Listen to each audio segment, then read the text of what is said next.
Alright, what of these should I consider getting rid of? I mean, all these are probably okay, just to keep around. Definitely going to be having a lot of new decks. Am I able to import this one? Let's export. Will this work? It does. Okay.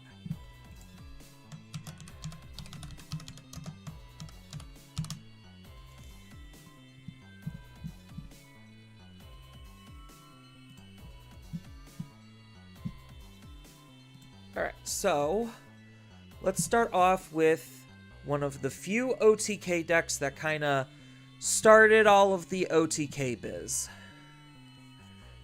Alphamon. So the big thing that I'm thinking of is what Alphamon are we using? Because when it comes to the level, the other level 6, it's obviously going to be either of the two Oriumons. It really doesn't matter which one. Because we're just going to try to stack multiple in the source anyway, just like the good old-fashioned style.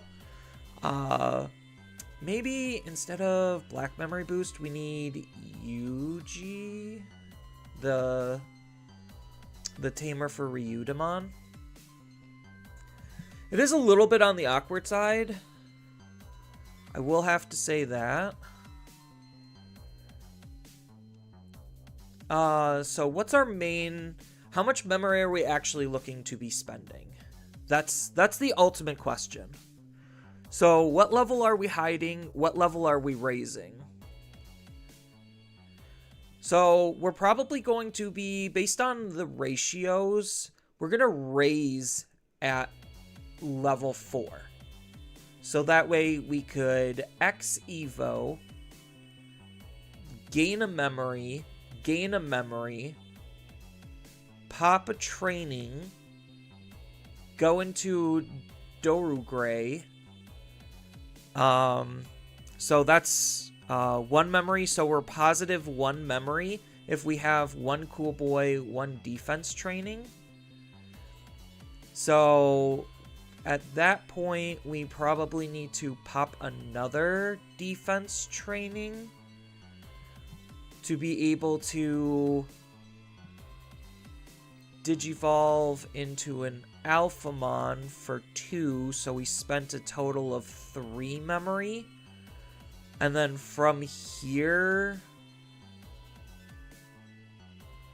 Yeah, I like this card. I just don't know if we're able to... We're never going to DNA unless we're setting up Mega Digimon Assembly. So I guess the big question... We could really kind of just do that at any stage then. Like, ideally we want to be Digivolving into the level 5, from the level 5, go into the level 6, and then from the level 6, Mega Digimon Assembly into Alpha. But we might be forced to throw away our sources. Because I do think this does potentially make it easier to OTK. I just don't think it's memory efficient enough. Because we have to have this in order to save a memory. I guess we could just, like, run it and kind of just see where the deficiencies are. Because what are our other Alphamons? What are they actually doing for us? So we have this Alphamon that lets us recover 1. Then if during an attack...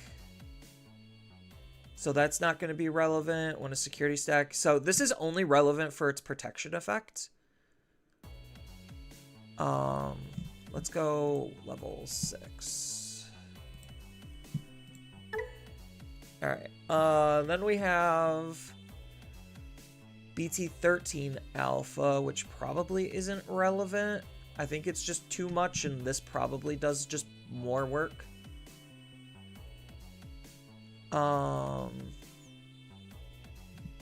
We have Digivolve Alpha. When Digivolving, we get to throw an X antibody from our trash under him, and then de-digivolve. That's not, like, awful. It's not helping us, like, deal damage. This is just gaining us memory, essentially.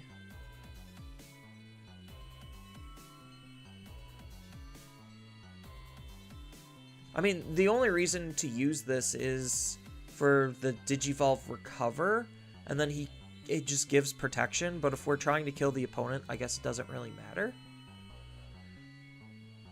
So, yeah, it's between 22, 9, and 20 Alphamon. I'll try rocking the slightly more expensive one, and we could kind of go from there. No Yuji? Yeah, I gotta find room for Yuji. Maybe I do just cut Black Memory Boost for Yuji.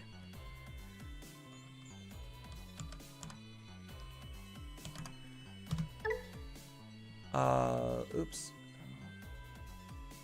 Not Yugi, Yuji. What? Oh, I'm still... Duh. There we go.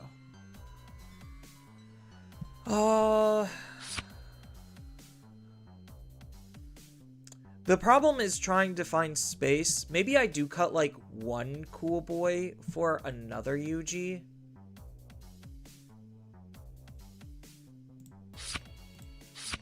So maybe we kind of go something like this. So that way we have somewhat consistency on seeing Yuji. We have the Searcher for the Yuji. Do I think I max out on this over this. Yeah. Because this inheritable really doesn't matter, and this is just another Searcher. So I think just to try to optimize on trying to find Yuji, we run 4 of this, 4 of this, 2 of this. Because this is the only one where the inheritable actually matters. That's a good call.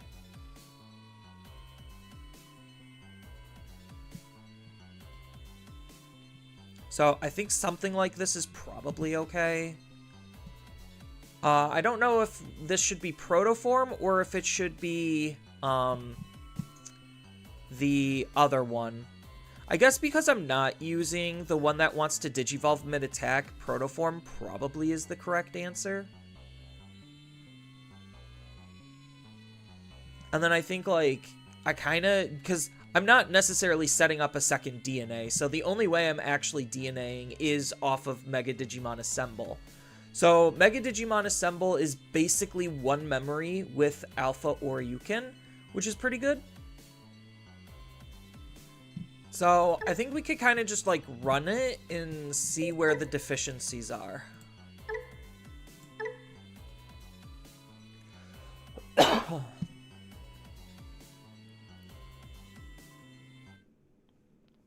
Because I do think, like, a lot of older OTK decks probably are more viable than what people are giving them credit for. We could technically keep this. It's just not a good hand.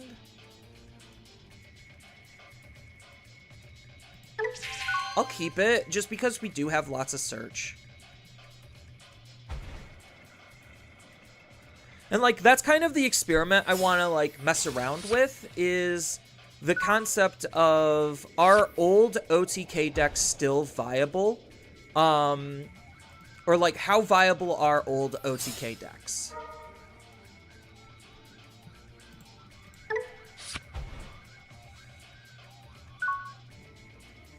Probably should have done Cool Boy before defense training.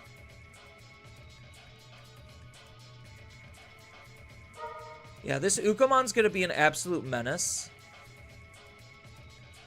Just because I chose to have a slower start, not knowing. Decklist from Sakuyamon OTK. I do have a Sakuyamon OTK deck. There's 2 different ways to go about it.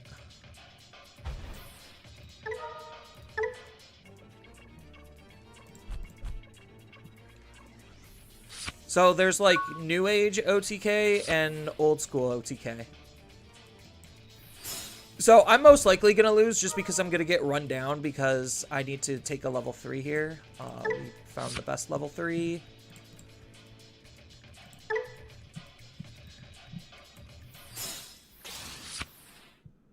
Not exactly what I'm looking for. Does this have collision? It does not.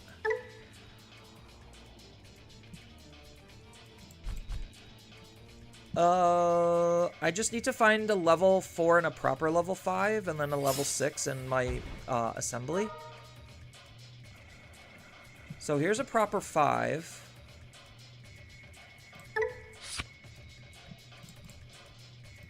No, we need to do it the other way around. So now, next turn, I should theoretically be able to make a big climb.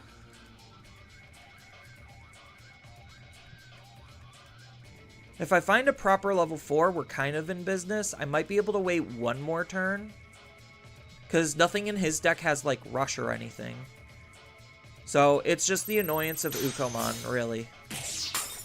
So he gets to play out his Nene. And then save it? Yeah. Nene and save.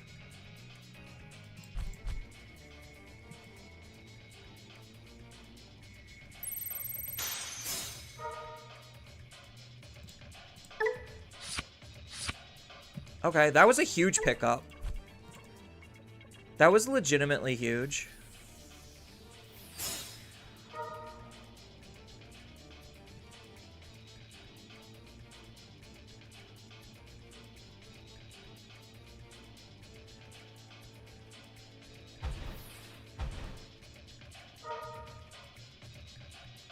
So he's still looking for a lot of his pieces.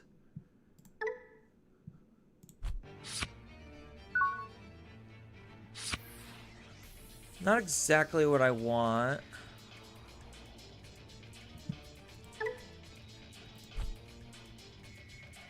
I mean, we could try something here. It's not exactly going to lead to an OTK, but we could make an attempt. I think we kind of just have to make an attempt. I might have technically been able to get away with, like, waiting one more turn or something.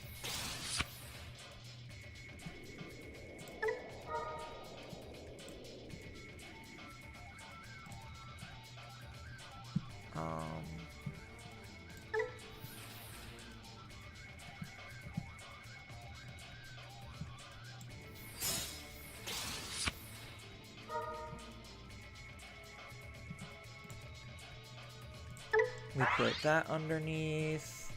We'll gain a memory. We'll draw a card.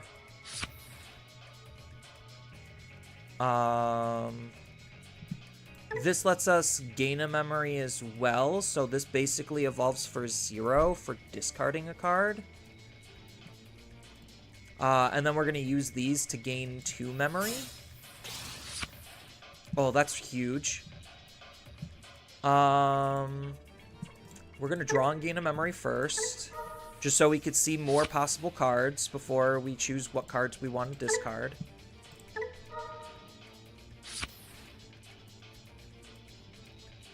Then we'll gain a memory and trash a card from our hand.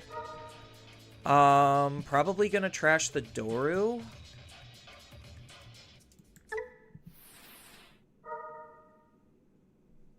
And then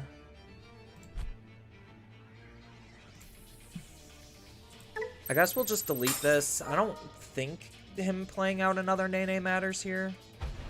I could be wrong.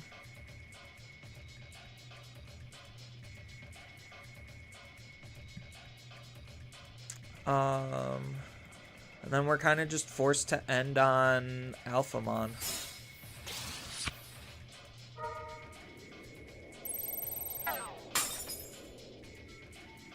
He gets to discard and draw 2.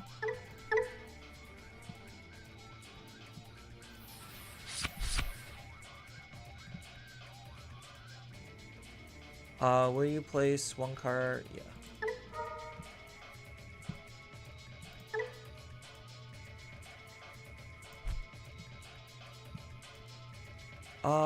We'll just throw another one of this underneath, just because.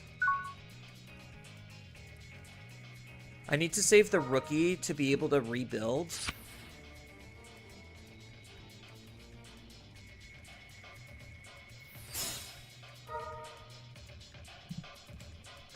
So now he gets to play out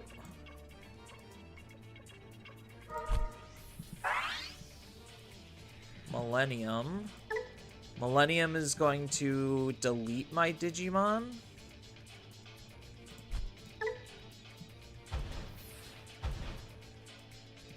Yeah, that's unfortunate. I just didn't have protections.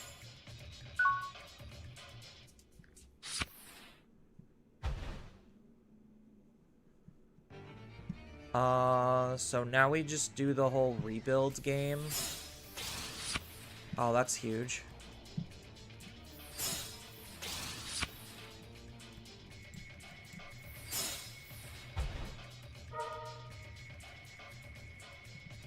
We'll take the Oreo.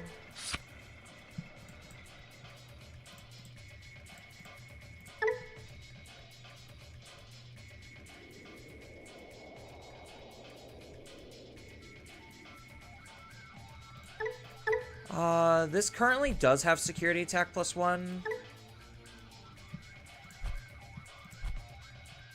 I know the deck has overclock. Is that the only thing that's making me lose is overclock?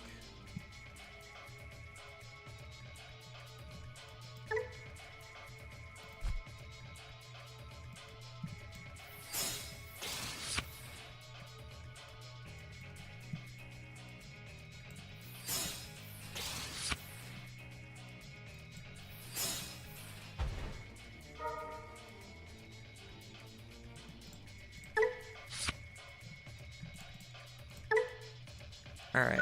We'll see if they kill me here.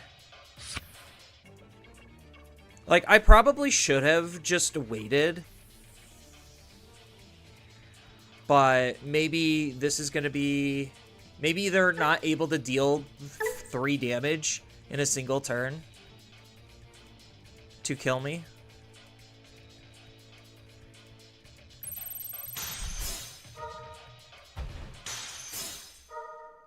Well, now we're 100% set up.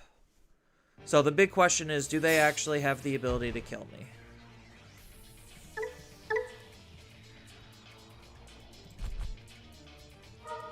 So that's going to kill this.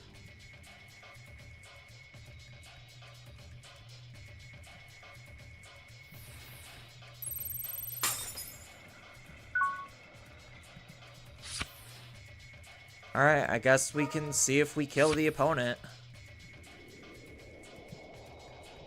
So we start off by using...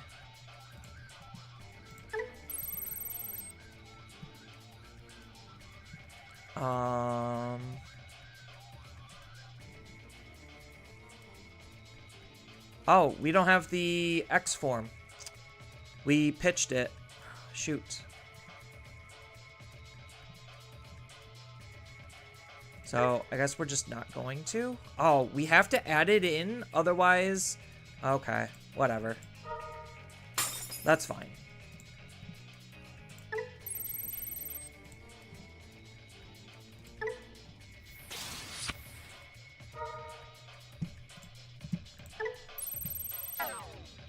I'm leaving this alive because I want to make sure I have another target for something.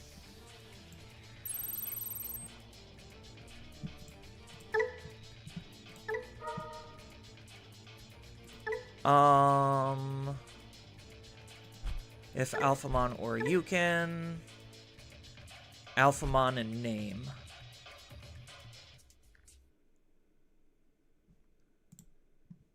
So we have to use this one.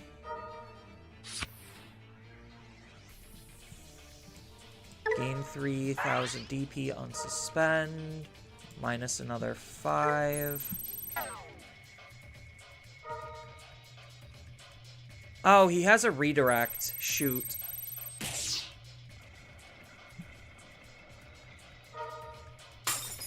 And then that lets him, what, bring out another Millenniumon?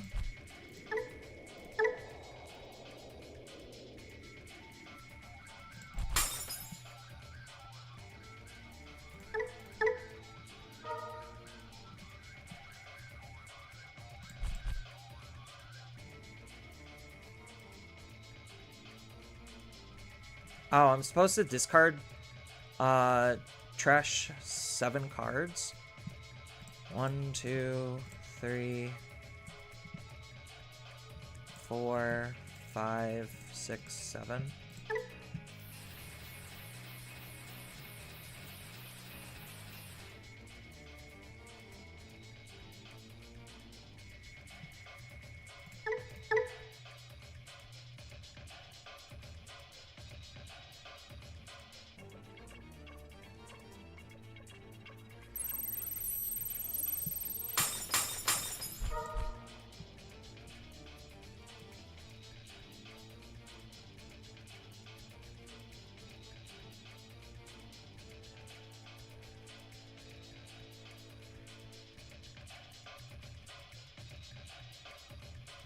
I forgot that Millenniuma has a redirect.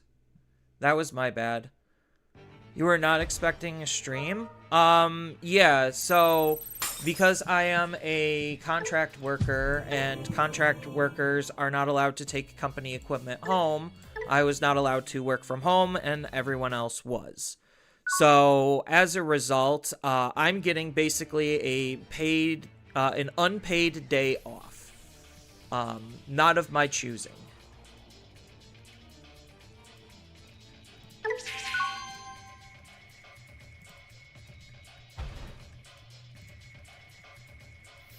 Yeah, so we just literally were not able to put anything together there.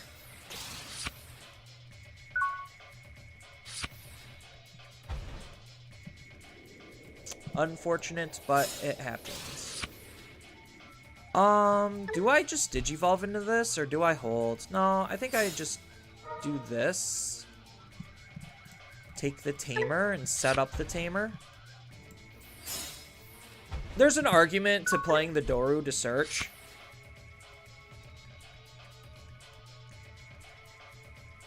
I mean, they're just gonna Dog Engine vomit all over me, and I think, like... So, I think maybe the deck isn't fast enough. Like, it requires way too much setup and way too many pieces. And it also has 0 protection in case I can't finish the combo, so it's, like, incredibly vulnerable. Yeah, they're just literally gonna Dog Engine vomit all over me here.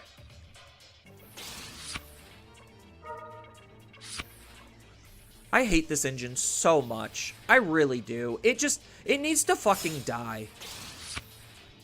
And then that deletes my Tamer.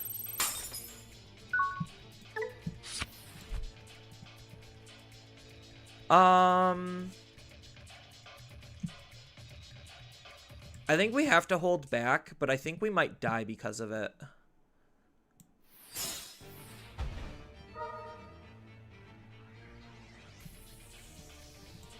I would have loved to take the second Yuji, but that's fine.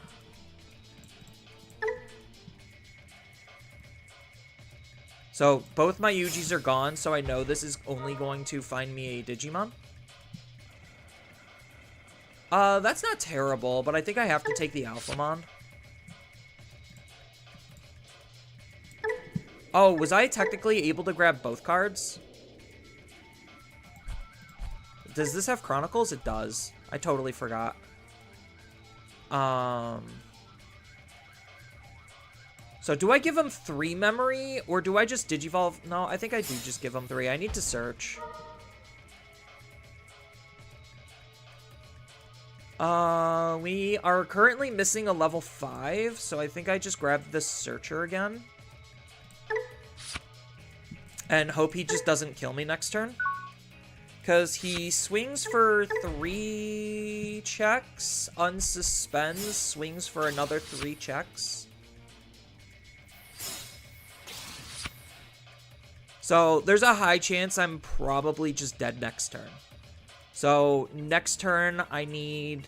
So I basically kind of just need everything to come out of my security here. That's okay. Would have liked that in my hands. Would have liked that to literally be something else. Rune mode, and that's GG. Okay, cool. Great.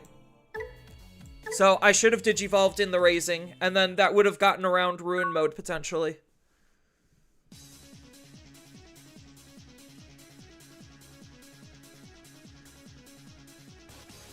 I honestly think this deck is just too slow. Like, it just feels like it needs too many pieces.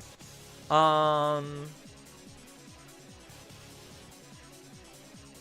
could keep it.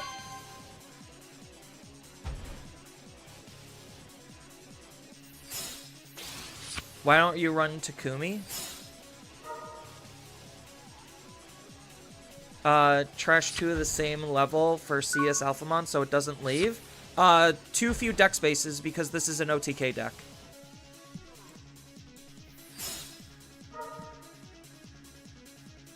We're gonna be taking the Yuji.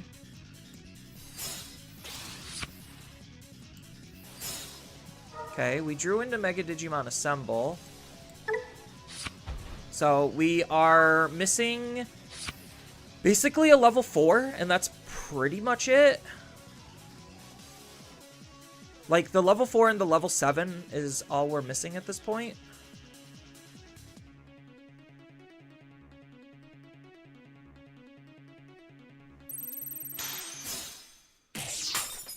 Well, that straight up died, but that's probably what they want. I don't know what they're playing yet, because they haven't really given me that relevant of information. Like, this is probably one of the strongest starts. As long as I see a level 4, then we could start cooking. If he chokes me to 1, I'm just going to set up Tamer, and we're good to go.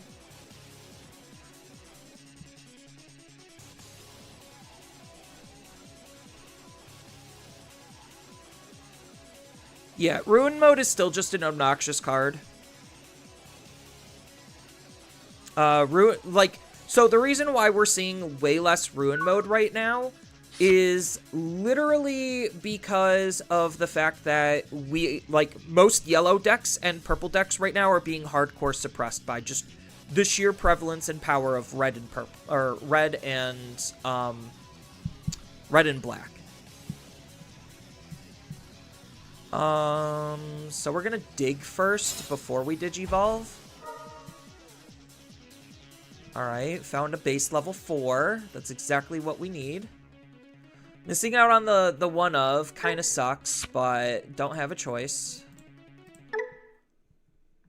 And then just to give him as little memory to work with, I am gonna Evo here. Oh, that's not bad. I could potentially Evo on top of this just for an extra card draw. And then set up Tamer next turn. Or I could just, like, swing Chip and set up the Tamer here. What the heck?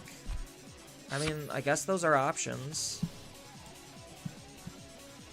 I'll just swing into security. I'll do the Chip damage.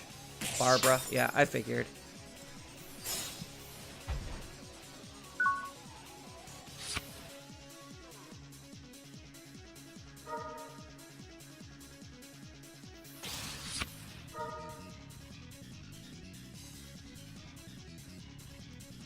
Discard the access level.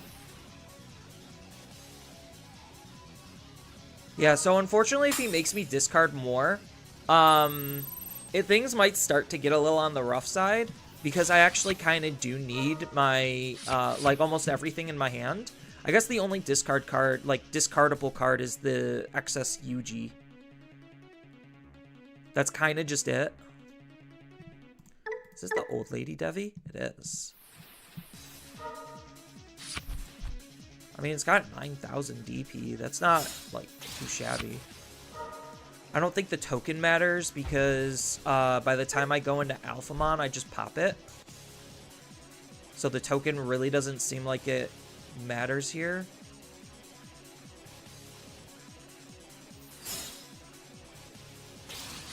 And then he makes me discard one card off of Barba.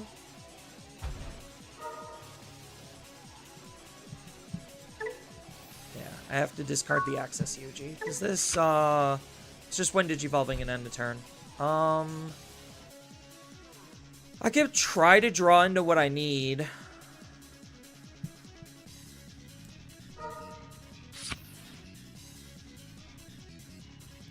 So we could Digivolve here for 0. Use the effects. Discard the access 4.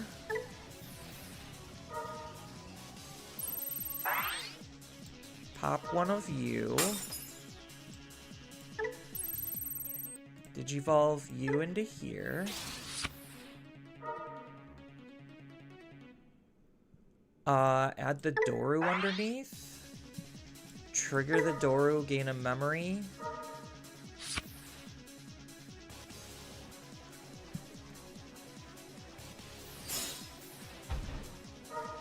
Set up the cool boy. Didn't exactly find what I was looking for, so we're going to take probably... Do we do Ryuta or do we do Doru Gray? I think we do Doru. We do the Doru Gray.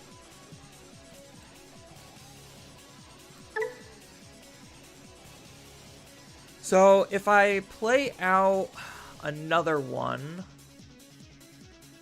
like if I play out another cool boy, I Digivolve here for 1, and then it nets me 2 memories, so it's only a 1 memory play.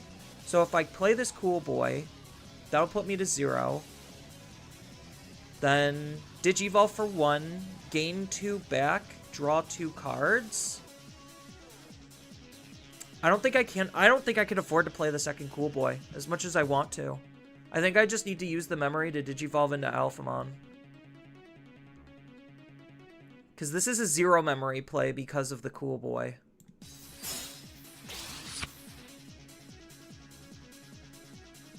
We're gonna draw and gain a memory. Then we're gonna trash and gain a memory.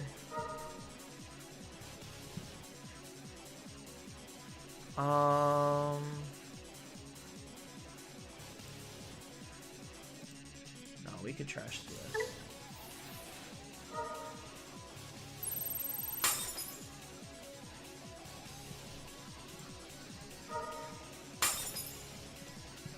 So I need to draw off of this draw into the Alphamon.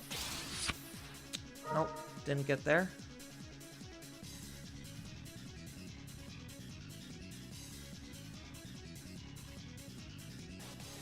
What do I -5? Because I have -5, I think I do just do it on the Barba. Because I can swing here. Plus 3,000, unsuspend. -5. UG. To throw Doru underneath. Yeah, unfortunately we just didn't have, we didn't get to see the Alphamon Oryukin. We drew a lot of cards off of that one singular turn, though.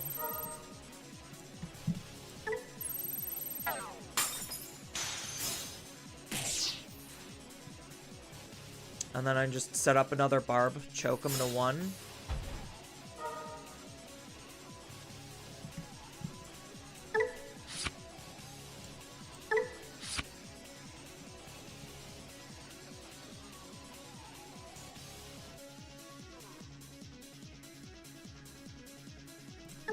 Let's not use his ability. I was debating about it because I have the Dorumon. So I could have kept turn, but I wasn't going to be doing anything with that turn. I don't know if their deck actually has a way to remove this card.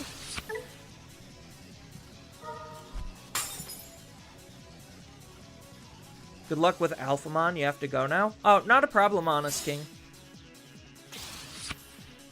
Does this delete anything? If your opponent trashes a card in their hand until they have 6 cards left, if they didn't trash, you get to play a level 5 or lower Fallen Angel. End of your turn. If your opponent has 6 or more cards in their hand, delete one of their lowest levels. Okay, so it is. So I am just going to simply lose this stack. So I literally have. So maybe I was better off playing the Dorumon and then giving him 3 memory to play this, so that way I don't just lose my Digimon at the end of the turn.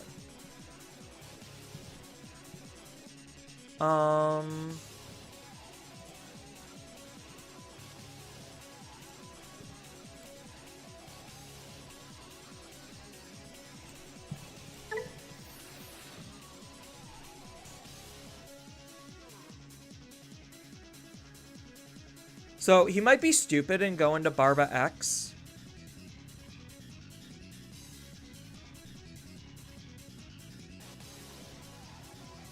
I mean, if I'm able to just rebuild, I should basically just kind of win the game, though. 1, 2, 3, 4.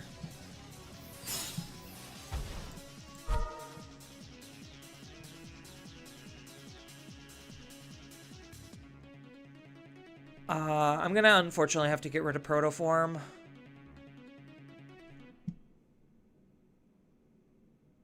Because I need everything else for the rebuild.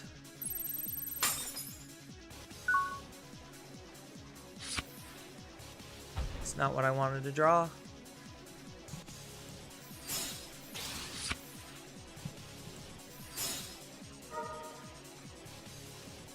Well, there's the Alpha Oryukin Ace.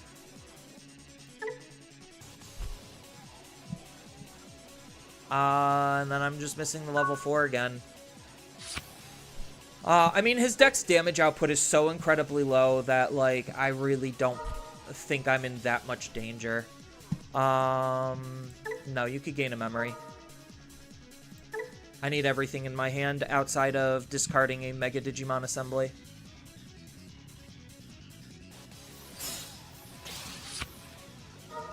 I mean, 2 free memory is pretty good, though, just because I'm starved on hand. Yeah, this Barbamon's pretty good, but I don't think Barbamon is a viable deck. I just think I fucked up because I'm not playing patient enough.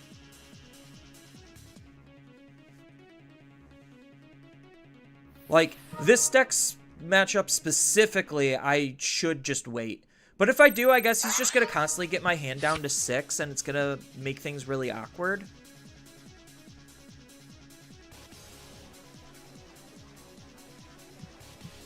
Do I have a Mega Digimon Assembly already in the trash?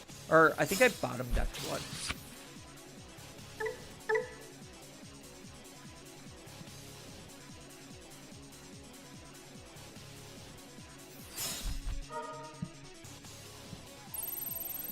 Gonna go into Barbex here. Ooh.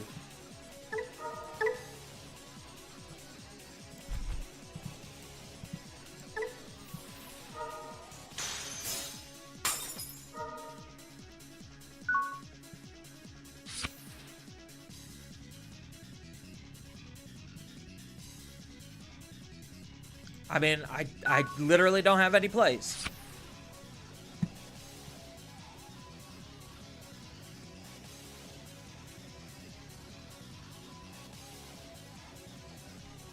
And he doesn't have anything that's actually, like, lethal.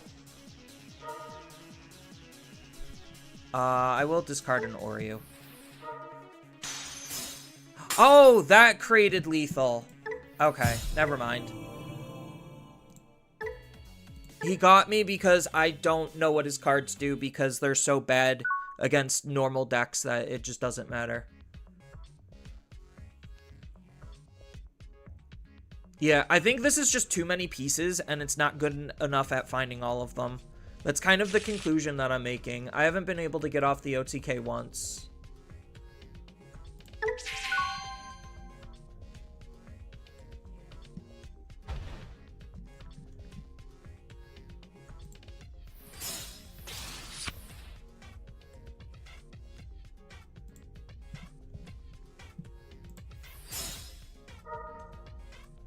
Okay, Diaboromon.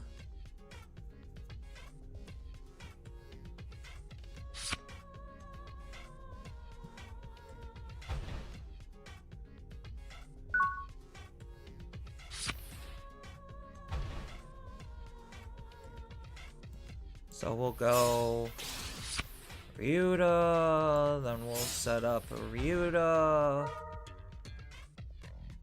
What do we need? Probably the X5. Either that or the Searcher, because I already have the X4. So that's where the memory is going to go. So probably the Searcher is the correct call.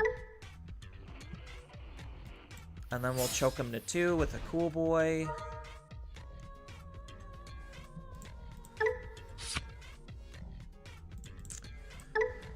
Oh, would have loved to take that Mega Digimon Assemble.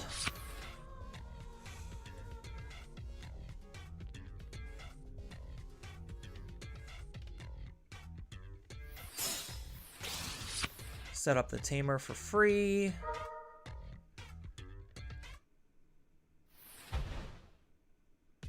So I probably am best not to chip then. If that's the case, unless he forces me to attack. I don't think they have anything that could force me to attack.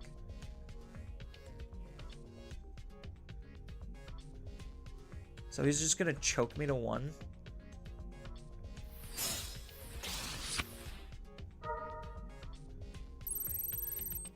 Oh no. Oh no, I wasn't going to attack anyway. Alright, not punished. Alright, so we're gonna set up another Dorumon just to try to dig for our parts and pieces. Oh, would have loved to take that Mega Digimon Assemble again. It sucks that I can't, like, search this card out. That's the only problem with Mega Digimon Assemble, which is why the deck, like, has to run 3 of them. So that way I could maybe potentially accidentally draw one, or one pops out of my security or something.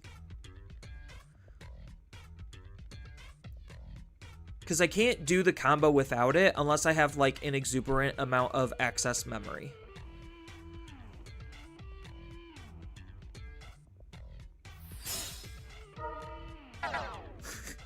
Okay, I was not going to attack because of literally how this card works. I think he's just trying to set up, like, 2 Diaboromons to be able to, like, try to cheese into something. So, is my best play literally just to choke to 1, or do I put him at 2 in defense training?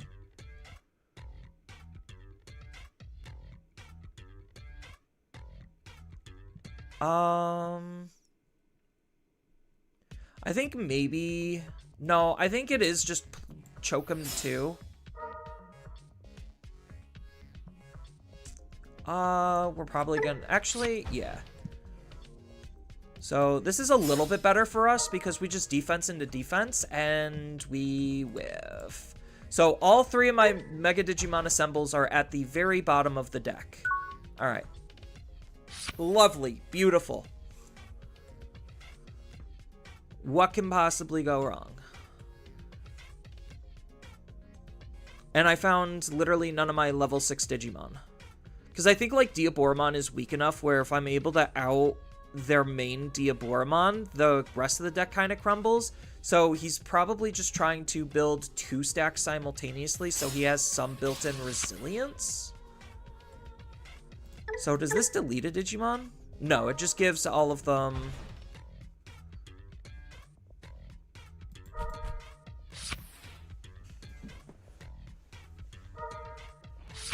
So he gets to draw cards, he gets to de-digivolve my nothing. Create an extra token.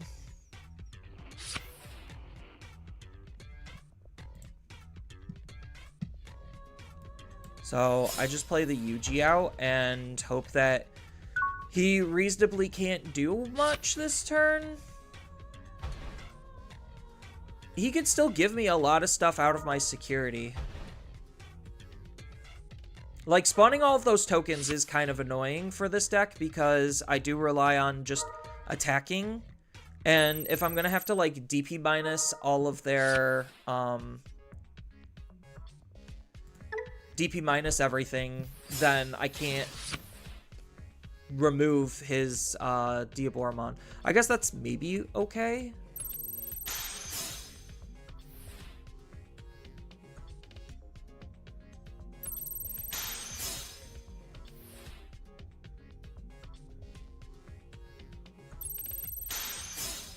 Yeah, so this is what's known as the prey turn, where I literally am just going to have to hope all of my Digivolutions and access card draw gets me everything that I need, which is kind of how the deck was operating in the past.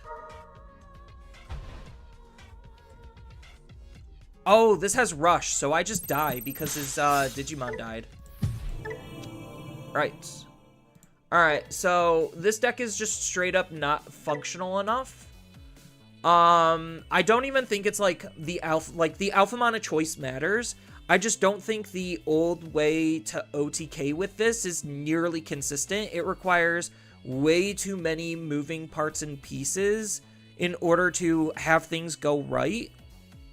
And you're not able to set up nearly quick enough, and like the whole combo is incredibly fragile. Because the whole idea, which I almost achieved, is Mega Digimon Assemble plus Alphamon Oryukin Ace is literally a one memory play. So I basically just hold and then I just vomit. So this would be, what is it? 2 checks. Then we get, off of the UG, we probably would shove an Oryumon underneath. And then we use Mega Digimon Assemble to go into the other Oryumon. So that way, Alpha will be able to be Digivolved into. So we swing once, unsuspend. Swing again. Because what? This allows us to DNA? One of our level 6 in our hand can DNA Digivolve. Yeah, so the DNA would reset it. So we swing twice with Alphamon. That's 2 checks. We DNA into Alphamon Oryukin Ace. His ability will proc Trash 1 off of the opponent, so that'll be 3 checks. Then we can swing, use Oryu to burn another one. So that would be 4 checks, 5 checks, and then Oryumon unsuspends us, and then we swing for game. So that would be 6 checks off of Alphamon Oryukin Ace. So that's the idea, but I think literally because every piece of the entire deck is like super relevant, it just makes it so much harder to OTK. Which is weird. Like, you would think that it wouldn't need to be that complicated, but it is. I think it's mostly because we can't search out Mega Digimon Assemble, and that's like the most important card in the entire deck that allows us to be able to DNA. And we're too fragile to be able to stay on the field for a single turn against literally any modern deck. So like, if you don't have high levels of protection, your level 6 functionally does not exist. And I feel like that's part of the issue with this more specifically. And I don't think any of the other Alphamons, I don't think we can OTK with any of the other Alphamons because this does the 2 checks before DNA. Because this only works off of Alphamon Oryukin. This also isn't dealing any additional damage. It's just staving off damage. And it's not really gonna be resetting anything. So yeah, that's not gonna work. I don't think this has multi-attack. So that's not gonna work.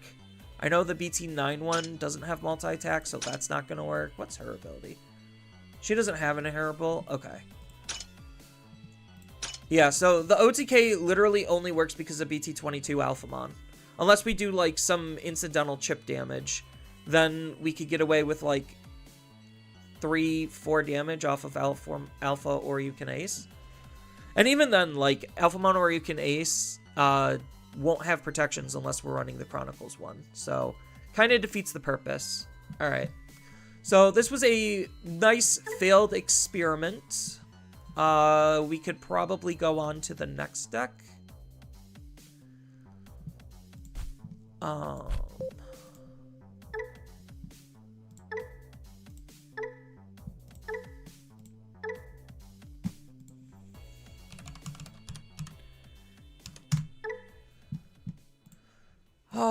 Let's go color red. Alright, let's do like good old-fashioned Greymon OTK. Let's do level 4s first, because the level 4s are the more fun part, because this is pretty simple. Here's security attack +1 Greymon. Actually, Yeah, let's use... This art's fine. So we're going to want 4 of that. And then where's Greymon X antibody? Because X antibodies are really good. 3 of that. 1 of the good one. And then... Happy Snow Day. Yeah, I would rather just be at work. I mean, technically, if I wasn't a temp, I would be at work.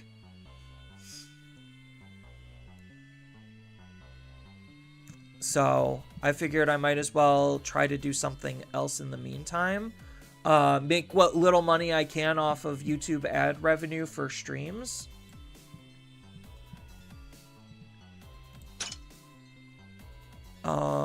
What's a good extra...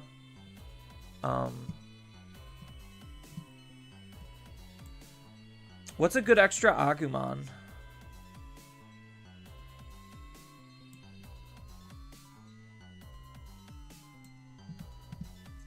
Or Greymon. Like, none of the other extra Greymons really do anything outside of just DP gain. Because DP gain, blocker. Because I need it to be just a normal Greymon. I can't have it be a Geo Greymon or anything. This is just more DP gain. I don't think DP is going to be an issue in this deck at all. That literally has no inheritable.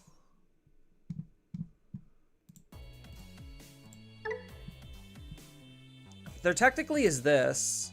This is like mid to low level removal. It's just not searchable because it's white. That's the only thing I hate about the card. Like, because the inheritable also isn't going to really be doing anything. That's reboot. I don't think that matters. If everything's just DP gain, I might as well just have the Tamer Setter. Because all my rookies are just going to be Agumons anyway. Yeah, DP gain. Blocker, blocker. DP. So boring. Oh, what is this? That's just plus 1,000 DP.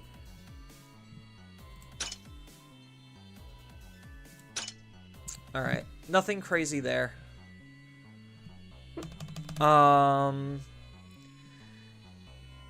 A Greymon that plays a Tamer? Yeah, that's where I was leaning towards. I'm like, at least this can kind of do something to set something up. Because the white one also sets up a Tamer, but it does so when it dies, which is not exactly ideal. Then we need some ties.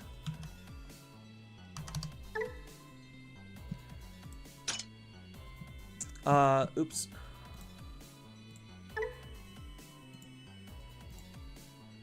So...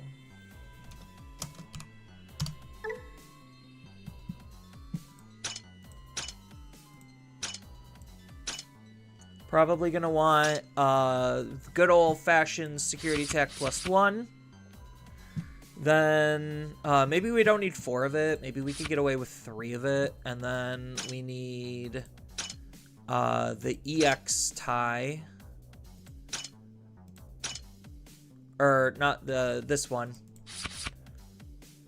And then Cool Boy.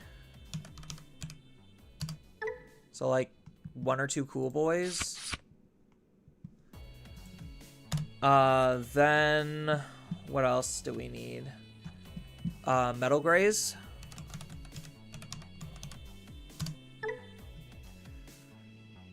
So where is Metal Gray? Metal Gray. Where's Metal Gray X? There you are. Metal Gray X. And then Security Tech Metal Gray. Maybe I take out a Cool Boy. Like, Cool Boy's great, but it's only finding me like 2 cards. So,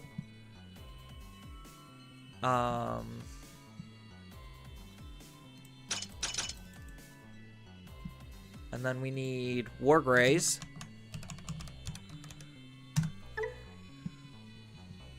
So this is probably the best War Grey right now.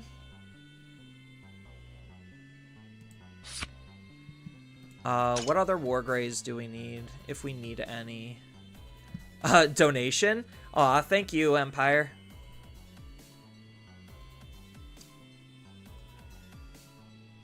I need other people to start stepping up.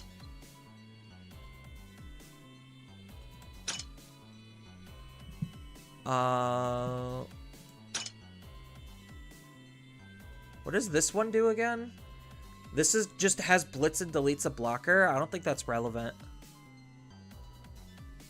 I mean, like, deleting a blocker is kind of okay, because there is a lot of blockers right now.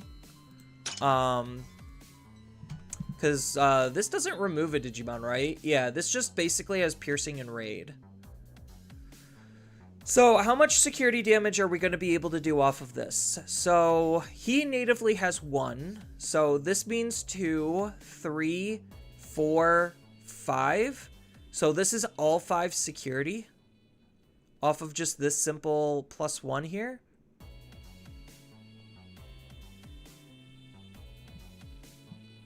Oh, maybe this one. Because this could potentially multi-attack, and if I have piercing... Do I have any way to give this piercing, now that I think about it? Because it just has raid. Until the end of the opponent's turn, when an attack target is switched, unsuspend. So this, like, just clears the field. And I don't think I have a way of giving it piercing. Because I think it's supposed to get piercing off of the Metal Gray. Something like that. But I'm dedicating that to Security Attack Plus. So maybe I just go all in on Warper.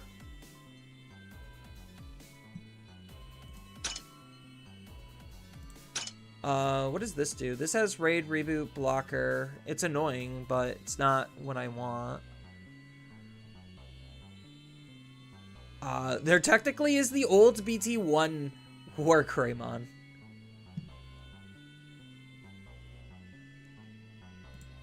Maybe just for the shits and giggles, like, we run OG War Grey.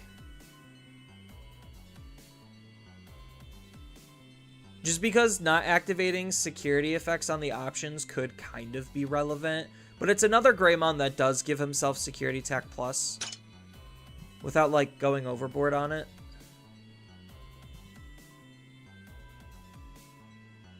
Oh, there's the promo. Delete one of the opponent's Digimon with as much DP. Then this Digimon gets plus 1,000 for each color tamer we have. We have 2 color tamers. Chat, what do you think is better? War Greymon from BT1 or War Greymon, the promo one that's meant to be played with adventures? Yu-Gi-Oh! In 2016? I mean, or 2026. That's kind of just what the game is anyway. Because you have Black War Grey OTK. Like, this just uses the DM engine. And basically you just super load your stack. And then you just use the Digiburst to just get multiple swings in a single go.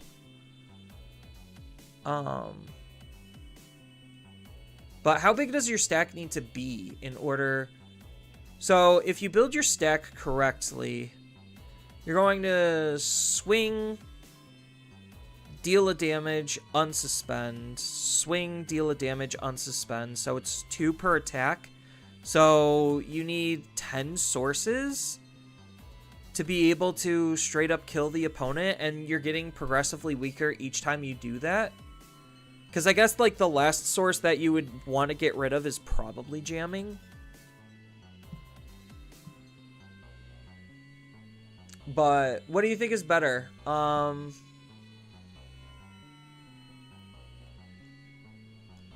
think maybe this Greymon might be better. Like, how relevant are options? Actually, options are pretty relevant.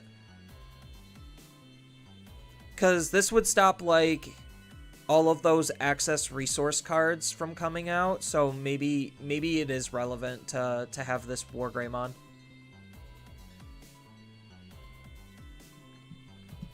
What else are we cooking here? So we need memory boosts.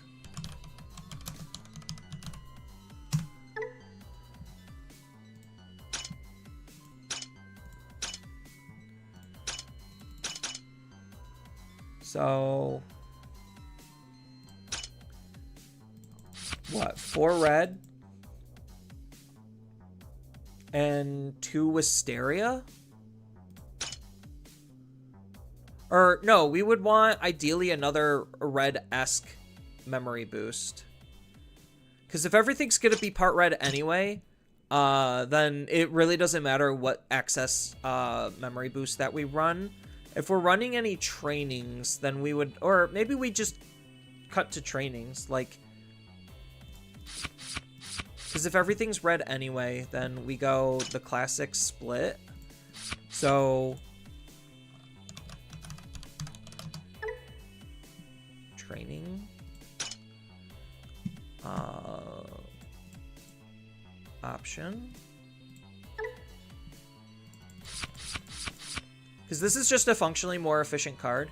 And then this also makes our evolutions more efficient.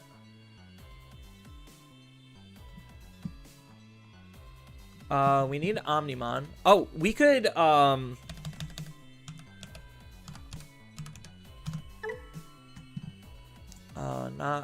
Well, technically... Do we be cute? If we have a tie in play, we get to place one of the Agumons to the bottom and draw 3 cards. Do we try to be cute with this, just to try to draw more cards? I think maybe we could try it as, like, a cute one-of. We need the one-of Gravity Crush. Then we need,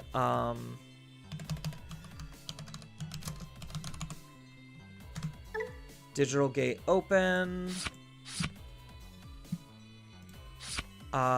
Then we run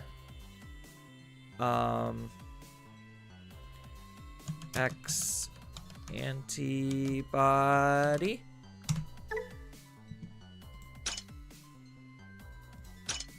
Where's the base? There you are. Because we're essentially trying to digivolve into Omnimon, so we're basically just using these as stopgaps.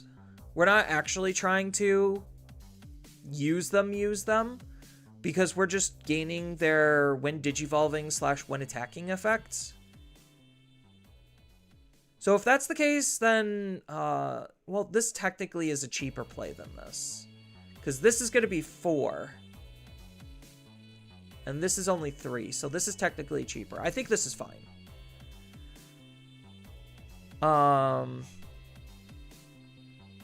Then we want Omnimon.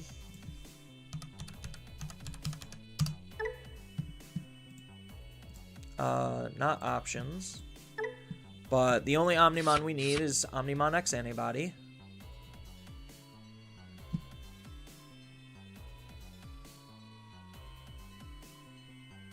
There is a world where we probably do just cut Tai growing up, because maybe it is too cheeky, because it's just asking for a lot, so maybe I do just cut it, even though I do like the card draw.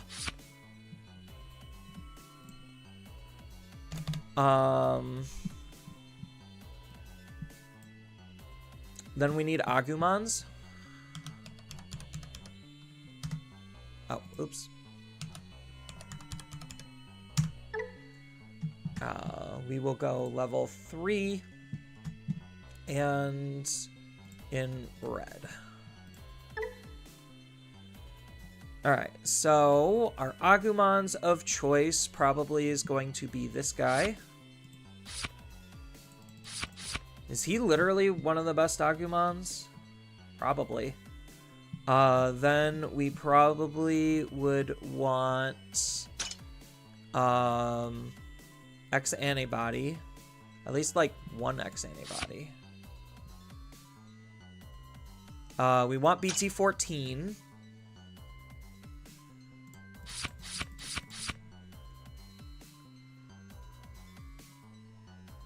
Maybe we could go to 2x antibodies.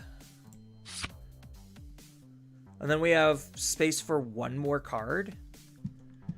So probably like one more Agumon.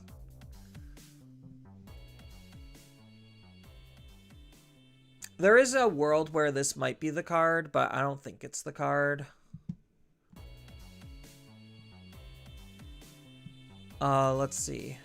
What are our other Agumons? We ideally, what do we want out of the Agumon? I guess that's the big question. We could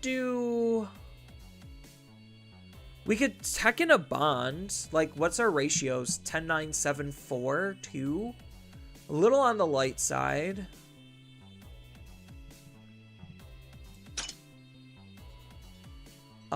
This just looks for a Tamer or an Agumon.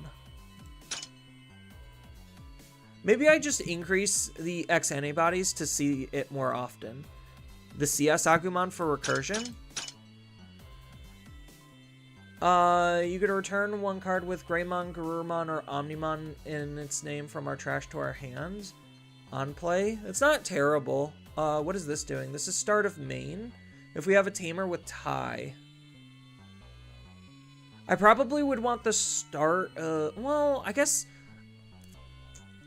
it's tough. Maybe the answer is just play one extra Omnimon so I could, like, see it once per game is, like, the philosophy and idea.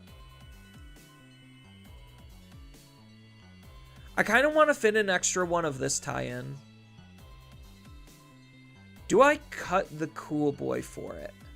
That's the real question.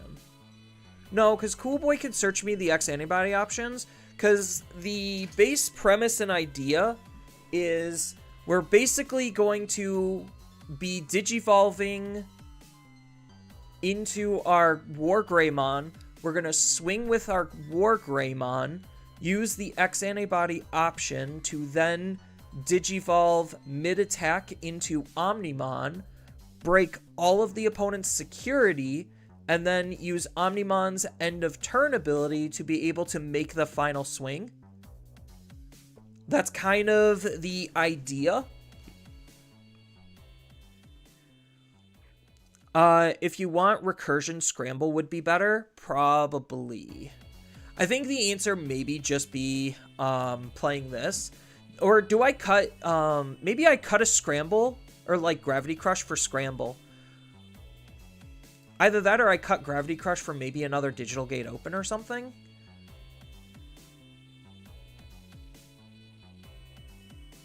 Because I think we should have enough memory. Like, if we're playing correctly.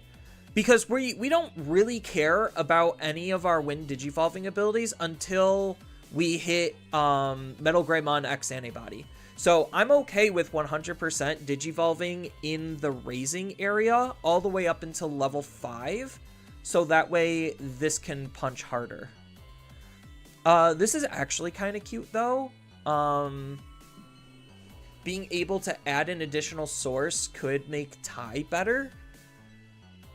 Not really, but it's funny to think about it.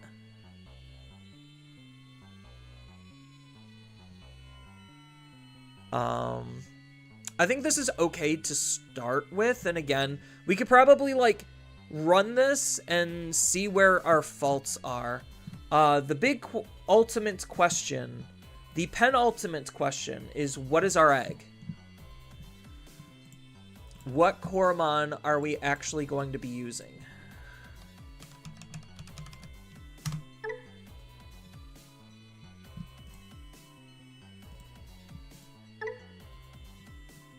BT5. So here are our red Koromons. So this gives us plus 1,000. This would delete low-level Digimon. This gives us a card draw mid-attack. This gives us a card draw basically post-attack. This gives us plus 1,000 DP. Where do we have other DP gains? So we have DP gains here. We have, let's security attack. We have a DP gain here. We technically have DP gain here, so maybe we don't need the DP. The DP's not terrible. Like, it's the only thing that seems like it would kind of just do anything. But it doesn't impact our Omnimon, so at that point we would, like, if we're going for DP gain, we would just be better off with the starter deck 1 Koromon. I feel like the correct answer still, unfortunately, is BT14, just because, like, if we need to do a chip draw, then this is, like, the only card that allows us to actively draw cards. Either that or the BT5 Koromon. Either of these allow us to draw cards. I think maybe BT5 Koromon is correct. Like, if I wanted a nothing burger of an egg, probably this would be good. But I wish it worked on the whole line, but it's meant for dinosaurs, like Tyrannomon. So maybe this is correct, because this just requires my Digimon to attack. The only problem with this card is it doesn't work on rookies. That's the big problem, because that's what I would want to be swinging with the most ideally, is the rookies. When a face down card... Oh, this is just for versions. I think we'd be funny, and we just run starter deck Koromon. Like, I think the eggs matter the absolute least. This is probably the incorrect answer, and most likely the correct answer actually is the Koromon that lets us draw cards. But I feel like this would be hilarious enough. It would throw the opponent off guard. Like, if I... We'll run it just for the memes, because I think the egg matters the least. Do all of these... Oh, if this only digivolved off of a Koromon, then we could technically run a different color egg. What are our other Koromons? Hold on. What are the other Koromons doing? Because we might be able to... No, because the options... Like, if we get stuck without a rookie and we have the wrong color egg, then that could really mess up options. The egg is better as a deck icon. Yeah. Alright, we're gonna be Mimi, and we're gonna run starter deck 1 Koromon.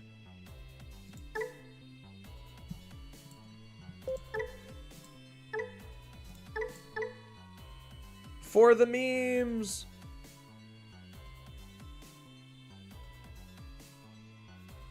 What server are we in? Patch notes, configure, servers, we're in the USA. Okay.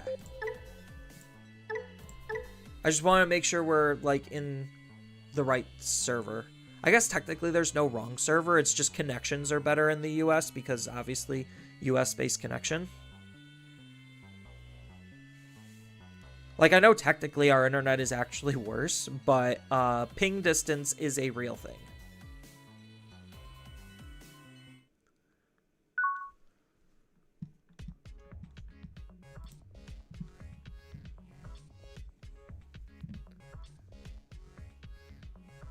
So, this hand is garbage. We're immediately going to be throwing it away.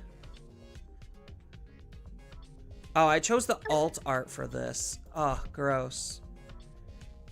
Now no one will understand which card this is if I'm not using the base.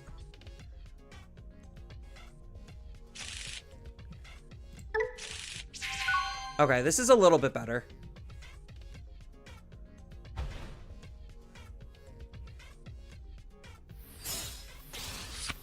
Beelzemon. Oh no, he gets to gain a memory. So we're already a good portion into the combo, for the most part. The big question is, do I Agumon to search, or do I play out a tie? I think maybe we just hard play Agumon to search. You don't understand what it is? Why don't you use the base? That's... So, to be fair, that's partially why I actually use the bases. Like, I know you're saying that out of jest, Scrunt, but that's partially why I actually use bases, is because more people are going to look at the base art rather than, like, trying to hunt down what specific alt art that is, so they can translate that to know what the base card is. That's mostly why I do that. Like, in part of, like, just it's easier to get bases. I think I do just search here. I think I set up tie next turn. Search was good. Because we got another combo piece. Unironically, if we find a base level 4, we're kind of just cooking. Like, we could just move out Wargrey and just dumpster damage. Oh, that's not good for me.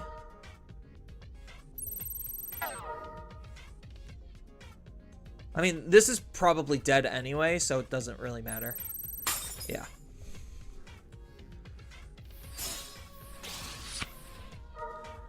No tie means your Agumon's effects Digivolve isn't free. No, so I'm going to be hard playing tie in passing. It just sucks that now he choked me to 1, so maybe it was correct. So I guess he was going to be at 3 memory regardless of what way I did. I think, like, no, the correct answer was probably last turn to play the tie, put him to 2. So that way this turn, I would have drew into possibly the Agumon. So then I could have hard played Agumon, then Digivolved Agumon into Agumon X to be able to get more searches.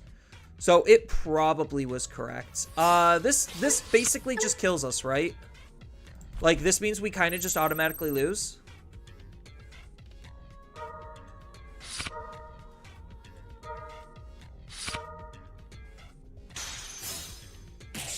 Okay, I think we're fine now.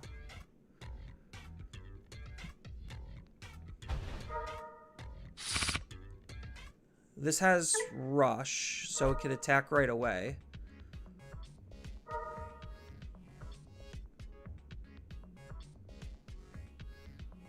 I think we're kind of just cooked.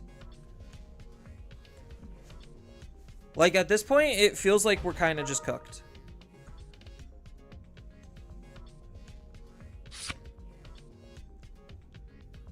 Because he's already milled out, like, 90% of, like, more than half of his deck. I mean, technically, he milled out half of it. But if you realistically think about it, there was 40 cards when you start the actual game. So he did mill out, technically, half of his deck right now. That's huge for us. That's really good.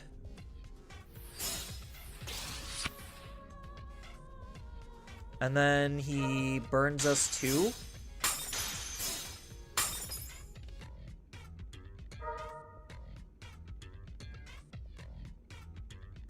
Being able to retrieve that Omnimon would have been really nice. He gets to keep turn, add blast mode to hand, and then unsuspend with blast mode? Or no, he's acing. Well, you have 20 more cards.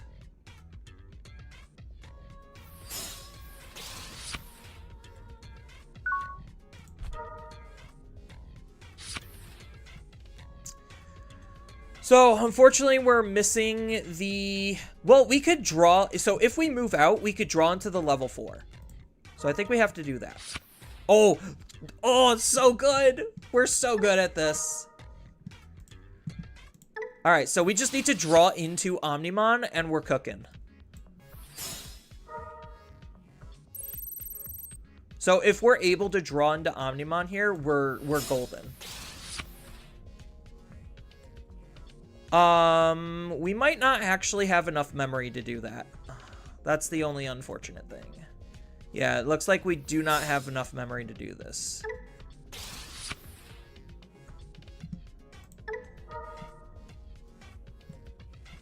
I guess this really doesn't matter.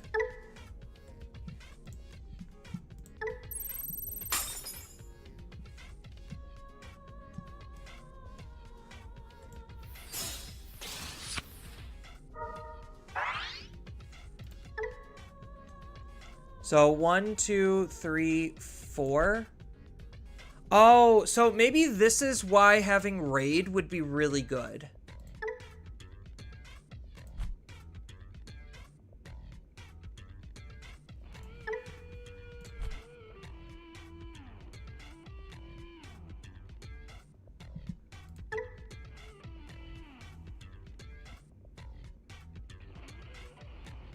Or not raid, blitz. So I guess this is an example where blitz would be good. Digivolve and get piercing, but then I won't be able to make the attack.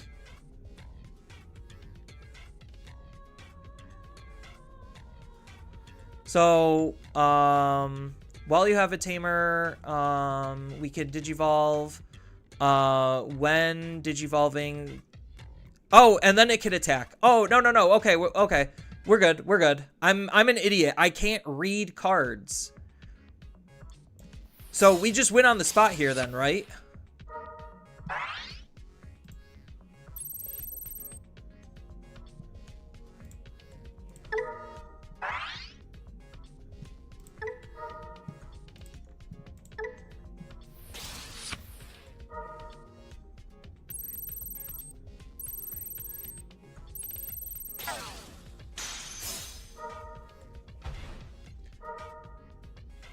Yeah, so we just win on the spot. How much was this to digivolve into? Oh, no, because I already digivolved for 3. Okay, yeah. I'm like, wait a second.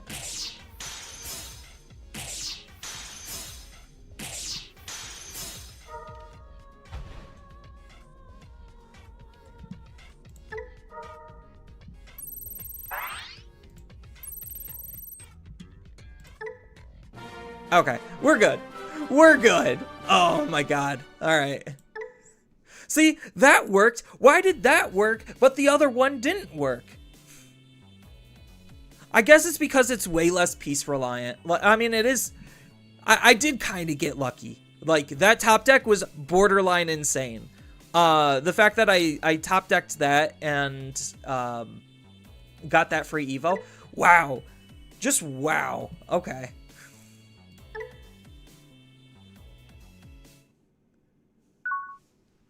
All right, so what turn number was that? Was that turn 3 or was that turn 4? Ooh. I really want to keep this hand, but I feel like I could do better. I feel like I just need more search at the beginning. I hate doing this. It's so much worse. It's so much worse. I regret everything. I regret everything. Oh my god.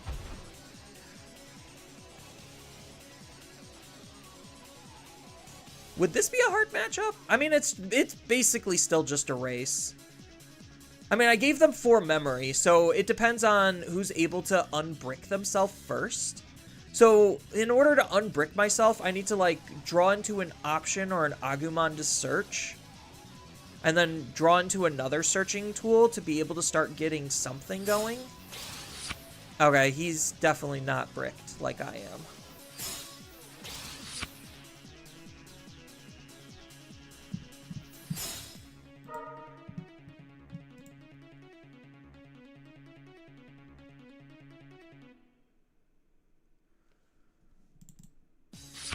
Take the prog. Bottom deck the land. Interesting choice. I would have... Oh, he already has land. Yeah. And then I'm going to be at 3 anyway. Okay, okay. Agumon's good. Good start, good start. Oh, red memory boost. Good start, good start. I am going to be digivolving here just because I'm not going to be able to utilize my memory very efficiently. The big question is, do I digivolve into the Greymon X here? I could hold it. See if I find anything good. Probably just search your Agumon. Like, I don't necessarily... I couldn't take the tie, otherwise I would have loved to take the tie. But this is fine.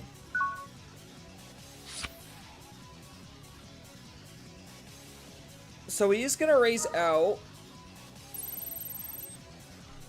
So I have, what, 2 turns before he just straight up kills me? Because he doesn't have a close, there's no close set up right now.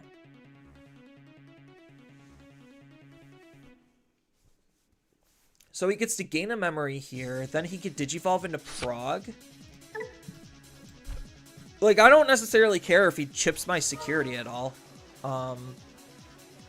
So in this hand, I'm, what, 2 cards away from basically winning the game on the spot?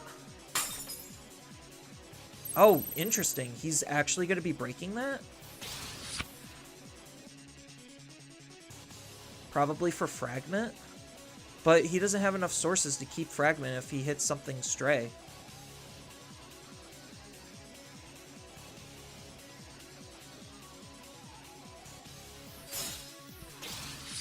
Blastmon. That's a card. Digital Gate open. That's pretty decent.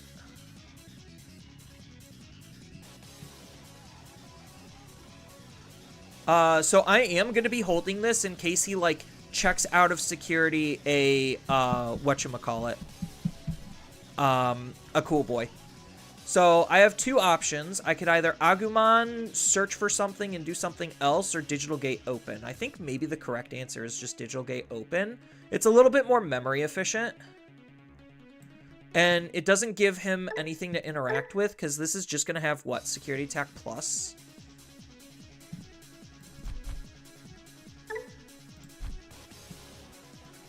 Yeah, I think it is just Digital Gate. Digital Gate searches basically the same amount. Do I take the backup Greymon? I think maybe I do just take backup Greymon. Because I can't take these, and I could easily just take this Searcher, and then do like a double search turn.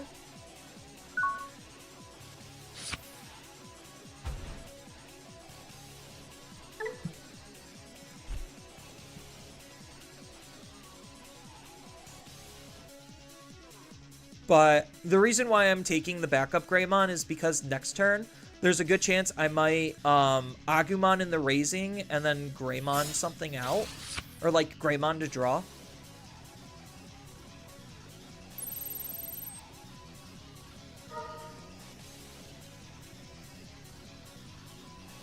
Yeah, so with no close on the field, how close am I to actually just straight up dying? Ooh, X Antibody's pretty good. Digital Gate open has the opportunity to search Cool Boys. Oh, true. I'm only running 1 Cool Boy in here, because, like, it's not needed, but it's nice to have.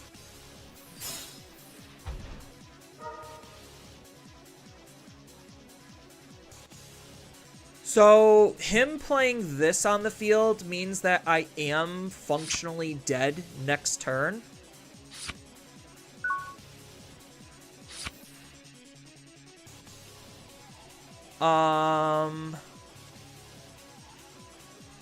So I am dead next turn.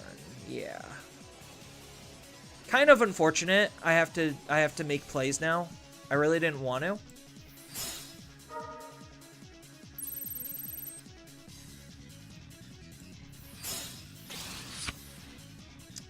Not what I wanted.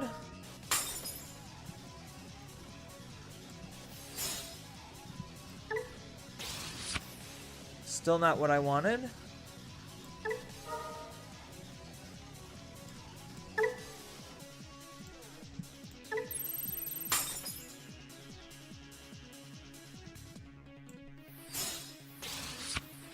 Of course, now I see the Cool Boy.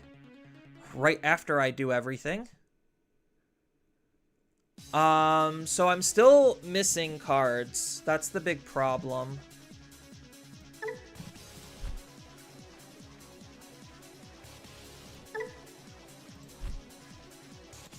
I think I have to just do things really bad.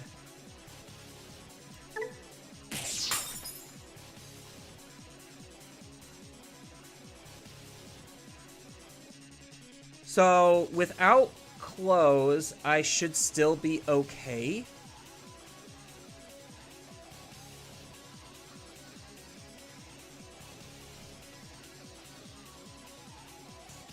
So my big question is, do I think I Agumon here. So he moves out, he Digivolves for 1, gains the memory back, Digivolves again? Yeah, he won't have enough memory as long as I put him to 1 to do what he wants to do.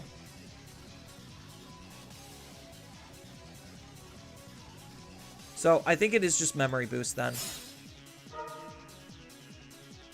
Alright, now we found the Wargray.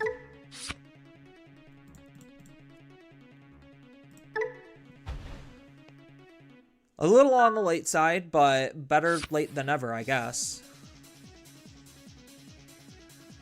Oh, he could set up a close by Digivolving into the one that plays out a close.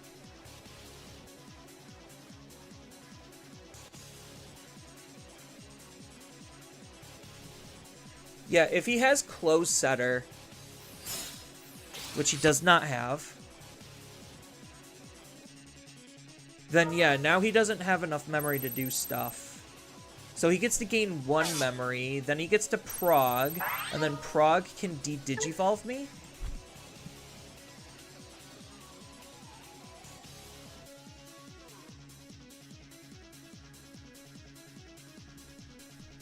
Okay, so maybe I do have to put in Blitz just for that end of turn attack potential.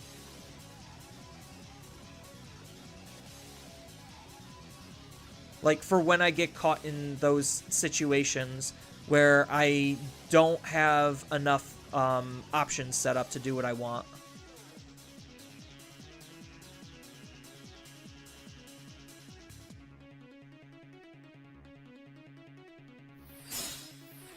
Yeah, so now he could prog and he could de-digivolve me. But that's not going to do much.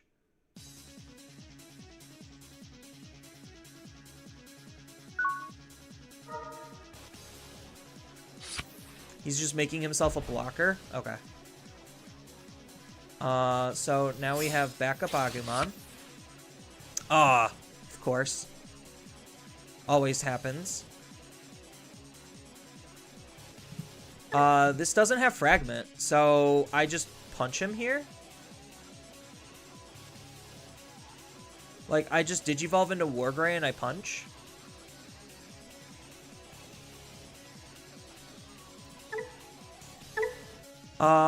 You get to play as the same color of any of the Digimon on the field. Okay, so it won't be able to play out Cool Boy for free, unfortunately, because I don't have a white Digimon.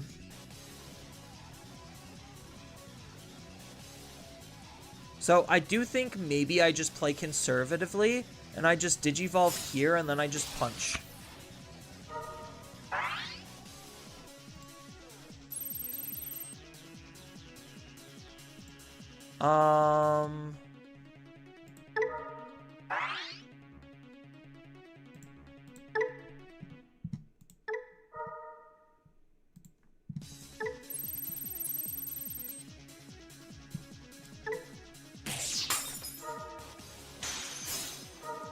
Well, there was one of the closes I was wary of, which is fine.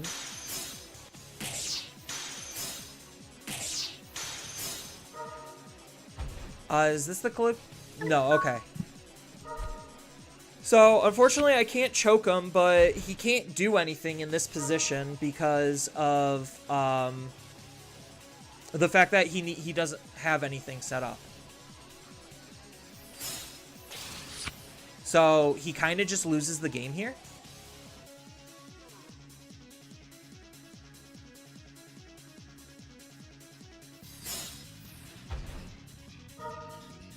Oh, he could do a warp play. He could do a double warp play.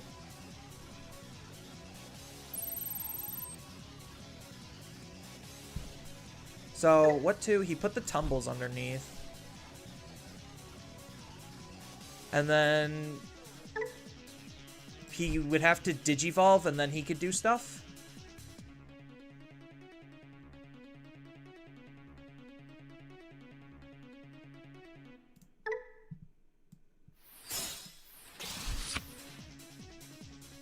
Yeah, so now he could add sources into his thing, and then he could pop this to Digivolve. So he could de-digivolve my Digimon. So he's going to gain a memory to keep turn. Oh, he could digivolve into a Prog and just swing over my Digimon. Does this give reboot? It does give reboot. And my hand is not in a good rebuilding spot.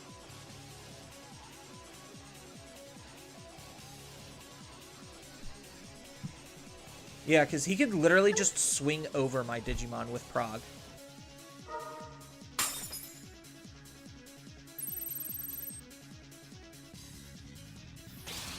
Yep.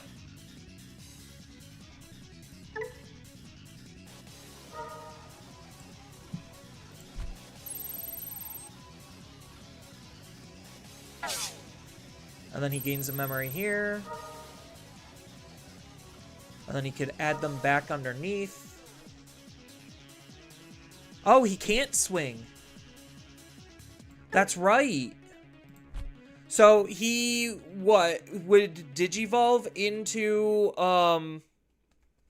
what's its face? He could Digivolve into a level 6 to pass turn. Yeah, because this removes 3, right? When Digivolving, you get to place up to 3 from your trash, but you would trash 3 first. So he would de-Digivolve my Digimon twice. So that would put me to a Metal Greymon, and then Metal Greymon would be weak enough to where he could, Oh, he's just getting rid of memory. Okay. And then de-Digivolving me once.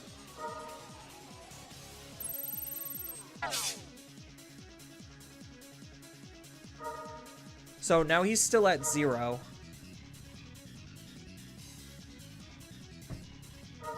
And then he gets to add 3 back in. Yeah, crazy what not winning the game tends to do, right?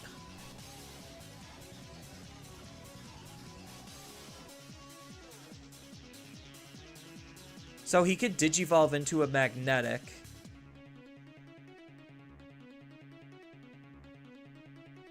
And try to wall me out. So my only out is an Omnimon play.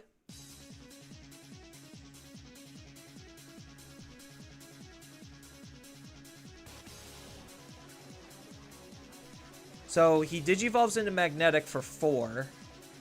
He outs my Digimon.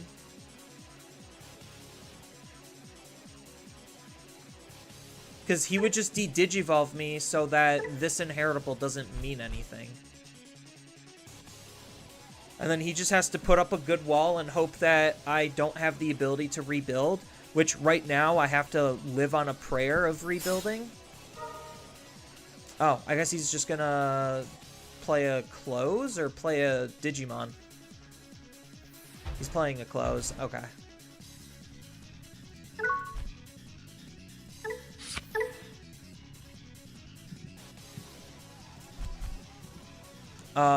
Yeah, so now we're living on a prayer here.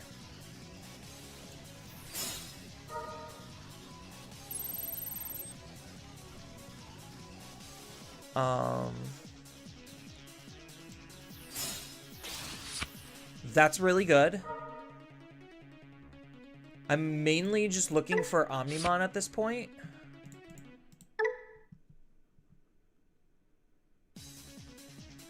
So how much more memory do I have to spend? I only have... I got some memory to spend. So I could pop this to play out you to try to search for an Omni? Nope.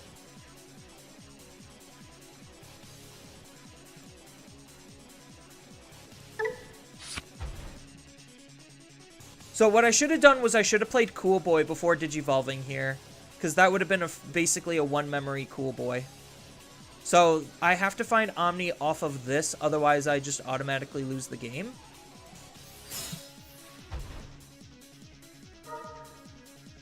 There it is. Alright, we Gucci.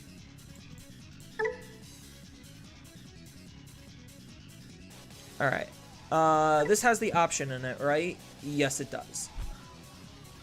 So now we just Digivolve here. Oh, we drew into an Omnimon anyway. Alright. We attacked directly. Then we gain security attack and piercing just for shenanigans. We will Digivolve and ignore that raid as a mechanic.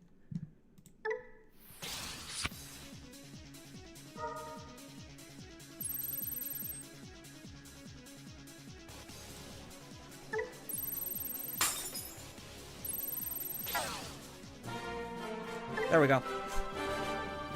Easy. It's easy. All right, so maybe we do need Blitz. Like, maybe this security attack, maybe I do just have enough security attack where we do just need the Blitz.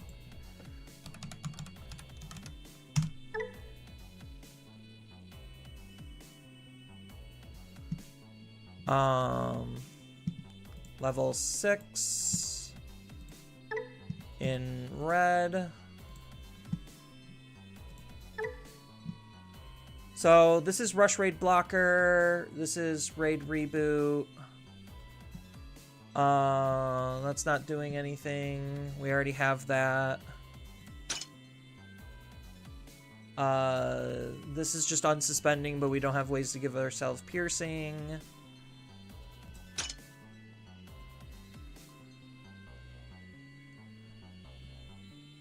Security attack plus and reboot.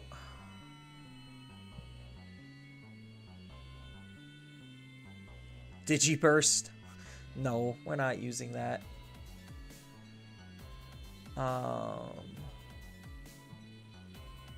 If we have a red, this gains Blitz.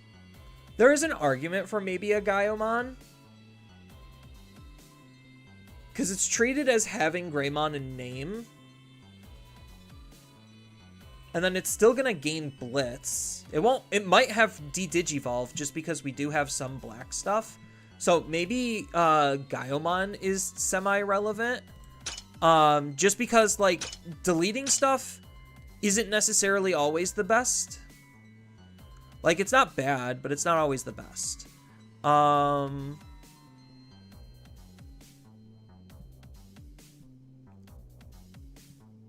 That's not doing anything. What are the other Gaiomons doing? Yeah, because there's this with Blitz. It's technically a little bit cheaper. This doesn't have Blitz. This doesn't have Blitz. Maybe we do just run, like, one of Gaiomon, because it's also an X antibody. So, like, Cool Boy can actually search for it. I know it's technically a more expensive play, but it also just comes with its own security attack and reboot. So, like, if I don't have an Omnimon play, then I can still do something.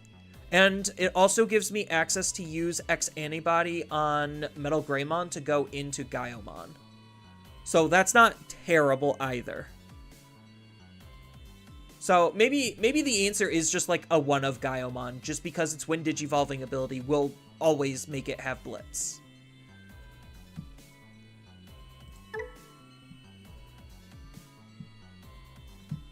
Alright.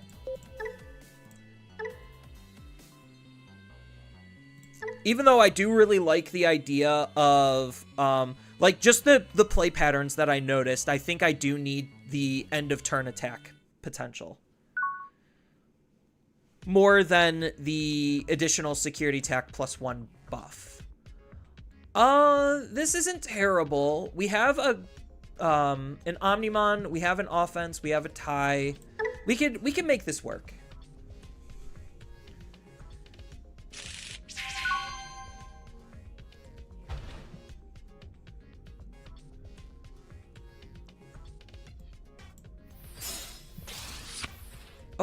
Okay. Searching options are always good. I will never say no to searching options. Unfortunately, losing out on the Cool Boy here kind of sucks, but it happens. That's why we're not running a whole lot of Cool Boy, is for those niche situations.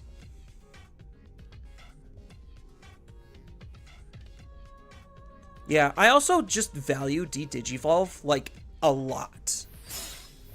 Like, D-Digivolve is so good.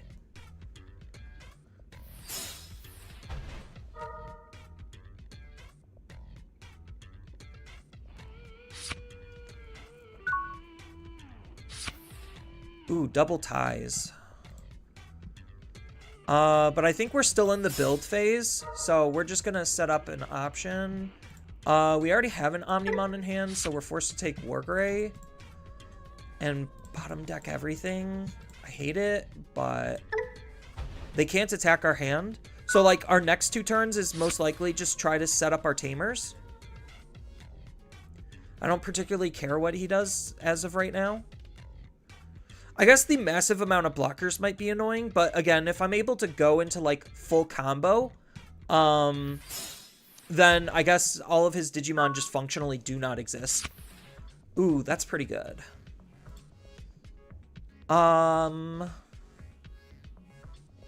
Do we just continue to do the choke plays? I think we do. Agumon X is really good. Because that's basically a free card draw. Like, we're not going to move out and search at this stage. Oh, he's just choking us back and forth. So I think tie is the play then. Like, this tie before this tie. Yeah. Unfortunately, we're giving him 2. Isn't this riveting gameplay? Just a lot of sitting here and doing nothing, just setting up back row cards.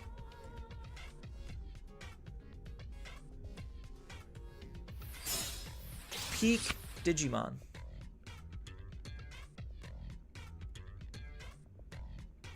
Now he has to give me something. So it gives me 2 options to either tie or tie. So I'm going to set up this tie to choke him.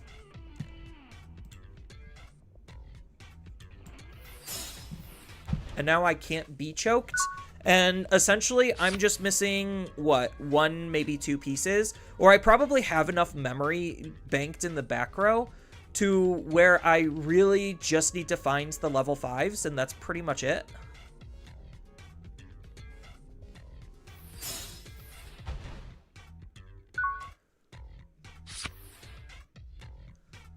This is a mem setter. Do I just search with this Agumon then? Like, just set up tie and search with Agumon?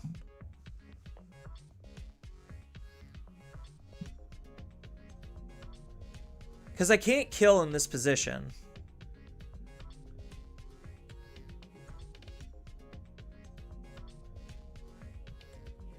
Because the other option is I could Agumon back here, Digivolve into Greymon, and then either play out another tie or an offense training. So those are, like, realistically my 2 options. Is Digivolve or just hard play? I think maybe the hard play move is correct. Because this is what? A mem setter? So he's going to be at 3 regardless.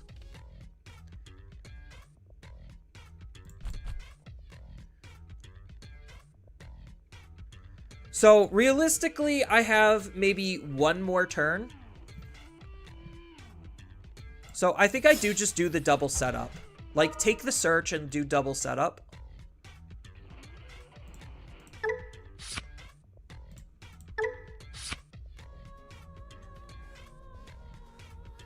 So this nets me 1 memory and additional card draw, and it's more memory effective. So I'm, for the most part, almost good. Like, I just need to draw into, what? A base level 5, and then I have everything. So there's a high chance that when I move out, I could just find everything. Unless he hits, like, another one of this tie out of my security, then I'm, like, golden.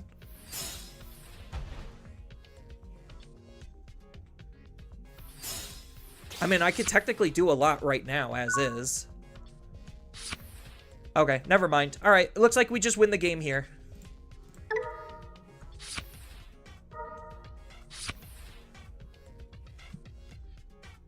Alright, so we pop one of you to Digivolve you into a base Greymon. We throw X Antibody underneath.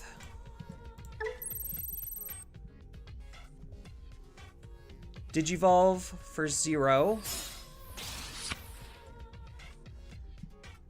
Then we Digivolve for 1.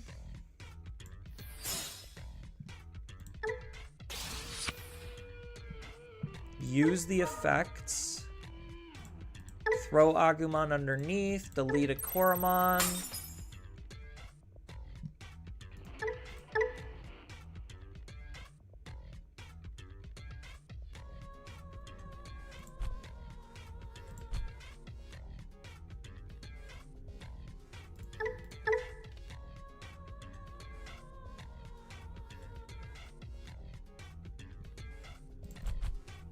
So now they're just debating if they're doing that. Do they have a Digivolve Infamon in their hand is the question.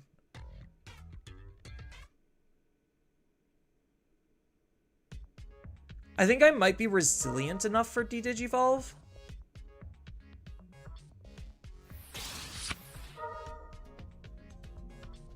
Oh, that turns this off. Oh, that's not good.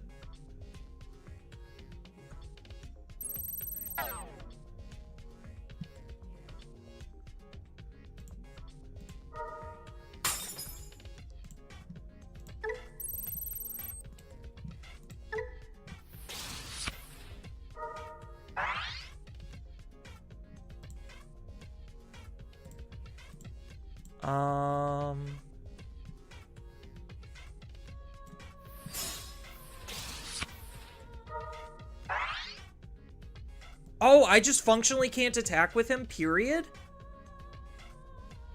That's horseshit.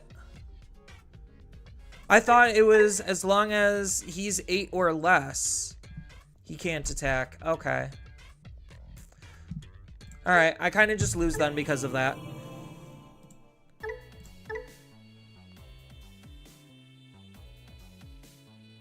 I should have done some other play lines then, because I could have invested in the other Digimon while I still had lots of memory. So I technically still might have been able to win that. I just totally didn't realize that the effect would just lock me out of being able to attack.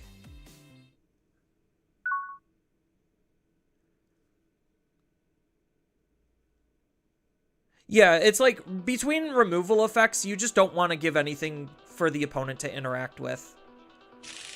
Like, it's the most brain-dead, like, easy gameplay ever, but it's very uninteractive. When it comes to just, oh, I'm gonna hide in the back and set up a back row, then move out and kill you. Like, most decks kind of just do that. They are trying to create some gameplay patterns that stray away from that, but it's not like it's entirely working or effective. And if it is, it's basically just doing the same shit, different story. We Digivolve down here. Then we probably set up a Cool Boy first.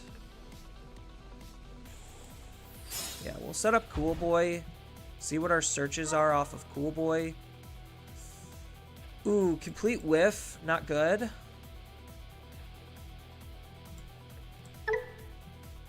Should have set up the tie first. Oh well.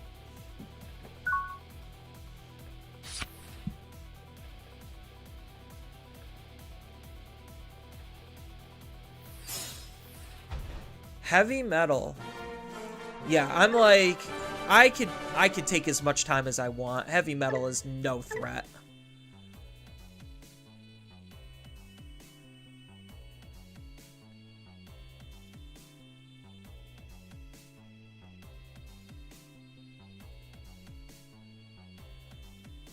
It's just understanding all of these combos that are coming together is the real question. In terms of, like, their overall difficulty and execution. If anyone has, like, an old OTK deck they want me to, like, revisit, I'm more than open to it. This is okay. It's kind of like a similar hand to the other one. Depending on, like, my draws, this could go either really south really quickly or be perfectly fine.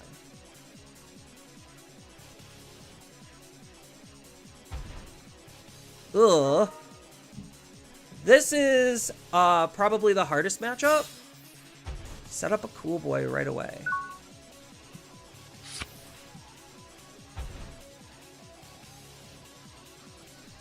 Alright, we'll draw for Digivolving. We'll search first before playing out the tie. Found an Omnimon. And then because Cool Boy's not a mem setter, we'll just do this.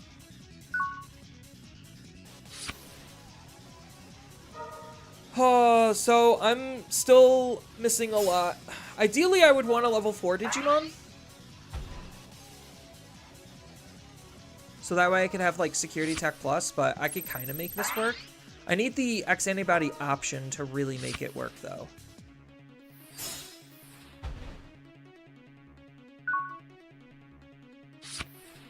Oh, a Searcher. Not bad.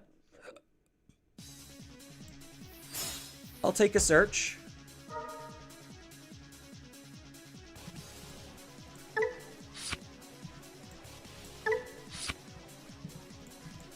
Unfortunately, losing out on the X Antibody option kind of sucks.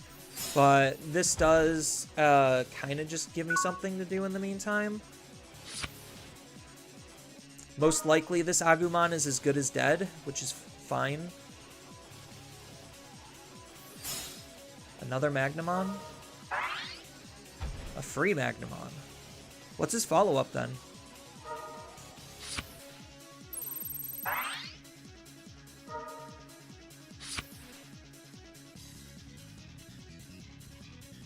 So he's got 5 memory. 4 for an Omeka.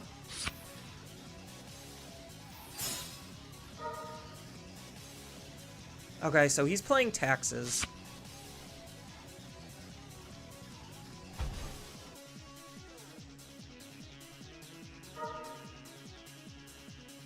Is this a free option? Yeah, it's a free option. And then just kill my Digimon? No, he's gonna put that in his security.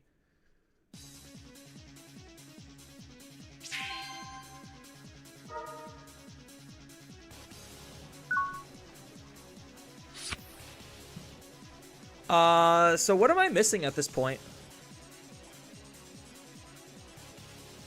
I'm missing the X Antibody option. And how big is this? This is 6K?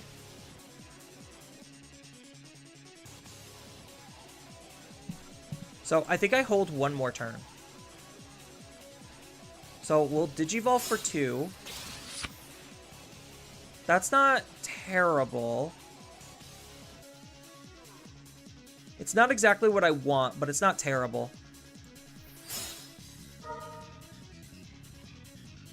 Okay, we found the base, though. And we have the extra security tech plus off of here, so we're pretty good. We're in a good spot.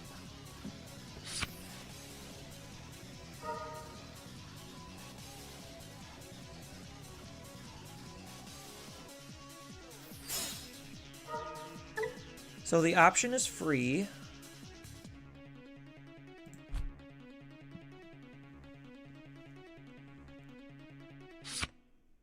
Adding Omekamon.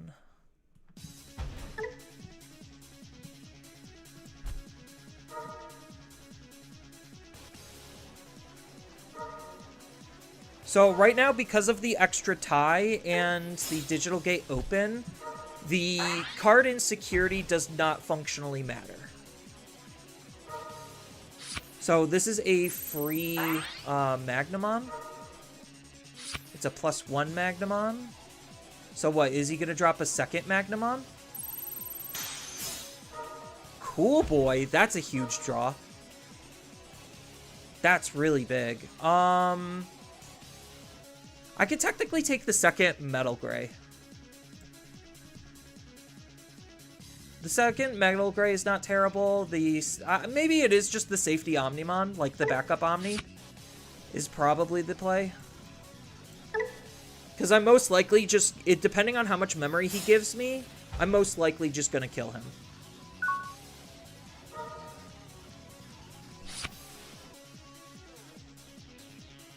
Oh, that kind of sucks. I guess I have to wait like one more turn.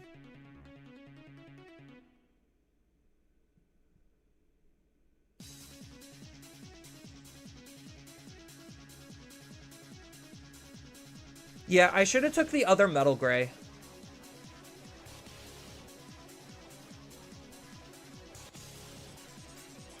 So, what do I do in this position, then? Because he could just Omni and kill me here. So I think I have to try to do something. But the fact that this can't be... I guess I could just purge into it, right? Yeah.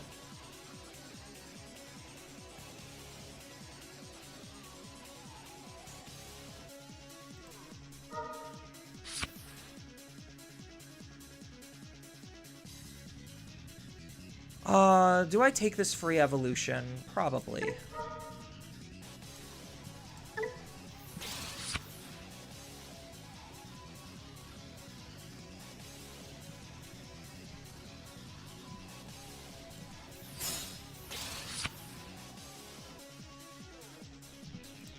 We'll gain a memory and draw a card. We'll pop this to play the tie out. So I should still be able to get it from here. It just sucks that I'm losing this, essentially.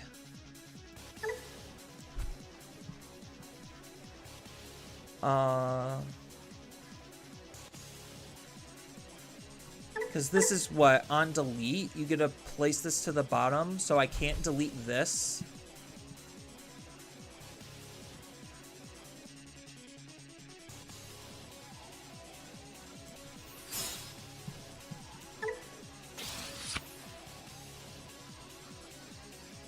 Gaiomon's an interesting pickup.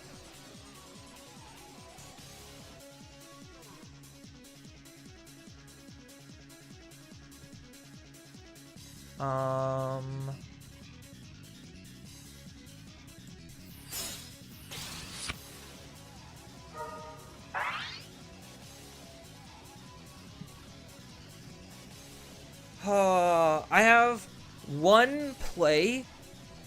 Because I need to see the X antibody option. So I have to play the Agumon here in order to do that. Because then the rest of the memory shouldn't matter. So I need to see X antibody here, otherwise I'm in trouble. There it is.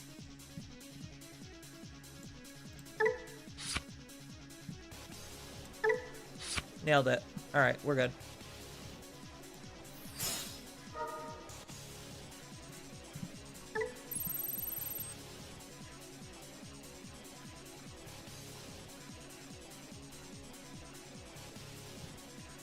And then nothing to Digivolve, so it is just this Gaiomon. Or this Wargreymon.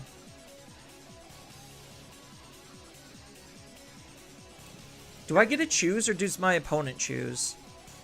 If X Antibody or Omnimon is in this Digimon's Digivolution source, choose one of both players' Digimon and delete all of the others. Then return one of the opponent's Digimon to the bottom of the deck. Okay, so we're good. Because this can't be returned to the hand and can't be... So I swing, choose to keep this, then this gets deleted and this gets bottom decked. And then this should just be game.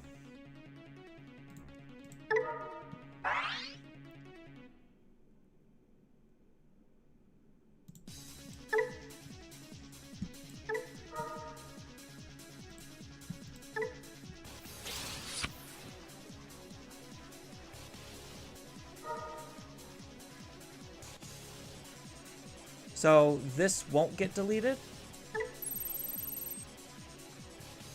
this won't get deleted.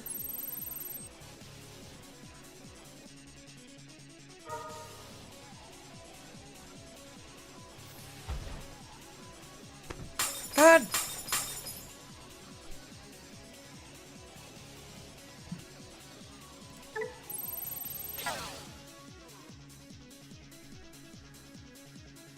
He got me. He got me.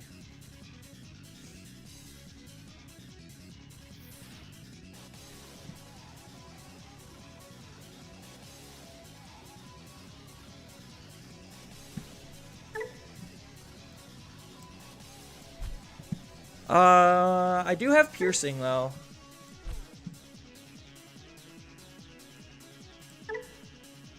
So he's most likely gonna block here then. Yep.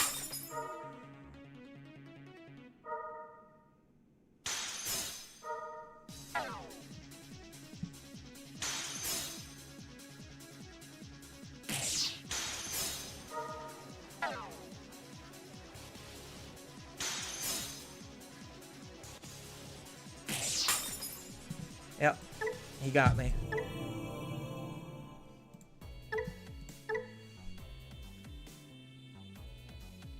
Losing 10,000 DP is kind of a huge deal. And having that access blocker kind of sucked. I think just because of the 10,000 DP reduce, that was probably just enough to be annoying.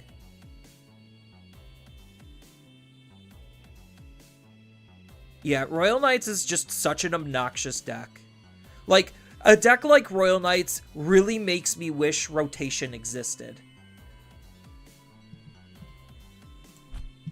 I know that sounds crazy, but like, literally, I do not enjoy that type of deck. But like, the catch-22 is that type of deck is the only way defense is allowed to exist in Digimon.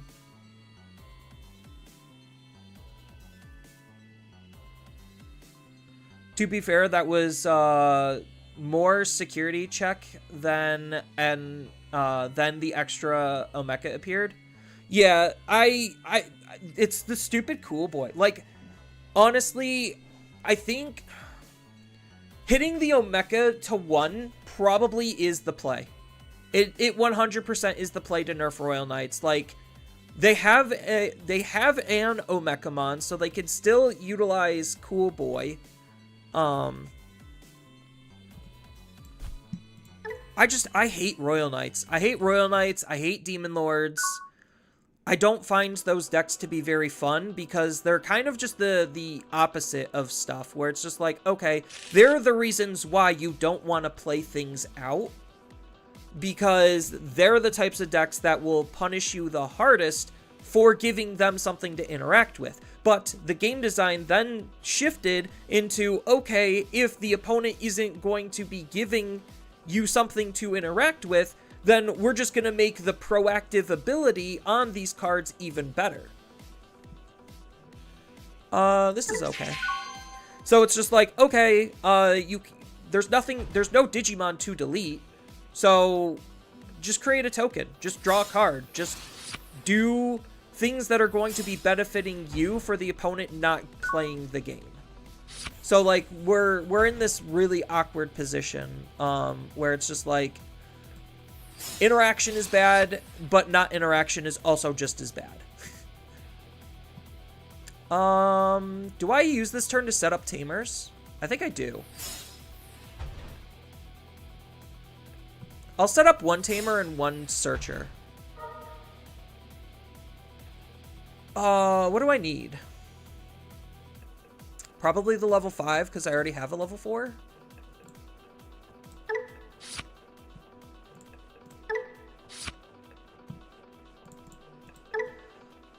Sucks losing the one of, but I already have a level 4. So now he's gonna punch with Gatsu.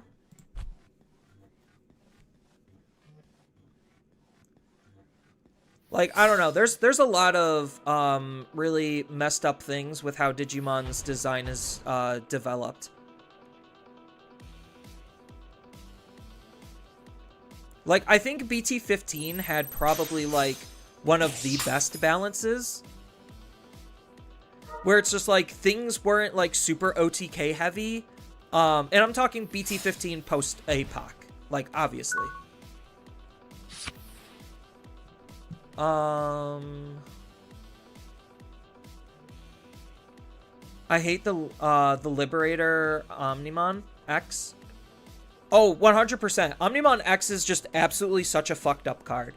Like, that card is the embodiment of fucked up. Let's end breeding. So, we're probably going to do a double Digivolve here. No, we're going to set up a search first. Ooh, the Agumon X is huge here. Because now we get an extra search. And an extra draw. Oh, such a big pickup. Such a big pickup. And then we set up another training. Grab another training. And then set up a tie.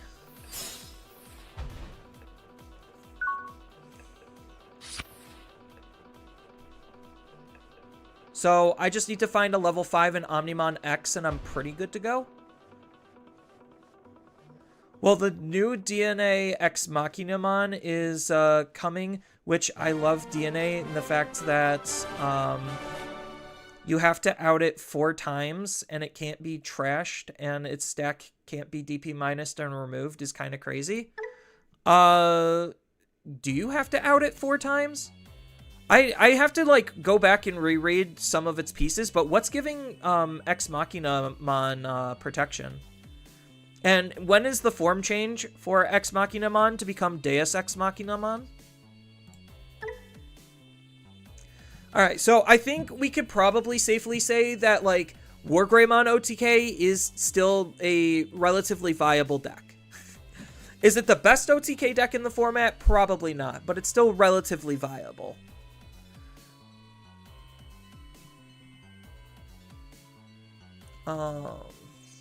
Oh, so somebody asked me about Sakuyamon OTK. So this is old school Sakuya OTK. So it's mainly just trying to use the old offense plugin A in combination with the old Sakuyamons to be able to gain security attack that way. And then you're going to basically just go into Sakuyamon X Antibody and then use another option to be able to unsuspend, and then you're just going to get a whole bunch of checks. So the idea is you're going to have Sakuyamon swing, unsuspend off of Tau, that you digivolved into the Sakuyamon for free because of the egg, because you use jamming, so this swing is going to be safe. And then when you digivolve into this, that's when you're going to use offense plugin, so that's 2 checks unsuspend. Then another 2 checks, then digivolve into Sakuyamon, use another option, unsuspend off of this, another check off of the token, and finish the game with Sakuyamon X Antibody, or depending on the situation, you could even just Nien Bootmon. So that's kind of the old school OTK. The new school OTK is kind of basically doing the exact same thing, just using the Ace and Alliance. And then it forces you to use the Nien Bootmon, I think. No, it might not force you to use the Nien Bootmon, but I digress. So it's like you either take your pick where you're going to be playing Sakuyamon with the old plugins or Sakuyamon Ace with the new plugins, and the deck is, for the most part, almost the exact same. So that's Sakuyamon OTK. I don't know which variant is better because both of them feel kind of just exactly like what Wargreymon kind of felt. Like, you just need to see a lot of things because you need to see your options, both of them, bare minimum. You still have a lot of like setup pieces, but because physical training can't take these, that makes these a little bit more awkward. So you have to like rely on your Digimon searches a little bit more and your Tamer searches.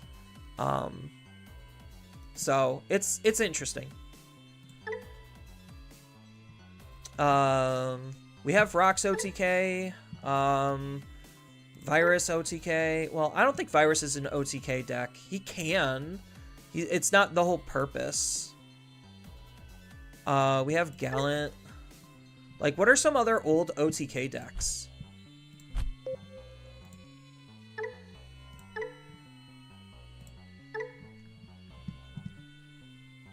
I guess we could go to,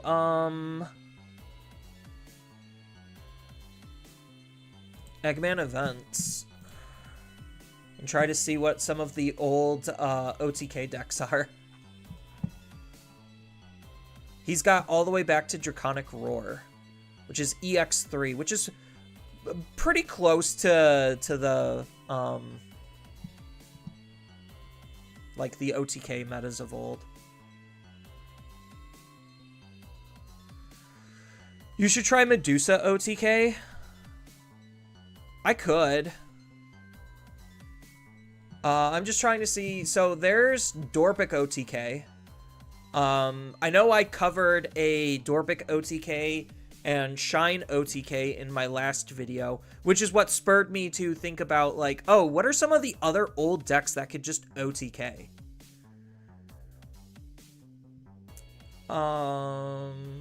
Garurumon lost its OTK. I mean, it technically didn't, but for all intents and purposes, it basically did.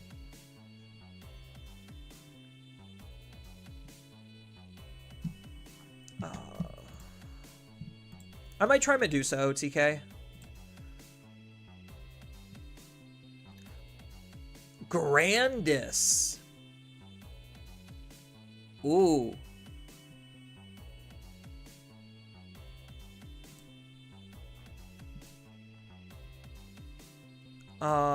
Where's a Grandis? I know technically without the thingy, the Digiburst Grand Kawagamon, it might not be possible, but we could take a look at it and see what it was doing and see what new tools it got. If green got any additional security attack pluses. Is there a way to export this? More actions. Export deck. Copy.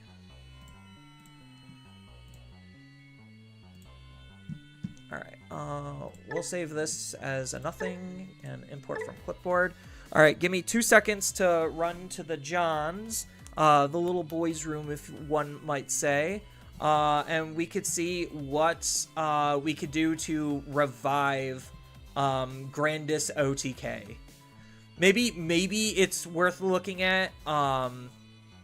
So we're looking at mostly just green security attack plus tools. Or green additional unsuspends, right? If Grand Kawagamon or X antibodies in this Digivolution source, suspend one of the opponent's Digimon.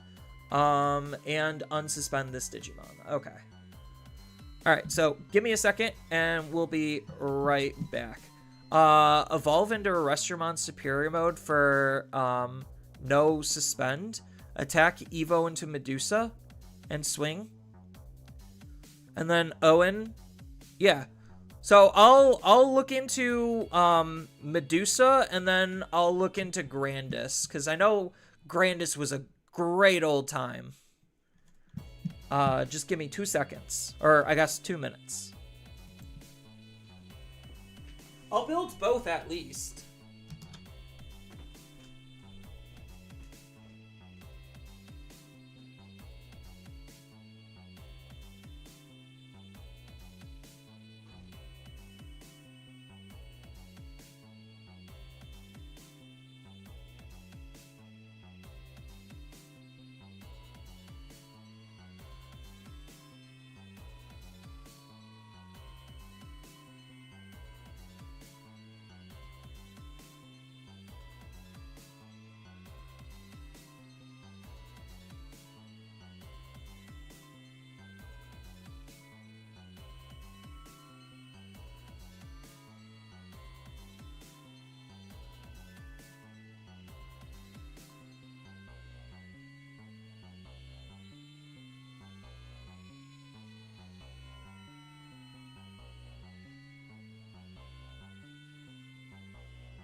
Alright, we are back, chat.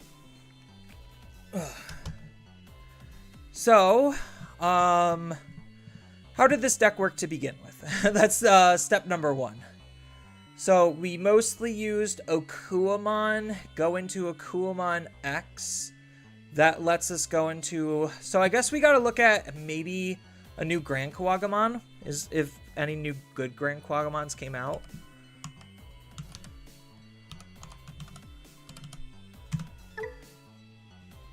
Because there's this one.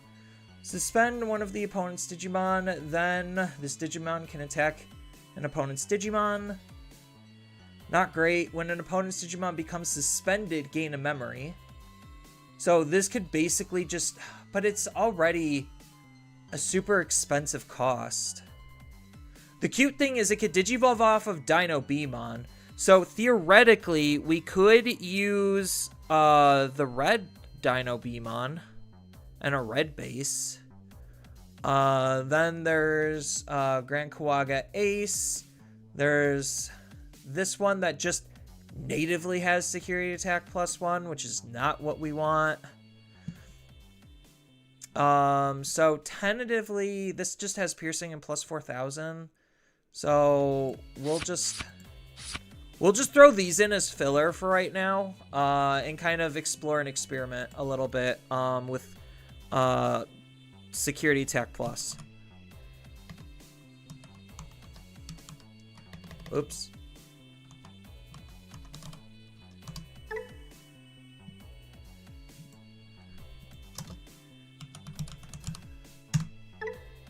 So security attack in green. Go. Is there anything that generically gives Alliance? What does this do? If one of your Digimon is free, it can attack the opponent's Digimon? No. Oh, isn't there the 2-color Unsuspender?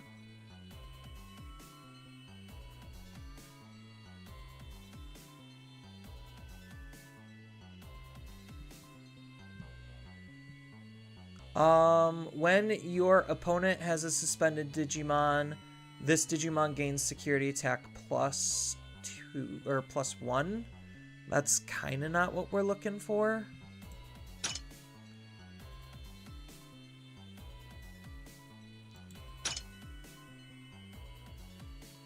This deck might not actually be possible anymore. I don't think green has a whole lot of security attack plus.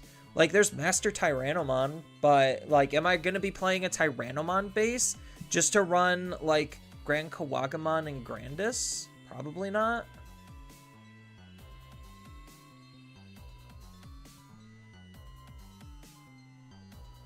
What else do we have? So, we probably would be forced to run this Kokuamon.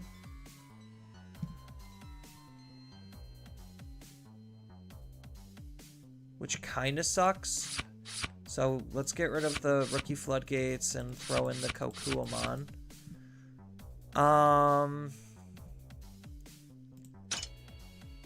Is this a deck that's forced to use offense plugin?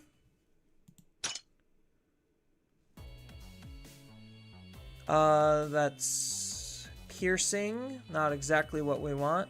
Here's just another generic security attack plus. Do they not have level 4s that give security attack plus? That has piercing. Vortex.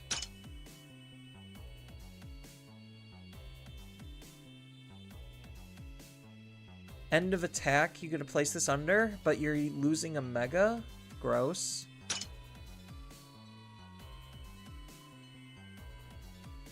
Yeah, I don't think they have enough security attack plus to make it super viable anymore.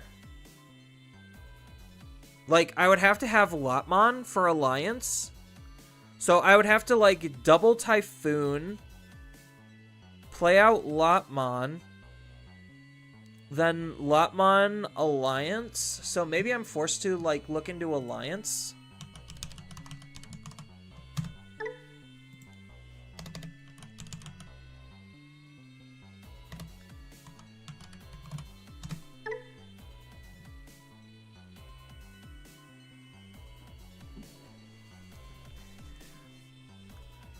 Hi there, trying to pick up the game, and I was wondering what decks you could try out at locals.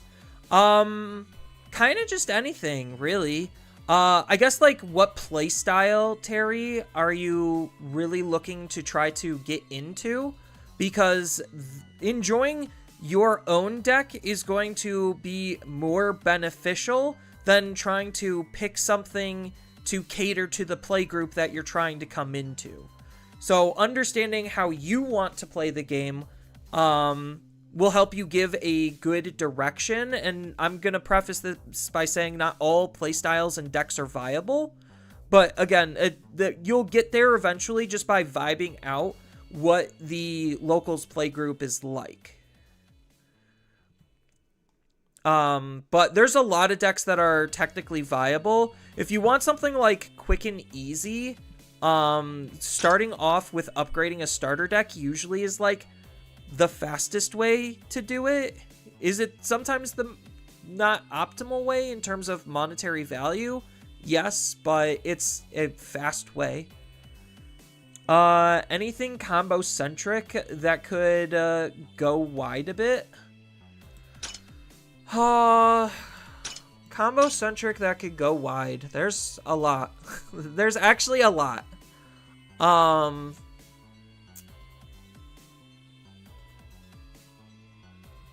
Because most of what I was focusing, I don't think this is possible. So I'm gonna scrap the idea right here. Cool, it didn't save. Nice. So combo centric that could go wide. If you want something really cheap, maybe Bloomlord. Like, maybe Bloomlord would be a good deck. I mean, obviously, minus the Medieval Gallants and the Cherubimon Ace. So, forget about those cards. The rest of the deck should be relatively cheap. How much is Bloomlord going for right now? Hold on.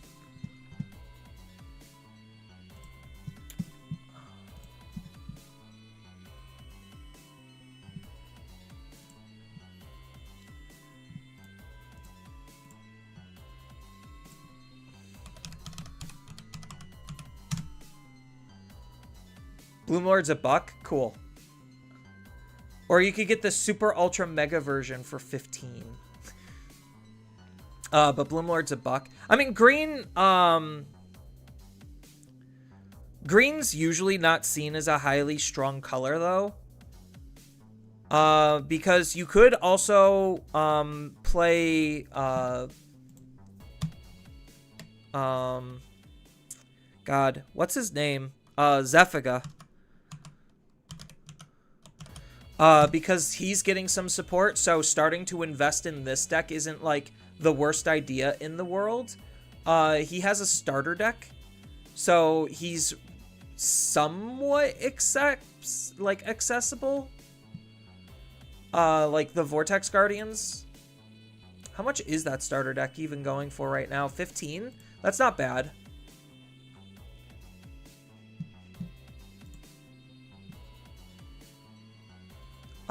What are some of his promos? So, the Galemon. The promos is, like, the only issue with the deck in terms of its accessibility. But again, green is not usually seen as a very strong color, so this might not actually be a good idea. There's always puppets, but Kaguya is kind of expensive, but Kaguya is also going to get cheaper next month. How much is Kaguya at this point? Kaguya is only $8. That's not, like, terrible.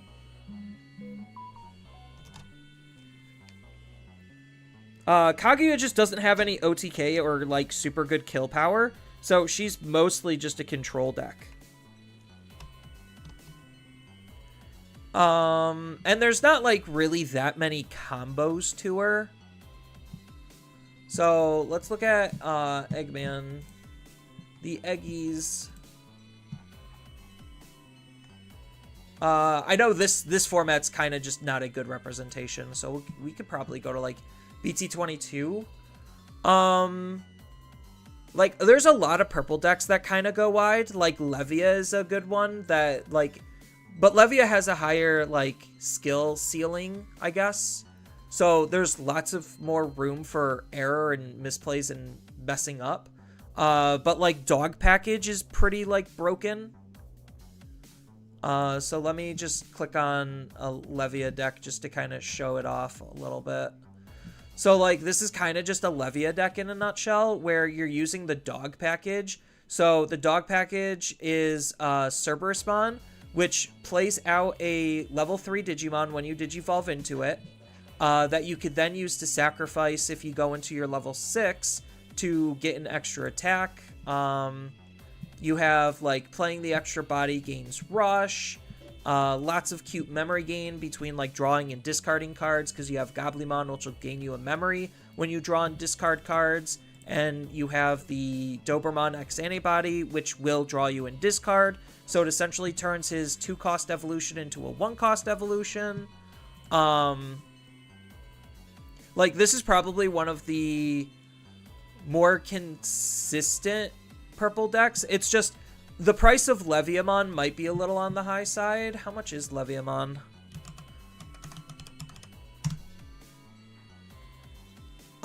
He's gone down a little bit. So $10 for a Levia is not terrible. But that means the base entry point in terms of price of the deck is going to be about $40 to $60, and that's just getting started. So maybe that's not exactly what you want.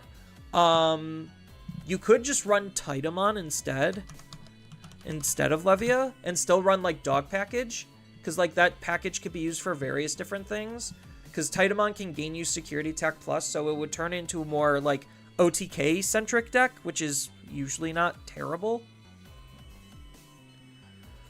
I'm down for trying to grow with the deck as I play it, too. Mistakes just means more room for improvement. Yeah. That's a decent mindset. So, like, let me show you a more updated version of Leviamon. Because he's a deck that's literally stuck around for 2 years, and they haven't hit any of his problematic cards. Probably because there's, like, arguably more problematic things in the format. Which is sad. Really sad to say. Do we not have a good... I mean, there's the Eagle Nest Levia, but that's not the Levia I wanted to show off. I mean, they're all kind of basically, like, the same. So this is just using... this is doing stuff a little bit differently. This is, like, Leviamon using the Guilmon stuff. So maybe that's not, like, the more accurate representation of what I'm looking for.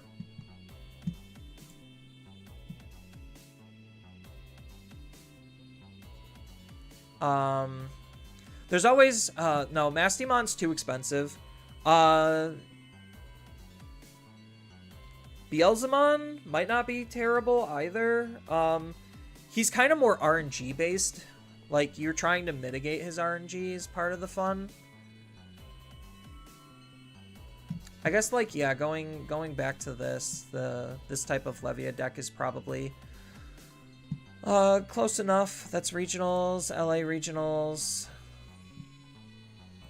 Like, he'll still just show up in places and just, like, absolutely kick people's teeth in. The most expensive card is going to be the Levia. You don't need the Shine, but the Shine's really good.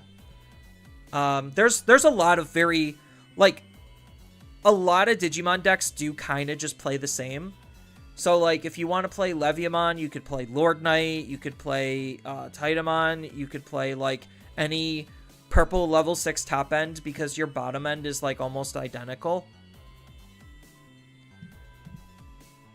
Then there's the Guilmon version, where you're using the Guilmon engine. And then when it comes to just some other, like, everything in Digimon essentially is a combo. Like, literally everything in Digimon is essentially just a combo.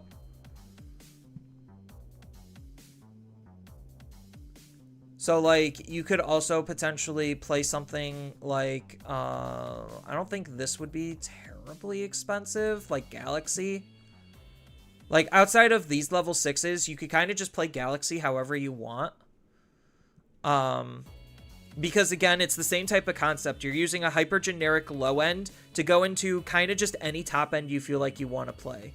And like they haven't really touched or done anything about this specifically. So like this isn't a terrible deck idea to invest into either. And it could actually get support down the line with more Time Stranger stuff. Also, because purple in Gallantmon, it makes purple decks look bad, no matter how good it is.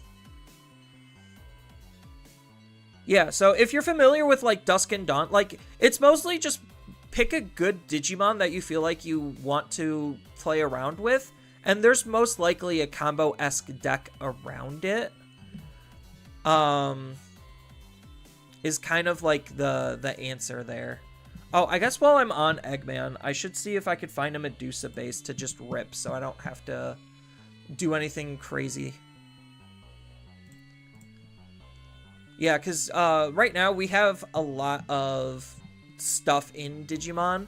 So if there's something that, like, you feel like it would gravitate you, just from a aesthetic, like, aesthetics, then that's not, like, a terrible direction to go either, because, like, the average Digimon deck is still incredibly strong. It's just the strong decks are vastly superior to the majority of the rest of the game, but that's any competitive game, really. But, like, I think the tier 3 and tier 4 power gap is a lot smaller than, like, the tier 1 and tier 2 power gap. Or even the tier 2 and tier 3. I would say the largest power gap is tier 1 and tier 2. And then the second largest is tier 2 and tier 3. Because once you hit tier 3 decks, like, it's just worlds apart. And you won't necessarily know that until you start, like, really getting deep into the weeds of Digimon. And people are going to be nice and helpful for the most part. Or at least I hope they would be. Medusa, right. We were looking for a Medusa.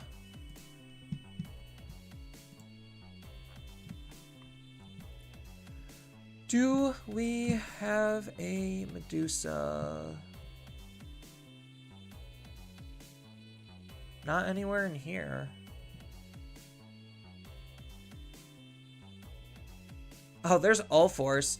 I don't think All Force, even with its updates, is like any better than what we were playing.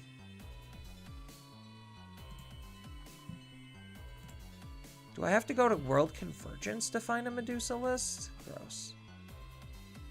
Yeah, so, like, if you want to explore a deck that, like, is competitively decent, I would go to, like, eggmanevents.com, and you could kind of just see, like, a good wide spread of decks very quickly and easily in terms of, like, what has been good in the past.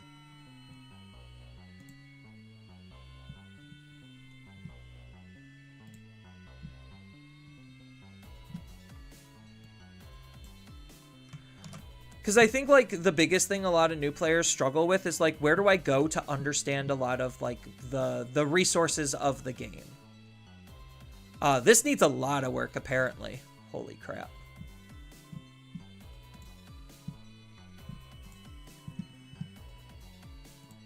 Alright, decks. New deck. Oh, nope, I don't wanna create one. I have one copied in my clipboard.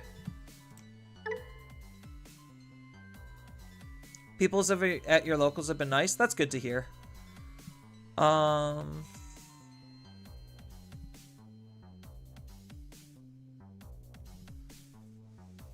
So what are we doing here?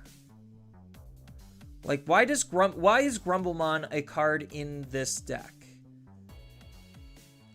Is it literally just to kill the tokens here? Yeah, right now the sim does not have the new stuff.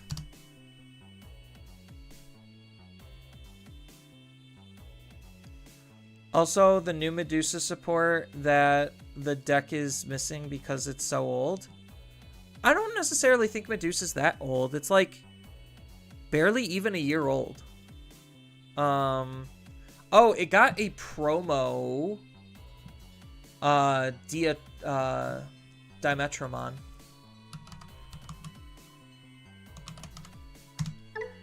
Yeah.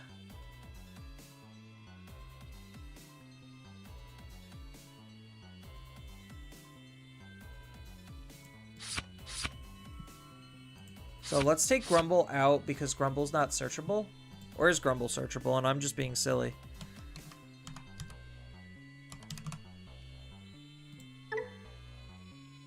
No, he's not. He's a demon.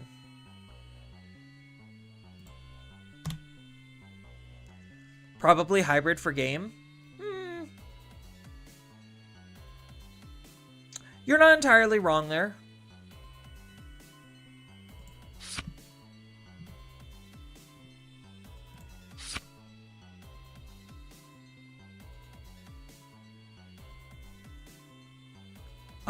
And the level 3 in the set rocks. Oh yeah, there is a new Eliza, isn't there?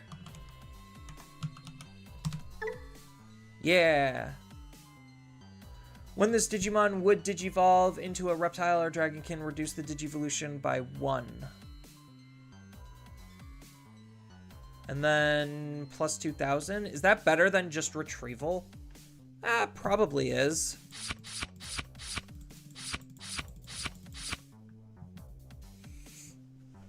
So what? Is this basically just the same deck? You would take out the Greymons and the promo Drim? Why would we take the Greymons out? Isn't he just adding more security tech? So what's James, what's your level 4 lineup then?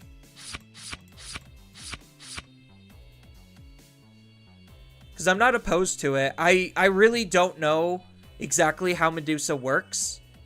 Like, I mean, I know the concept on how it works, but it just seems almost exactly like what we just played. Maybe just trying to do things slightly different. Because don't we need all the security tech plus we can muster for the most part? I'm just going to watch and see how the games play out. Maybe I can learn something. Yeah, like, I have a ton of, like... I don't have a ton of gameplay on my channel, but I do have a good amount of streams that that can showcase the game. Salt aside, like, because sometimes I do get a little salty, not gonna lie. But yeah, so like right now I'm trying to focus on like OTK decks more specifically because OTK decks are always going to be viable. And it's just how fast and consistent we're able to OTK is kind of just the metric in which an OTK deck is good.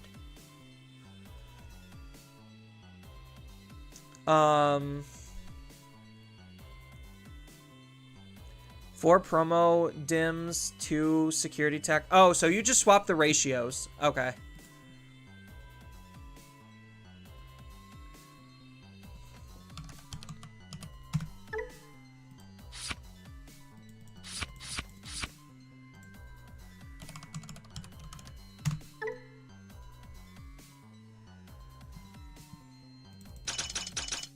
Oh, what am I doing? Level 4. And then... There we go. And then are you on 2 Pyles or are you on all in on Arrestor? Like what's your level 5 lineup look like, James?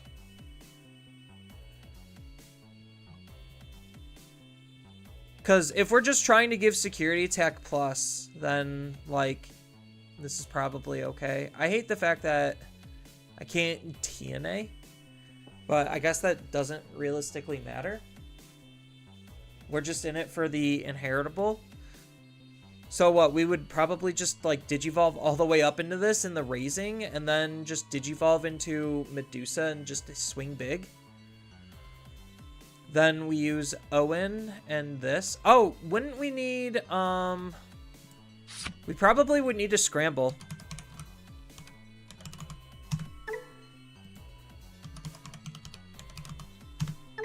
Oh, I'm on level 4s. Duh, that's why it's not working. So we would probably need like a scramble or two. Yeah, so they're on probably red memory boost because they're not trying to gain abilities when they digivolve.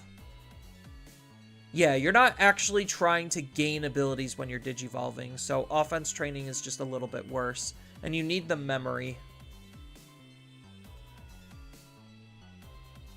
So, what's a card that I'm cutting, though? Because I have to cut one card. Do I cut the Louis? I think maybe I do just cut the Louis.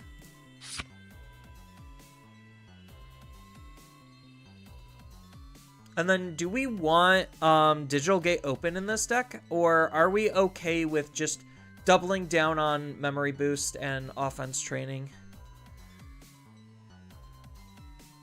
Oh, you're fine. I think maybe I do want like a 3-3 split of these. Because I think like we have to see security attack +1. Because like, how much damage are we doing on average? So, we're doing 2 off of Medusa. 3 off of Pail, 4 off of Greymon, 5 off of Tai. So we kind of do need to see the Greymon, right? No, you push out and evolve into the level 5 because it forces the attack. And if you check security, you can evolve -3 in the egg. Oh! Okay, so we're at least just for the most part digivolving. Okay, so we're digivolving into... We're holding a level 4 and raising. Digivolving into level 5, whether it's these two. Then we use the level 5 to check the security. Then this triggers. And this triggers... No, this doesn't trigger. But you will gain the memory for removing the stack off of these two potentially. Okay, I'm starting to see it. So I think we would only want like maybe attack 1 of Pail then, because I think Arrestor's kind of just cracked, because he could attack without suspending. So you attack and then you could attack again. Okay. So I think...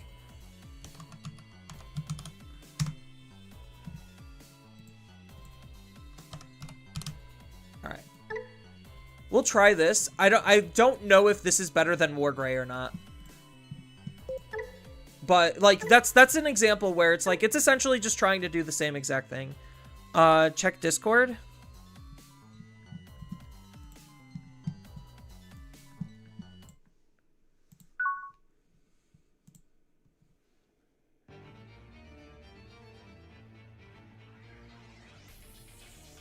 Okay, you're still on a grumble.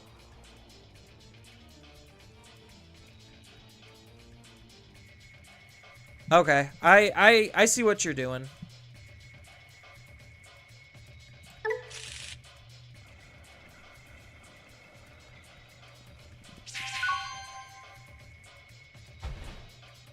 Yeah, so you're more so focused on trying to keep turn. Hitting with Medusa, dealing big damage.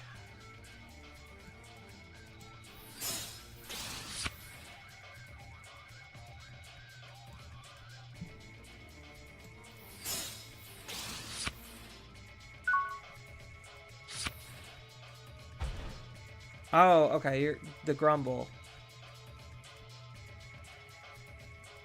Yeah, so the idea is you're more so just trying to break all of the security with Medusa and then find extra ways to deal damage, whether that's the Grumble, the Wargrey, or the Omni. The list changes drastically with BT24 though. Oh, 100%.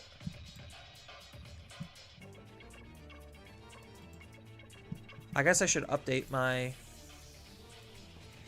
Hey, look, it's a mirror match, except it's not. Well, maybe it is. Or maybe they're just more traditional.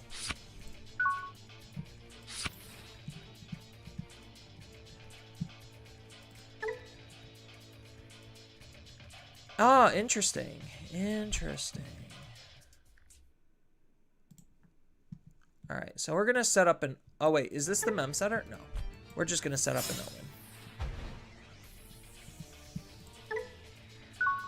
So what? We're just missing the level 5 and then we can hit big?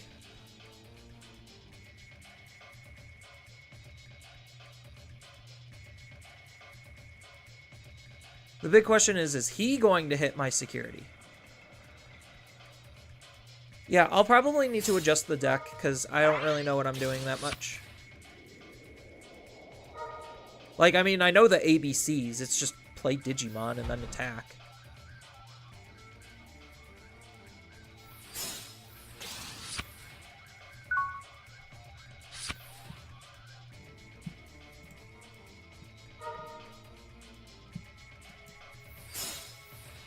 Yeah, I'm still just missing a level 5.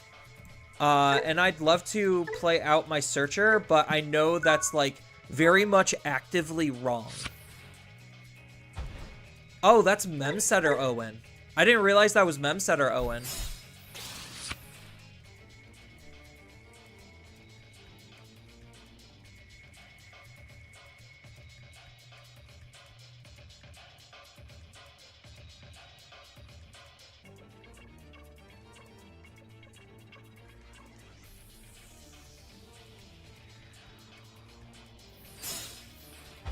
Also important to know the Medusa tokens can that trash security, so you should add them into the equation if you delete them in the same turn.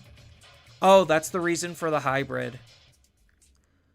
Okay, so it basically allows you to squeeze way more extra damage.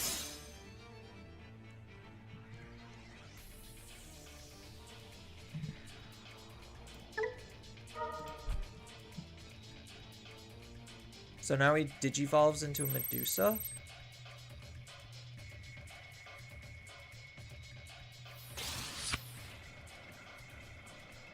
Can't create a token.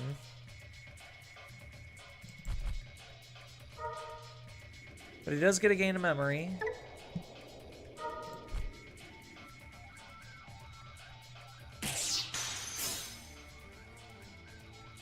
That means this dies.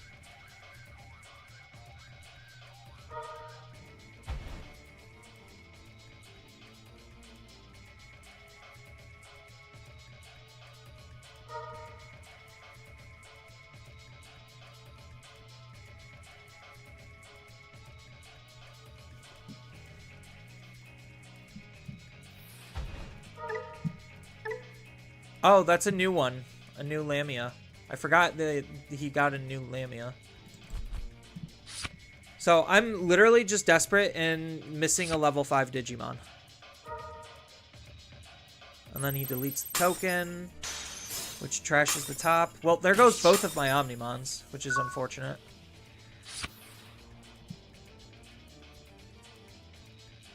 So I get a gain 2 memory. So maybe I'm just like forced to try to move out and deal some damage.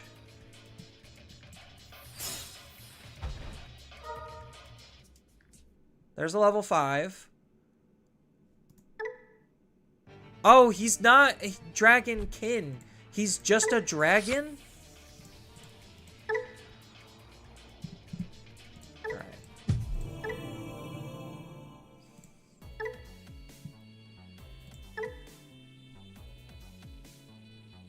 That sucked. Holy crap. Completely missed on the search. Alright, what's this doing again? Yeah, I guess that's why he's a one of. I thought he was a dragonkin. So what is this card actually doing? Oops. So... for the turn, one of your Digimon gets piercing plus 4,000 Digimon, then it can attack. Okay, that's the part that I missed. The rest of it doesn't matter. It's then it can attack, and then because it deals the damage, that lets you Digivolve into Medusa. Got it. Pyodramon is just better? Yeah.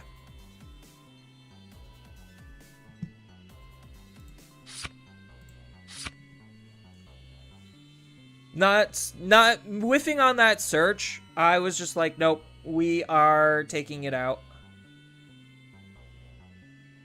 Yeah, I think the Raging Serpent is kind of cute, but I don't think a 4-cost Gaia Force is like any better than just the Digital Gate Open. Like, if we're trying to OTK people, we need to find cards, and if we can't find cards, that's a problem. We're not trying to be cute and cheeky with the counterplay tech.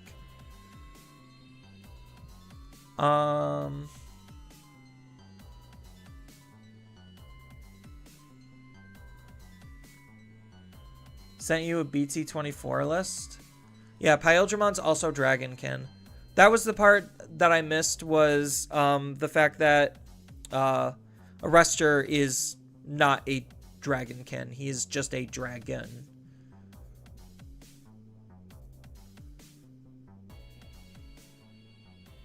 Do I want to keep the Yukos in?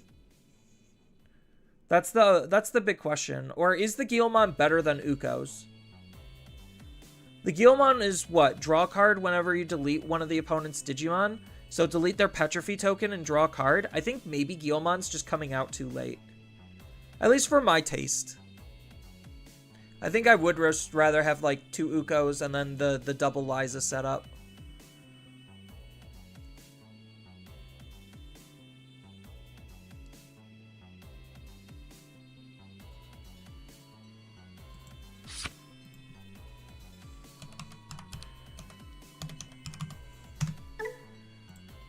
The Grumble Grumble.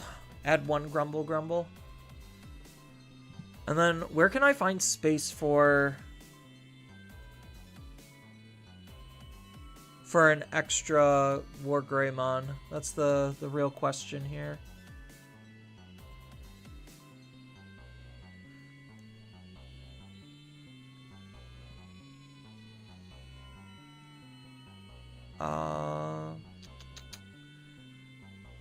Or maybe I am just okay with 1. I'm not okay with 1. Who am I kidding? Yeah, we need the Owens. 10-10, so I could probably take out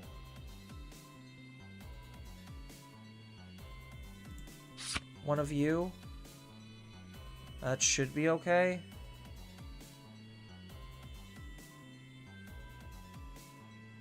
Then we have 6 of these inheritables.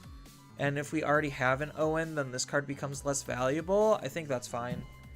Alright. Let's rerun it. Drop a boost. No! I need all my memory boosts. All the consistency. Correct. DGCO does not have BT24 yet. This is okay. We're just missing, like, the 1 or 2, access cards. So, we Digivolve down here. And then we hard play you. And then that searches. We find the Medusa. And we take the access level 4. So that way I can Digivolve this into a level 4.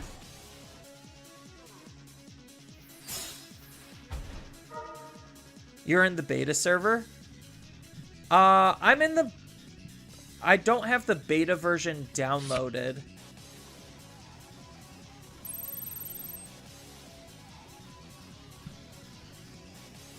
Oh, blue DM with Justimon top end. Okay.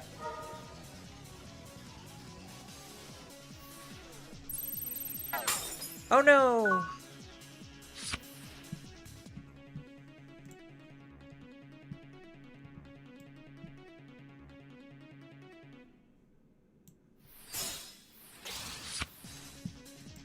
Oh, that's a good draw. I think I just take the Searcher again.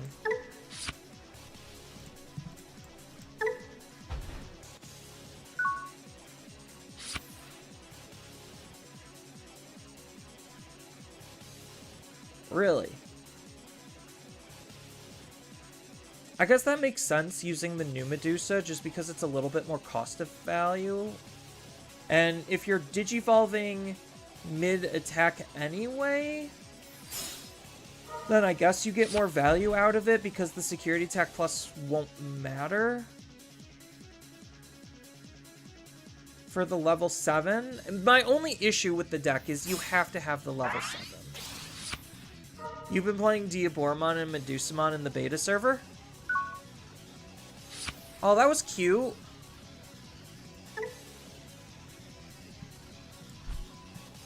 So the big question is,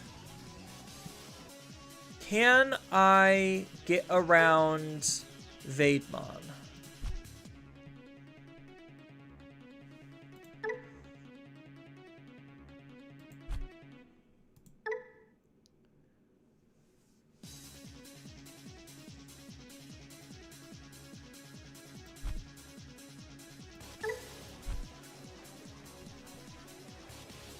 I don't think the answer is I could get around Vademon very well.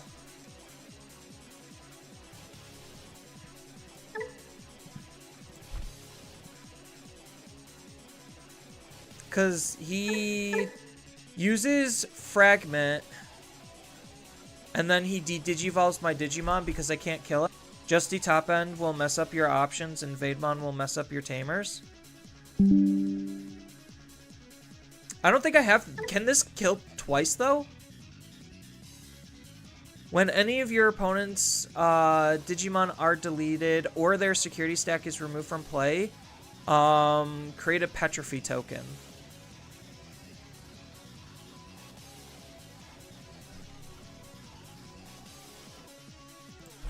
Yeah, I don't think I could get around the Vademon right now.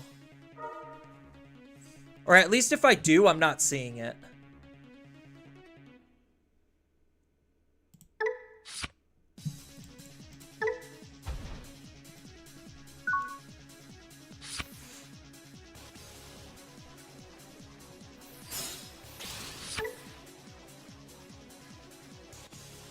Because this will only kill it once. Yeah, and now he's insulated. So now it just makes Vademon even harder to get rid of.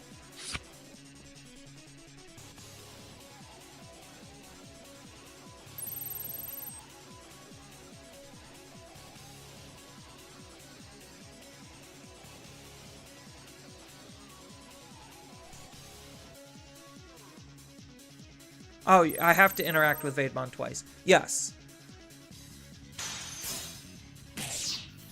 Oh, kind of wish that was the security one. Crania.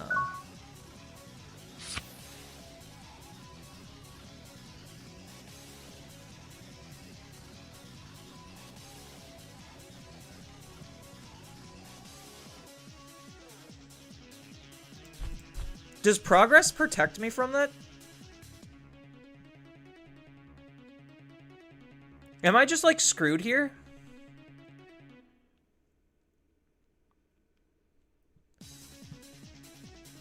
I don't feel like I can make any meaningful plays.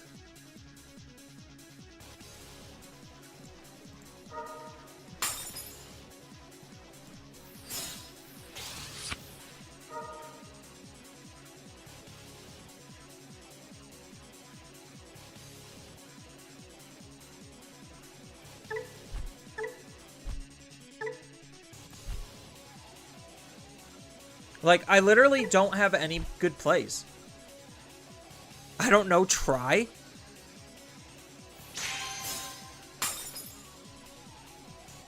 Because I delete his Agumon, and then this deletes my Digimon.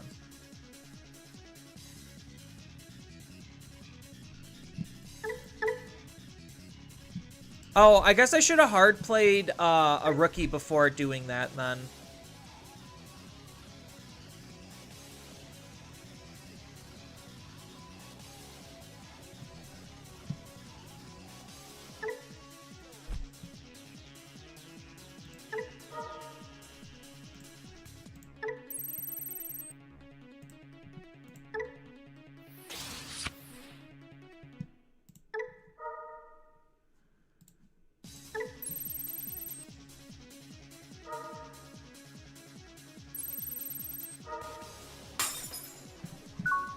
Yeah, no.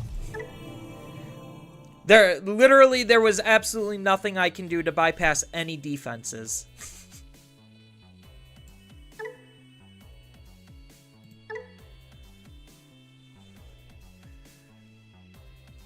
Technically, technically, it could protect you, but you would have to skip the when Evo and the end of attack. This OTK is so fragile. It definitely is way more fragile than Greymon. Like, so far, I kind of just feel like Greymon is just better. Like, just straight up Greymon.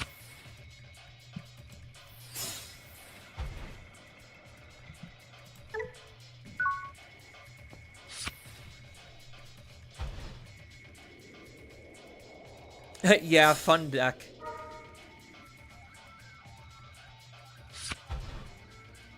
So, like, I understand that, like, progress is, like, literally the protection, but if you can't even get to the attack part to begin with, progress literally doesn't mean anything.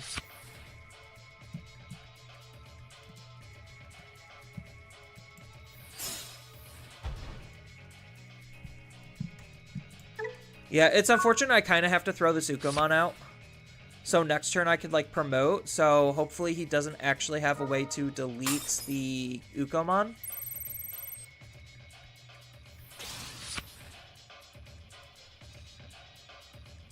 He most likely does with the Iron Mako and the amount of mill he could do.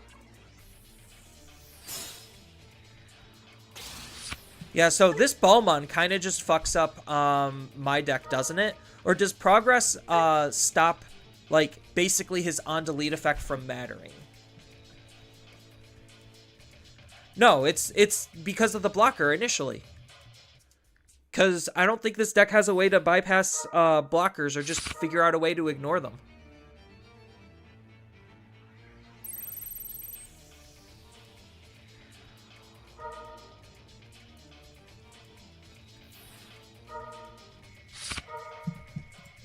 Yeah, okay.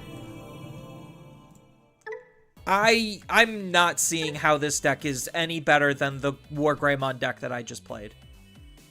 If anything, it, like I said, it still feels kind of just a worse version of it. Because, like, the big thing is, during my attacks, like, if I can't even make the attack to remove the security, I literally can't do anything. If you can delete him while attacking, you can bypass his float effect. Okay, that's at least good to know.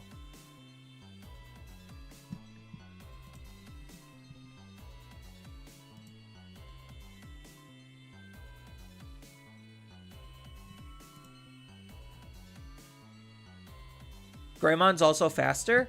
I feel like I'm finding my stuff way more faster because it has higher levels of consistency. Like, there's just more tools for me to use to find my parts and pieces quicker. So, like, I actually have the ability to find the Omnimon. I have the ability to find the majority of things. I'll give this, like, one more college try, and if I'm, like, not really feeling it and I can't put things together, then I'm probably just gonna just delete the deck. Like, it's similar to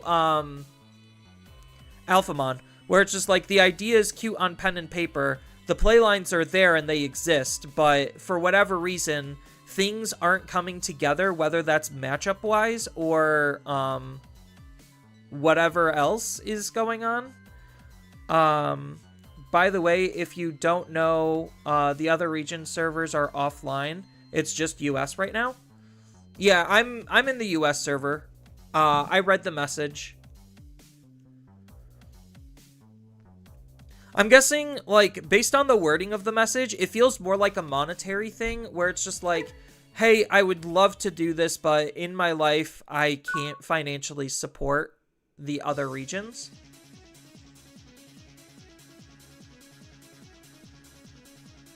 Whatever the reason is, opponent playing cards. Yeah.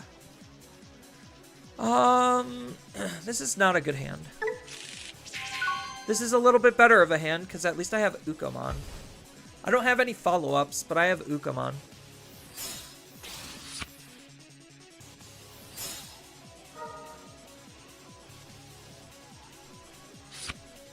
Yeah, my opponent's probably just going to floodgate me out of the game before I can even think about playing. Well, I drew into the Owen. That's actually a really good card draw for us. And I have a backup rookie, so we might be able to get somewhere.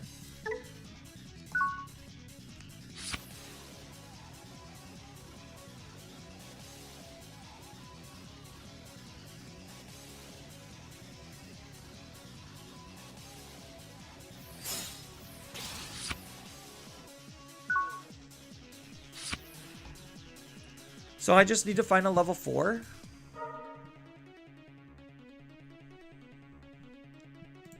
Well, that's not a level 4.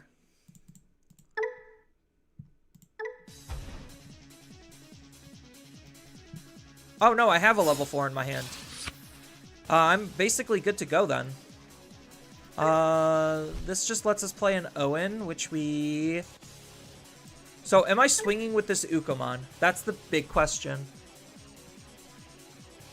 I probably am. Worth. And then give him 1 memory.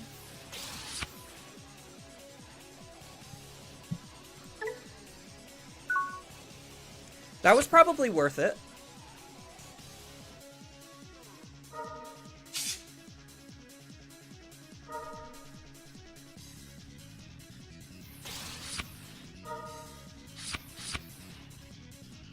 Although, now he's just going to go up into a level 6 and try to floodgate me out of the game. Or try to keep it and search again. You should know how this game is played, James. There's no way in hell that Ukomon was actually living. Even if it was unsuspended. Plus, I feel like I have all the cards in my hand that I need in order to, like, Digivolve up and make plays.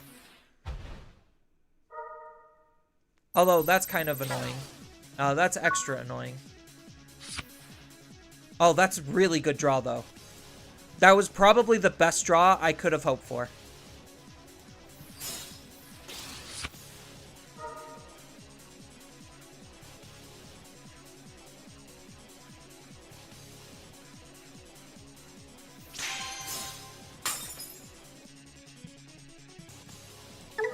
We'll gain a memory first, and then we'll Digivolve. Into the Medusa. Delete their Digimon, because it doesn't have protection.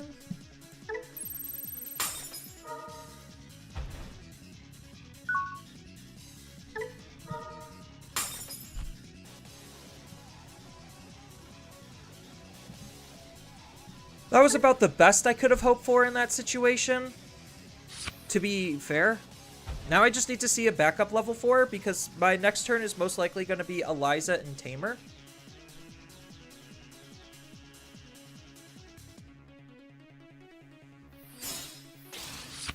Well, they spend a whole nother turn trying to reset up a floodgate.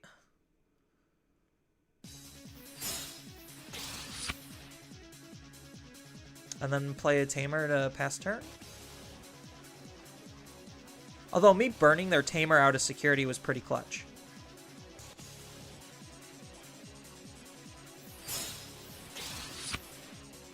Yeah, choke me to 1. That's fine. Aw. I think I might have game here.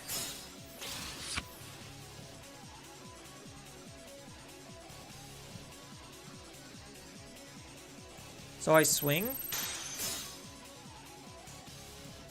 Gain a memory. Play a Petrophy token.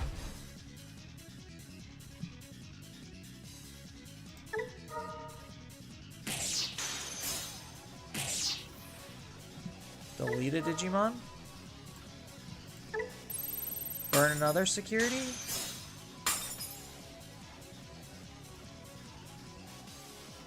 And then, unfortunately, I'm going to have to set up a Grumblemon and hope he doesn't have another Hexablaumon.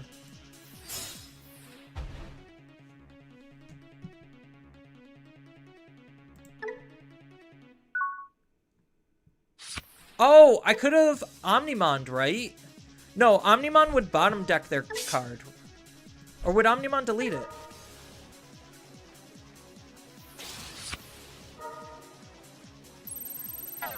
To the bottom of the deck.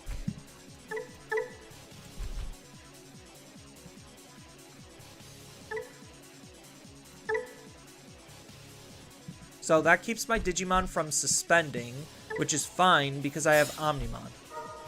I just need them to not have another Hexablaumon, ideally. Invisimon.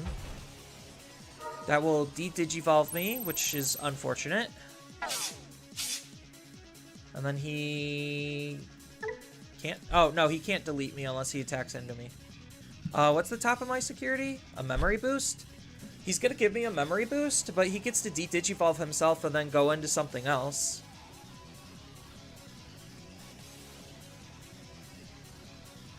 I mean, as long as my Owen stays on the field, I should have game. Oh, right. He hides in security. Oh, no, but I Grumble. Like, I have Grumble to delete his thing.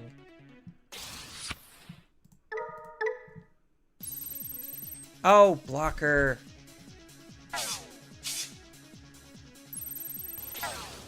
And then he removes my Digimon anyway.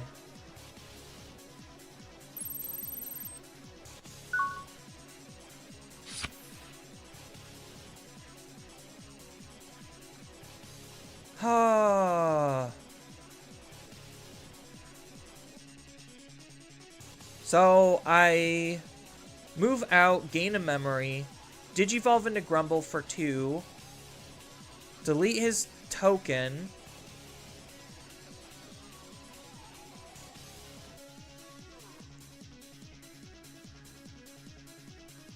I don't think I have it. Because he has more sources, so Iceclad's gonna suck. I need to have another, Medusamon. At my memory count, I just don't have it. What is,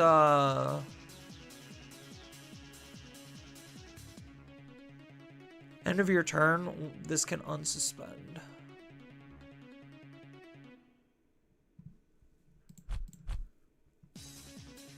Because this can't delete anything.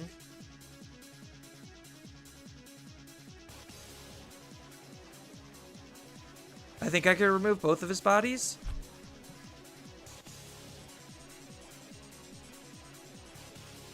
Oh, no, I do have another Medusa in my hand. Okay, never mind. I think I just remove his Digimon. Yeah, I'm being stupid. Just ignore me, chat. I'm totally... I cannot see cards in my hand.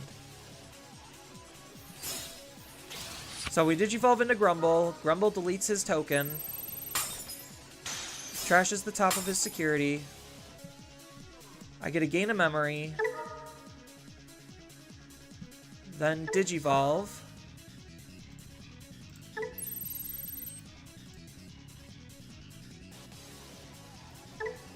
So, do I Digivolve into Paildramon? Or do I Digivolve into Cyberdramon? Because can I not attack? No, I can attack.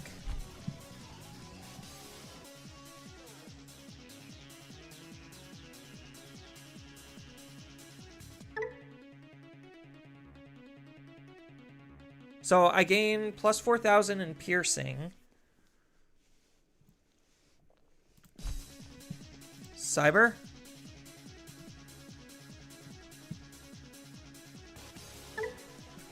Oh, yes, because that will fuck up his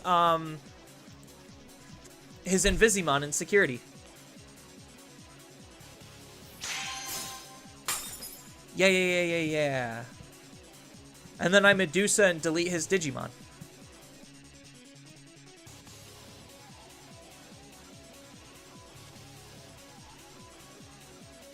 I'm just trying to think, is there any other play lines? No, I think it's just Medusa delete his Digimon.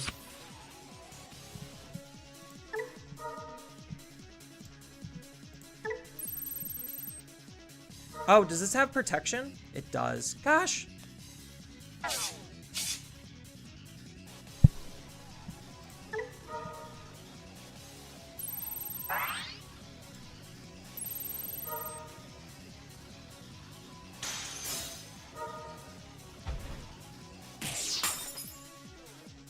Well, that was unfortunate.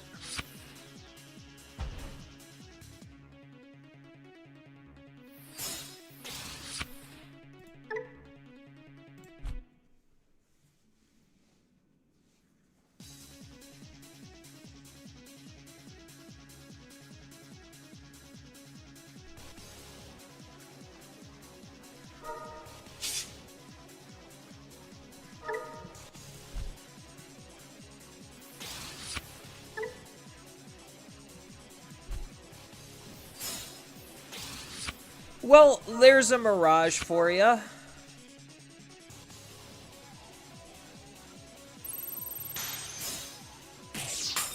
Well, there goes a Mirage for ya.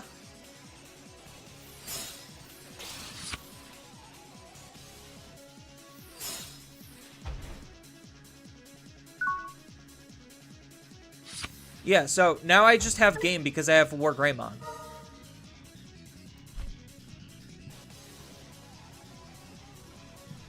Do I have another rookie in hand? I don't even have another rookie in hand.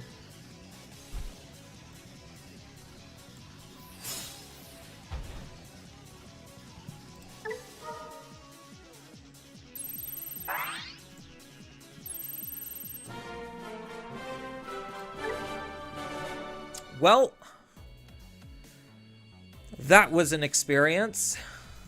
I managed to win, but it was very, very far from just OTKing the opponent.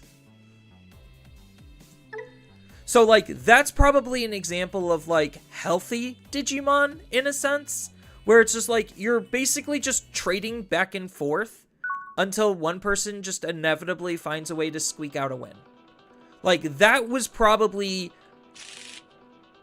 the most awkward definition of healthy Digimon, because there was nothing exactly healthy about what we were doing, but in terms of, like, the actual ebb and flow of the game, it's just like, okay, you did something, I blew you out of the water, then as a result, you kind of figure out a way to counteract what I just did and blew me out of the water, and, like, there was a lot of, like, good back and forth between players, and the game just didn't, I mean, it kind of did anticlimactically end, but, like, that's probably more so what good Digimon looks like.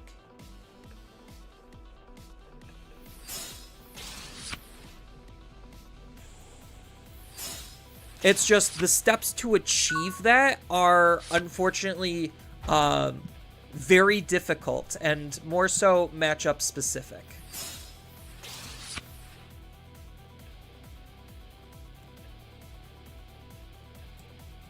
I think I Owen before I Digital Gate. Just for memory conservation. Because next turn I'm going to, like, raise out Ukumon, punch, and then Digital Gate in search. My hand is not very good, though.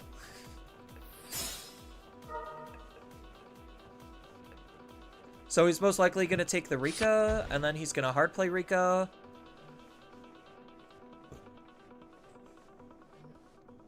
Honestly, that game was fun to watch. I'm glad you had fun watching it. You still find it hilarious that he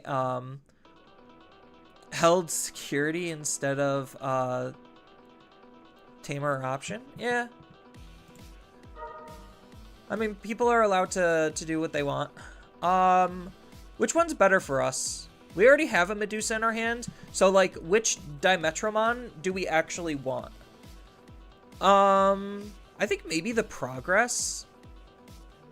Well, I think it is technically this one is better, because... No, because I'm going to use Digital Gate Open to set up another tie, but I could do that after setting up another potential ON. So I think this one is better, because the inheritables are both the same. Paladin mode equals hidden mode. Not entirely wrong there. So this Ukamon is probably good as dead, so we might as well just swing with it.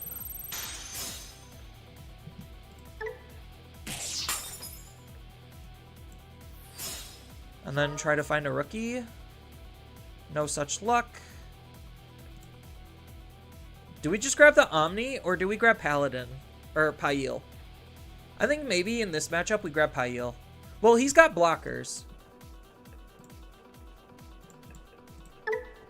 So maybe Omni is the actual play.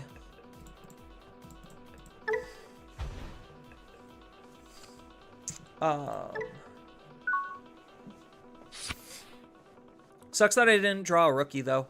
A second rookie would have been really nice.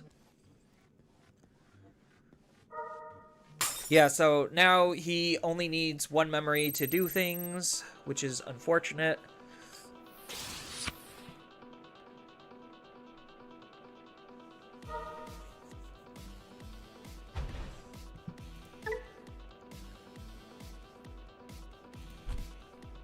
I mean, if he builds a wide enough field, War Greymon might end up being free or something.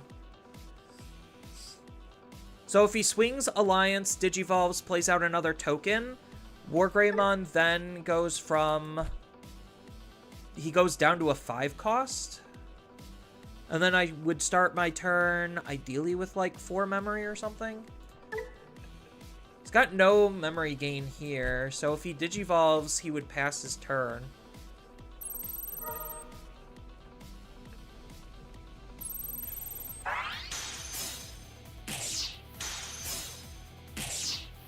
Oh, good thing we took the Omni then.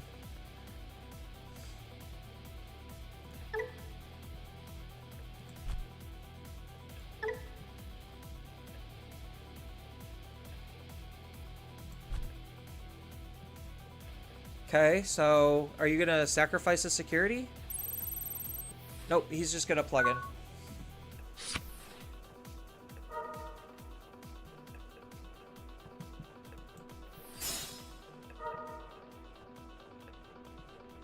I have to take the rookie here. Unfortunate.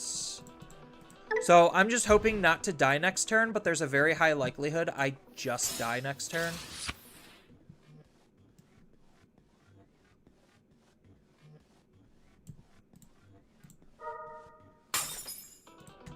Yeah, I'm just gonna play this out right now. So if he has Sakuyamon X Antibody, I literally just die.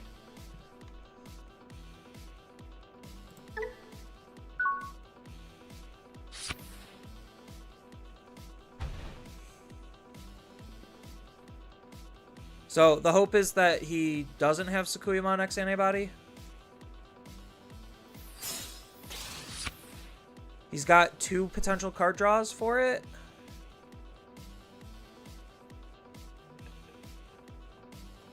Maybe he has only 1 more card draw for it. Because right now the ace is like extra super vulnerable.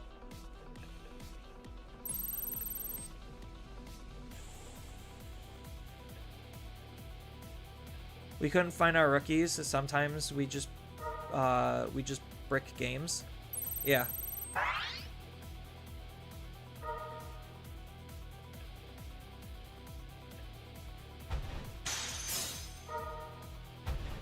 I mean, if he doesn't kill us this turn, then we're going to be doing some pretty decent damage.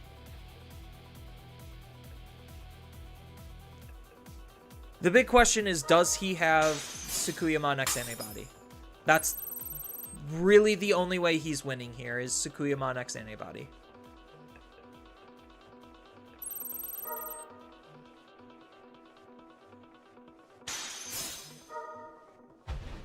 Okay, literally all the resources.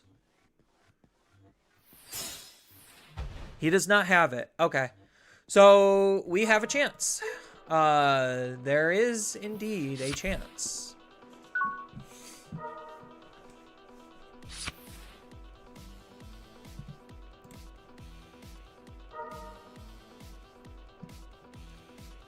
So the next big question is, do we Paildramon? Or do we cyber? That's the ultimate question. I'm gonna crack this just for safety.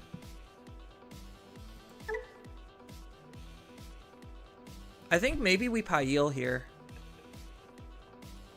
Because we Pail, we swing. We could potentially kill something.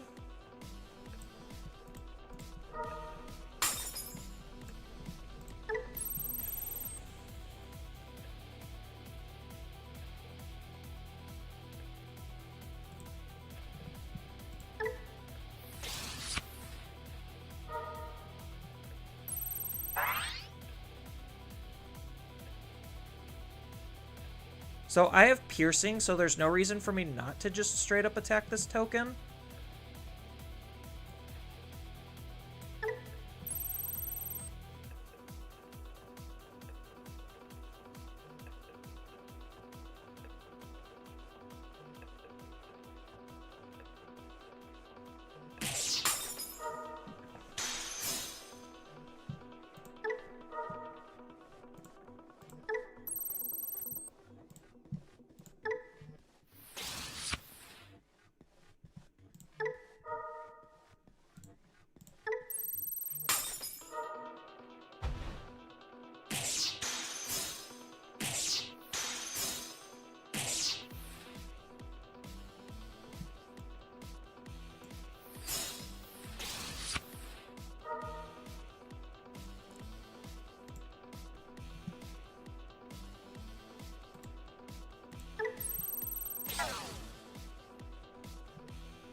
And then that's game.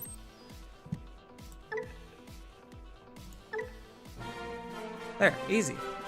Sorry if I was a little bit silent there. I was like trying to actually think. So that, I guess that was closer to the OTK. Like that was probably as close to the OTK as we're most likely going to get. Because I thought about it and I'm just like, wait, no, it has to be Paildramon, so that way I have enough security damage to rip through the remaining security, so that way Omnimon can swing for the game. Oh, I don't know Owen works with Omnimon. He probably doesn't, and it was just like a general trigger because it was triggering off of other things too.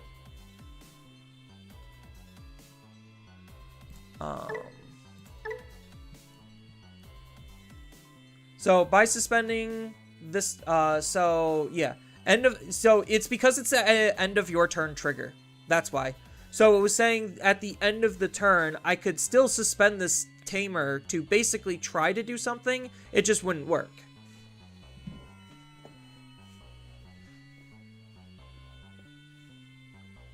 But you could still suspend him for doing nothing. Alright, so Medusa's interesting. I don't know if Medusa's better than Wargrey. Honestly, I kind of still feel like in terms of OTK-ness, Wargrey is better, but in terms of like having alternative playlines, Medusa's probably better. So that's kind of like the dichotomy that I'm thinking of. Is like Medusa's not just an OTK deck, she has other plays. But I think just Wargreymon is still probably my preferred stuff.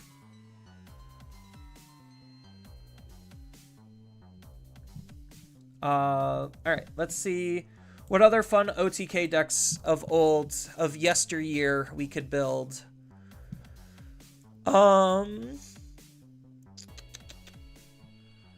Anything in EX4? What was played in EX4? Oh god, I'm not attempting Millith.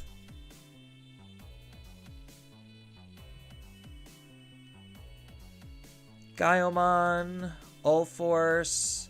Do we even try Ulforce? Is Ulforce even worth playing? Like, I know there's just better blue OTK decks. That's like part of my issue. Man, I miss Mirage. Gamma? Is Gammamon an OTK deck? But that's just another red security attack plus OTK deck. Maybe we do just try, like, a Black War Greymon, like, what was, actually, hold on, that was what? No, it wasn't EX4, it was, BT23. What were the Black War Greymon decks doing? Let's go to Pasadena. Alright, so what was this deck doing? Oh, it's, like, actually a legit Black War, not like Black War OTK like the image is suggesting. Then why not just use that image? All right.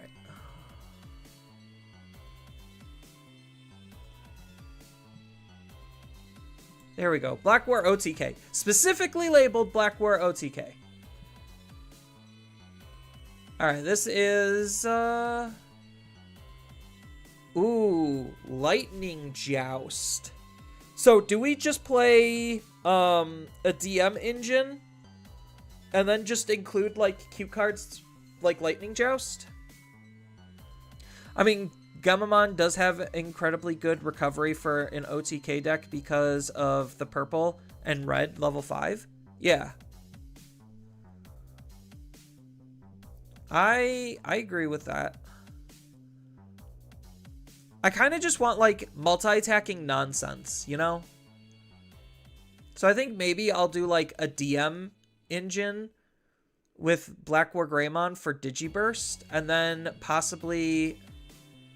How are they using Lightning Joust, though? Oh, they would have to use Lightning Joust before Digivolving into Black War Grey.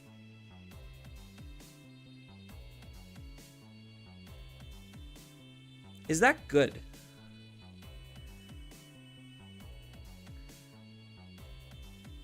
While doing OTK decks of old, do this version of... We do an OTK decks of old, then just do both. Do this version and the DM. Like, my only issue with this version is we literally just played a dedicated Greymon OTK deck. So, like, they're essentially doing literally the exact same thing outside of the fact that, Black War Greymon unsuspends with Security Attack Plus versus just having multiple instances of Security Attack Plus and then just finishing on an Omnimon. So, like, they're kind of basically the same thing. It's using the same types of tools because you still have to have your, like, X's. And what this deck is doing specifically is it's trying to actually combine stacks for Chimeramon to be big enough. So, like, it's trying to line up 2 level 4 Digimon to then DNA with. Did I do Dorbic OTK yet? No, I have not, but I could take a look at my video.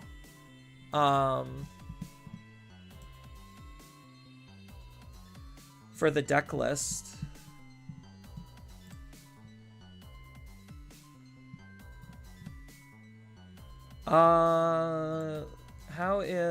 How are my videos doing? Cool, lost a subscriber. Great, love to see it. My content. Only 300 views in less than a day? It's performing okay.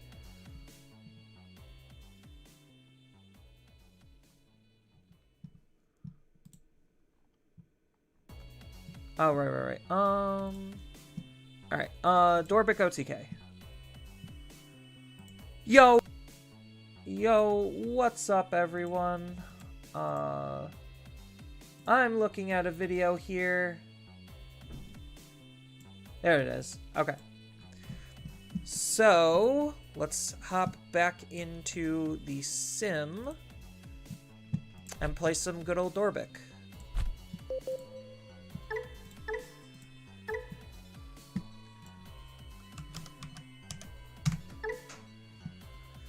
There you are, the best boy.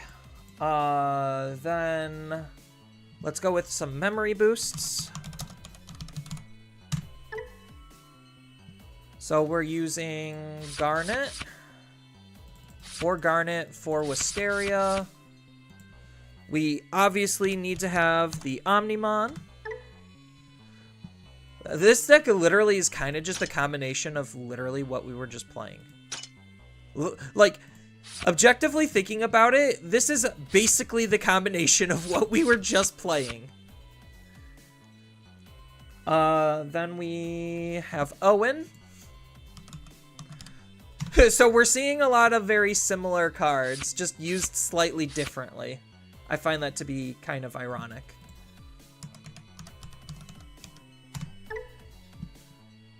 Two Crimson Blazes, one Gravity Crush. One Gravity Crush. 4 Fireballs. Fireball! Alright, now we get into the real Digimon. So we go Wing. So, 1 Wing.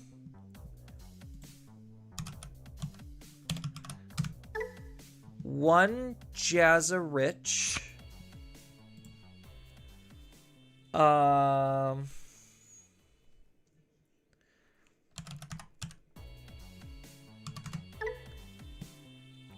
One Pail, 2 Hisaryu.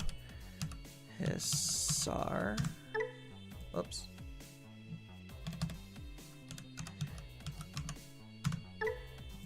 Ah.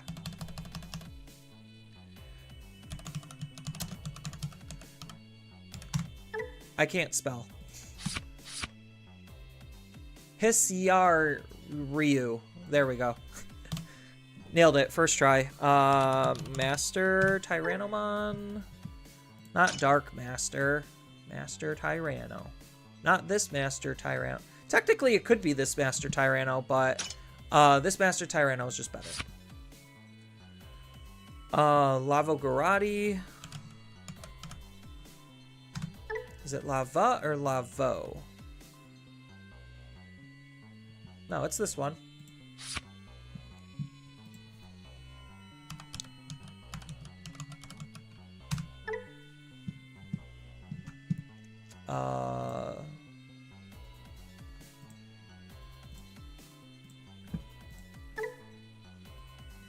Where's my snaky dragon boy?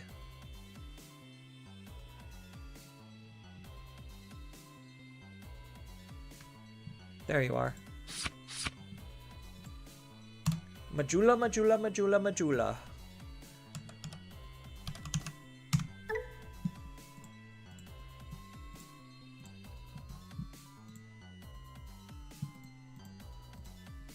Cyber. Oh, only 1 Cyber. Oops. Not 2. We don't need 2 of you. Get out of here.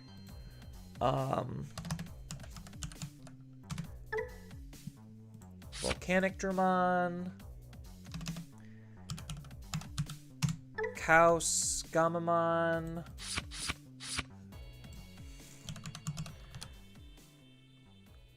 Greymon.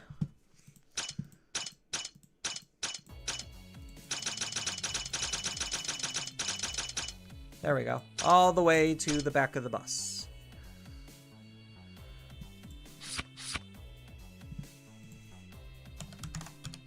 Guilmon. Because we gotta have that Guilmon bread. Not Calamon. Calamon would be an interesting card. We need Guilmon. 1, 2, 3, 4. Then we need the Gil X. Where's his X? We don't need the new X, not the good X. We need the old X, the bad one. What does the new one actually do for this? Reveal the top 3, Growl, Gallant. There, yep, completely useless. Technically, we could use this to find Omnimon. Oh, we are running 1 too many Omnimons. Where is it? I'm just blind today. There it is. Haha. Then we need Ukomon.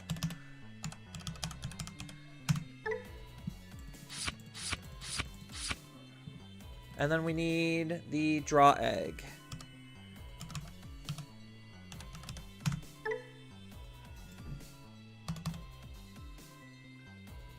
Oh, hold on, chat. Hello.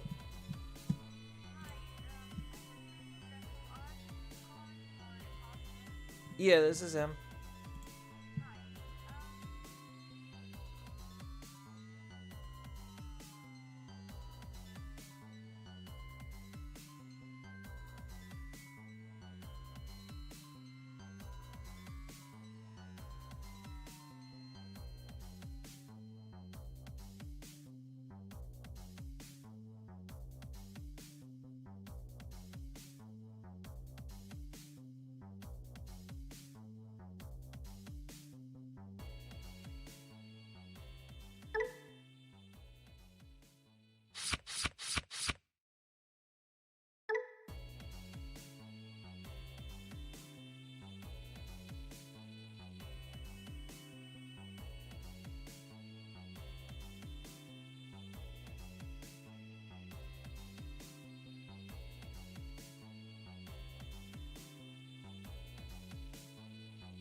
Sorry about that, chat.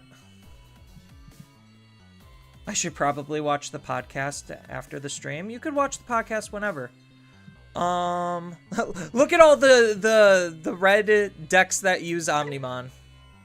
Did I have it already a Dorbic built? I don't remember if I did or not. No? Okay. I need to edit this. I need to change the name.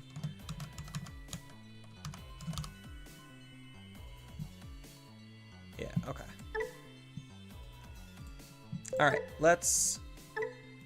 battle! Dorbic definition of Tony Stark.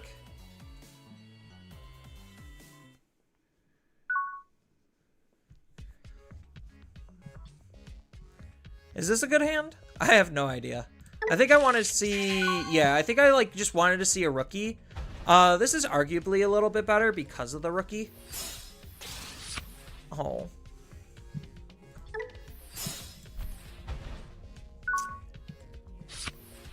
Darn. We're gonna Digivolve here. Do we set up Owen first? I think we do. I think we set up Owen so that way we could start maybe passively gaining memory, and then we're gonna search. Only one target, that's fine.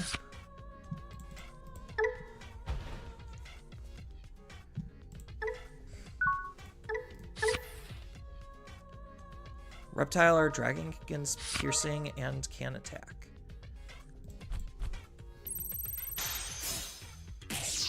Well, he gets to mill 3. Well, he has no mill triggers, so I guess that's kind of good for me. How'd he gain 1, though?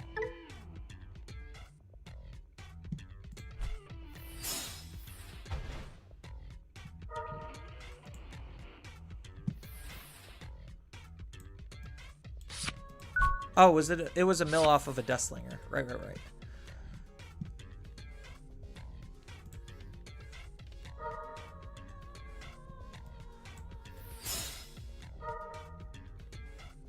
Well, I wonder what I'm taking.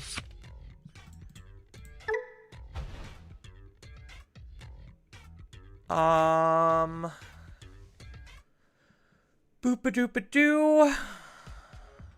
I think I just attack, see what cards I draw.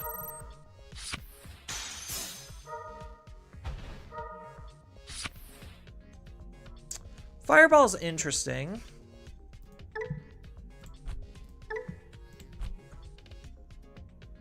Honestly, I'm really considering the Fireball here. Just to delete this fucker.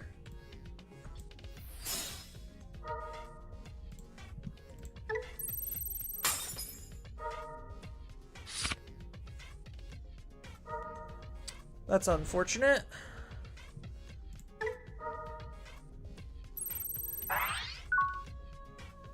Go! Piercing attack!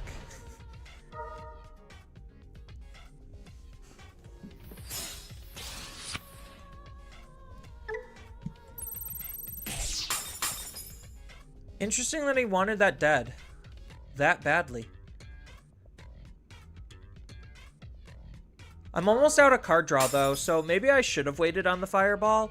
But I think because he could always have a rookie on the field, I would most likely not gain any kind of draw out of it.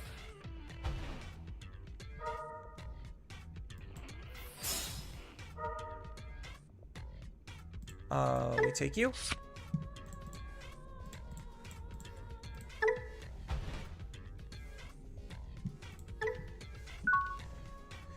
So now we literally just need to see Dorbic, and we should be okay. If only we could see the card we need.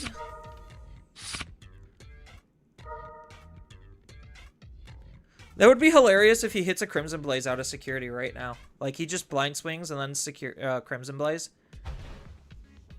Because I might be forced to, like, hard play something. A second Owen, so that's just more memory.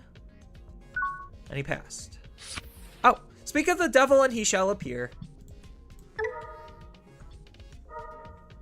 Oh, he could probably ace me, can't he? Hold on. What does this ace frickin' read?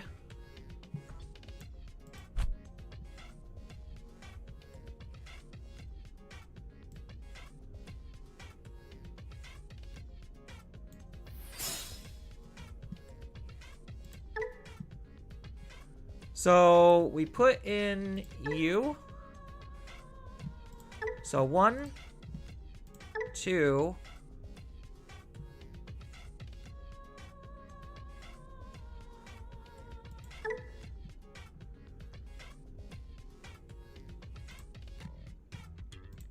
Three, 4, and 5.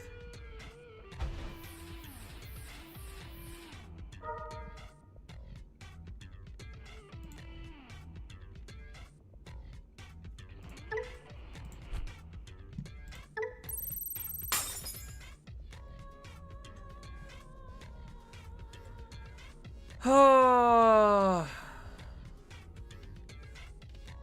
I'm gonna have to Omnimon, aren't I?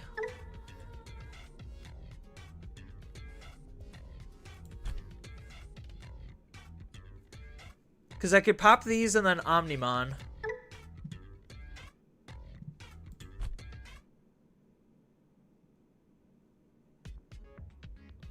He needs to have 20 in trash. Oh, true, true.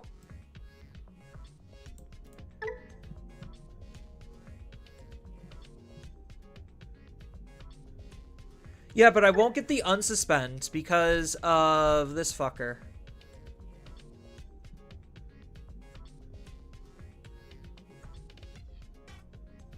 Literally because he has a Digimon, I won't get an unsuspend. So I think I still have to, like, pop Omnimon.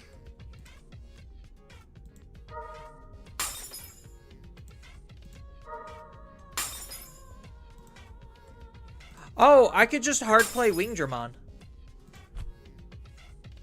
Oh, but then he's gonna have enough cards in trash.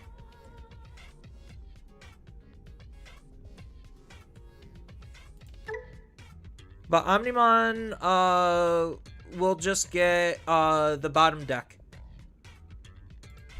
So I guess Omnimon, that is just a better play.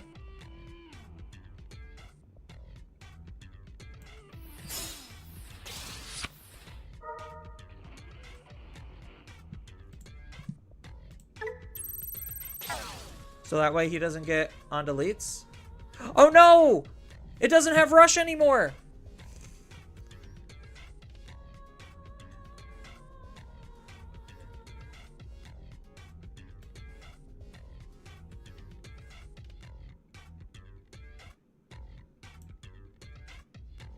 Oh my god, I goofed. It doesn't have rush. I totally forgot that it doesn't have rush.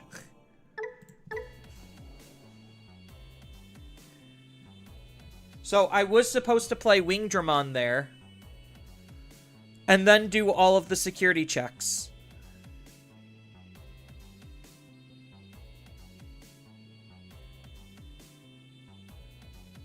So that technically was the play line, was I Wingdramon, eat the 2 mil, and then do all of the security checks.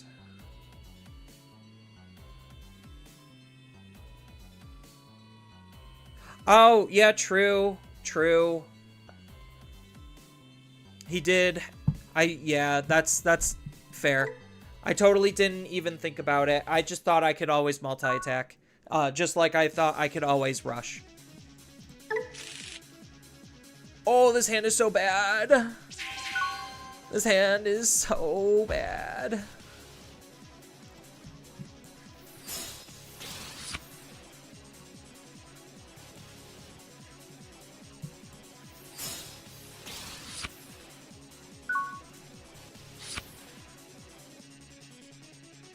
I don't think I needed to surrender. I was still in a pretty good spot. I surrendered out of my own, like, ignorance.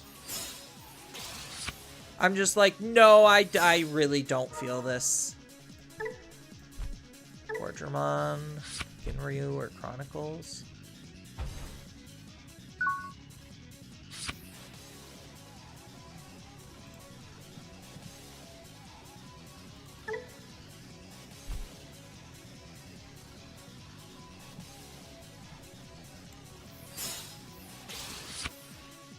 Of course, now I see a Guilmon.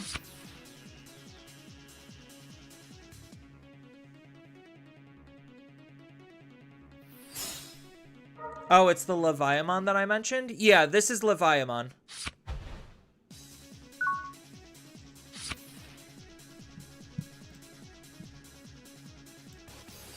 So I do know the more time that I give him, the worse it's gonna end up being for me.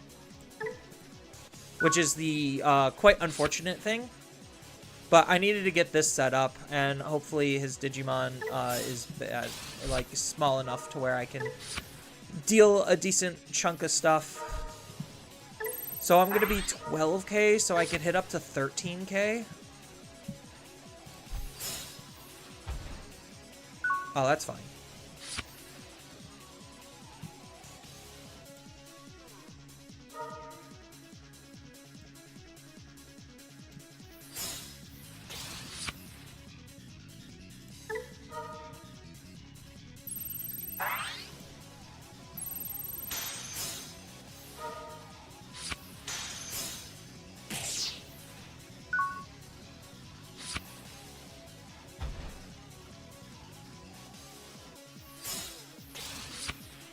Him losing a Biting Crush is pretty nice, but me not deleting his Digimon kind of sucks. Because now he's just going to walk all over me. I don't have a Digimon for you to revive, sir.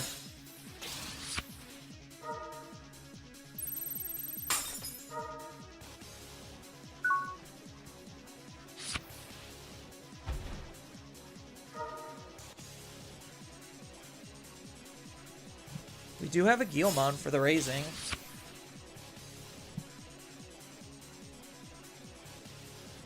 Oh, so we're gonna have to what? Fireball? Fireball and Memory Boost?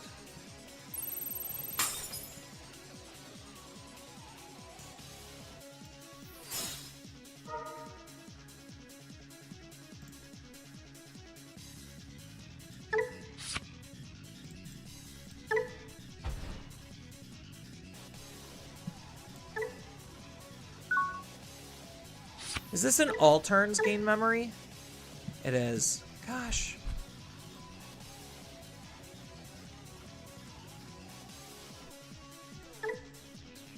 And that's just piercing, so... Oh, he's gonna Levia X me and delete my Tamer.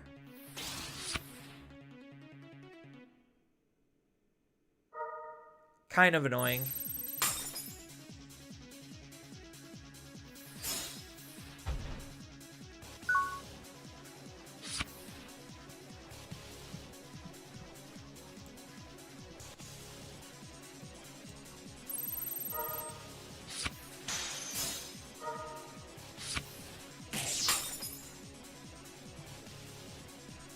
So this is going to do 3 checks, right? So 3 checks, 4 checks, 5 checks. So I have to play out the Tamer again.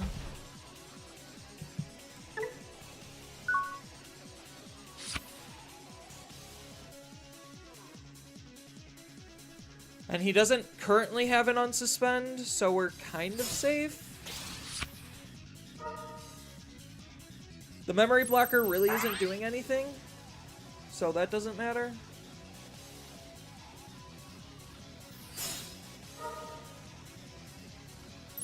Oh, he's just gonna spit out more bodies for me to remove? How grateful of me. We could start cooking. Well, I have to go get mushrooms. That's about it. Oh, you gotta go. Yeah. What is that, just Meyer? Yeah. Just anywhere.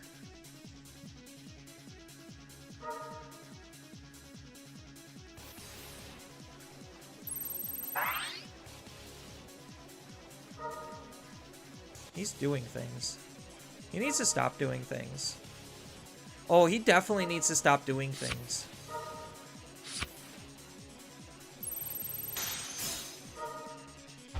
You wonder why he didn't swing with a level 6? A fireball? I could remove a threat. Bam. Look, we're so good at this. Oh, that doesn't matter.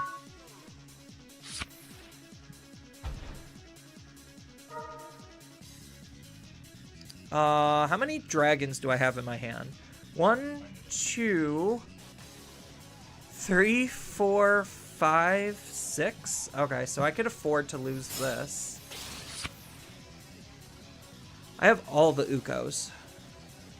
So I'm gonna have to Crimson Blaze first.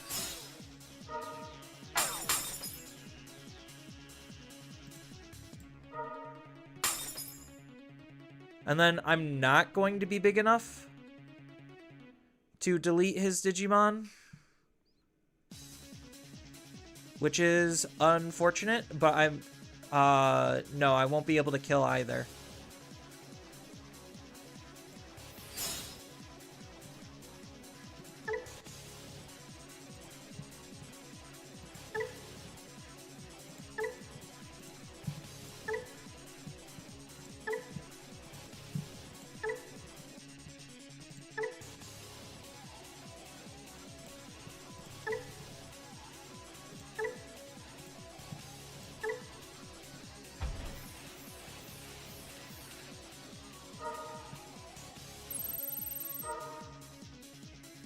He gets a replacement body. He also gets his card back.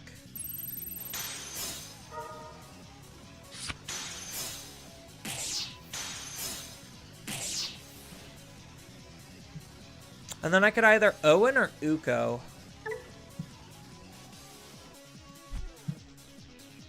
Probably just an Uko.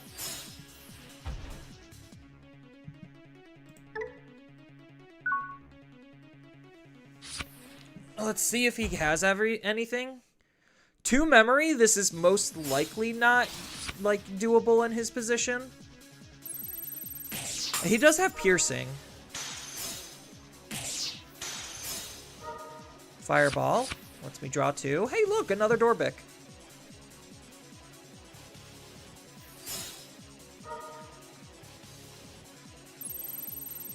Oh, Shine Greymon?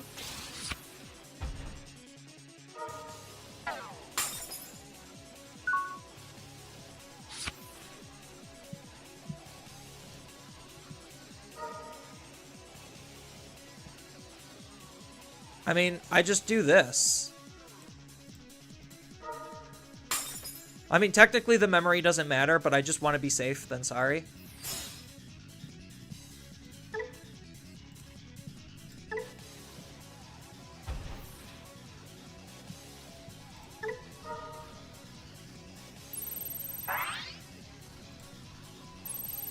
Good night.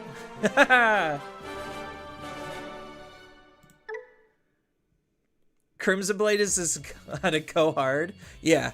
No, Crimson Blaze. So, like, even if my Fireball didn't delete a Digimon, Crimson Blaze just would have been an easy sweep. I'm going first. I think I could do better. Oh, so much better. So much draw. Oh, so much draw. Look at all the draw. Chat, look at all the draw. That's not exactly what I want to draw into. It's not a bad draw, but it's not what I exactly want to draw into.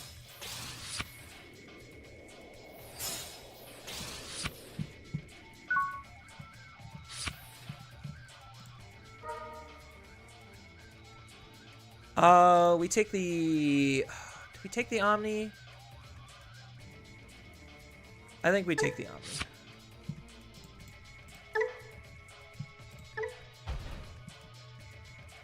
I don't like doing that.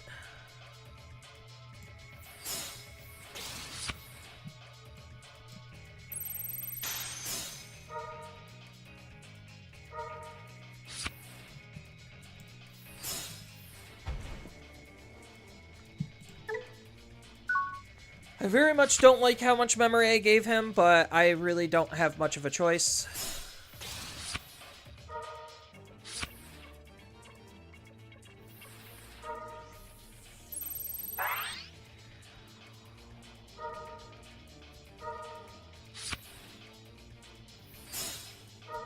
Oops, I'll draw. Right.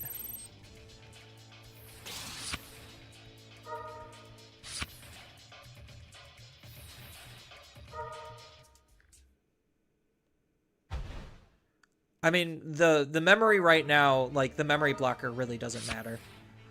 It doesn't mean a whole lot. He's doing that just to blow up my token? Or my tamer?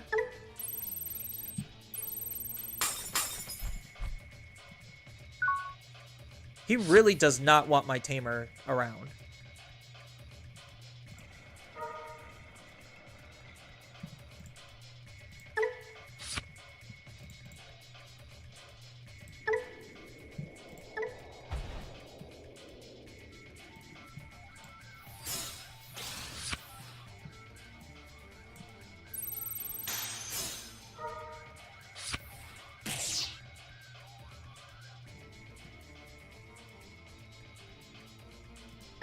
He could sacrifice his thing to multi-attack. I don't know if he's going to do that, though. Well, he could always just hard play something and multi-attack, because I don't really have a good response.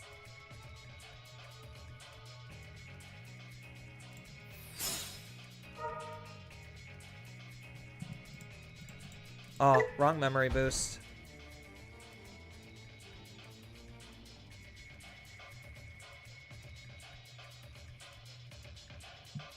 One, 2, 3, 4, 5. Do I honestly just grip it and rip it right now? Because what recourse does he have to be able to actually delete my Digimon? Like, this is done. It's used up. There's no more doing anything with it.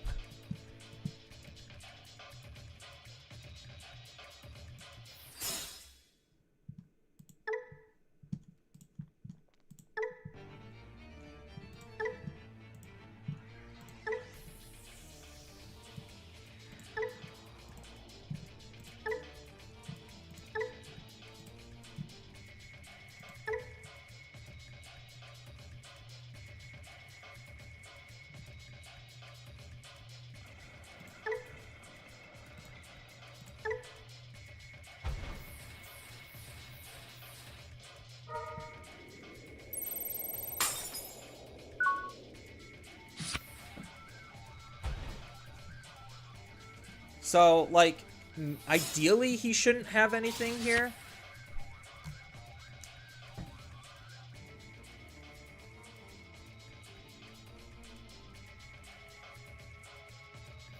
What are you doing? Ruin mode?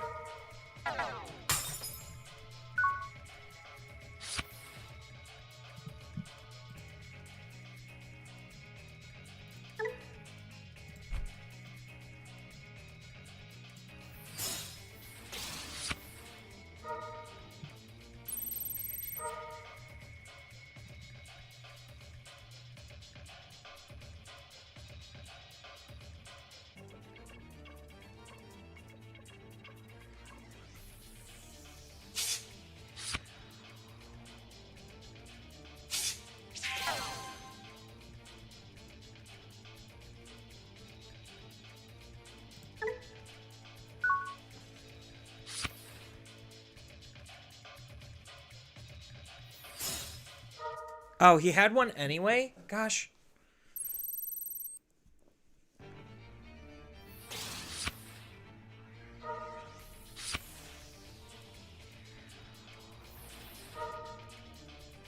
So I should have made the attack anyway.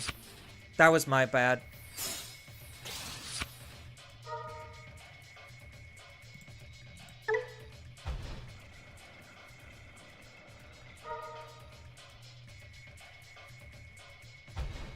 And then he gets to go into his Levia X. And then Levia X kills my Omnimon, right? Yeah.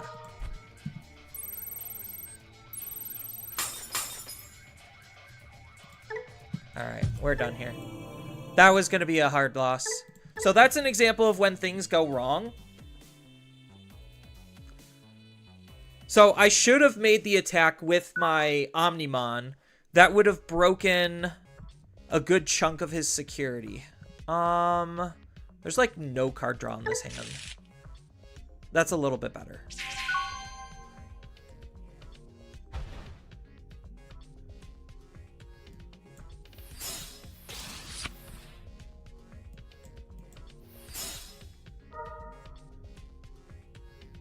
Oh, all miss. That's not good.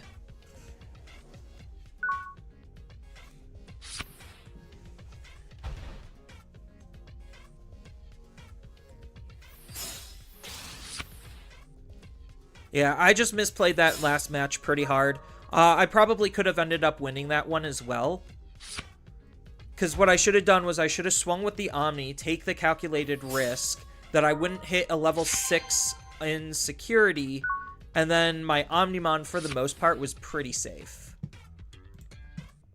Oh, why did I do that? Oh, he's playing Deep Saver? Okay, interesting. I think maybe I do just take the Sario.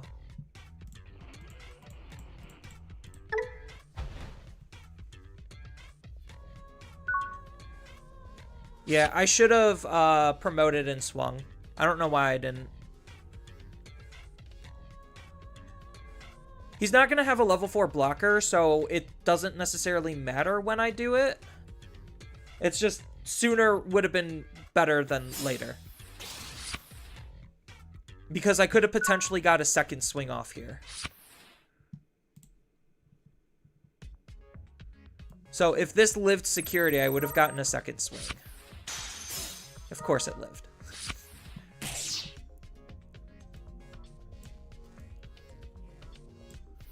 I have both my blues, so I'm going to use a Wisteria.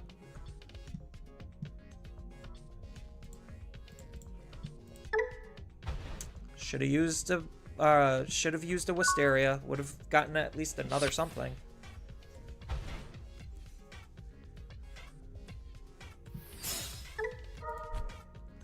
I could have also Digivolved up.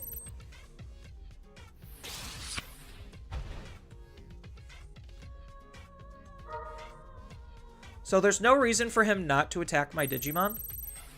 Like, he's going to try comboing.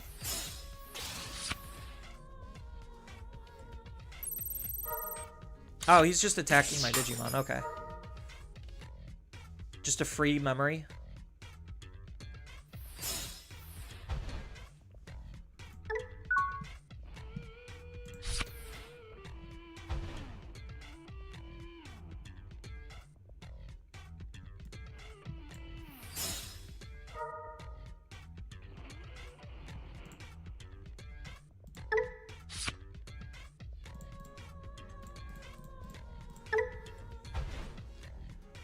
Yeah, the Otama kind of sucks here, because he could potentially combo and kill me here.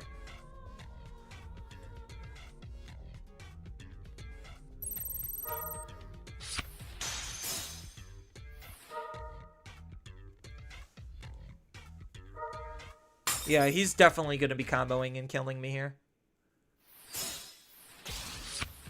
Does this have jamming? No, it does not.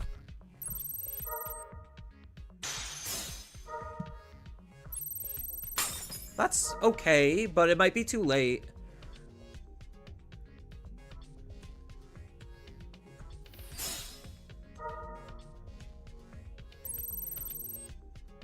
Because he gets the unsuspend here, and then he digivolves again.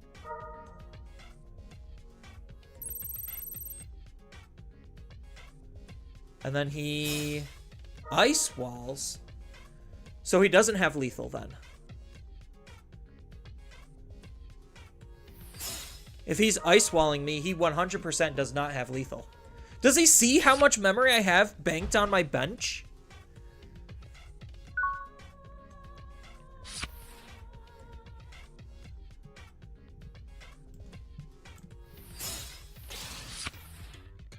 Another fireball.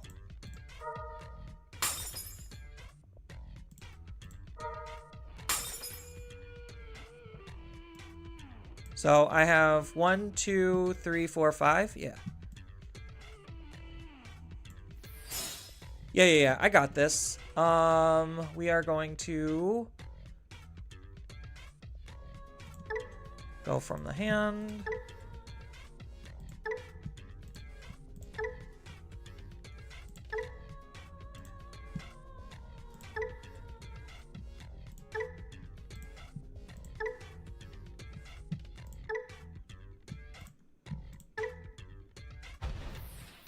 Yeah, so unfortunately, he's ace baiting me right now.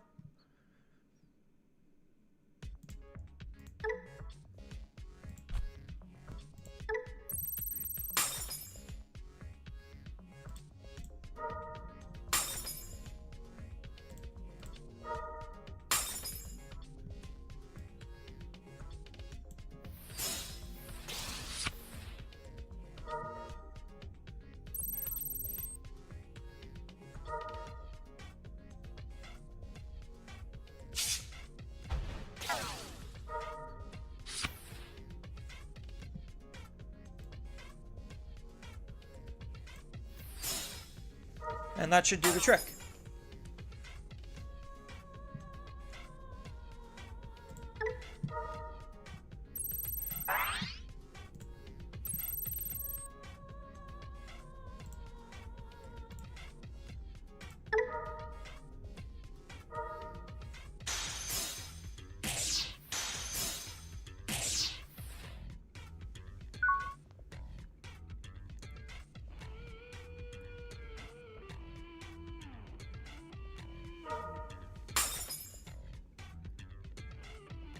It would be a shame if he can't play Digimon by card effects because of a Crimson Blaze. To cover up my mistake.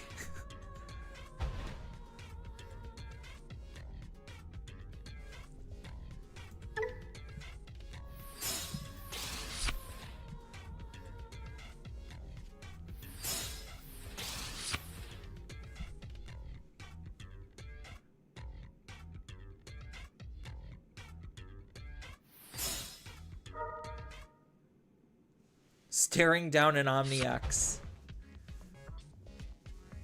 I know we lose Rush, so I wasn't able to make 2 attacks, but I was still able to do at least 1.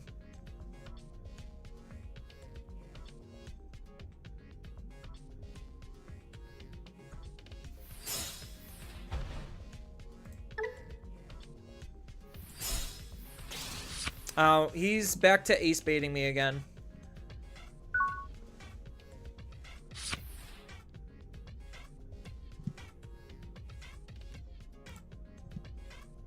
But I don't really have any other options.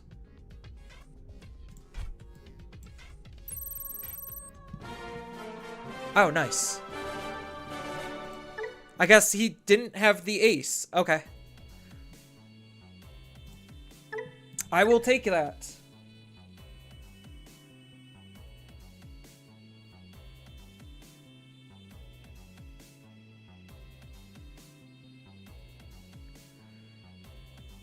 Yeah, not being able to play out Digimon by effects on that specific turn was really brutal because it stopped his, whatchamacallit play, scramble play.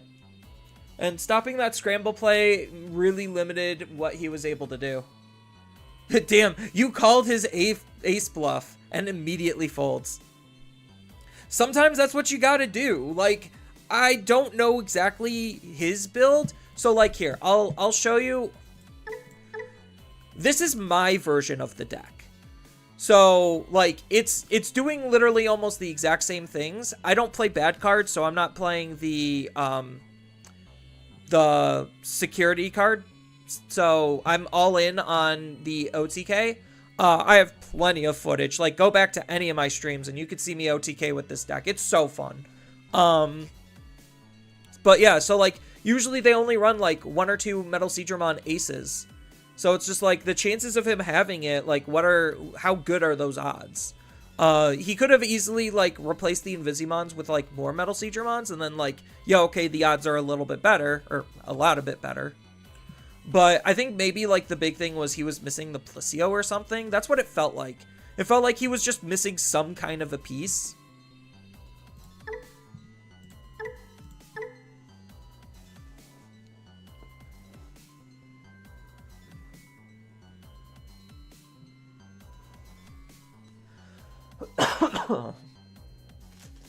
But yeah, no, I had to call his bluff. If I didn't call his bluff, I knew I was gonna be in some real trouble.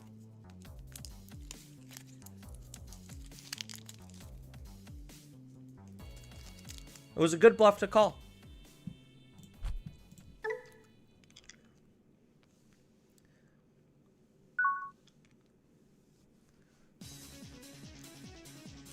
No rookie. Hey, rookie and a card draw. Exactly what we need. Having the Omnimon in hand is pretty good. This card's just so disgusting. Like, this card is legitimately disgusting. I get it. It's a secret rare, and that's why it's like 40 to 50 bucks or whatever. 30 to 50. There we go. We'll just use range.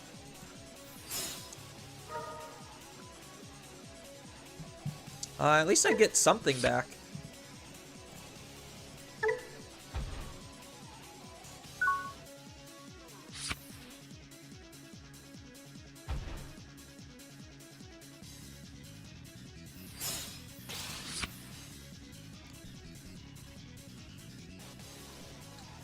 Looks like it's Levia again. So is the trick just not playing Owen?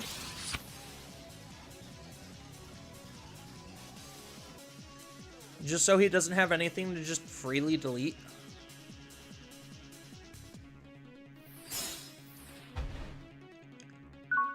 Psych's annoying, but not undoable.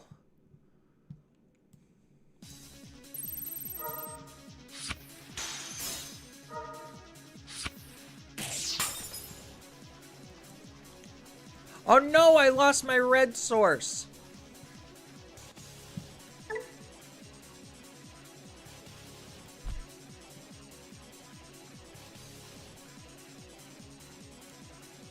Are we panicking? I think we're panicking. Panic drop.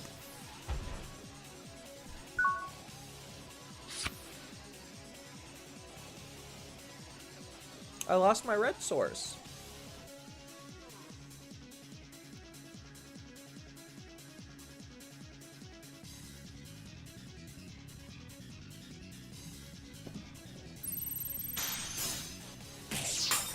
Yeah, he's just gonna revive it here.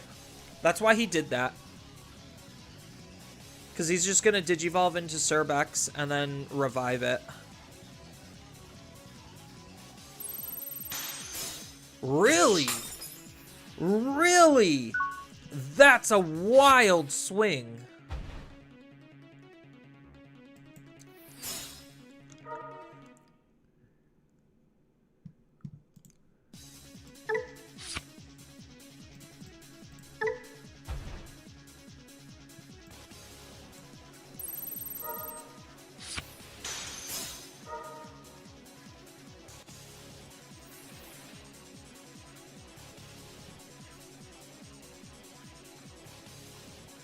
Do I just Digivolve this? No, I Digivolve it down here.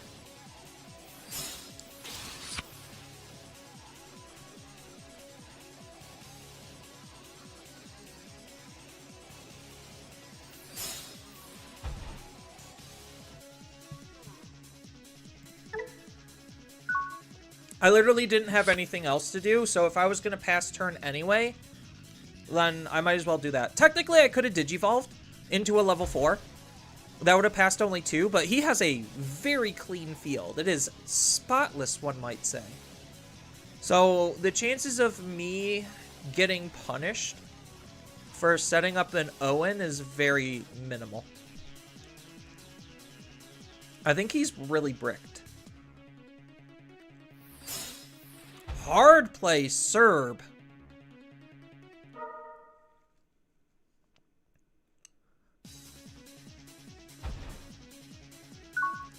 That was the wrong one to bring out.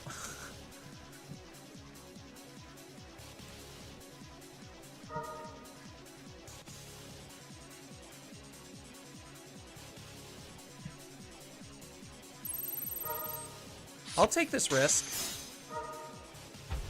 Oh, shouldn't have taken the risk. No, I win here.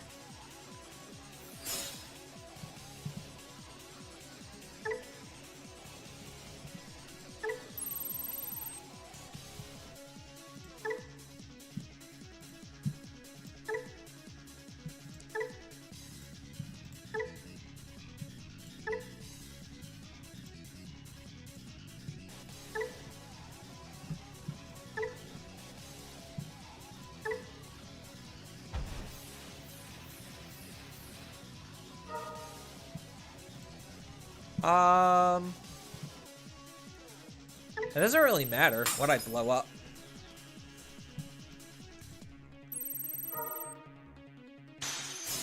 Because this is like as safe can be safe. Yeah. They just straight up bricked. Alright. That's a fun one. I guess I should probably move on to a different deck. Let's play some Aegis. Aegis is fun. This is a deck it's like comfort food. Like this and Mirage. Like blue OTK decks. Oops, sorry. Lozenge. Blue OTK decks just feel so pure.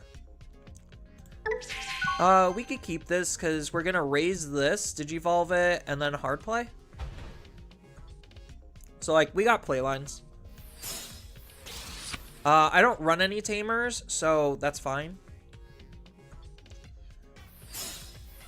Delta Ruin. Ha ha ha ha ha. Digivolve. Hard play first. See if we get anything good. Take one aqua or sea animal.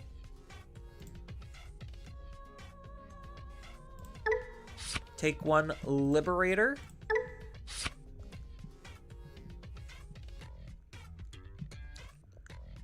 I'll actually do Seedramon back here. Good call, good call.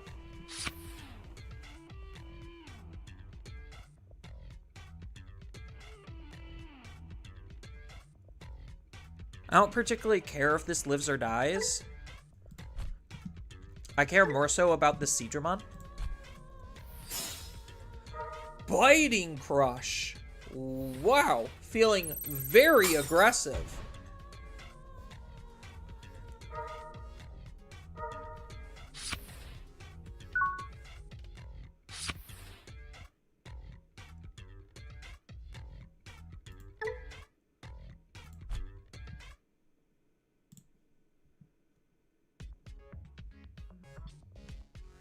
So I just have to not play Digimon by card effects and I'm okay.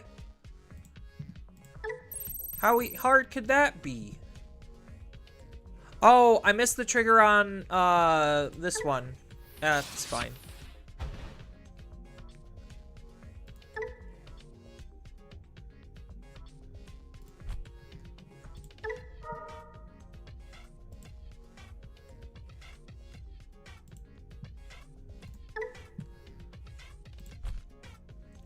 It already has jamming. We'll just do this here.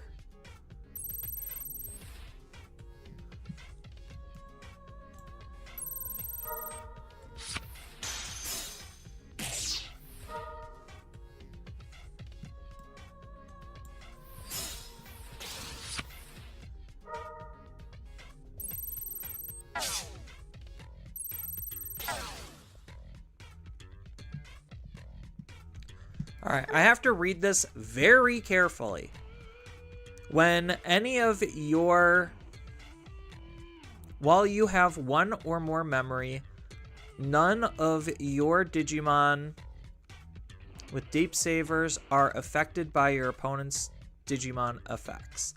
While you have one or less, they can't activate on-play effects. What is Levia? Levia is an on-play effect. How much does this cost to Digivolve? 5?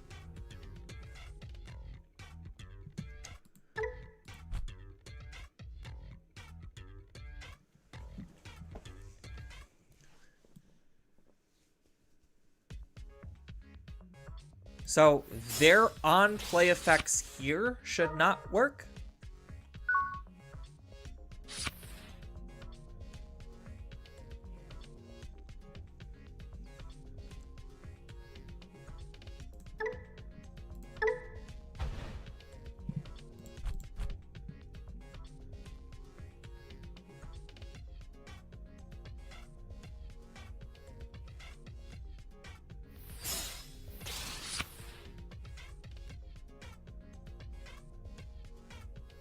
So I probably did this early, but that's fine. Because I just need to make their cards harder to use.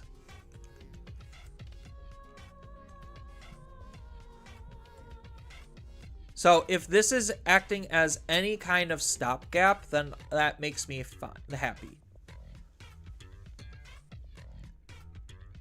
So now we just go back to continue to try to choke on memory. So it seems like they're bricked up again. Otherwise, I don't think these decisions are that hard.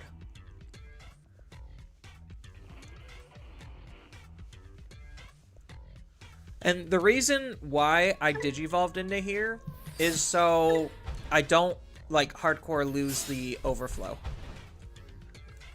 Ah, playing out some floodgates. Because this is whenever I play Digimon by an effect. Yeah.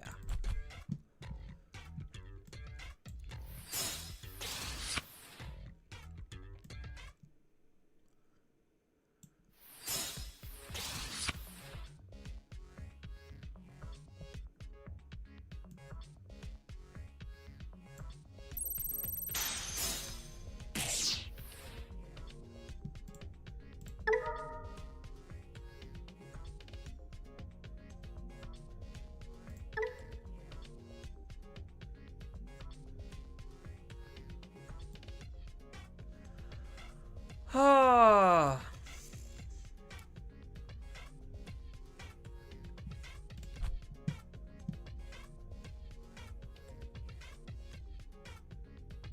Nope. Nope, nope, nope.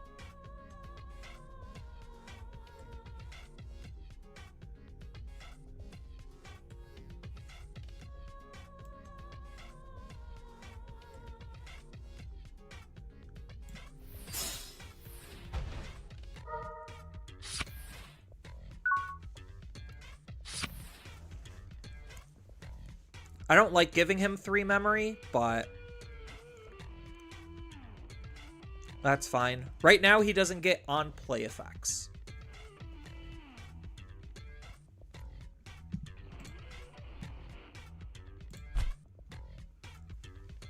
So, is he gonna swing with his floodgates? I mean, his floodgates really aren't doing anything to me.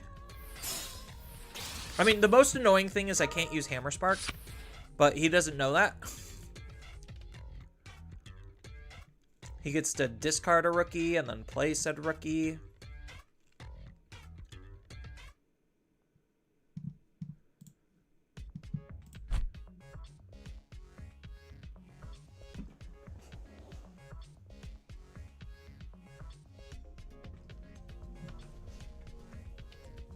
So, do I get anything at 0 memory?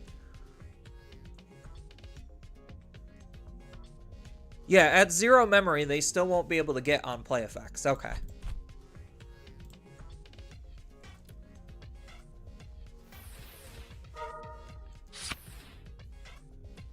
Really? He discarded Levia X to not play out a Digimon.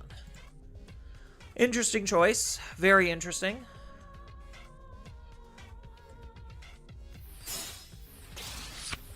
And now I should be immune to his effects. Yes.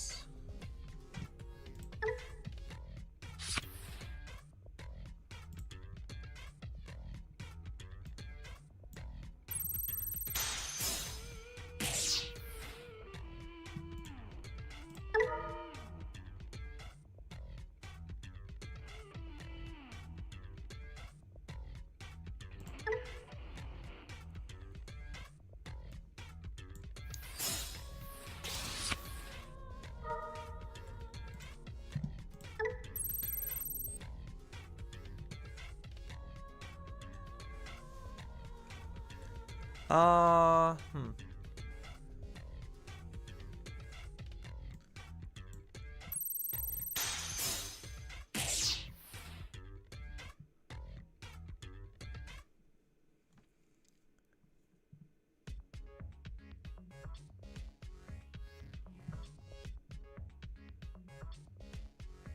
So, my Digimon would be immune to his effects if I did this. Unfortunately for me, I don't have good ways of gaining memory right now to be able to maintain turn.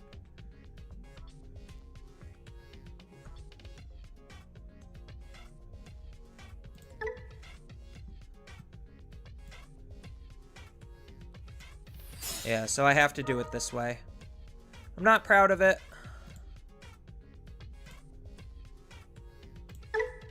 I'll take the mental.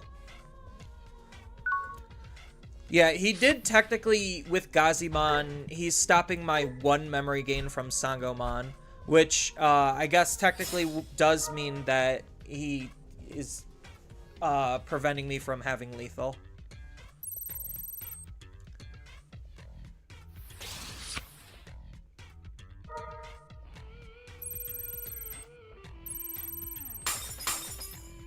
Oh no. Oh no. He figured it out.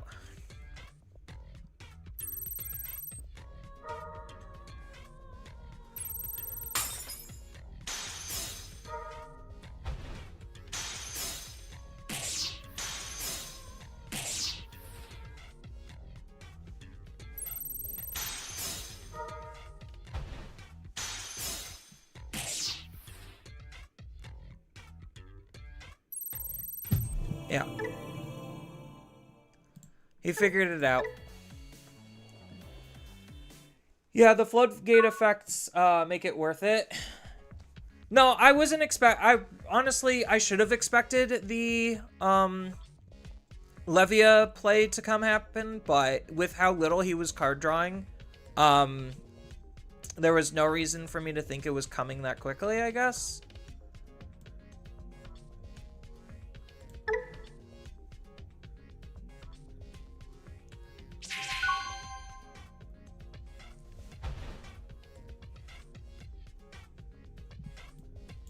It's not that big of a deal. Ooh, good card draw.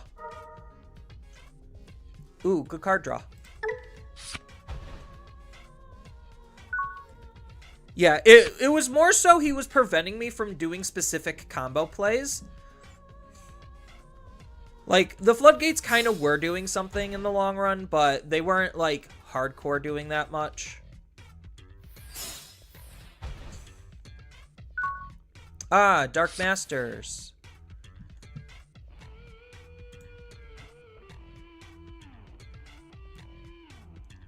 Yeah, I'll pay the Mimi tax. That's fine.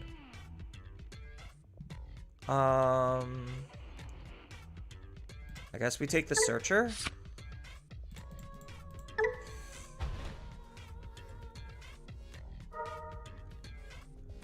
Like, in a turn or two, like, I'm not going to be paying Mimi tax anymore, so it's not really going to matter that much. I just need to try to find my cards quicker. That's an annoying card. So he's got Tamer control. That's essentially all I'm seeing here. So I'll pay the Mimi tax one more time, and then we're kind of just done paying Mimi tax.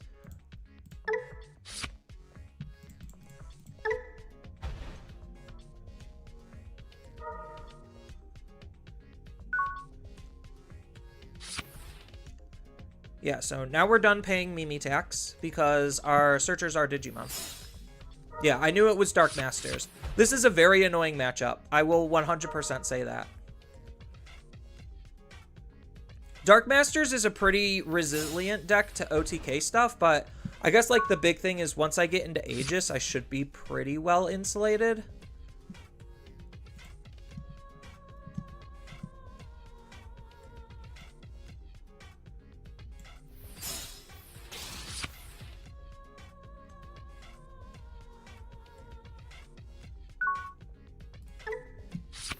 So the only thing I'm missing at this point probably is the Marine Bull.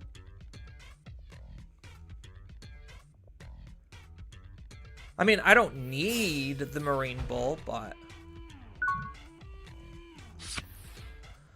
Okay, so what is my play line?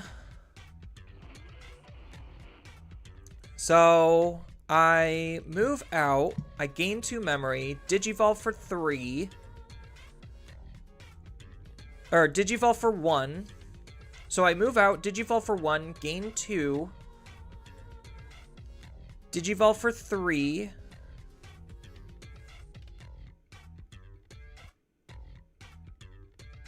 Play out a Digimon, gain 1.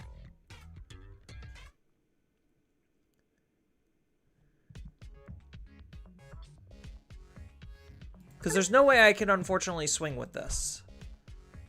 So, yeah, we're going to be moving out.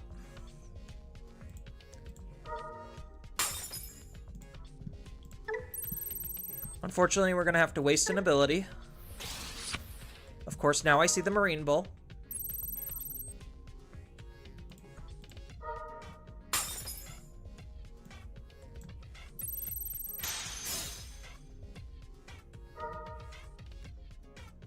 That's fine, because I lose 1 to gain 1. Then I Digivolve here.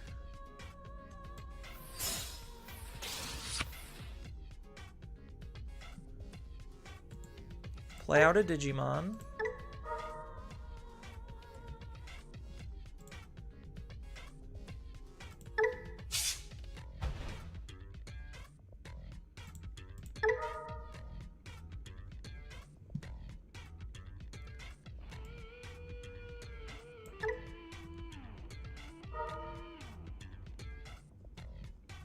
Oh, shoot. I should have popped the other memory boost. The Hakoto ruined me. Luna. So the big question is, does he have... He's gonna have something to remove this. Warumanze?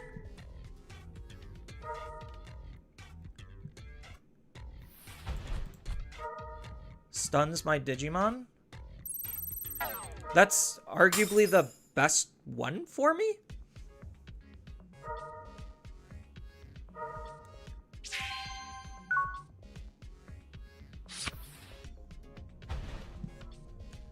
I mean, it stops a tiny bit of aggro.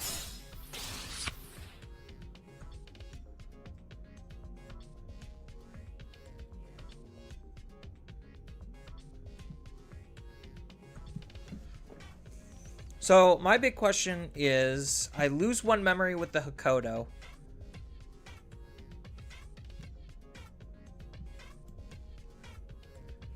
So I Digivolve, lose 1 memory.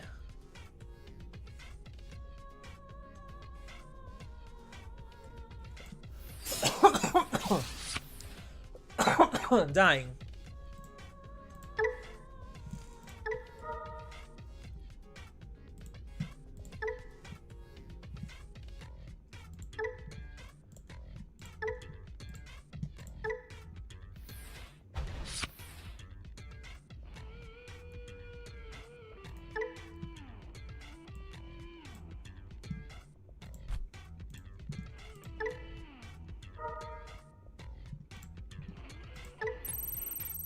Yeah, get that shit out of here.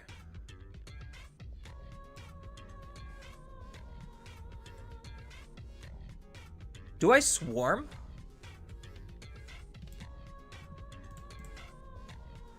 I think I do.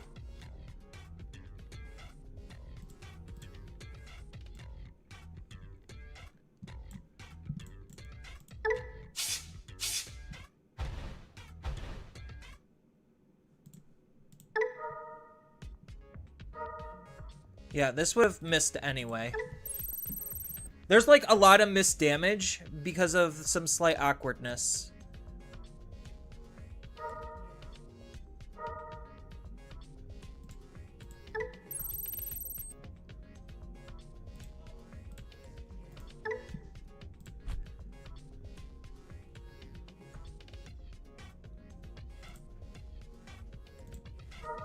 Because my Digimon counteracts the Mimi.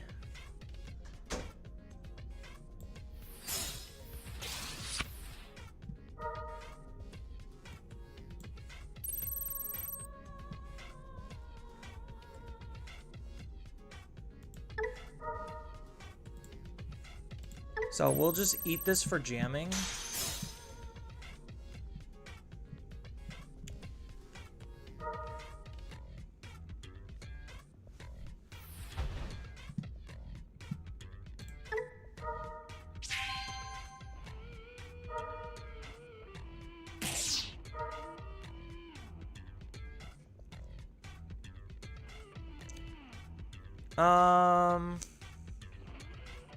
I kind of wish I had another Digimon in my hand.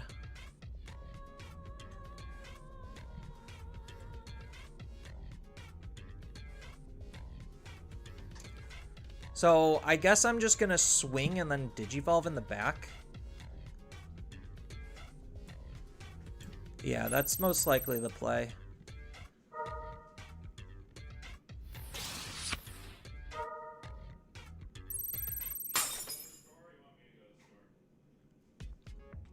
That's unfortunate.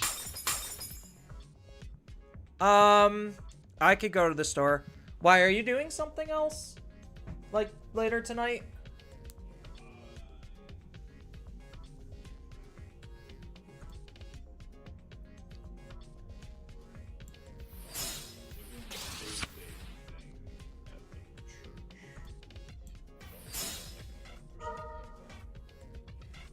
Hey, found it.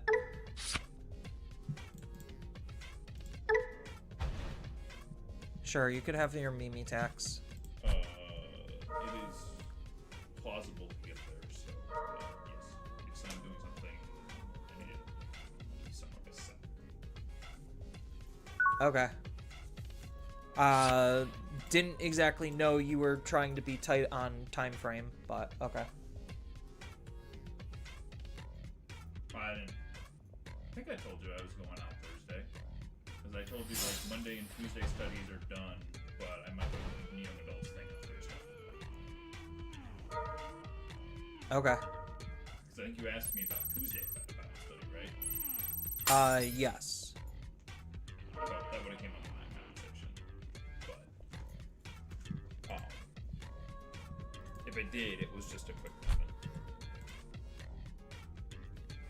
I'm playing against a control player.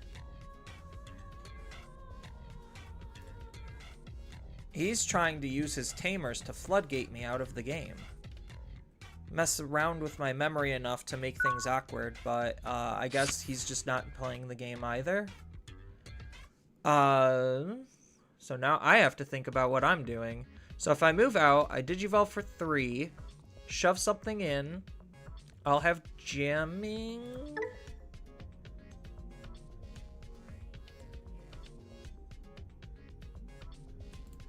Ooh, okay. We'll try something. So we'll pop this just preemptively, because we're gonna try to make plays. Digivolve here. Use this ability to shove you, right? Or do I need you?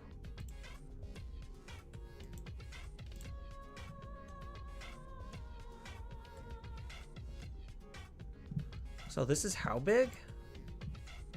11? Honestly, do I just do this?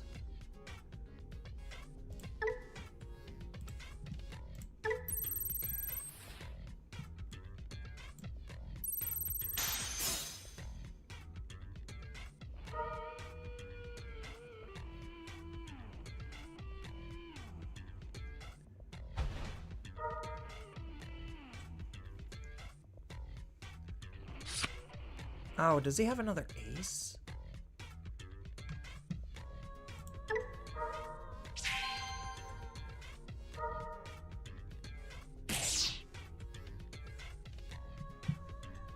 Alright, am I able to keep turn? I think I am. Does this have jamming? It does have jamming. So I can swing. Hopefully he doesn't have an ace. And then I play this. Spend 3, gain 2 back. No, I have to attack with this, unfortunately. Okay, paid off. Gain 1. Now that just makes my math way easier.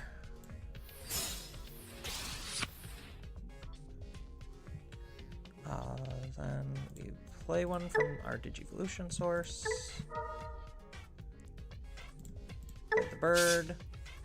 Bird draws me a card, gains a memory. After gaining a memory, why bother paying for things when I just spend 1 to do actions? Use the effects. Actually, we won't use that effect right now. Is that once per turn? Or did I just fuck that up? I might have just fucked that up. Alright, recovery.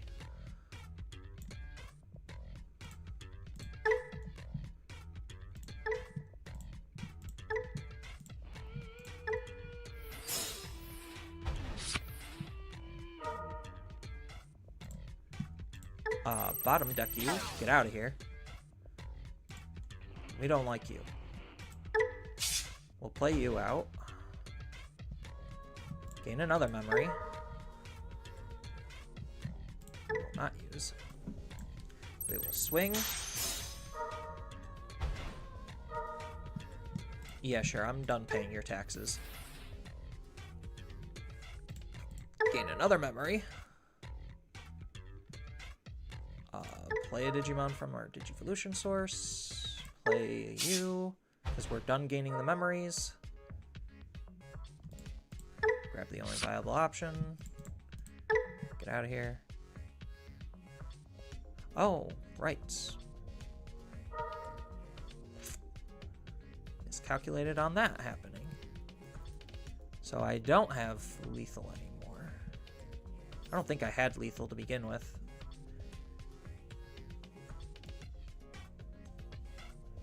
I think we just go here to cast him at 1. And then most of the stuff on our field is immune. There. It's a very slow game of a lot of waiting and not doing anything.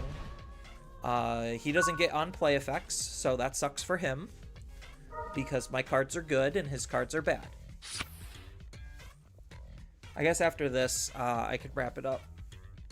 Yeah, I mean, if you don't want to feel rushed, you can do your own thing.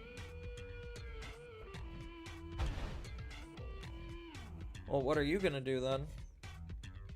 Try to eat some. Might eat some leftovers right now. You still have leftovers? Leftovers of what? There's still some beans. And then there's still plenty of Chipotle leftovers. Just eat your Chipotle, man. Get your leftovers out of the fridge.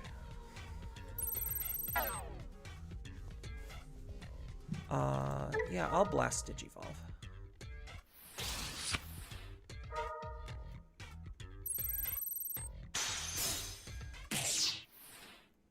Oh, I guess that didn't work. Does this not remove? I guess it doesn't. It just stun locks Digimon. It stops them from doing stuff. Yeah, That's gonna be my lunch, sir. My Digimon are immune, sir. Your Digivolve doesn't work.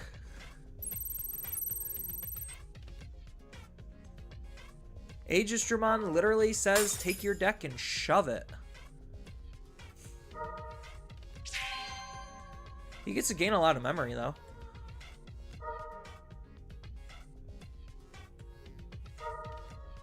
I don't know what exactly he was trying to do. I mean, I do know exactly what he was trying to do.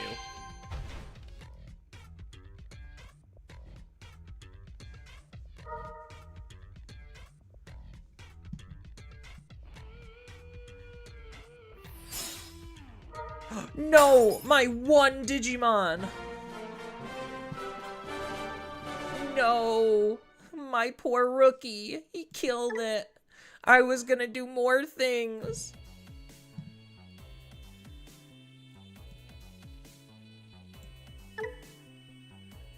Alright, yeah, so that was Aegistramon OTK. As you could clearly see, against a very hyper defensive deck, you just can't really OTK very well. Like, my opponent basically sat there and just slowly took the damage as his cards literally didn't function.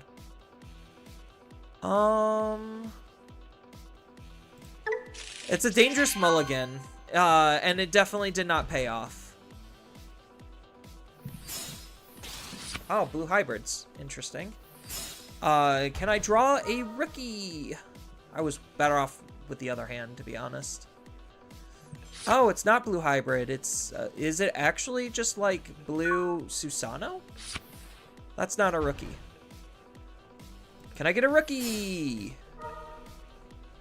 Hey, we got a rookie. Nice. All right.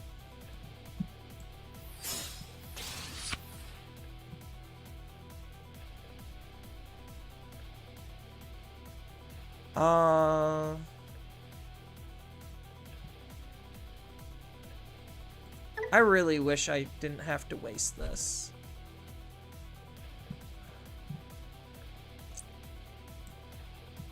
I wanted the inheritable. I wanted it.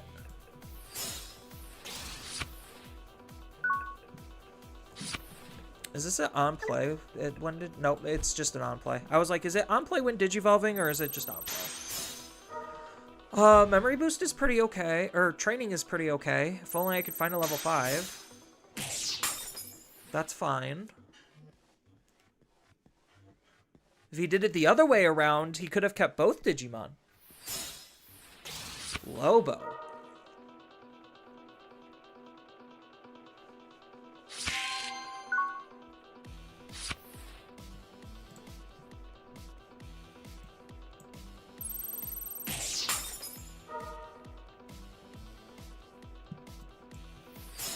I guess we're just gonna draw cards. Of course, now I see the Marine Bull.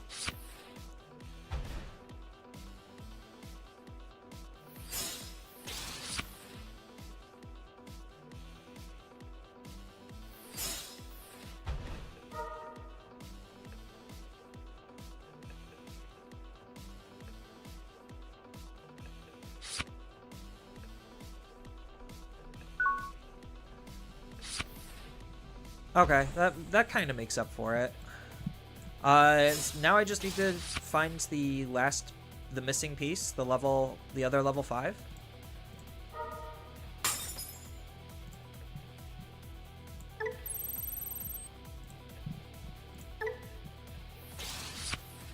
That's good enough.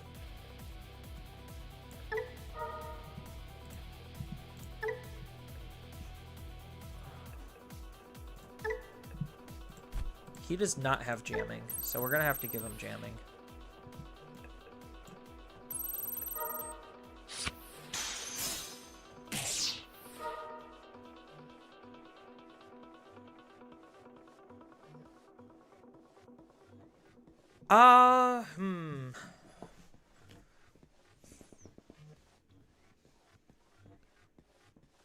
I'm just debating how deep into the combo I go, because I don't have the proper Digimon. What I should have done was I should have set Invisimon up beforehand. So now this makes this really bad.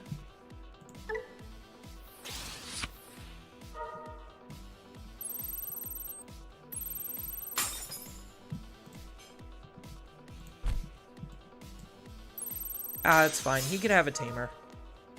It's not the mem setter one, so this just allows me to set up my thing better. Then we will use you to digivolve you into you.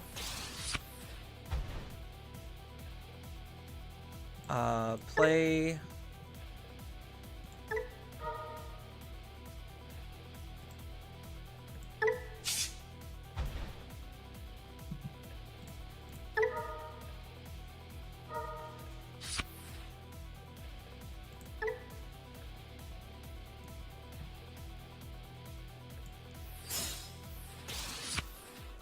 Darn.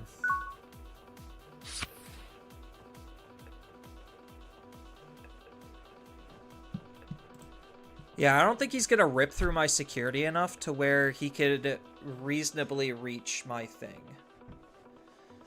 Without a Hammer Spark, he's still also in a pretty bad position. What's his inheritable? Wanya. So he gets to at least draw a card. So almost every Digivolution he does is going to backfire.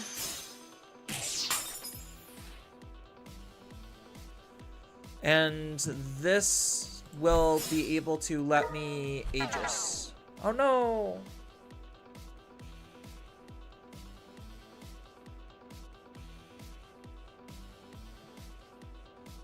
Unless I, like, draw into another Marine Bull or something. So this means he's most likely going to give me bare minimum 2 memory, 3 at most.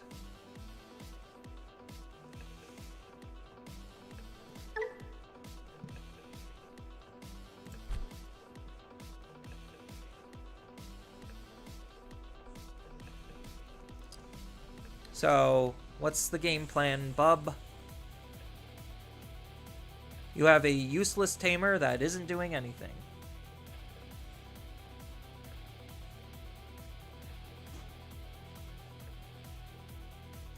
So being under ice wall is kind of annoying. It means he's going to live a turn. Maybe. It depends on how much memory he gives me and what I'm able to do.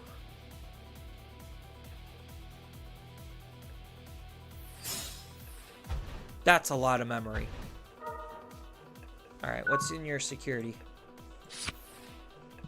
A Lobo?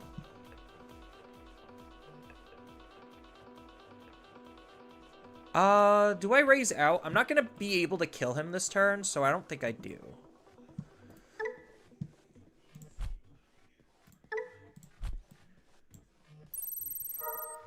Yeah, I'll lose the 2 memory.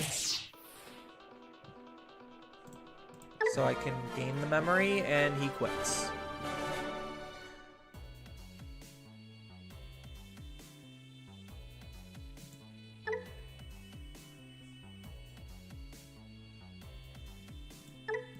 Alright, let's go with some more other old school goodness, and then maybe we'll consider finding an actual deck. I gotta see what other old OTK decks I want to try. I think I wanted to try the Black War Greymon with the black base DM engine. So that's something that we could try. Dorbic was pretty fun. I can always go back to Dorbic. It's just I was facing literally Leviamon after Leviamon after Leviamon.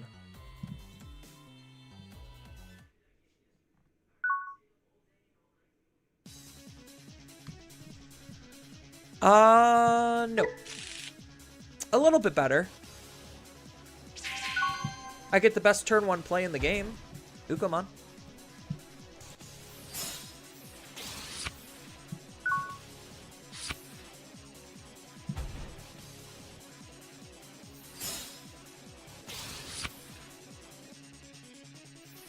I have top 16 data, sir.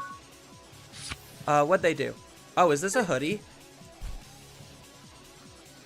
Yeah, it looks like a hoodie. Hoodies play options, so I need to take you. Very desperately.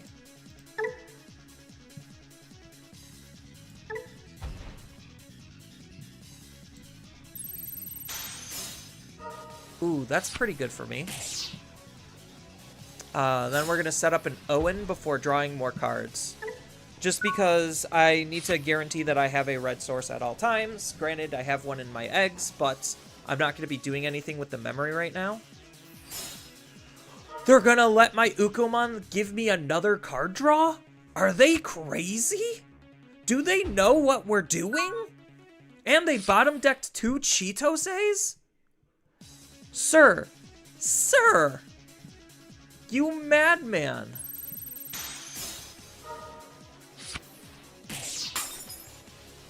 So I have 1, 2, 3, 4, 5.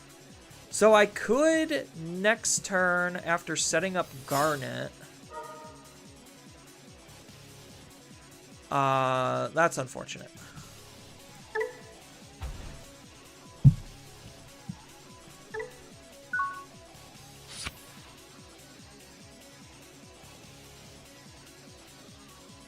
So, do I have enough damage to actually win? I think I need 1 more security attack plus, and then I would have enough damage, because then I would have been able to deal 3 damage. Nope.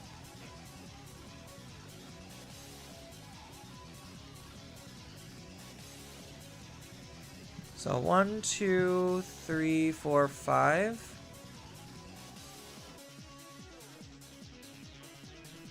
So, what's my game plan then? Am I cracking this going to 3, going to 0, then setting this back up?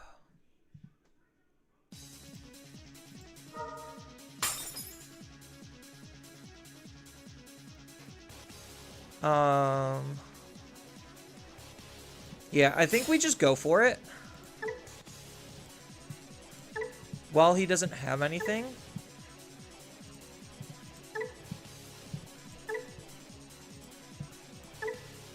And I'm doing this because we have another Dorbikmon in our hand.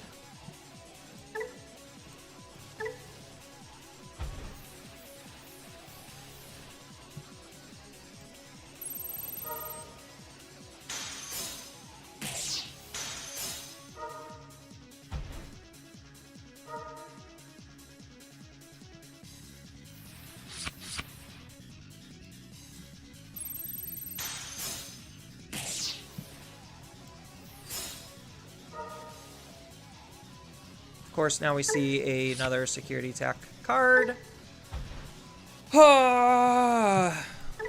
Life.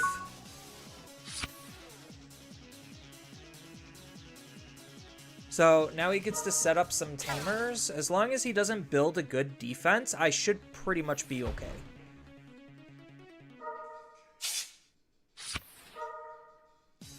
So is he gonna hoodie combo all over me is the real question. Does Galacti count as an OTK deck because of Ragnarok Cannon? Kind of. He's more... I would label him technically as a control deck, because control decks do need to win the game. And you could also put in the cards that don't unsuspend him to be able to multi-swing.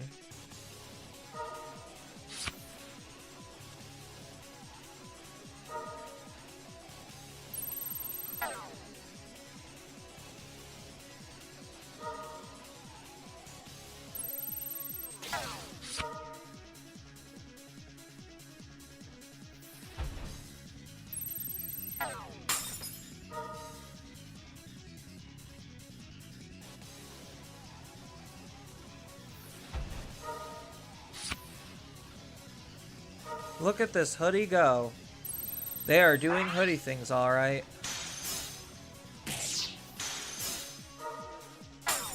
Oh, that's huge. That's basically game over. That's instant game over. They probably lose on the spot because of that.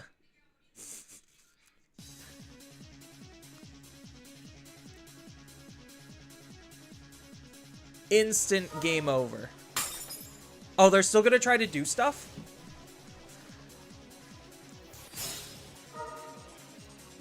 I guess they're still gonna try to do stuff.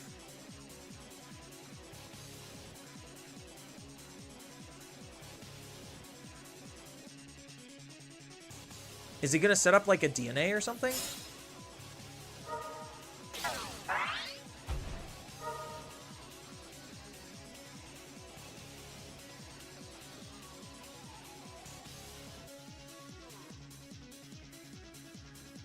Okay, so it might not actually be game over. Because of the shock and because of the Inkilo.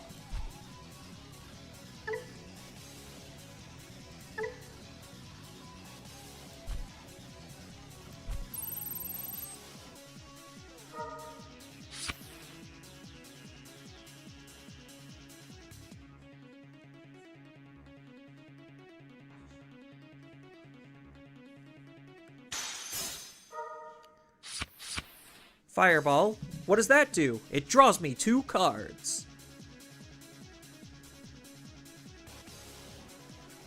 Alright, what else does this hoodie got? Are they gonna...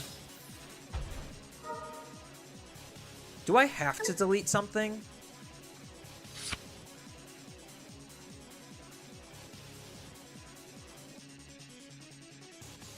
Oh, I could just choose to basically miss.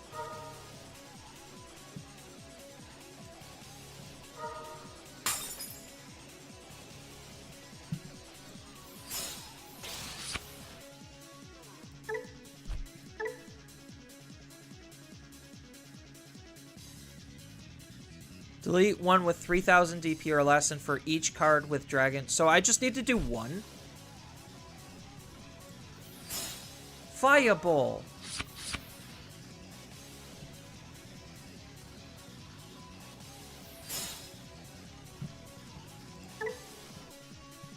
So...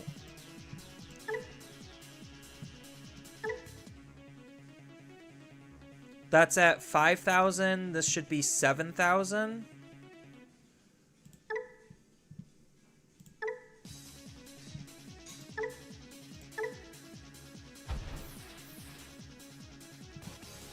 And then this attacks for game. There, easy. We beat the best deck because of security. No, it very much felt like they were going to go absolutely ham on me if they didn't check the Crimson Blaze.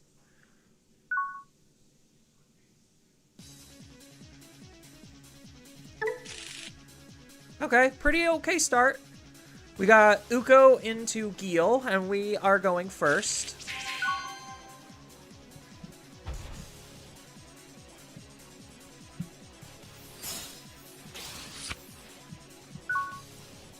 Best turn 1 play. They still can't play by effects, so it should have been game, right? For the most part, if they didn't attack with the hoodie, they actually would have been able to save themselves. In that exact specific position, if they did not attack with hoodie, they would have been able to win.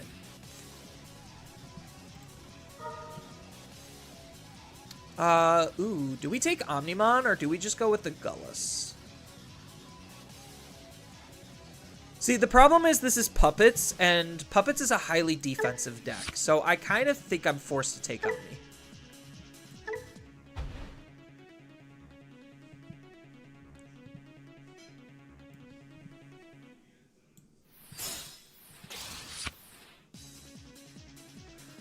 Now, the big question is, are they actually going to be able to remove my Digimon? What does this do? Just a win Digivolving? So, Digivolve for 3, Digivolve for another 3. They might be able to clear the Uko. I'll just attack, it's fine. I need the card draws anyway.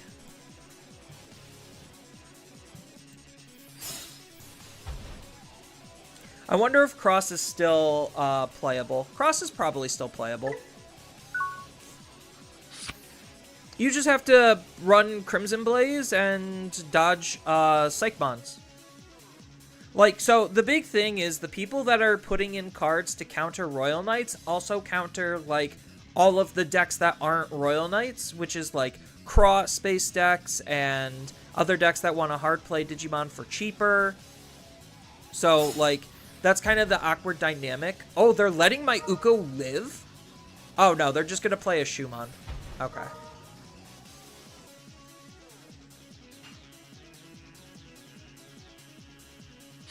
What does this Orisa do? So, when one of your Digimon Digivolves, you get a suspend and gain a memory. Okay. So, they're going to basically Digivolve for 1. But they're letting my Ukomon live? That's crazy. You never let Ukomon live. Yeah, so they get to play out the token here.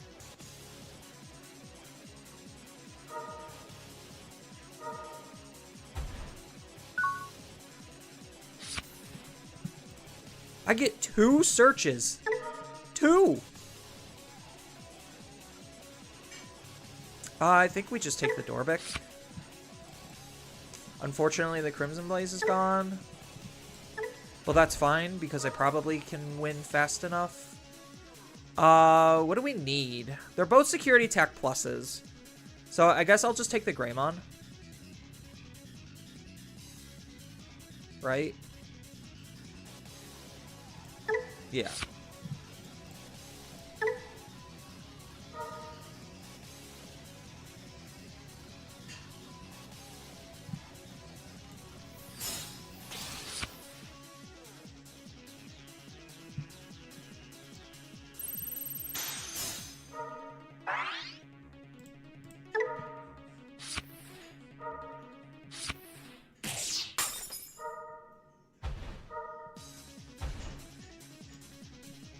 That's super spooky.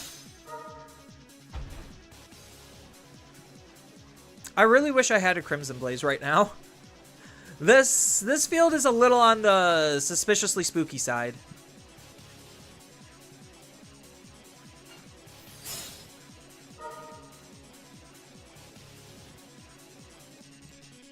No, we just grabbed the Gilx.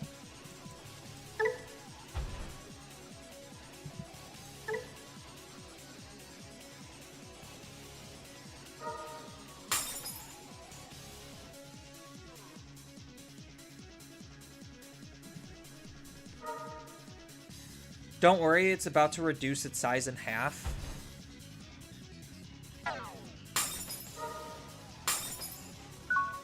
I mean, he still has 4 bodies to work with. He's got 1 memory, though.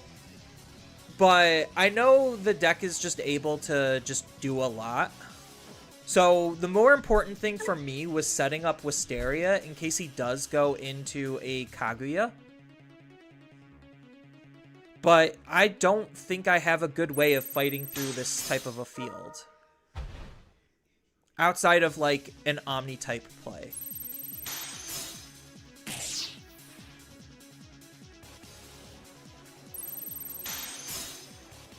Zero security.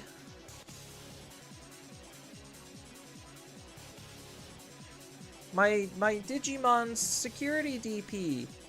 Where did it all go? No, I know it's the inheritables. -3. Yeah, there it is. There it is! Can I fight through a Kaguya? Like, reasonably? Am I able to actually fight through a Kaguya? So he deletes probably the Shumon, replays another Shumon.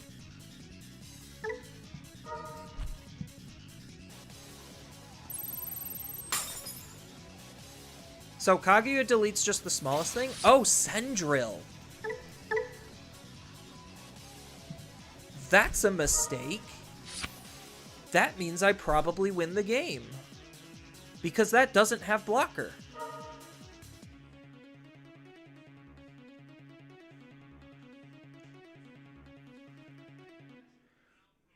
Well, if you could set up an additional body, technically, yes, it'll be difficult. I mean, Rookie and Raising. That's the body that would have absorbed the Kaguya. Or, yeah, the Kaguya hit for attempting to delete a Digimon.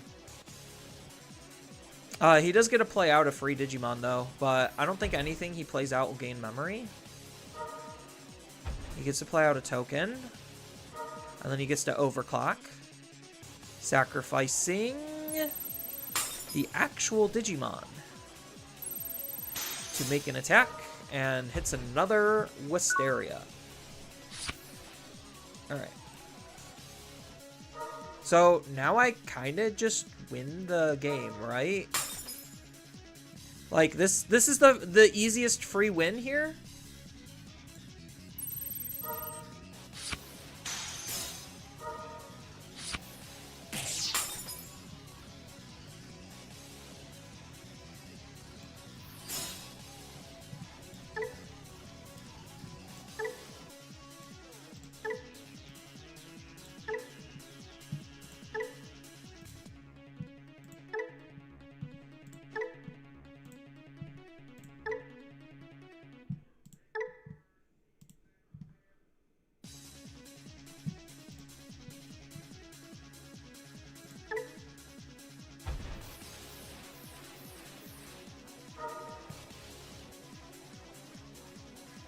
I can't delete the Sendril because it'll just have a protection.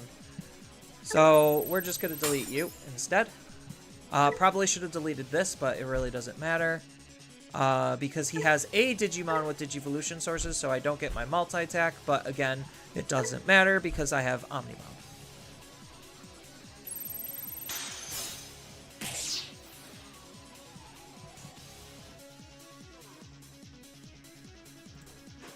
I mean, technically, I could just do this.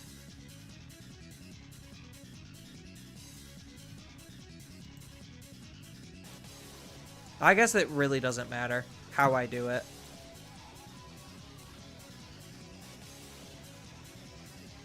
Because I have 1, 2, 3, 4. Yeah, we'll BM a little bit. It's fine.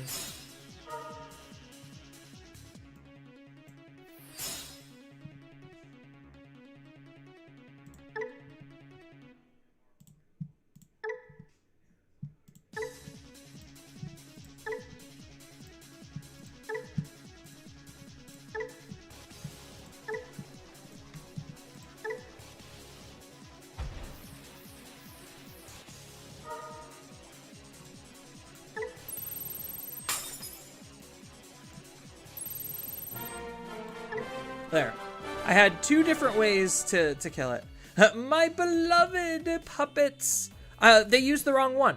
That's plain and simple. They just used the wrong one. That's why nobody plays Sendril, is because Puppets doesn't have the damage to be able to support overclock.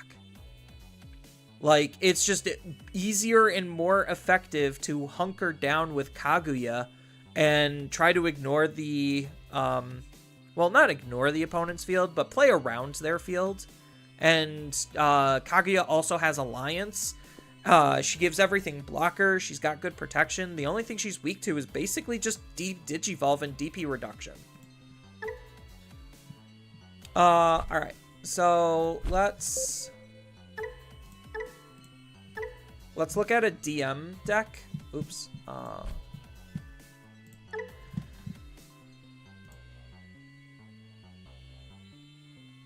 And then I'll play a little bit of DM War Greymon, and we could start looking at BT24. Well, people do use Sendril, it's just the off level 6. Fair. Very fair. Alright. So... Alright. So this was the rise of Mirage OTK. Mirage OTK basically goes all the way up to here. There's not really that many other super great OTK decks in this time era. It's literally just Mirage. What are we doing in BT20? There's Fen. It was Mirage and Fen were the two main OTK decks. It looks like. Yeah. And both got hit. Mirage is still kind of playable. Fen's technically playable. He's just a lot harder. Because he actually needs the opponent to do stuff in order for him to be optimized.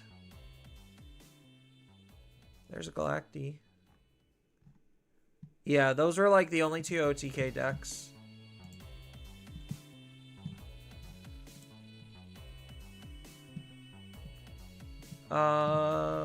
Actually, is there one here for me to reference? DM.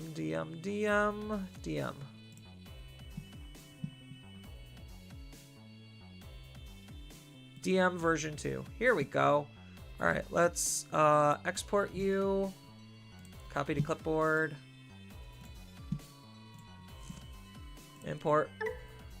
All right, what are they doing here? Ew, gross. They're playing cards. What is this even doing? What does this even do? Reveal the top 3 cards of your deck. You get to play 1 4-cost or lower card with DM for each of this Digimon's face down. Increase. Okay. When attacking, de-digivolve. That's not terrible. This is only end of the turn, so this inheritable literally doesn't mean anything. I probably need to optimize more on the Garou. This is like actually DM slot pile. Yeah, they're trying to do cute things here. Let's not.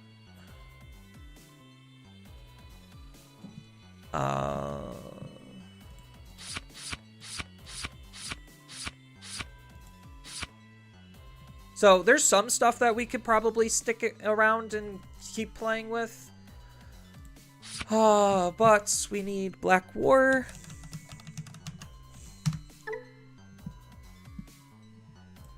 Black War. And then is there actually like a good supporting card for this that's able to OTK off of this type of an engine? We need to optimize on this. We 100% need jamming.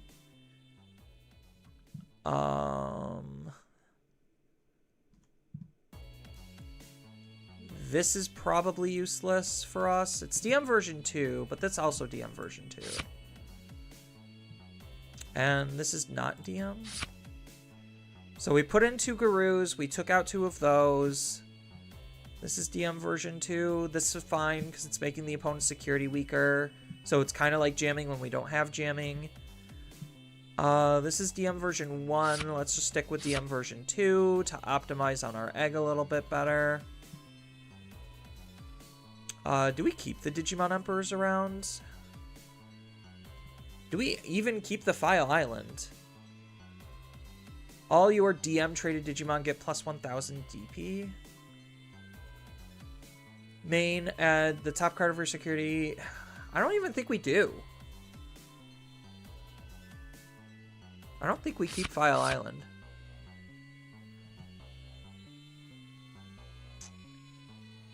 Is anything here giving us DP?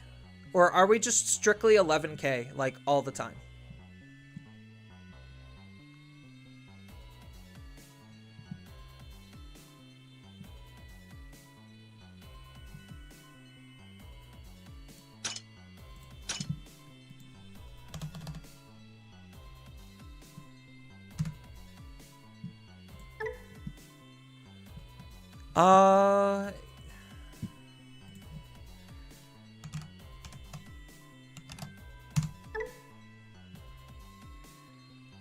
There is a way to increase War Greybond's DP to 13. If you keep 2 memories, you can use Final Zubagon Punch twice. Add to the security, or add security attack. I kind of wish something was just giving DP. I know a Greymon does.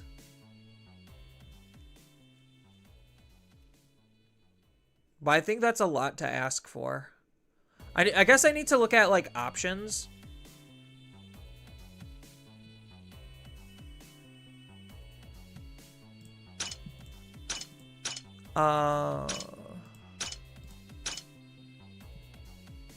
So is this version 2? This is version 1. That gives piercing. File Island literally is doing nothing for us. Analog. So if we have, so this is the mem setter, then if any of our level 7 or higher cyborg machines or DM traded Digimon suspend, we get, or are played. By suspending this, we get to draw a card, gain a memory. Are played. Then we get to put one card from our hand face down to the bottom of its Digivolution source. I don't think that's exactly what we're looking for. Are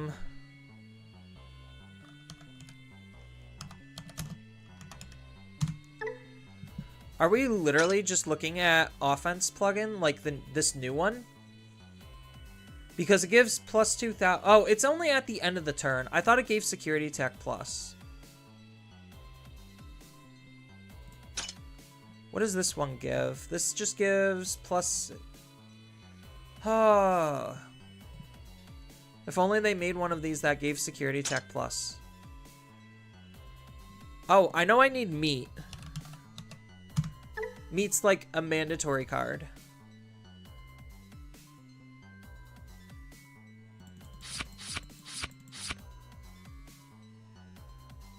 So I guess, like, what are our colorless based options is the real question.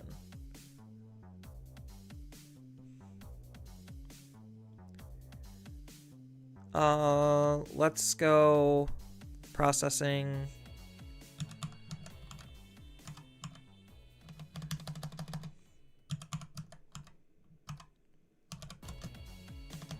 Oops. Security attack.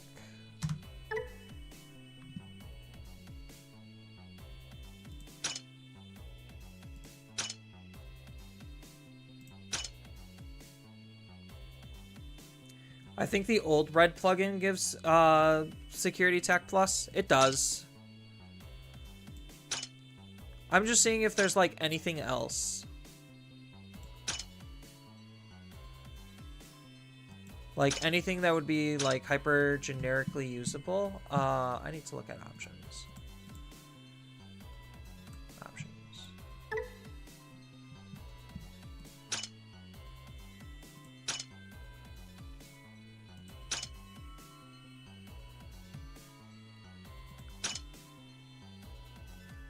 Yeah, because there's this. I think, like, there's no real way to get around this.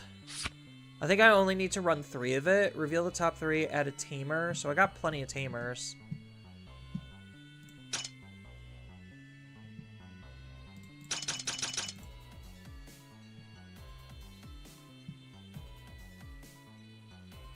All your Digimon with face down Digivolution source gains reboot. That's pretty good.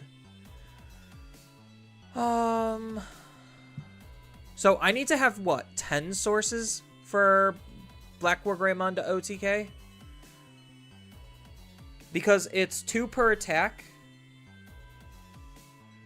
It's a lot of sources. Is there, like, any card to just add to his sources?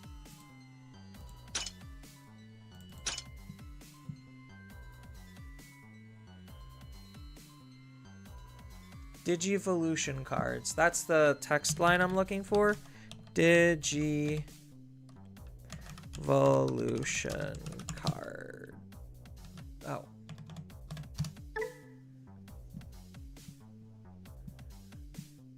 If there's anything that, like, adds to his sources, that would be great.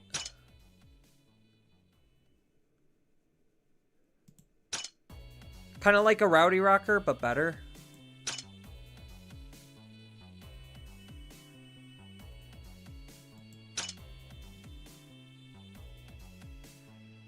Yeah, if only we had Rowdy Rocker as a generic.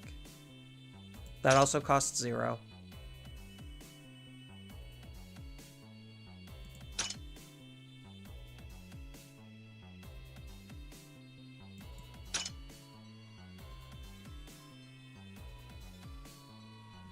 What does protein do? By trashing one of your DM traits bottom two, it has to be DM trait. Never mind.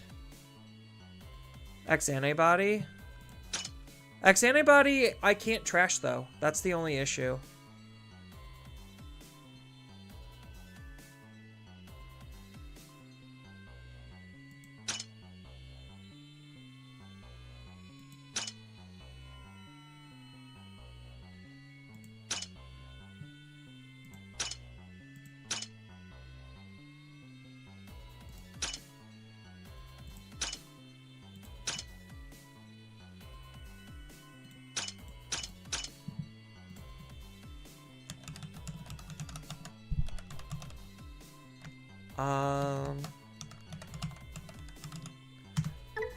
Alright, what is the best supporting ace?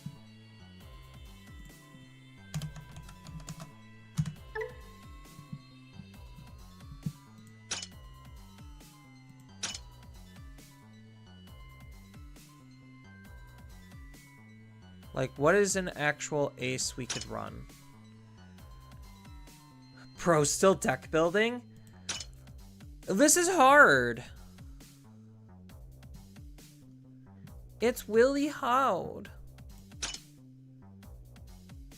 Because we don't get access to certain tools for using the DM engine.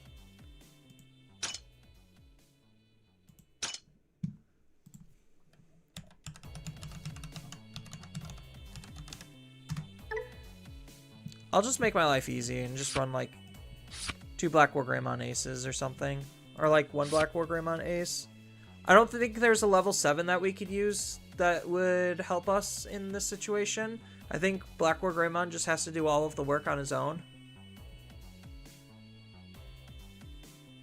And we just have to literally like wait long enough for our stuff to do the thing.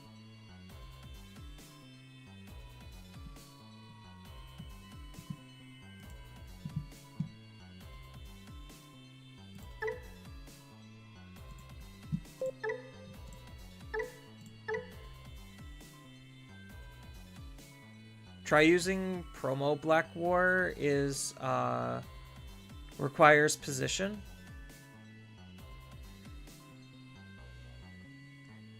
Yeah, the promo Black War trying to OTK with him in the DM engine. I just need to have 10 inheritables and for the opponent not to be able to block. That's the real test in question. I think it's just too tall of an order, to be honest, but I'm willing to, like, goof around and give it a try. I honestly think it's just too tall of an order.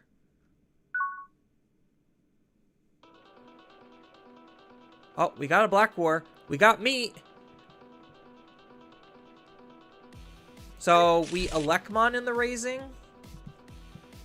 So I think we keep this hand, and we Elecmon and meat. Because training...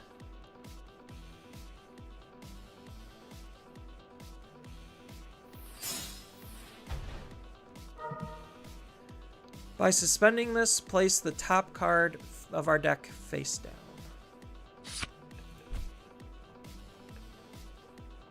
Oh, were they inspired by me? Chat, I think we found somebody who was inspired.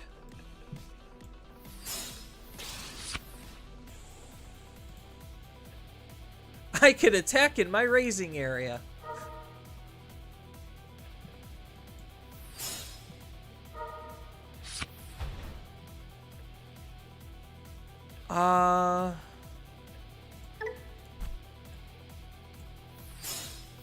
I think I just throw this out just to try to set up a Vaidmon. I probably should have Biobond first, but it's fine. Because I think there are better Digimon that I should be using.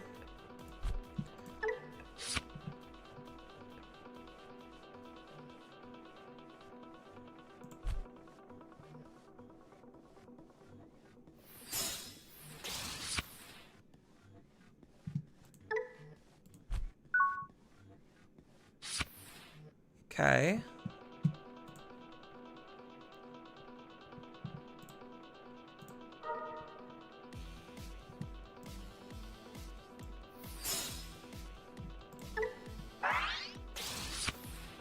Ooh, that's a good card.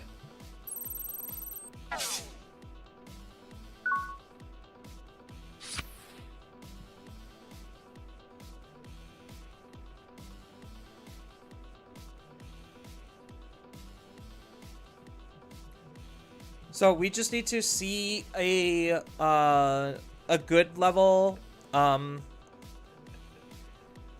good level 4.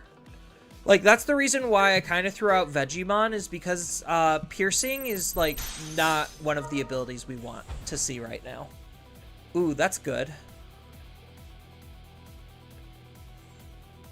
So now I can attack into that.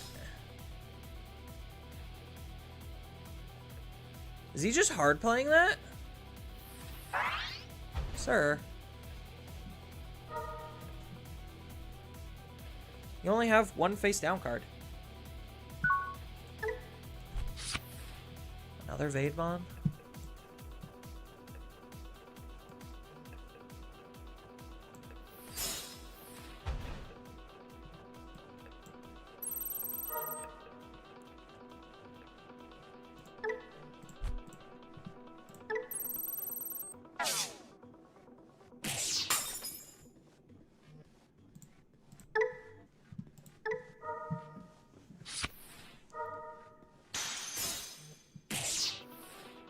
Broken.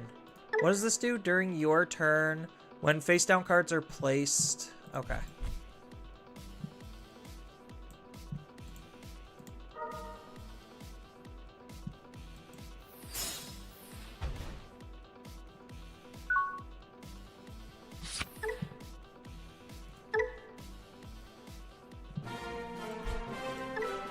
Hey, we did it. We won. Look, we're good at this. We did it. Verifiable 100% win rate.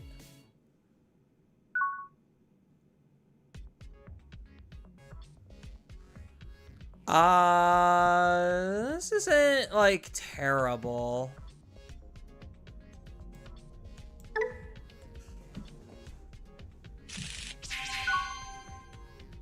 Can't wait for me to review EX11.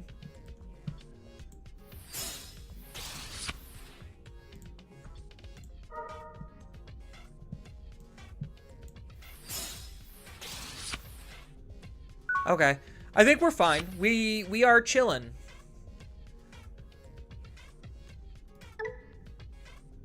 One, two, three. Yeah, so this number needs to be 10, and then we're good. Let me put my meat in the fridge and make sure it's cold.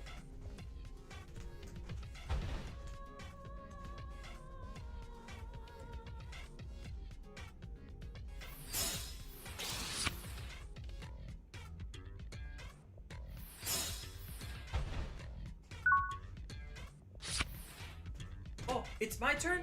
I get to play the game? What are we doing here?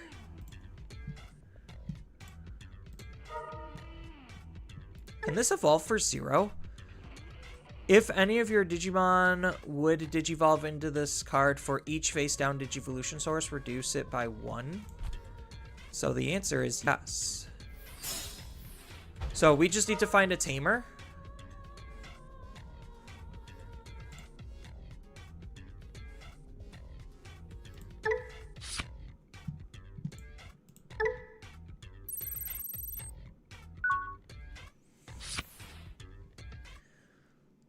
So that's all we're waiting for, is basically a tamer.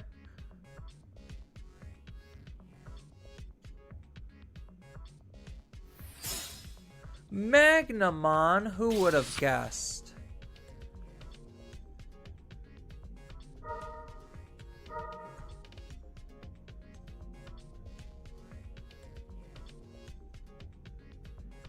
I thought you were supposed to take your meat out of the fridge and thaw it. I did in the morning.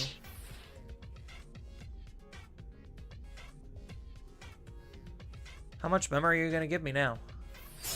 2? That's perfectly acceptable. Now, the big question is, do I use this or do I use this? I think I have to use this. So, by placing 1 card from my trash face down, which I have, okay. So, we end the breeding. We go ahead and training. Then we digivolve here. Place 1 card from our hand. Sure.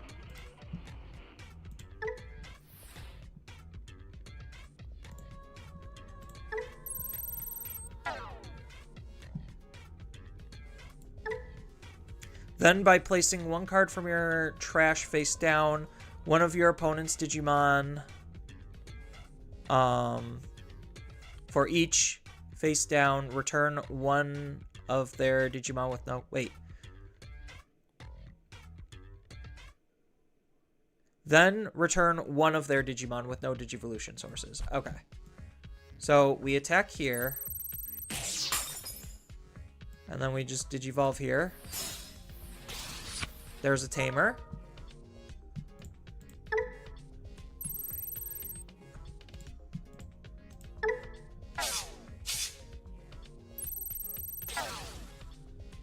There. Easy peasy.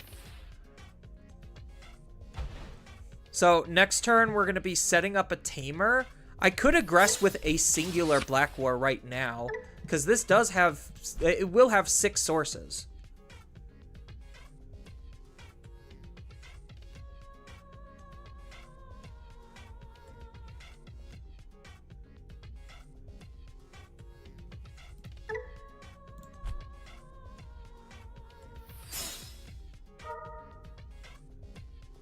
He gets a Vmon. Oh boy.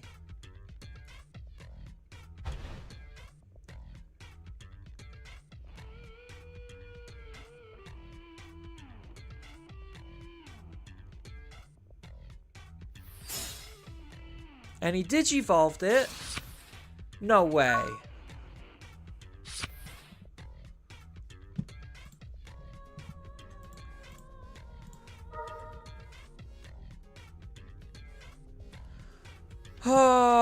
I think we just forget about this card, and we just have it swing and punch the opponent's security. Either that, or we hold on to it, and what we try to do is use the suspend effect. I think maybe holding on to it is the correct play.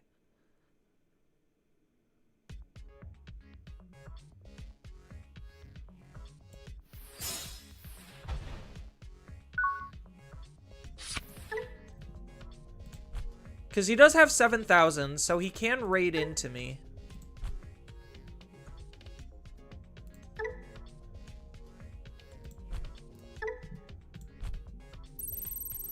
Oh, he has 8,000. Oopsies. So I definitely 100% should have hit the security then. I 100% should have hit security. Now that's really bad for us.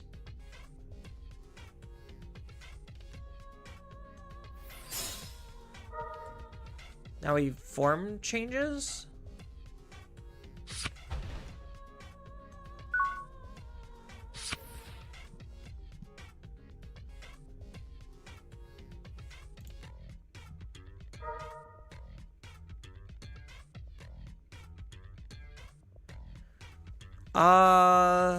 I guess analog.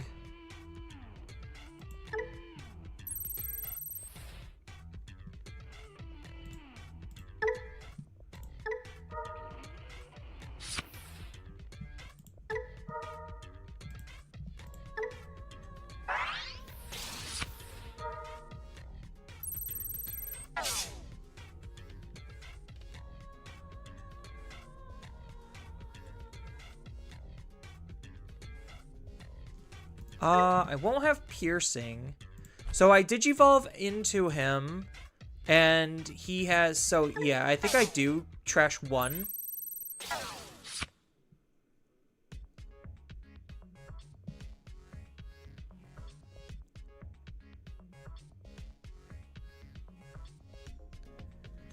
Uh, hmm.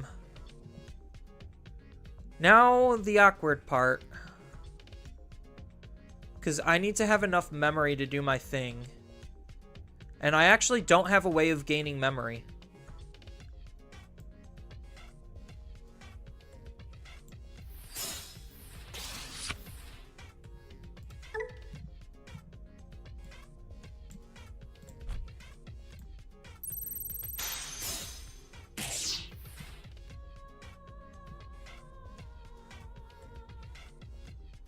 So this should basically guarantee game next turn.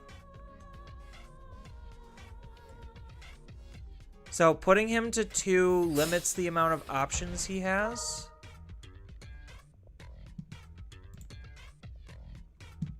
We'll take the Gabu.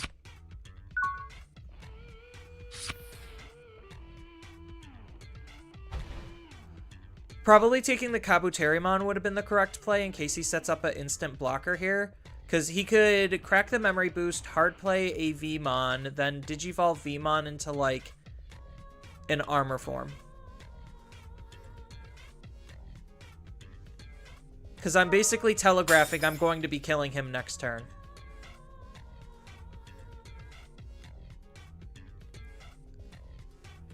And if he sets up a big enough blocker, then I can't do anything about it until I have, like, a suspend. So I should have taken the Kabuterimon then. That was my bad. Interesting. Does he have another Vmon he's going to hard play? He should know I have lethal on field.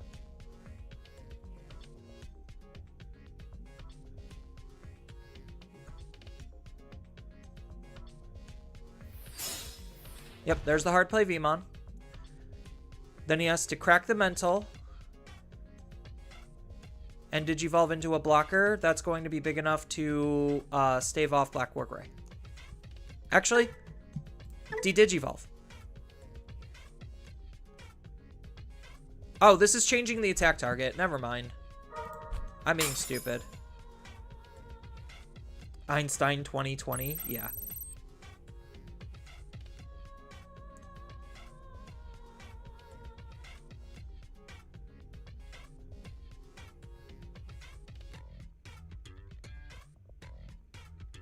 So this will reduce it by 3.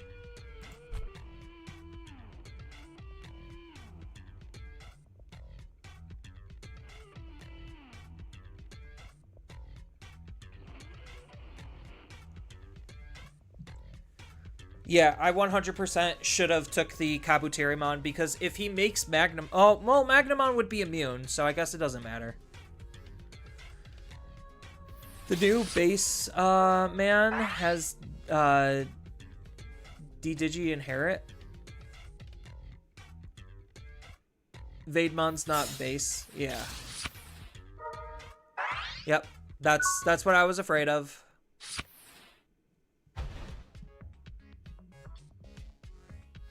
So I don't think I can win at this point.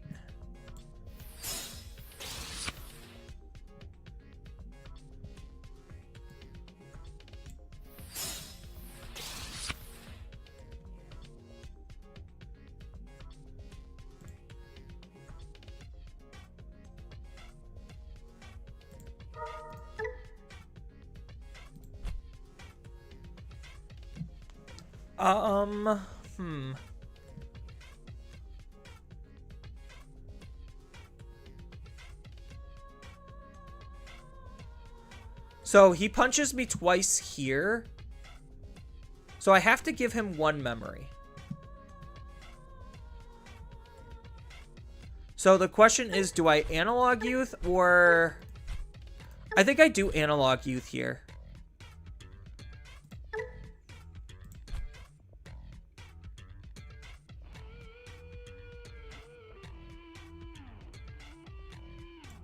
Yeah, because when I move this out, I could analog youth. I'll have 2 analog youths. Yeah, being walled out kind of sucks. I don't like it. And I don't have a blocker to be able to stop this attack.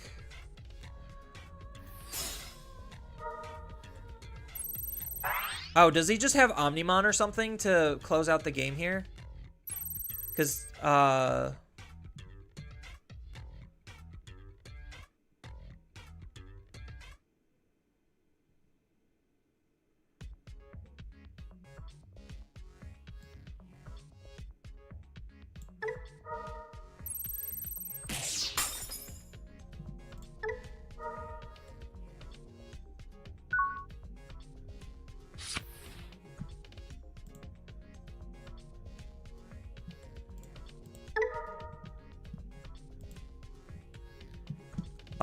we'll go... We'll go with Gabu.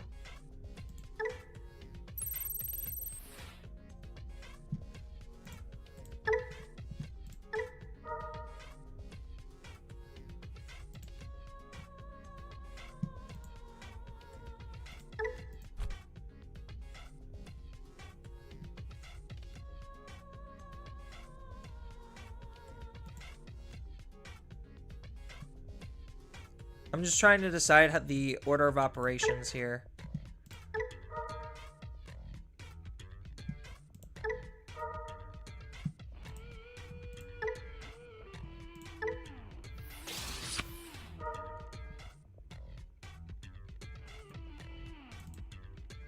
I guess it really doesn't matter.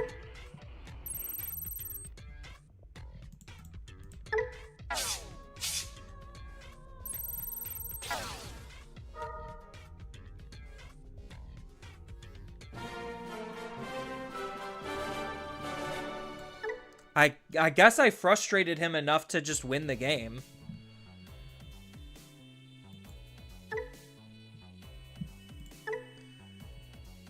So I do need instant memory gain. How do I get that? Where do I get that? Like, this is the only instant memory gain we have, and it's very clearly not enough. Is there any card in the entire game that doesn't require a color cost that will allow me just to generically gain 2 memory? Is there a card like that?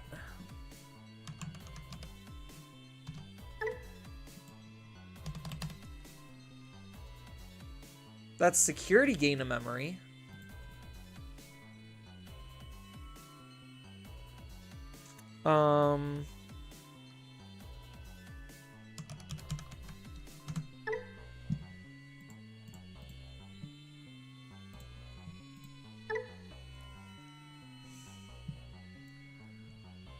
I mean, these are like the best things that we have, but it's very clearly not good enough. I'm sorry, but there's absolutely no card that exists that's like that. I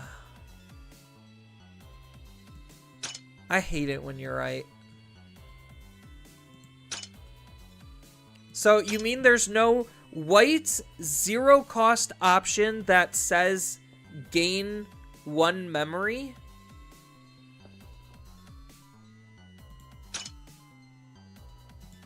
I mean, technically, the only card...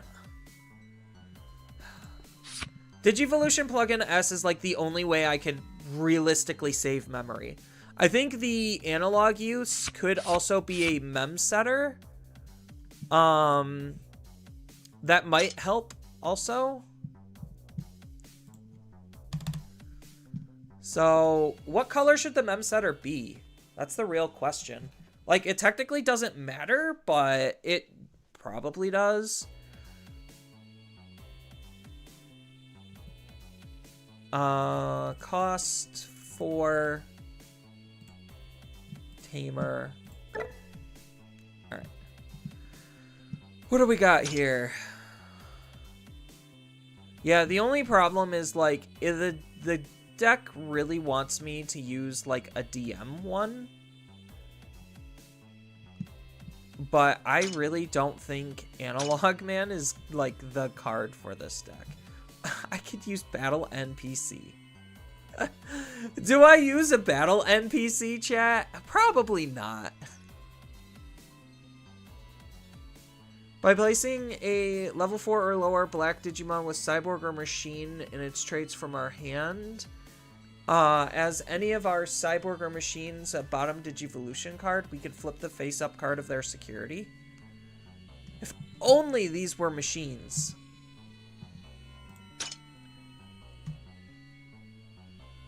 By trashing an option card with Ghost or Three Musketeers, draw. Nope. There's technically Owen. When the opponent's security stack is removed, suspend this deleted Digimon with 4,000. That's like something.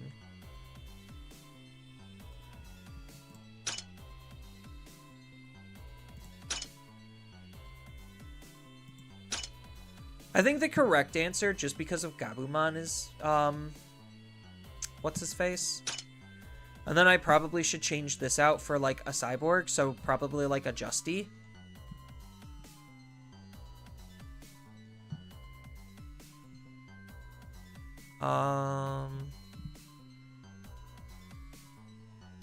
Nope, not in our traits. Should probably be a Red Tamer in case you don't have a DM for your meats. Fair. Very fair assessment.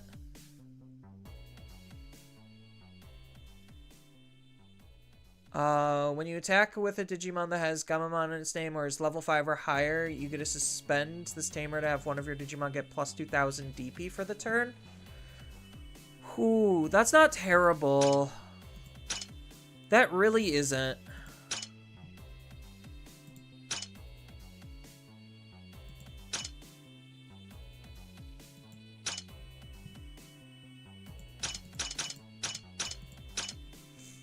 I mean, I'm almost always going to have Red Tamers, but like, okay, so do we play Hero just for the DP gain?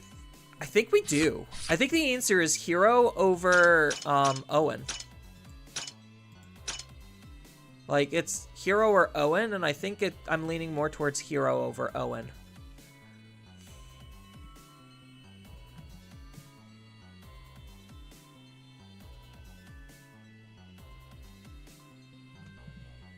Do I even need the Digimon Emperors? It's good for card draw.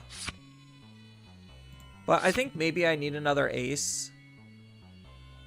So I'll play like 3 heroes and then another Black War ace. Because like this card's just simply obnoxious. It's not unbeatable, it's just obnoxious. It's one of the stronger aces. It definitely can help buy me time. Alright. So we'll rock the changes once, and then probably go into the set review. And then after the set review is over, I'm probably going to be calling it stream, like calling it done. So that way I could go shopping and buy some mushrooms for Hayashi rice. Because we got plenty of onions. I have the proper meat. I just don't have the mushrooms. I technically have additional veggies. I'll see if they have any more veggies just to use veggies. But so far I'm actually undefeated with this deck still.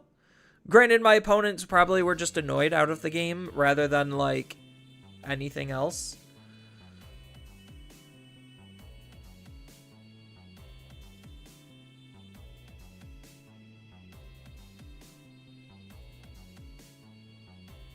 Come on, connect.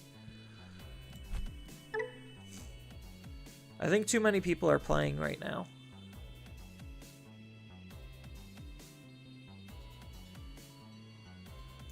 Honestly, yes, considering your DP cap is 11k, increasing it matters. I definitely agree with that. I'm like, oh yeah, I forgot Hero was a card. Just a generic red tamer that does memory things.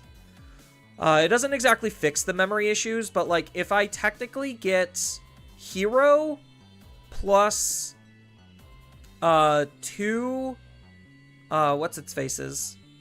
If I get Hero plus 2 Analog Boys or Analog Youths, then I should have enough memory to do whatever I need to.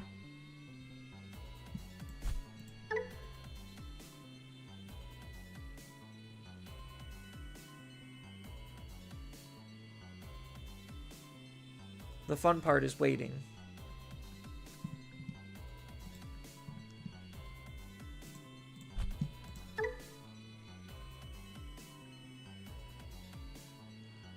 That's why I want to get one more match in, is because I think like it's just going to be a little bit harder to consistently get games.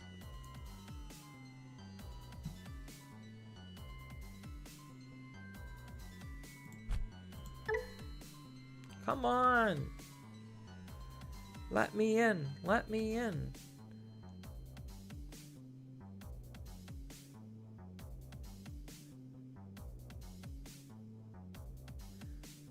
And I think I'll try to do like the whole lazy content creator thing and have part of the stream be spliced into a YouTube video.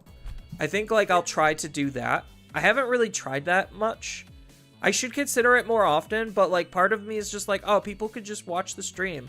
But then again, the other part of me is just like, oh, but who watches my streams?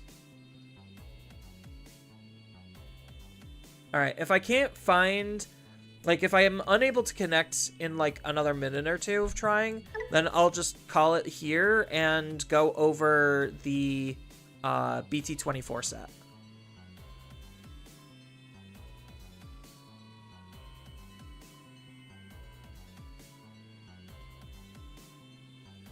So I might not do any like deck building specifics, but I'll just be doing a lot of general talking.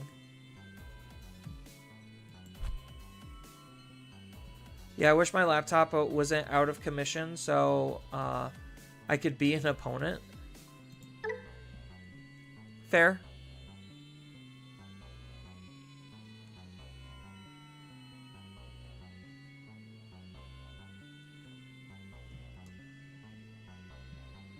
All right. I'm kind of giving up on it.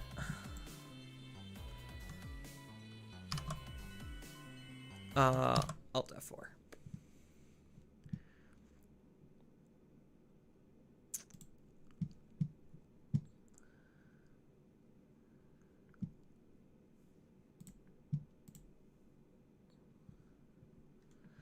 All right, let's instead swap over F11. There we go. All right, we could get into, let's go normal and select the set. BT24. There we go. All right. So now we get to do BT24 set review to kind of cap things off. I have no idea how long this is going to be. I'm probably guesstimating about an hour. I'm not really going to be like looking at like builds per se. I'll probably state that in the video, but I'll go through a lot of the cards, if not almost all of the cards, and kind of just see what it's up to and kind of put a couple of puzzle pieces together loosely. So that sound good to everyone? Well, I mean, I guess you don't really have a choice in the matter because it's my stream. But this will be basically like the area. I wish I could like divide this up or just see the database, collection, profile, decks, products, home. No. Collection. There we go. This is the screen mode I want. All right. Boop, boop, boop, boop, boop, boop, boop, boop, boop, boop, boop. Just walking over here. And turn. Perfect. Okay. Should I switch heads or should I keep it on streamer mode? Because I have streamer mode and then I have video mode.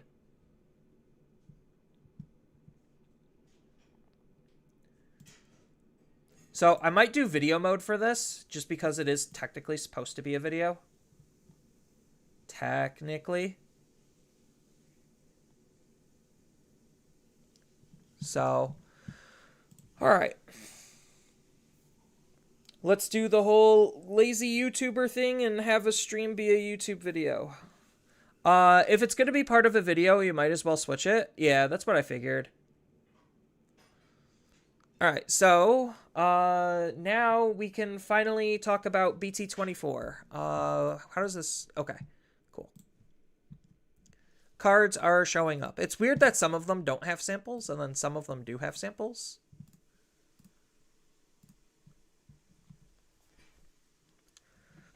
So, alright.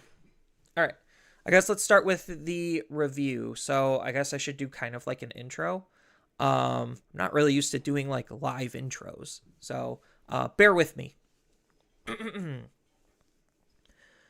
Yo, what's up everyone? My name is Zenitsu, and we are here with BT24. So we know all of the stuff inside of the set, so we might as well kind of just look at it, put some puzzle pieces together, and figure out what's making this set tick, what's good about this set, what's not so good about this set, and kind of go from there. I'm not really expecting to do any deck building per se, but I am going to be kind of just like objectively looking at where these cards are supposed to go and how they fit and play with each other. So that's kind of the expectation I'm setting right here. So without further ado, we can probably start by doing colors, because I know a lot of decks are broken down by colors. I know technically the Time Stranger trait kind of has a lot of overlap with stuff, but I feel like looking at colors is probably the best way to start. So when it comes to red, we got a couple of different things going on. So we have the Liberator Reptiles, which is Medusamon. So we have the new Lysamon. So this is going to allow us to discard a card and draw 2. Does this deck use the trash at all for anything? I think maybe on the new Medusamon it might do stuff with the trash, but I think you'd rather use your opponent's trash if you could. But drawing is pretty decent. It's definitely no searcher, but having extra consistency is pretty good. And I think like the most valuable part of the card is obviously the inheritable of gaining a memory, because the core gimmick of Medusamon is dealing a single point of security damage and then having a whole bunch of effects trigger.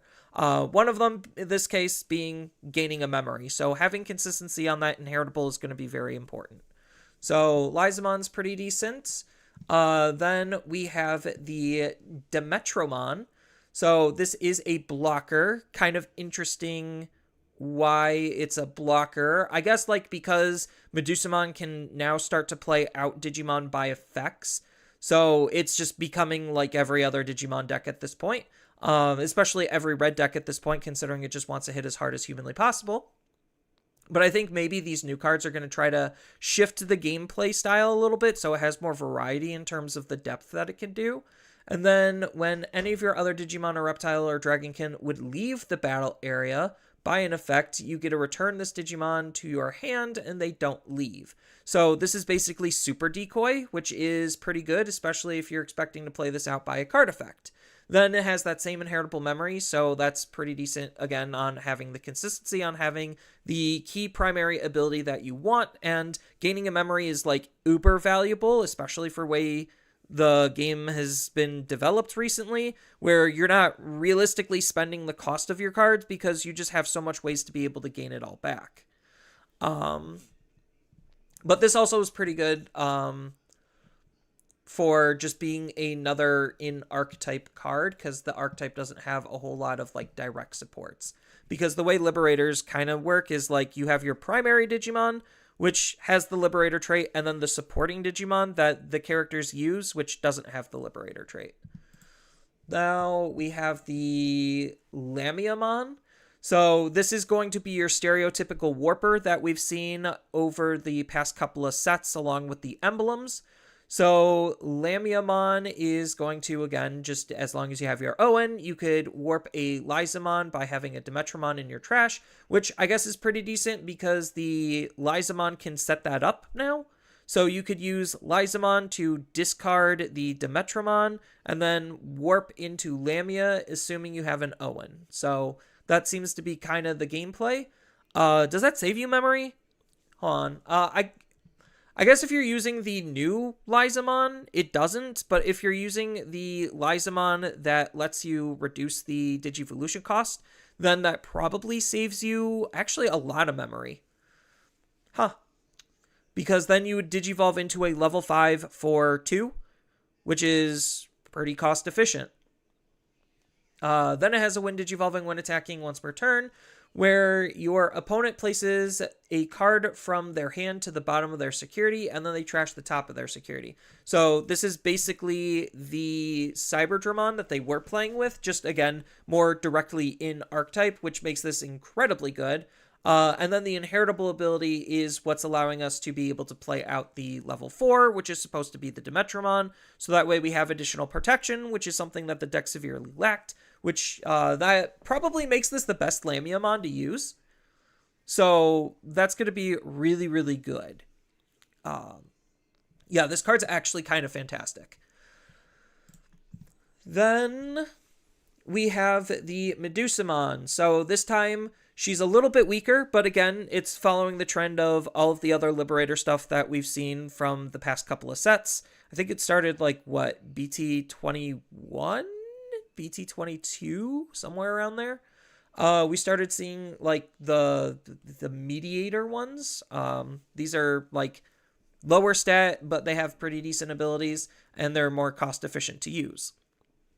So this Medusamon has Raid, Progress, and Piercing. So if anyone's unfamiliar with Progress, basically it just means the opponent has no counter timing when it comes to their abilities during the combat phase or like the attack step or whatever. It's not exactly that, but it's close enough where like your Digimon are basically immune to their abilities during that time period. So that's really powerful. But Raid and Piercing is just strong. Good control. The only big thing is the deck doesn't have that many ways of gaining DP. So that's going to be pretty important.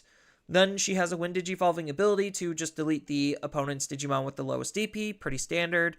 Then you get to return 2 cards from their trash to the bottom of the deck and play out 2 Petrophy tokens. And we have to remember these Petrophy tokens, when they get deleted, they burn the top card of the opponent's security. And they can't suspend, so the opponent's likely not to be able to get rid of these.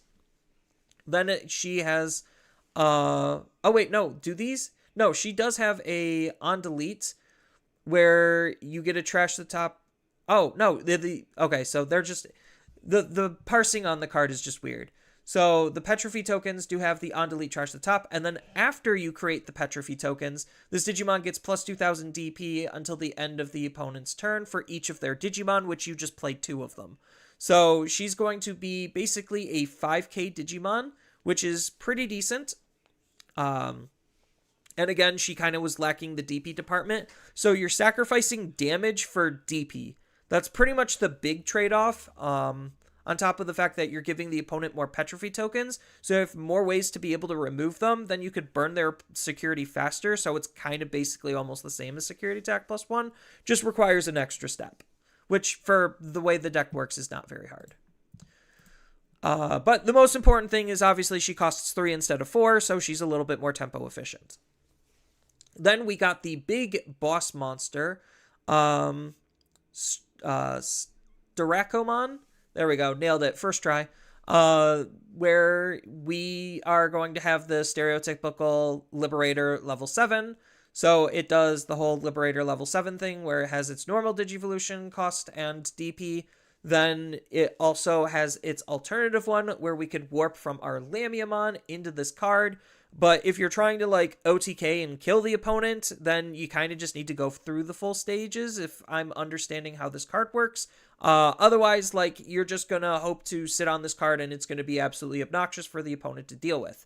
Because this card also has Progress, it has Piercer, it has Blocker, and it even has Armor Purge.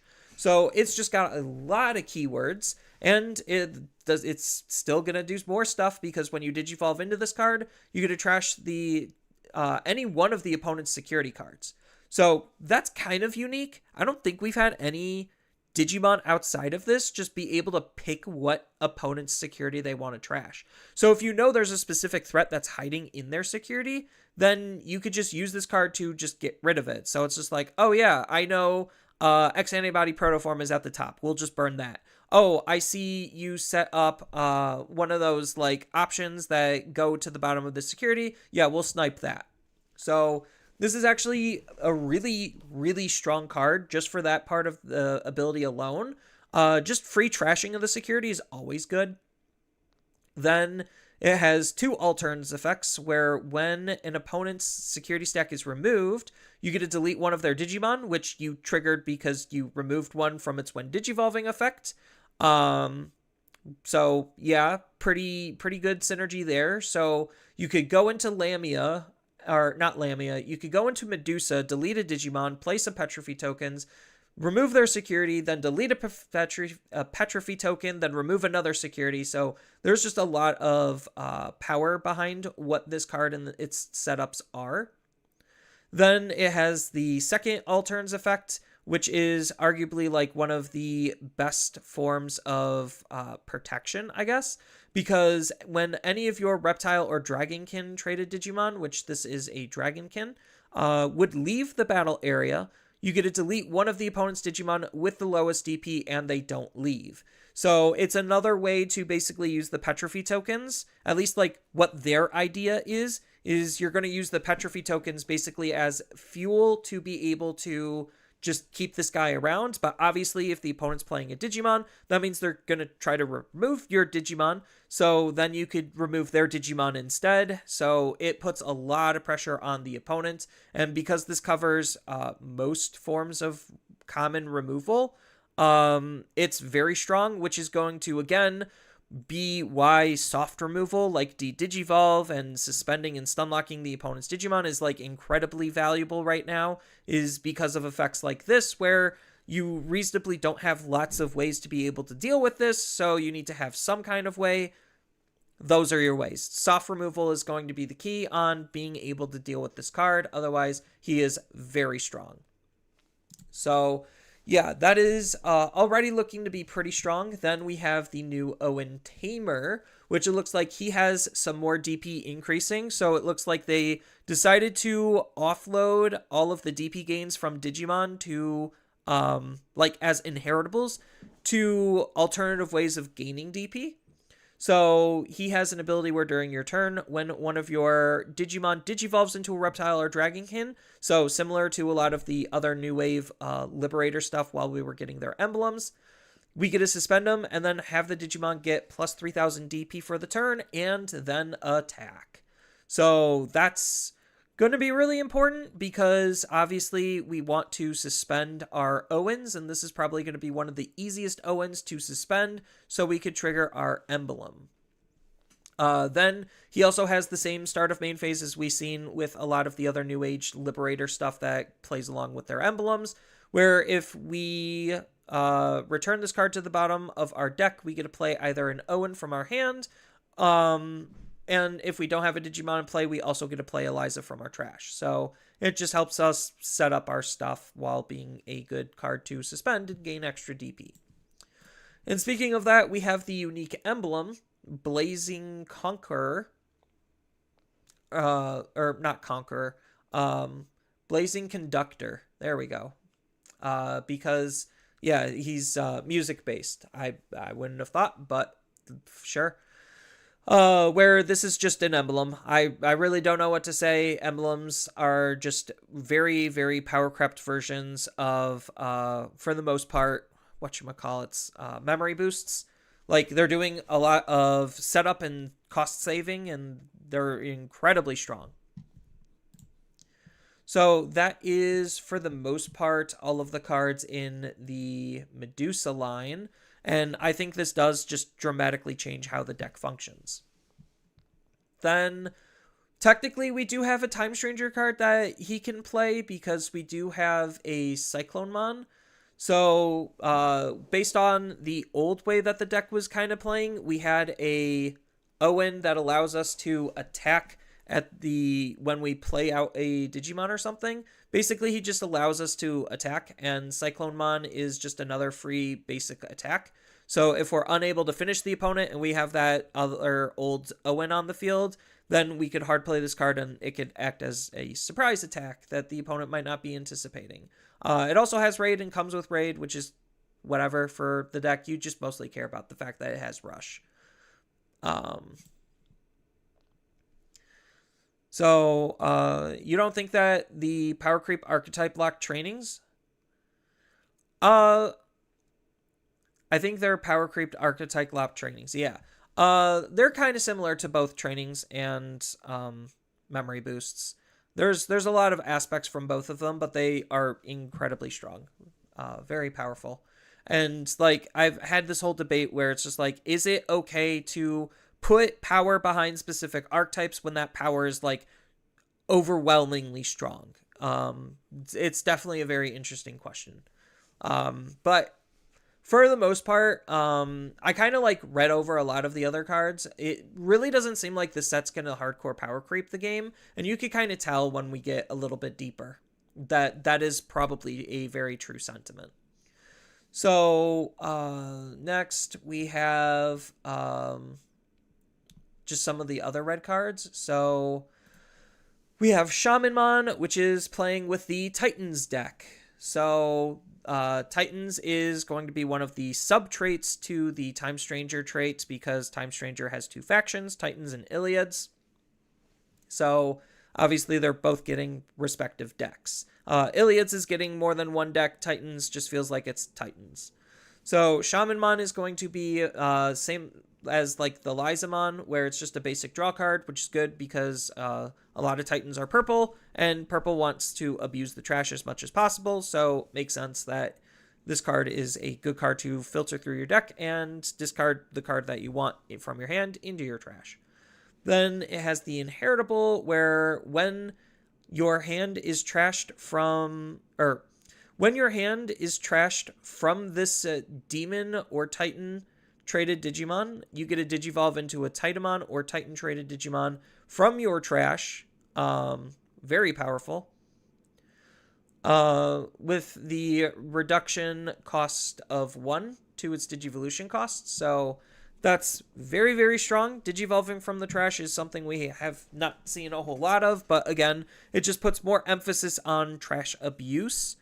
So that's kind of where I think like, I think Digimon would be better if we could try to counteract the trash, but Digimon's moving so fast that I don't necessarily think like designing specific counters would really work the way we think it would.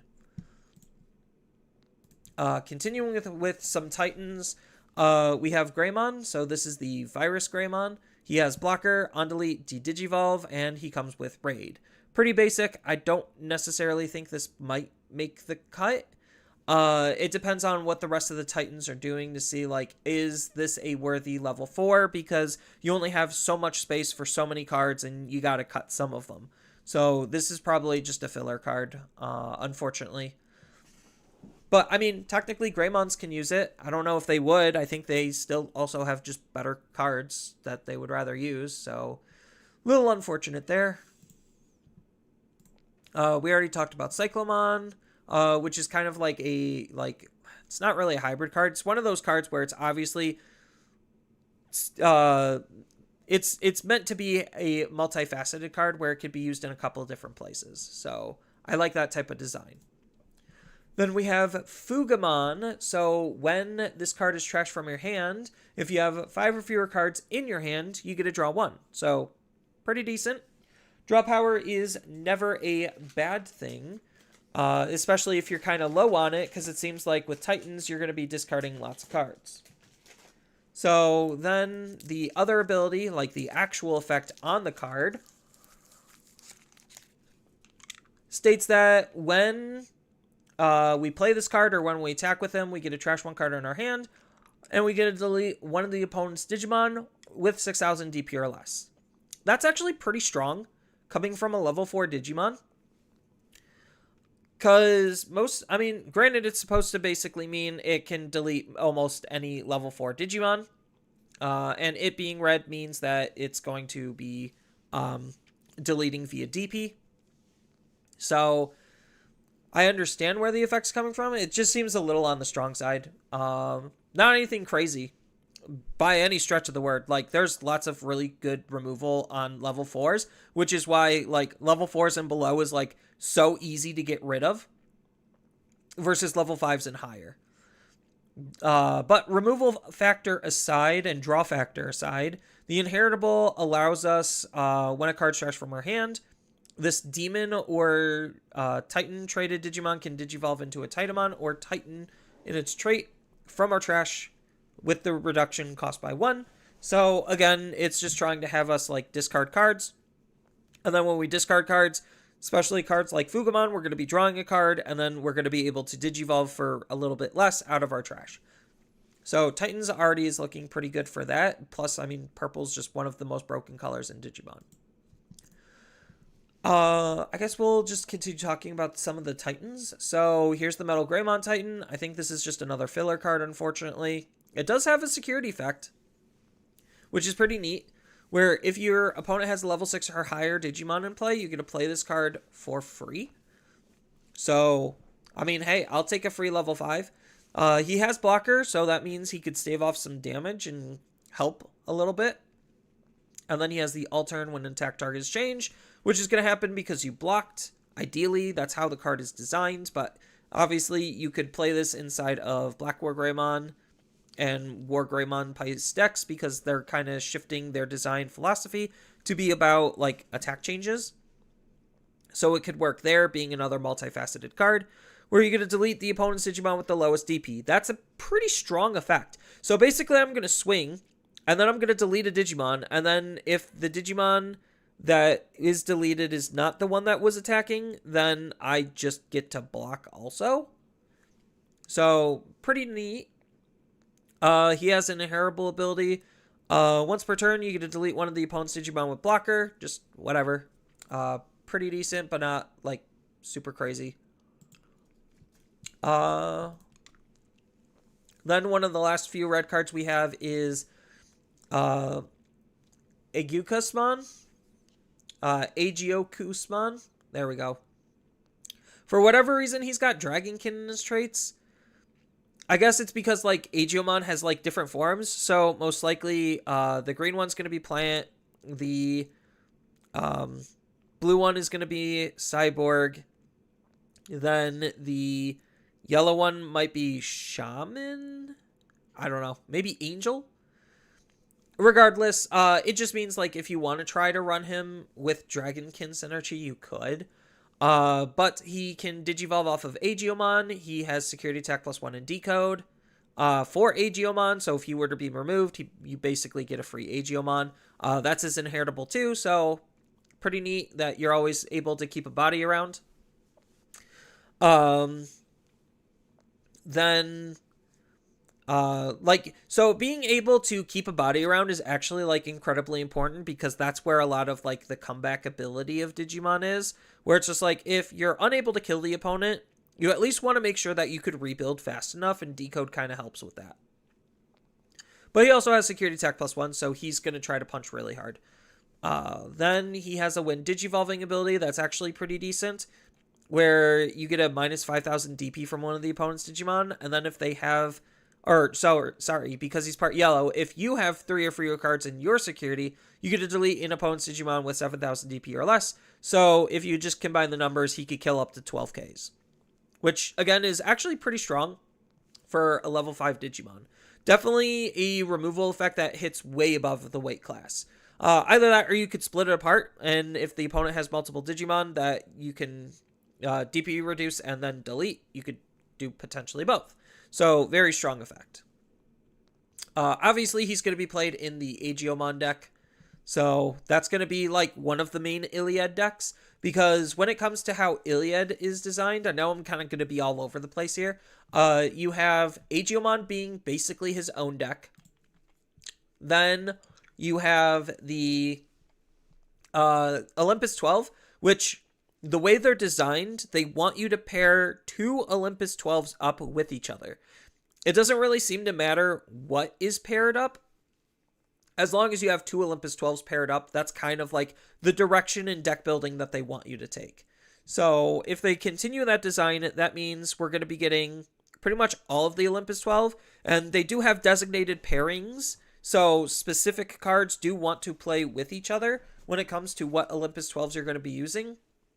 But obviously, they do have cards that are very clearly intended for you to play specific cards with specific cards. So Aegiomon right now really just feels like he wants to play kind of with anything, but he is also trying to be his own thing. So we'll get into that when we get into that. But going over some of the blue cards. Oh, I guess I should have looked at the eggs. So Gigimon is obviously meant for the Medusamon deck because it's going to be another way to be able to delete the tokens. So that way you could burn through more of the opponent's security or just delete the Digimon that you need. So pretty decent there. Then going over blue, we have Bukamon. So at the end of our turn, we get to pay 1 memory and have our Time Stranger traded Digimon unsuspend. Definitely feels pretty good on the defensive side because obviously if we like attack with our Digimon, and it has a defensive ability like blocker or something, we want to have a way to unsuspend it. So instead of just giving like generic reboot, you could pay 1 memory to unsuspend it. Not terrible, but we'll see how useful this actually is. So when it comes to the blue cards now, we have Kamemon. So this is another Time Stranger Iliad traded. So again, it just wants to be played with the Iliad faction and its own evolution line, which we'll get into in just a moment. But this card has a pretty decent ability where it's just the Digivolution reduction that we've seen on so many other cards, just for Time Stranger Digimon more specific. So it's actually blue Time Stranger specific cards. So kind of narrowing the field on what you're able to reduce the Digivolution cost of. Again, that's kind of why it wants to play with its own family. And because of the Time Stranger stuff, because Time Strangers can Digivolve on top of other Time Strangers, it all just kind of works, and you can kind of just ignore colors for the most part if you're ever worried about, like, oh, you're not supposed to run blue with green or whatever. So that doesn't necessarily matter. It's just obviously leaning you into a specific direction to use this card. But it does have the ever so important inheritable ability of jamming. Blue rookies need to have jamming, apparently.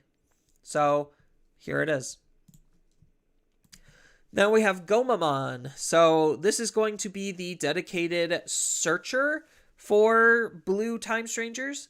But he's a little bit more interesting because he allows us to take sea beasts or shaman or aqua or sea animals. So, and then obviously Time Strangers. So you get to basically try to take 2 cards off of it. One of them is more trait specific, being those traits that I mentioned, and then the other one being a Time Stranger. So that's pretty good. Then obviously the rest go to the bottom, and he has that when this Digimon unsuspends, if you have 7 or fewer cards in your hand, you get to draw 1. So most of the time we've seen this on like when attacking effects. So it's really interesting that we're seeing it basically when he unsuspends. So obviously they're going to try to do something with blue unsuspending, whether it's going to be aggressive or defensive, we'll get into just a moment. But card draw is never bad. It is a little bit awkward because on base, it's basically expecting your Digimon to live through whatever turmoil it's going to be going through, if it's going to go through any at all. And then you get to draw a card as a result if you don't have enough cards in your hand, which Digimon has lots of excess card draw, so there's a good chance that it might not trigger. But the searching effect is what's relevant here, because we have some of the other Iliad stuff. So obviously he wants to be played with Ikakumon. So the idea is obviously Digivolve Goma into Ikaku, because Ikaku will have jamming. But you could do Kame and save a memory, but then you have double jamming, which is a little bit awkward, but you could technically do it. And he has the on-play when digivolving ability to trash the top 2 Digivolution sources of one of the opponent's Digimon. And then one of their Digimon with as many or fewer Digivolution sources as this card cannot suspend. So that Stunlock soft removal type. I think that ability is fine. It's just in the face of rocks, like because rocks exists, you almost never want to actually do that because then you remove the rocks' inheritable sources for them. And sure, that messes up their math, but it allows them to trigger their abilities, which is something you don't want to happen. So that's kind of like where the dynamic on the mechanic went, if anyone's actually curious. Like, certain decks' sheer existence suppresses mechanics. But it definitely is interesting to note that they are taking a step back from choosing any Digivolution source, and they went back to the top or bottom. So I think that's kind of noteworthy because choosing any was incredibly strong. So just a very average block card. Then we have Submarine Mon. So he has Armor Purge, and he obviously can work with Armadillo Mon and Time Strangers. So not terrible, especially considering there's a lot of Time Stranger stuff. And he has a when attacking ability where you get to play a Tamer with Time Stranger with Time Stranger in its traits from your hand by reducing the Digivolution cost by 2. I don't know why they didn't make it free. I mean, I do know why they didn't make it free because Homeros exists, but at the same time, it just seems okay. Like, paying 1 for a Tamer isn't that big of a deal, but I guess like it kind of is at the same time, because of all of the like cost savings that a lot of the top decks have. So the fact that you have a Tamer setter that is doing cost reduction versus just a strictly free Tamer setup is a little unfortunate for them. But again, that's kind of why I don't necessarily think they're trying to power creep the game. Because imagine you just swing with this card in the early game and you're able to set up a Homeros incredibly quickly. That's really strong. Really strong. But you could technically do that. You just have to pay memory. Then we got Shellmon. So Shellmon is obviously aquatic. Iliad, Time Stranger.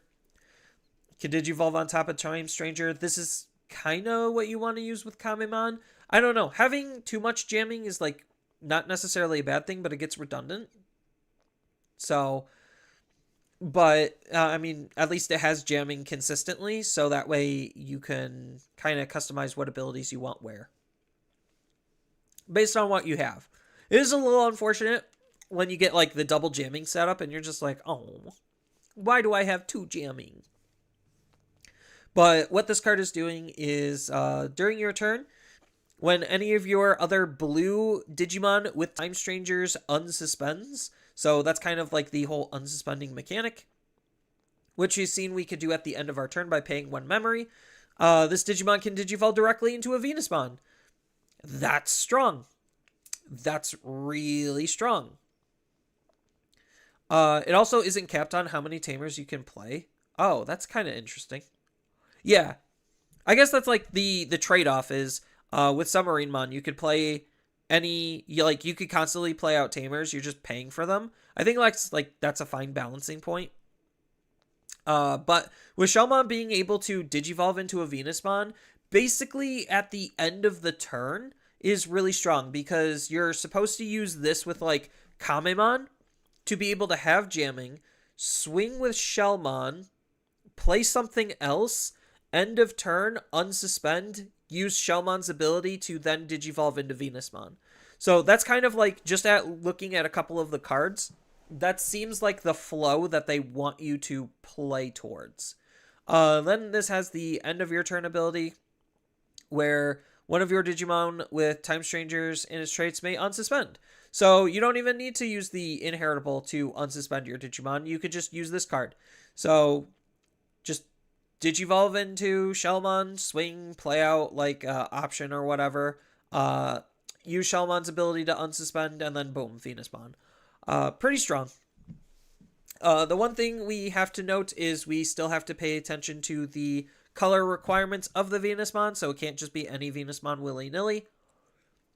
So just keep that in mind. Then we have Waymon. So Waymon is actually a pretty decent card. There's a lot going on with him. He definitely has a lot of text, but it's not like anything incomprehensible. So on play, when you get to place a level 5 or lower Sea Beast or Time Stranger. I don't know why they do it like that. They could just say you could play any Sea Beast, Time Stranger, Aquatic, or Sea Animal from your hand to the bottom of this Digimon's Digivolution source to stunlock a Digimon or Tamer. Not bad. Filling up your inheritables, especially with the cards that you want, is always pretty good, as we've seen with Marine Bullmon from, what, EX7, I think? No, it's like, either way, one of the Marine Bullmons, the very first one, he allows us to do something similar, and it's incredibly strong, being able to set up your inheritables, especially with, like, additional inheritables. Then he has the end of attack ability, where you get to play out a 5-cost or lower Time Stranger card from the Digimon's Digivolution source, which he arguably would have put in. So it does the whole blue thing where you're going to be spitting out Digimon, which again begs the question, why would I use that Bukamon over the Bukamon that just gains me a memory when I do that? So, I don't know. I guess it's because, like, you could get an unsuspend, but, like, the Shellmon unsuspends itself. I digress. Anyway, he has the inheritable ability where, when attacking, once per turn, you get to play a level 4 blue Digimon with Time Stranger and its traits from this Digimon's Digivolution source for free. So just more source splitting goodness after you stockpiled it all. Not terrible. Definitely not terrible. It really just depends on what we're going to end up doing. Like, most of the time when I was, like, playing other decks that have a similar play pattern to this. Sorry, I'm just messing with a lozenge to calm my throat down. Like, obviously, you could play out something like Gomamon to be able to then dig for more cards. So that's kind of like what I was doing, is just reusing some of the inheritables. So it's not terrible. It's just what Digimon are you actually going to be pairing this up with is the real question. Then we have, going over some of the other stuff, the Hyogamon.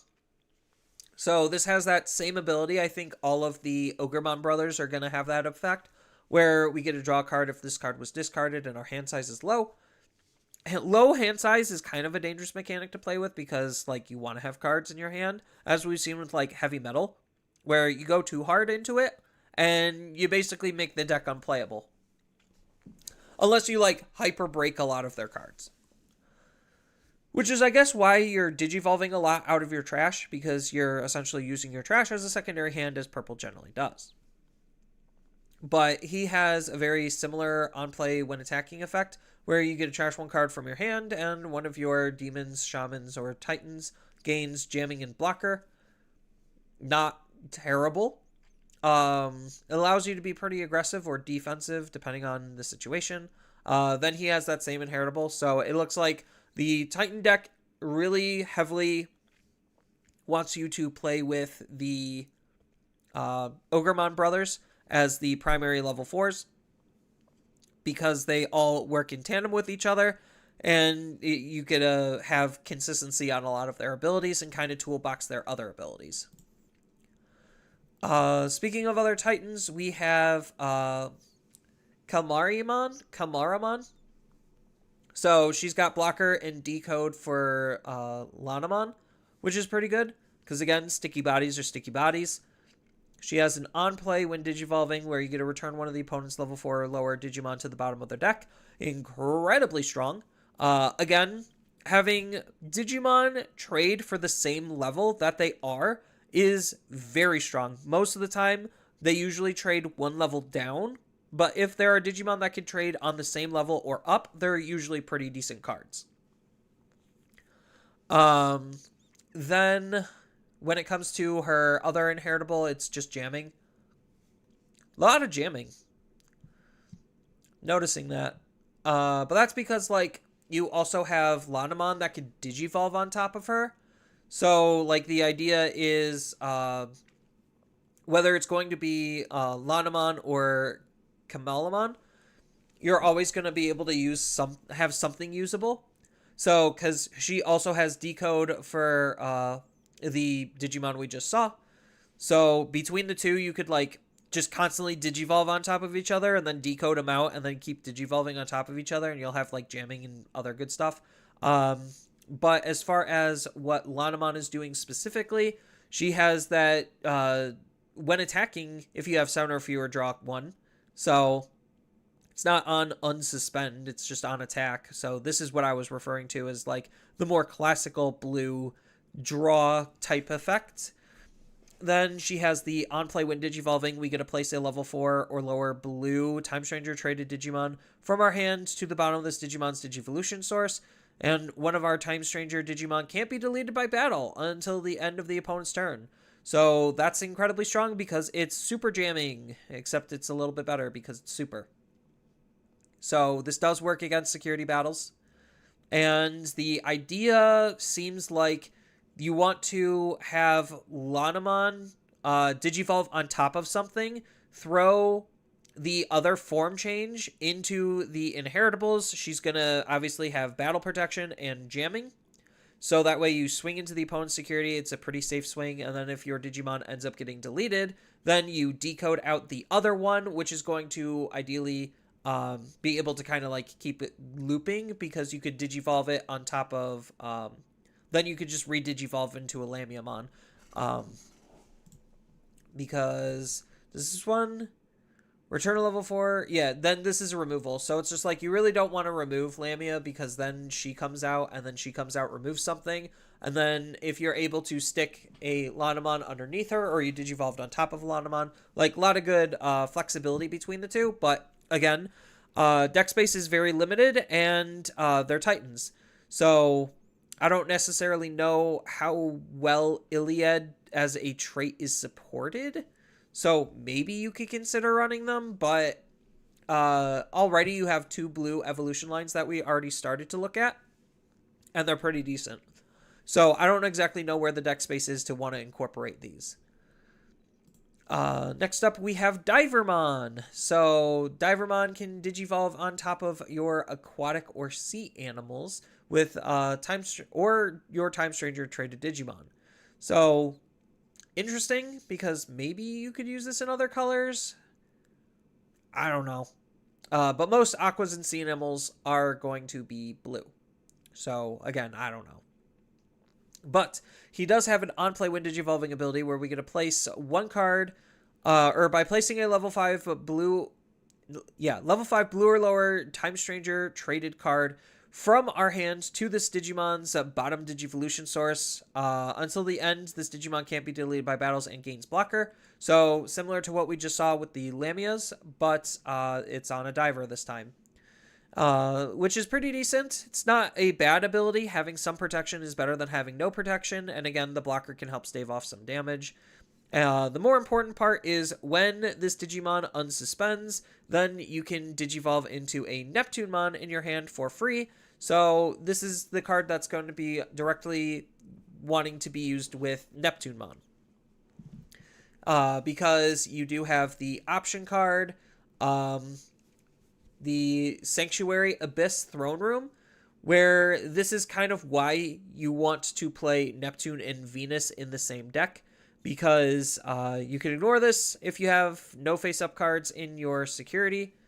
So already pretty decent. And then in your security, all of your blue or yellow Time Stranger traded Digimon gain blocker. And while you have Neptune or Venus on your field, all of your blue or yellow Time Stranger traded Digimon gain alliance. So that's going to be really valuable because you have your Waymon that's going to be able to help split out inheritable sources. So that way you could use those inheritable sources that you split out with the throne to be able to deal a pretty decent amount of damage. So pretty nice synergy there. And again, it really does feel like you want to pair up the Digimon together. So we see that with Neptunemon and with where's Venusmon? Venusmon, they are both part blue, so they have full blue evolution lines. So you could play blue Time Strangers, or you could play like blue yellow Time Strangers, because Venusmon also can interact with some of the yellow cards in a sense. But as far as Neptunemon himself, he has a neat little ability where we could play him for 5 less if the opponent has 2 or more Digimon on the field. So that's something to keep in mind. Is like, oh, I have alternative ways to be able to play out my Digimon, and the idea behind this is if you're behind and the opponent got rid of your stuff and they're able to establish something, you could just hard slam this onto the table and start to try to catch up to the opponent. So that's kind of like the design philosophy in terms of why this card has that type of ability, not necessarily meant to be kind of like used with like, oh, I'm going to run 12 Olympus 12 Digimon in my deck and hard play them all for 7. Not exactly the intended use, but it does feel like it could be a thing. But he has an on-play when Digivolving ability to return all of the opponent's Digimon with the fewest Digivolution sources to the bottom of the deck. So if you're able to source strip enough, or if the opponent just has a field with not a lot of Digimon with inheritable sources, then he's incredibly strong removal. And obviously we've seen one of the big core mechanics of blue is source stripping, so you could try to put the opponent's Digimon in a state where he's going to be even more effective. Then he has a all turns ability where when this Digimon suspends, you get to unsuspend it. So multi-attacking goodness, very classic blue thing. And if you pair that up with the Throne Room, then you might be able to get Alliance off multiple times, so he could deal a lot of damage really quickly. Then when it comes to his last ability, it's another all turns ability where when any of your Time Stranger or Aquatic Sea Animal traded Digimon would leave the battle area by the opponent's effects. By suspending this Digimon, they don't leave, which plays into his all turns ability, so you could use it offensively and defensively, so that way they have to basically fight through this ability essentially twice. Twice, because this one's not once per turn. So that's kind of like why he's part black, is literally just because of his protection effect, because most of the time when they design to color cards, they take an aspect from each of the colors, but this kind of is like, why is he black? There's nothing really black about him in terms of the mechanical identity that black it kind of generally works with. That last ability is his black ability. Then I guess we could skip to Venusmon. So she has that same cost saving effect, except this one's a little bit on the different side, because as long as you have 3 or fewer cards in your security, then that's where you get to reduce it. So it seems like each one is going to have a slightly different way on being able to reduce the cost of their card. So pretty nice. And again, it just does feel more like a comeback type mechanic rather than anything else. She has similarly an on-play when Digivolving ability where you get to trash all Digivolution cards from one of the opponent's Digimon, which helps, obviously, Neptunemon. And then until the end of your opponent's turn, 2 of their Digimon or Tamers can't activate their when Digivolving effects. Pretty strong. So being able to lock the opponent out of some of their specific abilities is very, very powerful, because if they can't use their abilities, they're kind of just kneecapped in a sense. So really makes the opponent need to reevaluate how they're going to be doing some of their effects. Not exactly as strong as the other Venusmon per se, because the other one had like built-in protection and came with security attack minus, but their Digimon or Tamers can't suspend, so even when they might think it's useful, it might actually not be. Then she has an alternates ability where when any of your Time Stranger traded Digimon would leave the battle area other than by your own effects, you get to place one other Digimon with no Digivolution source to the bottom of the security, and they don't leave. It doesn't have the word your. So by placing one other Digimon with no Digivolution source. Pretty good. It could be the opponent's. So, pretty good. not bad protection. But obviously, Venusmon is supposed to be played with Neptunemon, but because of the way the wording on Abyss Sanctuary Throne Room works, as long as you have one of them, you still can have access to this card. But obviously, if you have both of them, then you're going to have that ability more consistently. That's the idea behind it. So that fully covers blue. No, we have Snow Goblimon. This is just the Searcher for Titans. Don't really know what else to say. Not bad, but it really does feel like the Goblimon stuff and the Ogremon stuff really is going to make the bulk of the low end. We'll see if that actually pans out based on how we like to break the game in half, but that's the intended design purpose of these cards, is to be played like that. Now we have Yellow. So Yellow, as we already mentioned, has Aegiomon. So Aegiomon, yes, does have a promo. Yes, you're most likely going to have to shell out for the promo, so that way it just makes Aegikusmon a little bit better. And this Aegiomon is pretty decent. So he could evolve on top of Elecmons in case you're doing multicolored shenanigans, or your Triumph Stranger traded Digimon for 2. Not bad. He comes with Barrier, and his inheritable is Barrier, so protection is good. Then he has a when moving, on play, when digivolving effect, which is a lot of different conditions and triggers, but it basically covers every single base in terms of making sure you're always going to get this effect off almost no matter what. So the only time you're ever missing out on this is if you're digivolving in your raising area from Aegiomon to your level 5 Digimon. That's like literally almost the only time you're not going to be able to get this effect off. But what effect are we actually getting off of this card? So by adding your top security card to your hand, you get to play one Time Stranger traded Tamer from your hand for free, and this effect can't play cards with the same name as any of your Tamers. So basically what that means is you can't play multiples of the same Tamer. It's always going to have to be a different one, but the first one is pretty much just a guaranteed free setup. So that's pretty good, because there's a lot of decent Time Stranger Tamers like Homeros that you really want to try to take advantage of. And this over time allows you to just set up all of your different Time Stranger traded Tamers. I don't know how many you're going to actually end up wanting to run.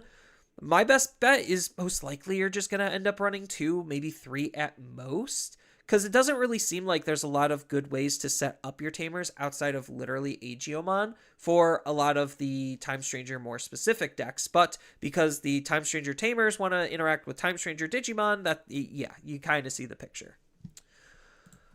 Speaking of Elecmon, we have the Elecmon. To be fair, it's missing start of main phase. No, moving.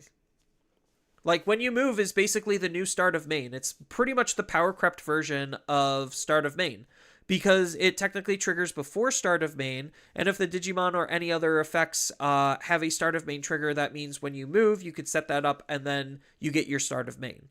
So, yes, it's not recursive in that manner, but you're always going to be able to use Aegiomon's ability, which is the whole point.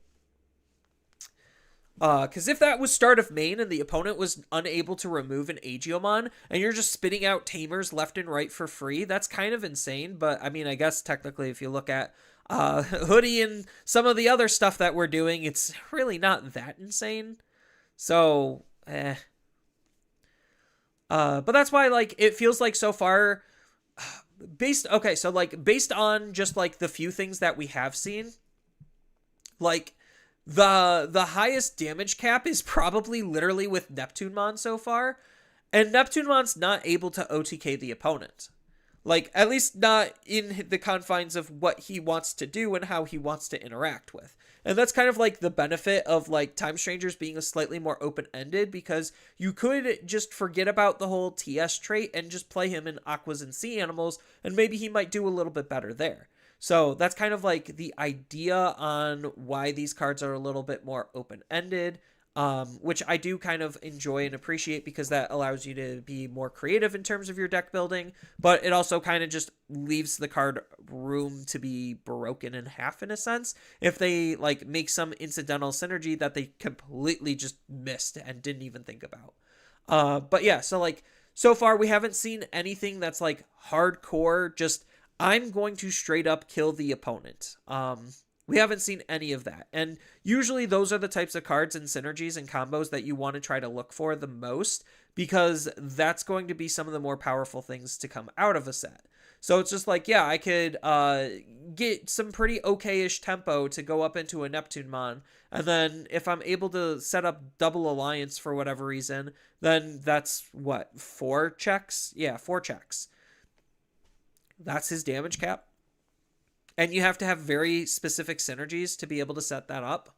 Like, that's not exactly game-winning stuff. Which is why, like, the protection's pretty relevant, is because if you're not winning the game with the card on the field, you want to make sure that card is going to be able to maintain itself on the field, so that way it could potentially snowball into a win. Or not necessarily snowball, just figure out a way to use it to win the game because the opponent's not able to deal with it. Or they are, and the card just goes away. But anyway, Alekmon. Alekmon is another Time Stranger Searcher. This time it's looking for Iliad cards more specifically. So you get to add 1 Iliad card and 1 Time Stranger card. Then his inheritable is a when attacking, if you or you get to add the top card of your security to your hand. Then if you have 0 cards in your security, you get to recover 1. So just a nice little cycle. Not anything like crazy, but decent. Especially since we know yellow likes to manipulate its security. How far we'll go with that security manipulation is to be determined. Then going over to some more Iliad stuff, we have Salamon. So this is trying to support another DNA that we saw with BT23. So Salamon, more specifically, allows you to do that whole Kamemon thing and reduce the cost of your Digivolution. Not bad. Comes with Barrier. Not bad. Just a very basic card. Yellow seems like Barrier is pretty much their jamming now. Then going into that DNA stuff, we have the Gatomon. So this is allowing you to minus 3000 DP when you play or Digivolve into this card. And then if you have Sylphimon that you could DNA into, this will allow you to DNA as long as it's your turn. So that's the caveat, is it has to be your turn. I misread like the Shakamon stuff from BT23 where I thought like, oh, I could just DNA on my opponent's turn because of the on-play effect of this. No, it has to be during your turn. But it's still pretty good because it just allows you to DNA. So, not bad. Quicker access at DNA is kind of scary though, because DNAs reset the state of the Digimon, and if it's like, it allows you to do a lot more aggressive pushes. Speaking of the Sylphimon, we have Sylphimon himself. So this is going to DNA with yellow and then either red or green. Or you could Digivolve into this card, but you really want to DNA because his on-play when Digivolving ability allows us to minus 5000. Then if we DNA'd, we get to have this card gain security attack plus and plus 5000 DP. So that means this card is going to be hitting as a level 5 for 13k 2 checks, while potentially removing something small off the opponent's field. Pretty good. And just like Shakamon, it also has that same inheritable and all turns ability, where if it would leave the battle area other than by your effects, then you get to play out a level 4 or lower yellow or red Time Stranger traded Digimon specifically. So pretty good at being able to maintain a body. Not exactly like Partition, but it's kind of on the same vein. I mean, granted, if it's during your turn and you're able to like combo off and then reset a DNA and then use the DNA, that's kind of just nuts. Then we have Piximon. So Piximon is another basic blah vanilla card. It has similarly the same type of thing as the Metal Greymon that we saw, where out of our security, if they have a level 6 Digimon, we could play it for free. He's got blocker barrier, and he's got an on delete of recovery 1 for his inheritable. He's actually arguably weaker than the Metal Gray, which is funny. Blocker barrier as like the only things that he's got going for him is like cute, but not great. So this is most likely just a filler card. We already looked at Venusmon. Now we have Minervamon.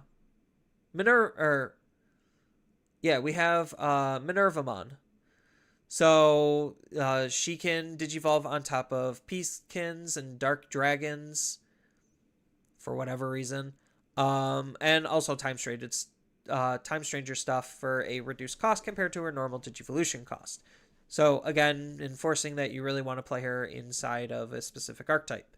Then her alternative playing cost is if we have an Iliad traded Digimon or Tamer. That's it. Pretty easy condition to meet. And she's actually still a pretty decent card because she has an on-play win digivolving and on-delete effect where we get to play a cost of 5 or lower Iliad traded card, so it could be a Tamer too, from our hand for free. And then one of the opponent's Digimon de-digivolves for each of your Digimon. So it really just wants us to play out a Digimon more specifically off of her effect, so that way we could de-digivolve. But if you already have a Digimon on the field, then there's no harm in just setting up another Tamer. So that's incredibly strong. Plus, like I said, de-digivolve is just one of the best, if not the best form of soft removal in the entire game. It deals with a lot of threats that you couldn't deal with otherwise. Then she even has a second effect where during the opponent's turn, all of your Iliad traded Digimon gain reboot and blocker. So just a big defensive unity type card. So she really wants to support like field spamming type strategies based on her abilities. But so far out of yellow, we really haven't seen anything that's supporting that. But that's why like she would be like, so if you were to play like Venusmon Mervamon, then you could use something like Waymon to be able to play out a whole bunch of Digimon and then go into a Mervamon and then be able to use her effect to play something else out and then de-digivolve by a lot. So like it's kind of cute on all of the different ways that we could potentially like have some different and unique synergies. Because if we have like Venusmon in our deck and we have Mervamon in our deck and we have both of them on the field, then the Throne Room allows us to give Mervamon Alliance, which can be kind of scary. Then we have some Atmon stuff, because of course we do. I personally like Atmons, but I think this Atmon deck is going to be a little bit more awkward compared to some of the others.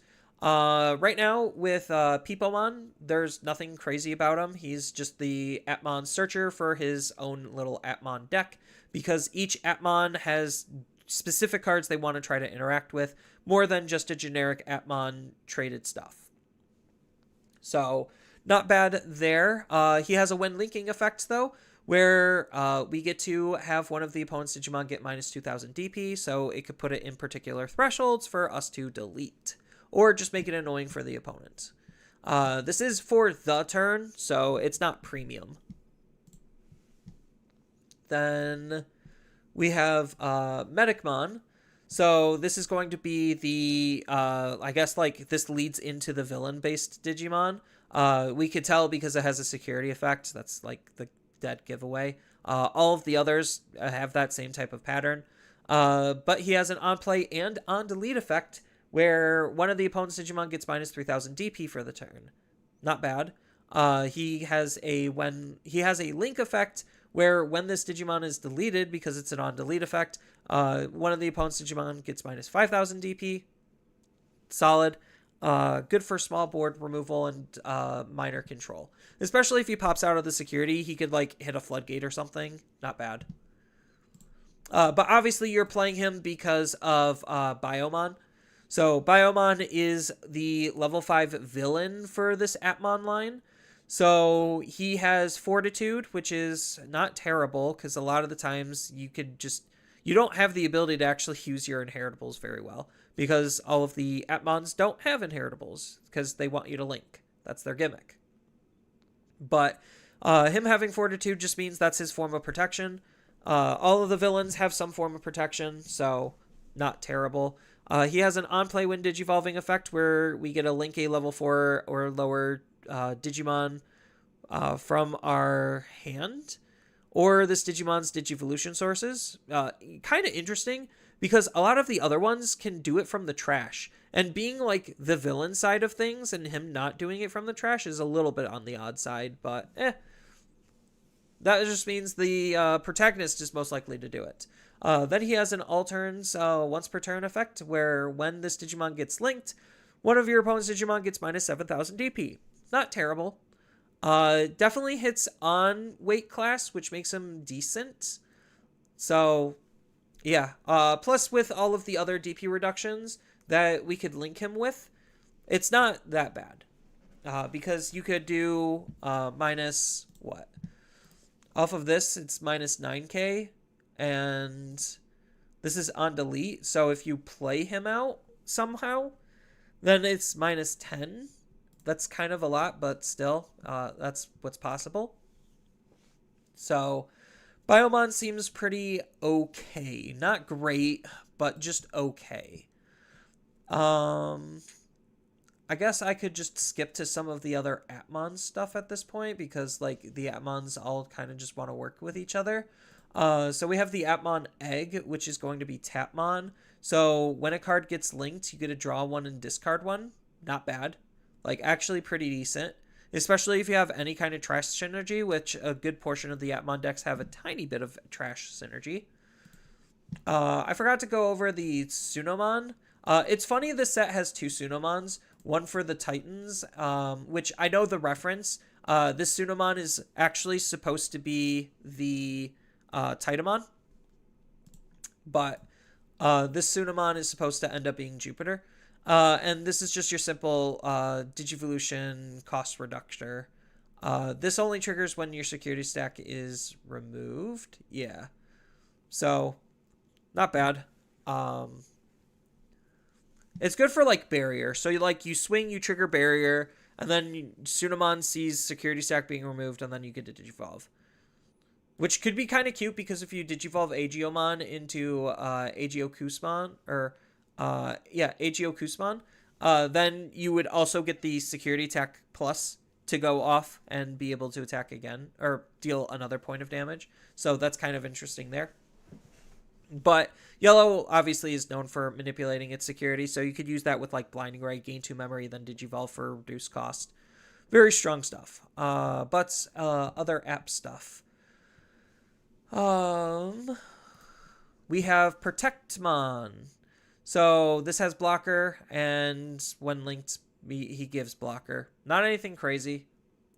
Interesting parallel. One turned into the chosen hero, while the other turned into the rebellion against the Olympus 12. I guess. Like, the same Digimon, different fates. It was really funny in the game seeing, like, Tsunomon be like Titamon and use Titamon's voice, and he's just like, I'm this big, scary, menacing Digimon, and you just look down and it's Tsunomon. That was kind of funny. But next we have Dzipmon. I get it, because zip drive, or not zip drive, zipping folders. So he natively has blocker, so he's probably part of the protagonist side of things.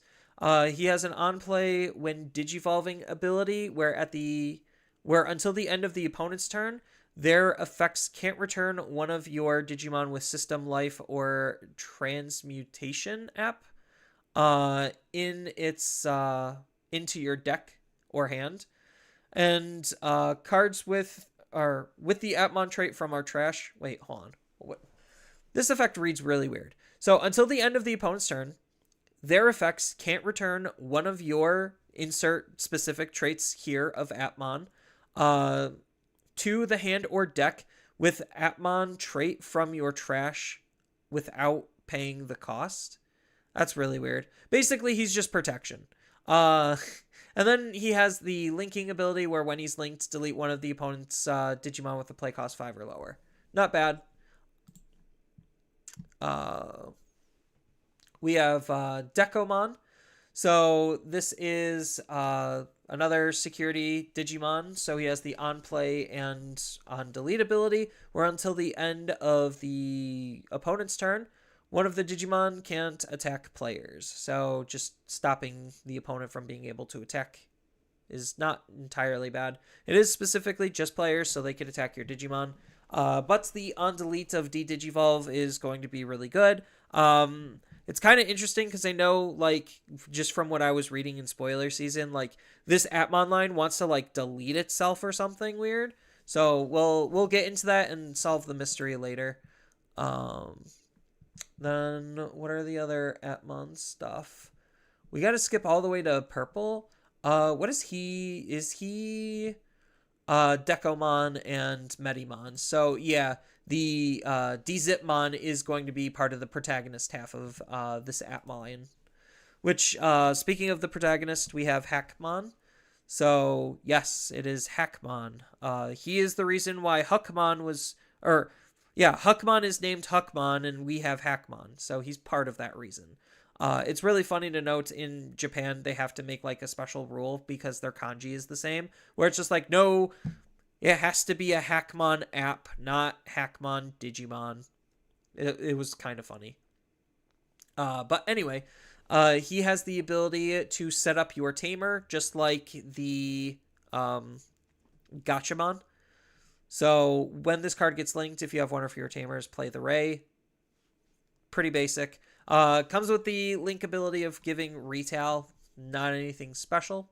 Maybe that's going to contribute into how the strategy is supposed to play because of the on-deletes. So you have retail, swing into the opponent's Digimon, and then suicide, and then get a whole bunch of on-deletes or something. Wouldn't be the first time a purple deck interacted that way. Then we have Raid Dramon. So this is the level 4. He's obviously interacting with the rookies, which is Hack, Protect, and Peepo. So Peepo is part of the Protag line. I guess he's just the off Digimon then. Because Protect and Hack are obviously the main ones. Or I guess like Protect really isn't because he's not doing anything crazy either. Wait, do these apps only have one like cert? Yeah, they do.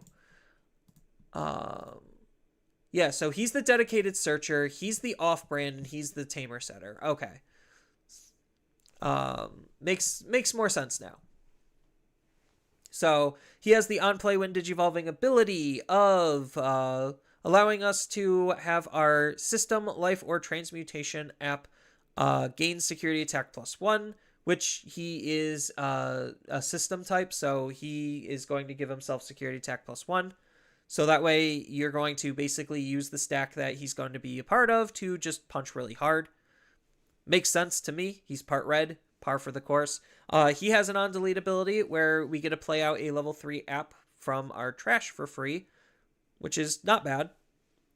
And then he has a link ability where it's basically that same on-delete effect where we get to play out an app from our trash. That's level 3. Then... boop, boop, boop, boop. Here we go. Revivemon. So this is the protagonist to level 5. So he comes with blocker. So that kind of helps synergize with on delete. So that way if you block and he gets deleted, you get on delete effects. Then he has when digivolving and on delete. You get to play a level 4 or lower Digimon from your trash or this Digimon's Digivolution source to one of your Digimon without paying the cost. So he's what usually the antagonists do, which is trash interaction. It's just reversed this time.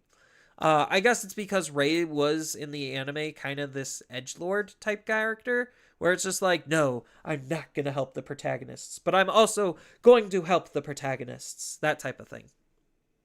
So, makes sense. Kind of cool that you could use this to play out the level 4 and then get more security attack. So, that's kind of neat. He has an on-delete ability where you get to play a level 4, so not anything crazy there, just good recursion. And he has a when linking where we get to delete the opponent's Digimon with the lowest DP. Not bad, just a very standard removal effect. I would have liked something like Globemon where it allows you to kind of choose something, but I don't know. If there's only one option, there's only one option, so... It could actually be kind of cute going like Hackmon and then Link Revivemon to be able to delete like the opponent's Mega Level Digimon or something. That would be funny. Then we have the God of this line, which is going to be Hadesmon. I'm guessing that he is the no, I'm sparing the bad guys party member. No, Ray was the one that actually wanted to kill everything kind of character. He really was like the purest of edgelords, where he was trying to do it all for his brother, I believe. And yeah, he was just super aggressive for the most part, at least like in the beginning parts of the show. Then we have Hadesmon, which is going to be their god. So we get an app fuse with Revive and Bio. So that's why they're all the way they are. He has Overclock for app traded Digimon. So that way we could actually trigger the on deletes of our Digimon ourselves, which is not bad. So that way we get more value out of it. So it's just like the flow seems like we're going to try to play out excess Digimon and then use this overflow to be able to delete them. Then he has Link +1, which I guess is like pretty decent because we know that off the level 4 he could have security attack +1. So he could be like, I'm going to attack, deal a lot of damage, and then play out the level 4 again, and then overclock and then attack again. So like, not bad. You really definitely want the level 6s here to be able to like push damage. Otherwise they can just feel very underwhelming. But as far as like his actual abilities, he has a when digivolving ability where we get to play a level 4 or lower system or life traded card from our trash for free. So he sets up his own overclock. And then we get a link in app from our hand or this Digimon's Digivolution to one of our Digimon without paying the cost. Most of the time it's just going to be linking to him. You could technically use it to link to something else, so that way you could kind of like give whatever you're deleting extra on delete effects, so keep that in mind. Then he has an all turns when another Digimon is deleted, which of course he did because he used Overclock and he played one out for free for you. You get to activate his when digivolving ability to be able to replay another Digimon. Pretty good. Not bad. Definitely not bad. I've seen worse, but not bad. All right, so I think that covers like all of the apps. Yeah, that covers like all of the apps. So going over to the app tamer, which is Ray. So Ray is your standard 3-cost tamer. His Your Turns ability is going to allow you to app fuse.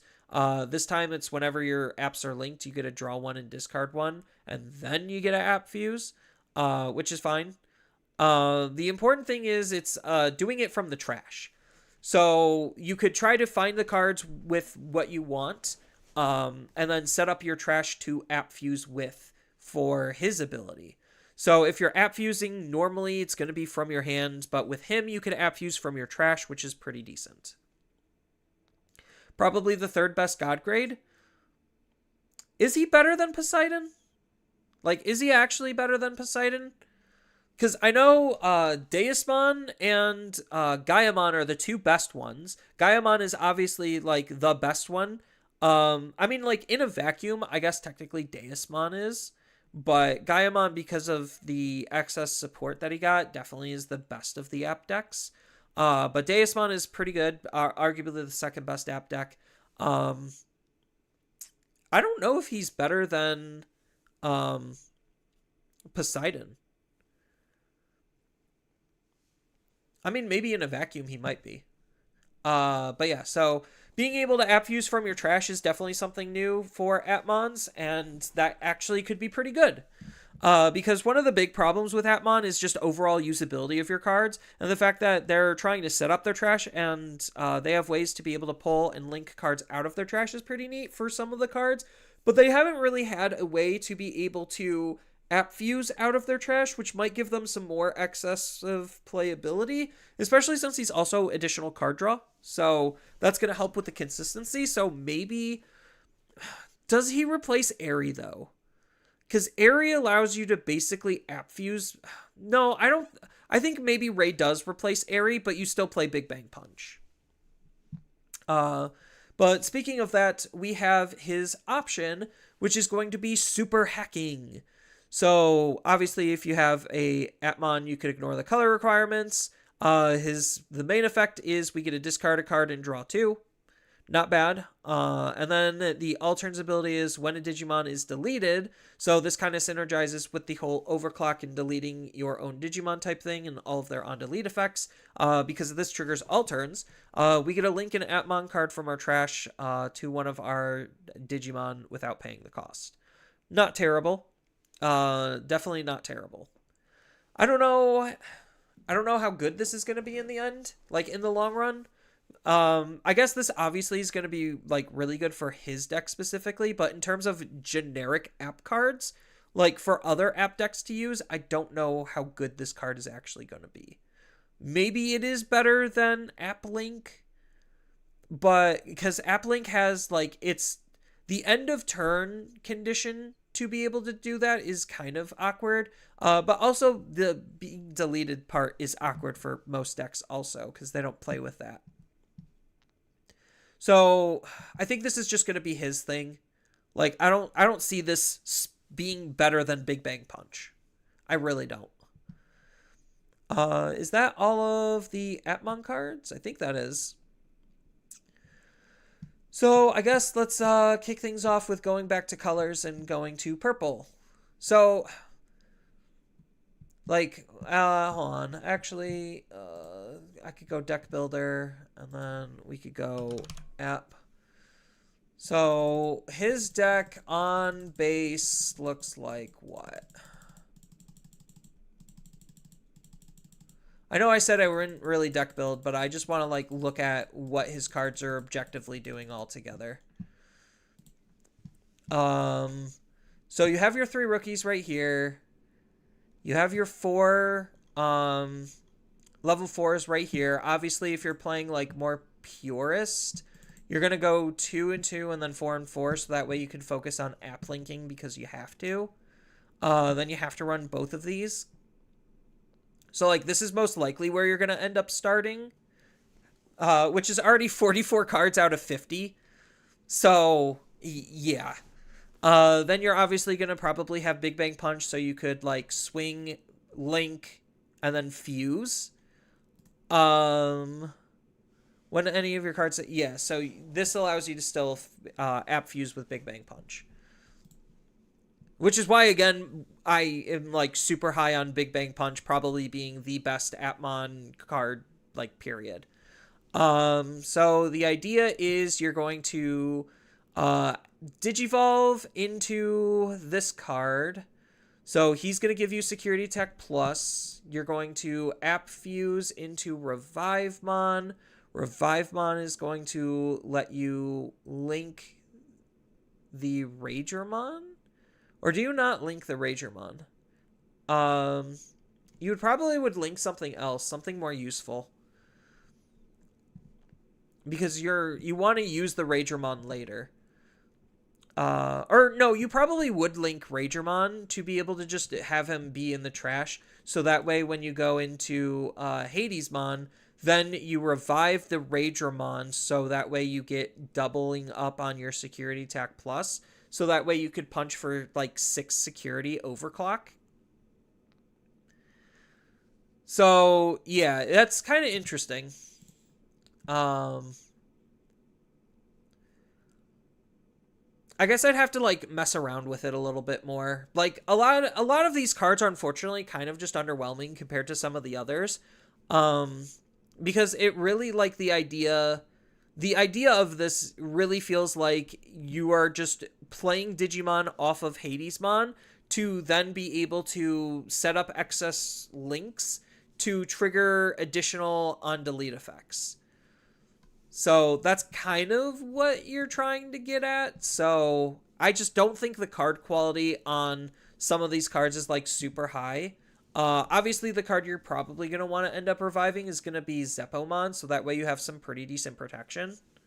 So it's just like the card you want to revive is Zeppo if you want to go like more protective and defensive. And then if you're going to try to push damage, you want to play Ragermon. So that kind of seems like the idea. It doesn't seem terrible. I'd have to, again, mess with it to really figure out how to best optimize it and what additional app tools it wants to use.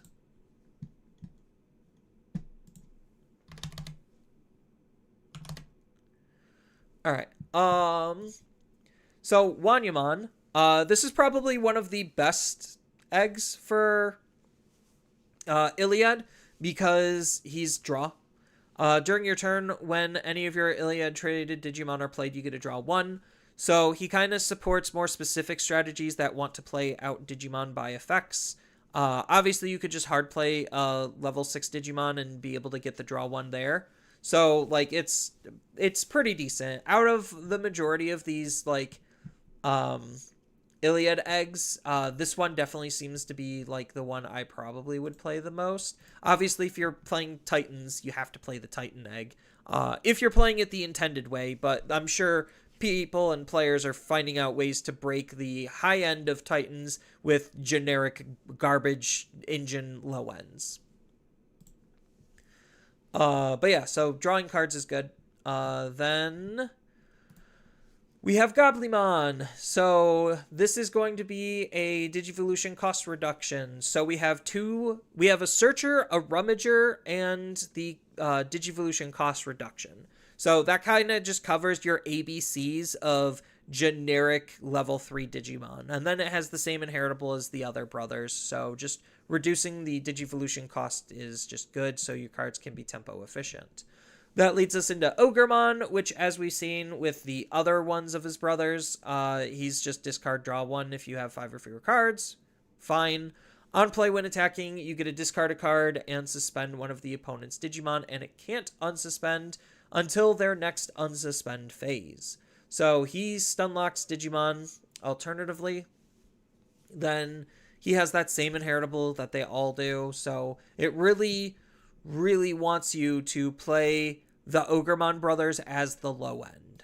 Again, don't know if that's going to be the most effective way to do that. We'll have to take a look at the high end to see what the actual payouts for Titans are.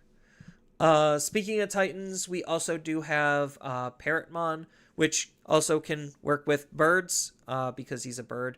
He has Fortitude, which also can work with like Fortitude birds. So this card for really bad decks has lots of good playability.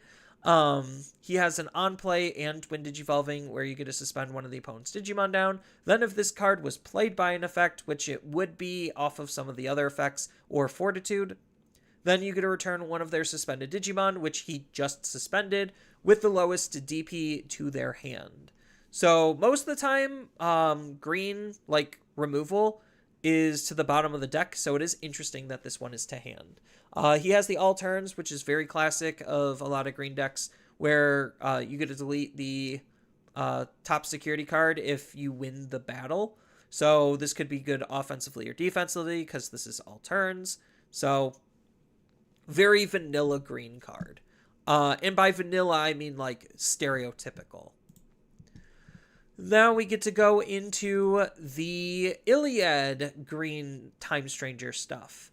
So we have Tapirmon, which is going to be a searcher, again, for shamans. And this time we have Beast Animal and Sovereign, other than sea animals, in its traits, and then a Time Stranger.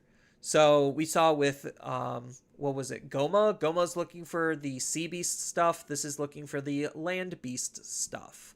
Then he has the inheritable of when attacking, suspend one of the opponent's Digimon. Whatever, just, it's that normal green inheritable ability.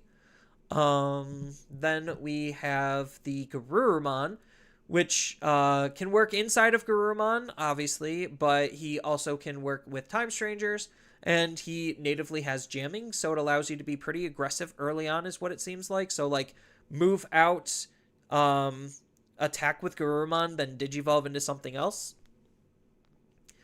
And he has an on-play when Digivolving to suspend one of the opponent's Digimon, so even if they set up, like, an early-stage blocker, this could try to bypass that. So, pretty decent and pretty aggressive. He has a when attacking ability where you get to suspend one of the opponent's Digimon, which, for Garurumon, is this good? Like, is this good for Garurumon? Or do we just care about, like, drawing cards? Because that's what, like, more traditional blue Garurumon is trying to do, is just draw cards. So, kind of interesting. Definitely worth testing, but obviously he's supposed to be for his own Time Stranger thing. Which his own Time Stranger thing leads into where Garurumon. I know, shocker, right? He has Evade, which it's kind of weird that he has Evade, because we just attacked with him with jamming. He has an on play and when digivolving to suspend one, to unsuspend one of your Digimon. So I guess that makes sense. So you attack with Garurumon, then digivolve into Were Garurumon, unsuspend, and your Evade ready. Then one of your opponent's Digimon or Tamers can't unsuspend during their turn. So anything that was suspended, he could just lock down. So it could stop some multi-attacking stuff. So not bad. Get around blockers. Swing with jamming. Digivolve into Were. Unsuspend. Then he has a when attacking inheritable where we get to play a 4000 DP or lower Digimon with Iliad or Beast Animal and Sovereign outside of Sea Animals.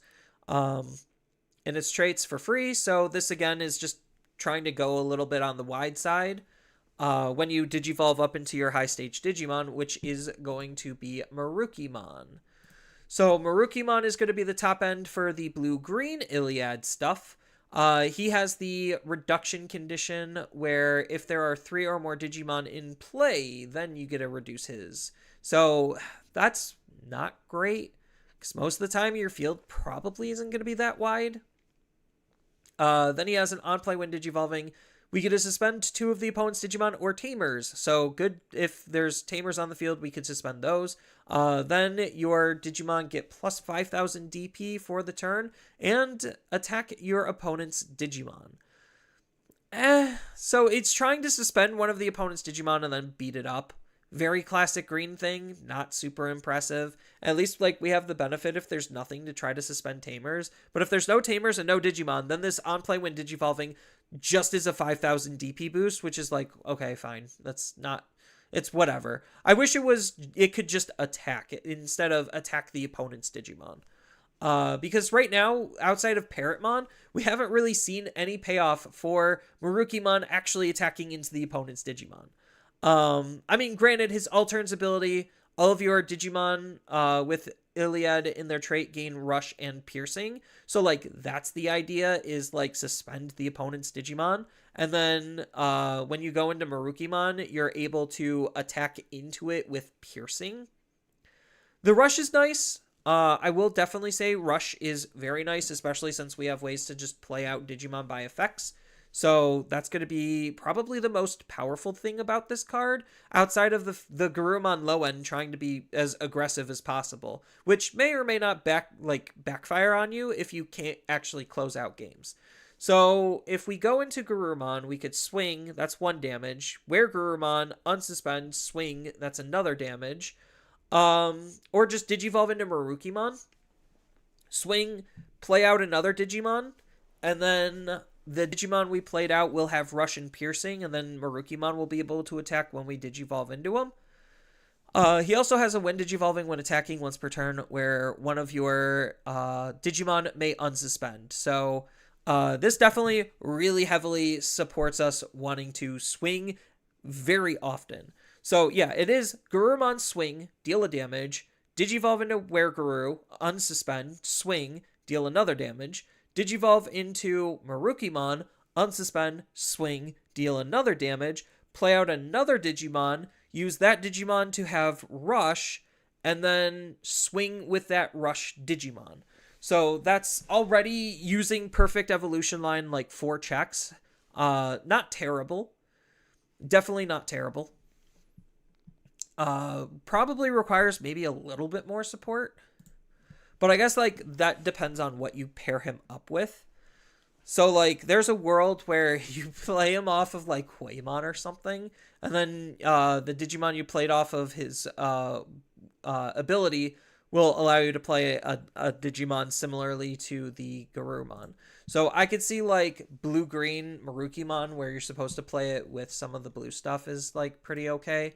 Again, don't know how that's going to actually end up being, but that just feels like what it wants us to do. And then we have Marukimon's option, which is Sonic Shot. So if we have Time Stranger, Digimon, or Tamer on the field, we can ignore its color requirements. Security effect is activating its main effect. Its main effect is allowing us to suspend one of the opponent's Digimon or Tamers. It can't unsuspend until their next unsuspend phase. Then we get to link this card, which the link ability is suspending or returning one of the opponent's suspended Digimon to the hand. So the idea is you're going to use this card to suspend a Digimon down, link it to something, swing with that thing right away to be able to bounce it. Not terrible. Definitely not terrible. It counts your opponents. Which counts the opponents? Oh, for the cost reduction too? Oh, if there's just 3 or more Digimon. Yeah, okay.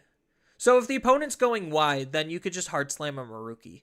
That's not that bad. And then you get his he himself will have rush, and then you get his on play to suspend something, which then will trigger his. Okay, so no matter what, you're going to be able to get all 3 effects off, which is like fine. It's pretty decent.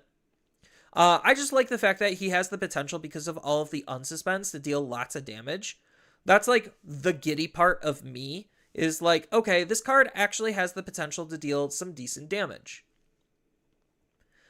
And the longer this card sticks around, the more dangerous he gets. It's just the only problem is he doesn't really have protection. So, gotta find protection to pair him up with. Rush with Denkana is kind of criminal. I feel Central Town kind of shows the intended pairing, what the intended pairing is.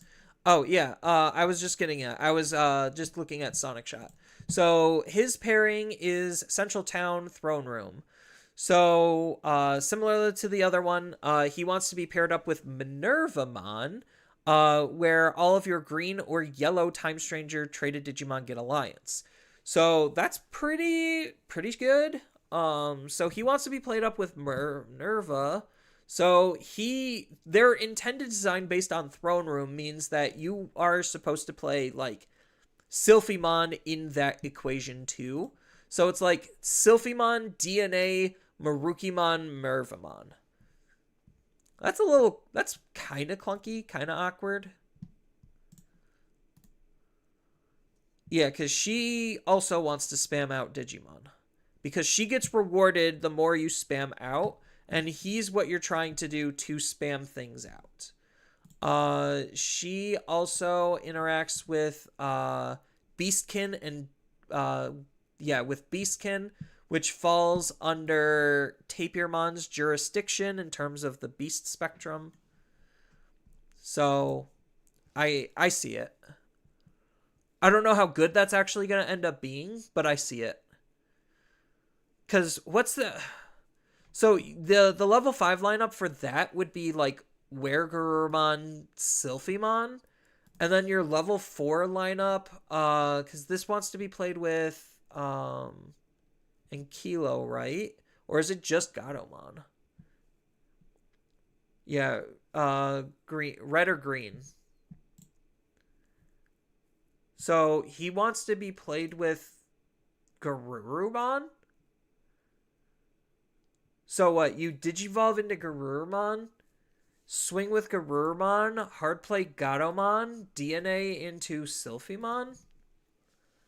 Seems a little awkward. I guess it probably requires a little bit more experimentation. But hey, Green Hill Mario. I mean, I'm sure there's like obviously going to be Aquilamon in BT25 because he's very clearly not here. So yeah, but Throne Room is supposed to support Marukimon. They both give Alliance, right? Yeah. So as long as you're using the correct pairings, you're always going to have Alliance on the level 6, which is fine. I think Merva makes better use of it. Because if you're doing Marukimon's line, the card you're going to be playing out is going to be Garurumon. because it'll have jamming, like Russian jamming. Yeah, so there's that. Then we have some additional stuff like Kakatorimon. So this is obviously more Shoto Bird stuff because it's very clearly referencing Vortex Warriors. So on play when digivolving, you get to suspend one of your Digimon, or you get to suspend one Digimon down. Could be yours, could be the opponent's. If an effect suspends your Digimon down, your Digimon with Avian Bird in any of its traits or Vortex Warriors can unsuspend. This affects if this effect unsuspends a Digimon, it also can attack. It's not bad. The inheritable is just gaining a memory when you delete something by battle. Not crazy. Yeah, it's the inheritable's not crazy. The main effect is pretty decent. The only problem is, one, he's not Liberator trait. And two, you already are fighting for pretty contested level 4 slots, even though his level 4 slots already are kind of like medium. It's just, I feel like you have better ones to play. So, like, it's good. Like, maybe you could play, like, Bird Vortex Warrior without the Liberator stuff and kind of see where that goes. Maybe that would be, like, a fun experiment, is playing, like, Vortex Warrior minus the Liberator. Because we do have Muchomon, which is more Shoto support and more Vortex Warrior support, where we get to suspend a level 6 or lower Digimon, and if this effect suspends one of your Digimon, you get to reveal the top 3, add a Shoto card, and a card with Bird or Avian in its traits or Vortex Warriors from among them into your hand. So it's just your stereotypical searcher with the fact that he's just going to suspend himself. I guess that's fine. All turns is like that same type of thing of just gaining memory. Kakatorimon lets you cut out the Tamer free play. I mean, he gives you like extra aggression, which I think is like good, but it really is going to come down to like what stuff in EX11 is going to do to Shoto, to where it really would make you stop and think about like how you want to run his deck.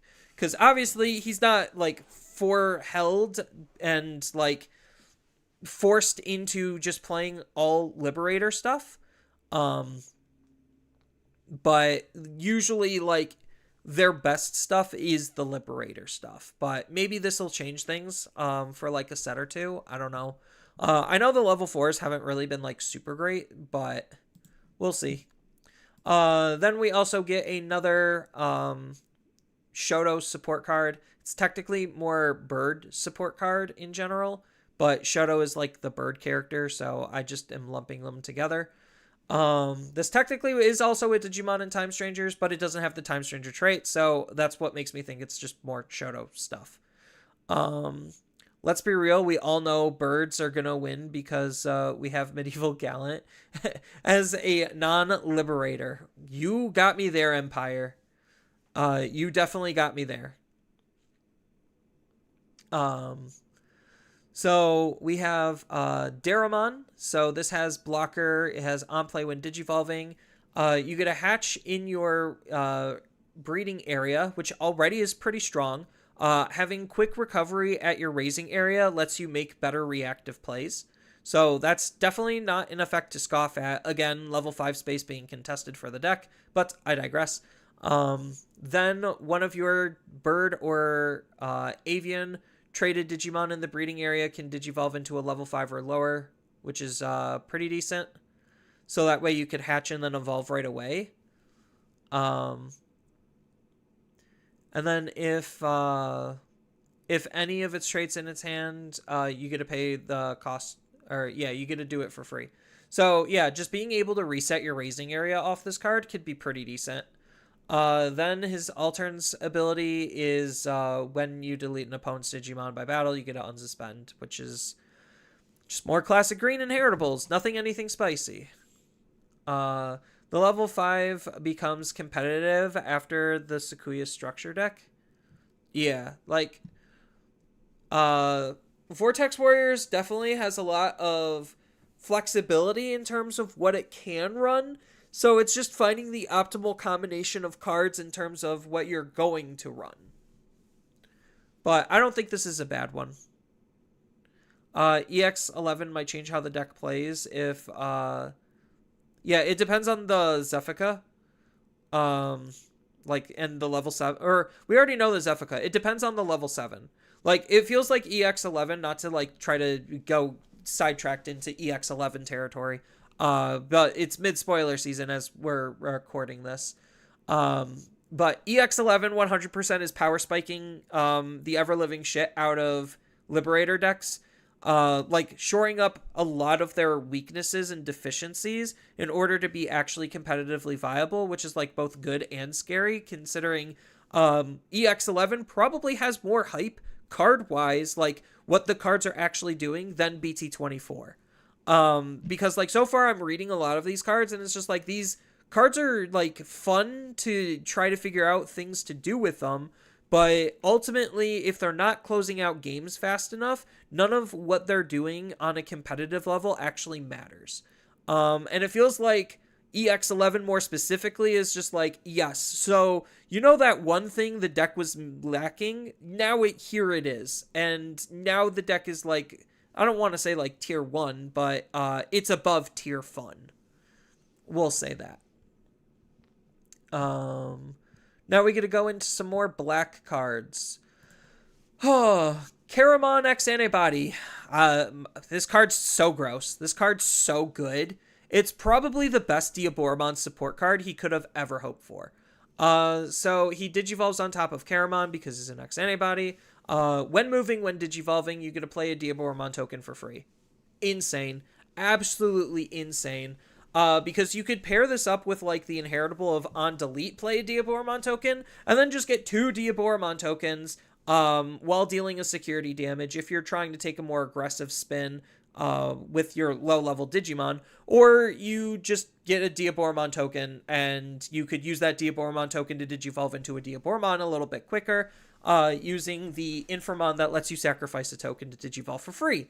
So this card's like absolutely cracked. So good. All turns, when this Digimon with Diaboromon and its text would leave the battle area by deleting another Diaboromon, it doesn't leave. It gives it insane protection. Like, this is why you have to de-Digivolve it, because it's like, otherwise, you're just simply not getting rid of this card. Especially since Diaboromon can just absolutely dump out tokens en masse. Starting with Puppets, learning it, that I was playing Yellow Diaboromon, I was shocked that it was the only Diaboromon that had to play tokens, was the level 6. Yeah. Without an on-delete. Exactly. Like, this card's just so good. Like, this card single-handedly makes Diaboromon way more viable. Unfortunately, I can't necessarily say the same for Diaboromon X Antibody. Like, this card feels like it wants to be a game ender, but it's not, like, good enough at it. I mean, it does have overclock for unidentified traded stuff. So, like, that's fine. He has Alliance. I think he has Alliance. Yeah, he's got Alliance, and now he's got overclock. But the problem is, with his all turns ability, when your Digimon with Diaboromon and its name would leave the battle area, you get to play a Diaboromon from your hand or this Digimon's Digivolution source without paying the cost. That's really good at just getting a Diaboromon out, but none of them have an on-play effect, which makes things really awkward. So you have to rely on their secondary ability to do something in order to get actual value out of it, like immediate value, which that might be a small little issue. So that part's kind of weird. He's got blocker, which is fine. He has some de-Digivolve because when you Digivolve up into him, to one of your opponent's Digimon, de-Digivolve 1 for each of your Digimon, which because you're Diaboromon, you should have at least 1 to more. Then delete the opponent's Digimon with the highest play cost, which is really good. Because Diaboromon doesn't really have that great of removal. He's got some, but it's not like the greatest. So this adds a little bit of removal. It adds overclock, which is why I think like this is more of just a card to use rather than a card to rely on. Yeah, the Diaboromon Ace does not have an on play. Like, it's crazy. What other black cards do we have? We have Blipmon. So on play when digivolving, reveal the top 3, add a machine, cyborg, or time stranger Digimon or tamer card from among them into your hand. Wait, hold on. So reveal the top 3, add machine, cyborg, or time stranger traded Digimon or tamer card to your hand. And then place any of your machine, time stranger, or cyborg to the bottom of this Digimon's Digivolution source. Return the rest. Okay, so it's pick one to hand, one to inheritable, and the rest to the bottom. Then he's got inheritable reboot. It's okay. Again, it really just depends on like the time stranger stuff. So I think this is supposed to be like Mervamon's actual line, maybe. Because Mervamon's part yellow, part black, so like maybe you're supposed to play this with it. Then we have the Vademon. This Vademon's pretty good. Not as good as the DM Vademon, but very reminiscent. On play when digivolving, you get to return one of your play cost 3 or lower Digimon or Tamer. One of the opponent's play cost 3 or lower Digimon or Tamer back to the top of their deck. Top of the deck is really mean because that basically just denies them card draw instead of it going directly to the hand, which is really good. And then when attacking, D-Digivolve 1 is always good because D-Digivolve's insane. Now we have Master Blipmon. So Master Blipmon states that we get to obviously digivolve our machines and cyborgs or time strangers. He's got blocker and armor purge. Hello. Then at the end of the attack and at the end of the opponent's turn, once per turn, we get to play a play cost 5 or lower card with machine or cyborg and its traits from this Digimon's Digivolution source without paying the cost.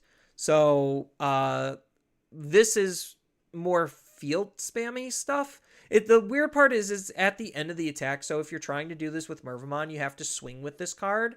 Hope it lives through the security and then spit out a Digimon so that way you could digivolve into Mervamon. Granted, it does have assembly too, so you could just use Blipmon and a Tamer card. Wait, Blipmon and a Tamer card. Interesting. The inheritable effect is actually really good. The attack target can't change. Super valuable. Basically shuts off most defense. Because most defense in Digimon is literally blocker or redirect. Invisi support, I can see that. I definitely can see that. But it also depends on what the rest of Invisimon's stuff is doing to see if they really want this.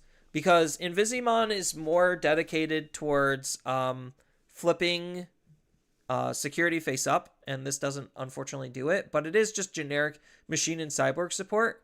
So maybe this is could just end up in Machine Dramon just because of the can't change the attack target. But this isn't a cyborg, so never mind. That doesn't work. I think it's okay. It just seems really awkward for where the set is and how they want you to play. Because like Blipmon's a really good searcher, but like the level 4 slots for the decks that you might play him in might be contested enough to where he just is falling by the wayside. Which is slightly unfortunate. Then we have Locomon. So, Collision, on play when Digivolve, you get to reveal the top 3 cards of your deck, and then you get to play a 5 cost or lower machine or time stranger or cyborg from among them. Return the rest to the bottom, so not terrible. And then he's got Collision as an inheritable. So, like, it really does feel like machine time stranger wants to be a thing. So you have Locomon and you have Blipmon and Locomon, the transportation Digimon, as like the primary level 4s for that, and then I don't know. You'd have to find a 5th level 4 somewhere. I guess like the color change could be like based on whatever you want. So like maybe a Submarine Mon or something. I don't know. There's no Grand Loco or whatever, so unfortunate. But we do have Seeker stuff, so I guess we could talk a little bit about Seekers. So we have the Ryudamon. This is when any of your shoes are played, this Digimon can Digivolve into Hisaryu from your hand and reduce the Digivolution cost by 3. And then when your Digimon suspends, suspend one of your opponent's Digimon or Tamer with as high or lower play cost as this Digimon, so not terrible. Maybe laying the foundation for Factorial area? Probably. I can see that. Because, like, it feels like a third of Time Strangers is in this set, which means Time Strangers is most likely going to be in BT26 as well. So, like, 50% of BT25 could still be dedicated to Time Strangers, and they still would have... Well, actually, maybe it would be less. Because I feel like they did get a good chunk of the Time Stranger stuff out of here. Obviously, we're eventually going to have the Olympus 12. But how many of the Olympus 12 do we have in this set? We have 1, 2, 3, 4. We have 4 Olympus 12s. Because we still also are going to need Plutomon, so Plutomon might be in BT25. So I think, like, in total, it probably is going to take 3 sets to get all of the Time Stranger stuff out of the way. And not, like, saying that disingenuously, like, just with the amount of content that Time Stranger had and how much they used already, it does feel like 3 sets because you have 4 Olympus 12s per set. So that makes 3 sets even. So that would be the 12 Olympus 12s after set 3. You still have Plutomon. You still have the main antagonist because this is just covering just the, I guess, like, first little arc of the Titans. And then you still have more Titans to possibly use. So, like, game-wise, this is probably, like, maybe 50% into the game. Maybe. Hopefully Chronomon will become an official card. Probably. Jupitermon is in here, too. Yeah. Is Jupitermon not actually part of the Olympus 12? Or is he like the 13th of the Olympus 12? I don't know if there's actually a 13th of the Olympus 12, but yeah. We could get into Jupiter later. So we were doing Seekers. So this allows us to Digivolve into Hisaryu. So that actually lets us warp. So that's like a warp point into our level 5. So we could potentially skip our level 4, which we see here, which is Blocker, and then we get to play a shoe from this Digimon's Digivolution source to de-Digivolve. In effect, didn't play a Digipolice or Seeker traded card. Wait. We get to place a shoe from our hand. Oh, so this is basically shoving the shoe from our hand into its inheritables to then de-Digivolve the opponent. And effects don't affect this these traits until the end of the opponent's turn. Okay, so it's protection and allowing us to play out the shoe alternatively, which is pretty good. And then the inheritable is pretty much the same. That gets us into the Hisaryu. So this is what we're warping into. And we get to reveal the top 3. And then this Digimon can Digivolve off into a Digipolice or Seekers from among those top 3. So obviously if you're playing a Digipolice or Seekers deck, it's almost always going to hit. Then when Tamers are placed into this Digimon's Digivolution source, suspend one of the opponent's Digimon and then attack your opponent's Digimon. So you can't attack a player, but you could still attack their Digimon. I don't particularly think you care. Well, I guess because it's a when attacking effect and not a when Digivolving effect, you probably do care a little bit. Then the inheritable is when any of your Digipolice or Seekers traded Digimon would leave, so it's protection. You get to play one Digipolice or Seeker trait card, Tamer card, from this Digimon's Digivolution source, and it doesn't leave. So you basically force D-Mind Link to protect your Digimon. Crazy. That's really good. Then the payoff is the Oryu, which is blocker piercing. When Digivolve, you get to reveal the top 3 and play a 7 cost or lower Digipolice or Seeker traded card from among them. Return the rest to the top or bottom, which is pretty good. Then all turns, when any of your Digimon or Tamer suspends, de-Digivolve 2. So if you block, you're going to de-Digivolve them, which is pretty good, pretty annoying, especially since you have protection. which comes in the form of the level 5 for the Crossroad Witch, which is also a Shu and also has Digipolice. I don't know why. There's enough space on that line. They could have just added Digipolice. The level 4 also has protection. So you have protection on the level 4 if you use it, and you also have protection on the level the level 5 inheritable if you use it. So like it's pretty solid.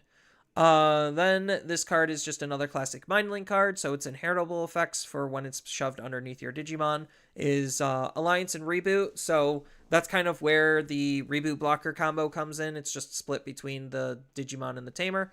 Alliance is pretty nice because you also have the ability to swarm the field. And then end of turn you could split it out, which is normal. Security is playing it out. Start of main is just gaining a memory. If your opponent has a Digimon, very stereotypical, and then all turns is just mind linking with X antibodies, Digipolice, or Seekers. I don't think she has an option. No, she doesn't have an option. All right, we're getting towards the end. This is probably way longer than I thought. I do apologize, people. I thought this was going to take an hour, and instead it's taking like 2+. So hopefully this is entertaining for you. Because I'm not used to like just reading the individual cards and trying to put the pieces together. Because once I like start seeing how things are interacting a little bit more, like you could kind of start painting pictures on what you're supposed to do with these cards. Obviously I still have a lot left to read, and obviously like I'm not going to be doing any deck building because that's going to be taking up way more time than I would have thought. So now we get to go into purple. So purple is kind of weird because we have the Guilmon line, which is supporting technically the Liberator stuff for Dark and Evil Dragons, but it's also supporting Megidramon, which we really did not need more Guilmon support, like, period. I understand this is also considered an evil traded card, and it is supposed to be more so directly supporting, like I said, Evils, Dark Dragons, Evil Dragons, and Dark Knights. So, yeah, it's just another multi-use card. Its on play is just being a generic searcher. It also can grab purple tamers. That's kind of funny. And then one card goes into your hand, one goes into your trash. So that's pretty important of a distinction compared to a lot of searchers, because most of the time you just pick one. I guess technically some searchers you pick two. So this is technically pick one and then one goes into the trash, which for purple decks is good. Then the rest go to the bottom and trash one card in your hand. Oh, so yeah, maybe it is pick two and then one just ends up in the trash because you're discarding a card. I don't know. Either way, it's a searcher. It's good. Inheritable, when attacking once per turn, we get to delete one of the opponent's level 3 or lower Digimon, which is really good for Megidramon more specifically. So that way you could just clear out the lowest level stuff so he could hit the highest level stuff.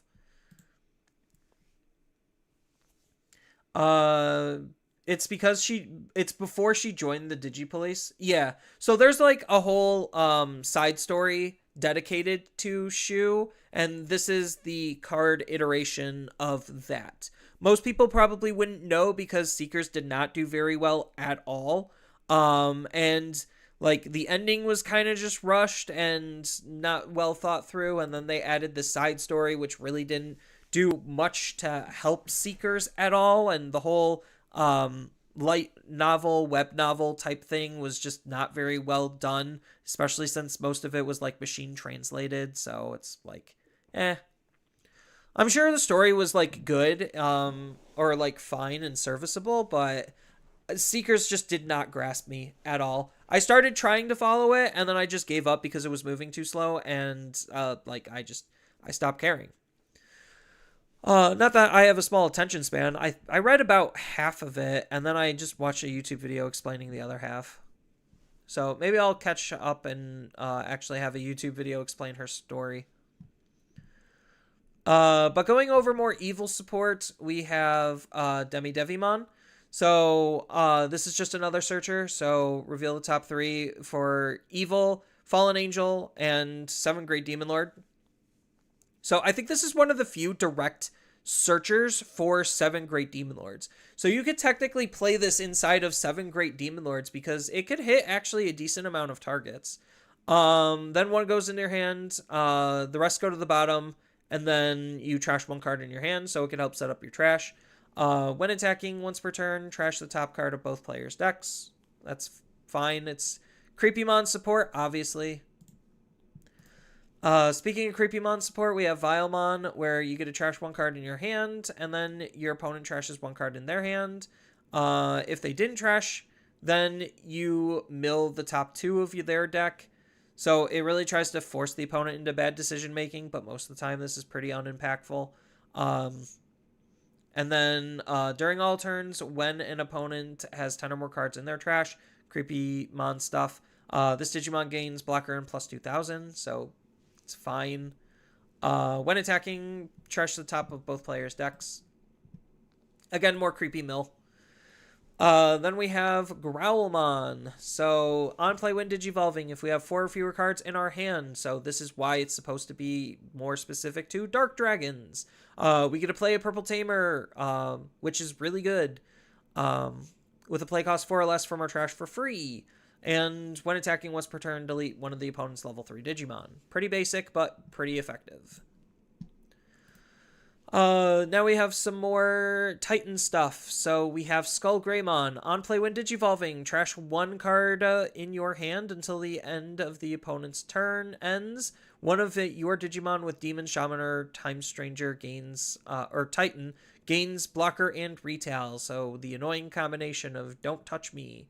And then the on delete effect, because most of the time you're just going to use it on himself. His on delete effect allows us to play a level 4. So this allows us from our trash. Yeah, from our trash. So ideally, we're going to want to like go up into one of these guys, use their effects to then like digivolve into Skull Greymon, and then if Skull Greymon gets deleted, then we get to play out the like one of these guys again. Are they all just when attacking? On play when attack, on play when attack, on play when attack. Yeah, so they all have on plays. They don't have when digivolve, so maybe that's not like the best idea, but like if these guys are in your trash, they're what you're going to be grabbing. Jumping back off of Titans for a hot second, we have a new Skull Sata. It is considered a fallen angel. It does have blocker, has an when digivolving and on delete. If your opponent has 10 or fewer cards in their trash, trash the top 3 cards of both players' decks. Then, if your opponent has 10 or more cards in their trash, you get to play a level 4 evil or fallen angel. So, just play something from the trash is pretty much all I really got out of that card. It is kind of weird that, like, it is trying to get to that 10 threshold pretty quickly. And I know Creepymon can do it pretty easily. So, like, that's fine. And then the Inheritable is just security attack. The Inheritable is really weird because the Digimon gains security attack +1 for the turn. But if the opponent has 10 or fewer cards in their trash, you have to mill. So it's like rewarding the opponent for having enough cards in their trash. But if they don't have enough cards in their trash, then it's just straight up milling. So, like, it's fine. It's just, again, another fine card for another fine deck. Now we have Skull Seadramon, which is back to the Titan train. This is considered an aquatic. It has an on-play when digivolving. We get to trash any 3 Digivolution cards from the opponent's Digimon. Then, if played by an effect, delete one of the opponent's Digimon with no Digivolution sources. So, pretty strong removal, especially since he's trashing 3 Digivolution sources. So, that can be pretty crazy. I mean, if they're playing with, like, a full stack, so, like, from 2 to 6, obviously it's not going to kill it. But, like, if they ever skip a step, this pretty much kills almost anything. As long as it doesn't have protection, that is. Then its on delete effect is playing a level 4 with Seadramon in its name or Time Stranger in its trait from our trash. Again, just trying to play out the Ogre Brothers. Or if you're running it in a Seadramon deck, it plays out Seadramon. Its Inheritable allows us to place one of our other Digimon to the bottom, source, and unsuspend. So this allows us to multi-attack. What did this allow us to do? This just gives us a security attack +1. So that just allows our higher level Digimon to hit harder. And this allows our high level Digimon to hit more often or more times. Then we have Skullbaluchi, which is another Titan. On play when Digivolving, trash one card in your hand. Delete one of the opponent's level 3 and 4 Digimon. Pretty basic removal. And it has the same inheritable as Skull, where it's just security attack +1 for our Titans. Next we have the War Growl, which is considered a Dark Dragon because this is the evil Dark Dragon heavy metal support. From our trash, if we have 4 or fewer cards in our hand, we get to play the card and reduce its play cost by 2. So a level 5 for 5 seems pretty okay. On play when Digivolving, we get to delete one of the opponent's level 4 or lower Digimon. Again, relatively basic, but effective. Then his on delete effect is we get to play a level 4 or lower Dark or Evil Dragon traded Digimon from our trash for free. So not bad, because if we play out the Growlmon, then we could try to use the Growlmon to set up a Tamer, which is not bad. Yeah, this is just setting up a Tamer. So if we accidentally build or discard our Tamers or our Tamers get deleted, we have ways to be able to grab them back. Not terrible. Now we go on to Creepymon X. So he does have a ability that activates from our trash, as a lot of X antibodies do in the Demon Lord lineup. Where from our trash, when our Creepymon attacks, if your opponent has 10 or more cards in their trash, we get to Digivolve into this card without paying the cost, and then trash the opponent's top security card. So it actually is trying to let Creepymon deal damage. Between this and Skull Satamon, Creepymon ideally is going to be doing 3 damage single-handedly, without the enhancements or effects of anything else. Then, when Digivolving, we get to delete all of the opponent's Digimon with the lowest level. If they all are the same level, they all are deleted. Then we get to play up to 4 play costs worth of evil or fallen angel traded Digimon from our trash, and for every 10 cards in the opponent's trash, we get to add 4 to the maximum level. So we could potentially play, ideally, a level 5 off of this effect, which is pretty average, but still pretty good. Megidramon, it's also treated as Chaos Gallantmon. Hey, who would have guessed? It also has an effect that activates from the trash to support heavy metal. Who would have guessed? That effect is at the end of our turn. If we have 4 or fewer cards in our hand, one of our evil Dark Dragons or Evil Dragons may Digivolve into this card, which is pretty good. We do get to not pay the cost. So it's just a free Digivolution up into this card if those conditions are met. He does have blocker, he does have an on play when Digivolving and on delete to be able to delete all of the opponent's Digimon with the lowest level, which we're ideally trying to do with his line to delete the lowest level Digimon before he comes out so he could delete the highest level Digimon as a result. Pretty good card. I don't know where he's going to fit into heavy metal, especially with the new EX11 stuff. I think some of the stuff might be used, but who knows. Now we get Titamon and Skullbaluchi. So this is their unison, I guess. He has Rush, Piercing, and Execute, which is all pretty good abilities to have because he has Assembly 6. So that means for a total of 8, or no, yeah, he has Assembly -6 for using both Skull, Baluchimon, and Titamon. So he's an 8 cost that you could just hard play with Rush, Piercing, and Execute. So he's going to come in, Execute allows him to attack because of Rush, and then he's going to attack into something, Pierce, and then die. But when he's played, when he's Digivolves, and when he attacks. So he's going to be getting 2 of these, this effect off twice because this is not limited to once per turn. By trashing a card in your hand, which is supposed to be the level 4s, we get to delete all of the opponent's Digimon with the lowest level. Pretty good, especially since we're doing this twice. So that's incredibly strong. Then on delete, we get to play one Titamon or a level 5 or lower Digimon with Titan and its traits from our trash for free. Really strong because he could come in, wreck shop, leave, and replace himself with stuff, which is very par for the course for purple. Creepymon X is outrageously powerful. I can see how he's pretty good. I mean, just on base without really much effort, he alone is already going to be doing 2 damage, and then with a good inheritable, he could be doing 3, possibly more damage. The mill is always pretty annoying. Like, he seems okay.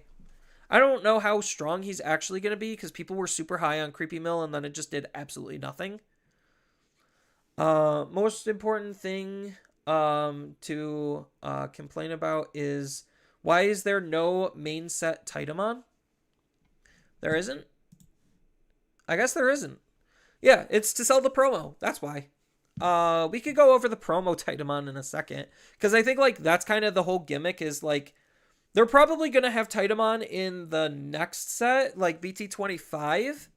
So that's most likely where the in-set Titamon is going to be, but this right now is probably just supposed to play with the promo. But the fact that he just does a lot is incredibly good. And the fact that he's also a shaman means that you can have some really cute plays. Oh, wait, isn't assembly -6 per card?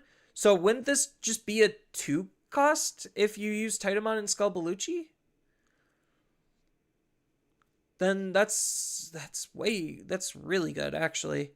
If it's 8 cost, it's okay. If it's 2 cost, this card's insane. I'd have to relook at how assembly is worded. So we could go to like EX9 for an example of assembly. Because we have Machine German. Okay, so it is a total of -6. Got it.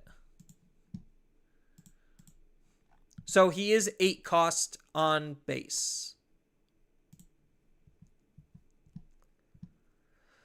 All right, now we get to do some cleanup stuff. Yeah, it's a static -6.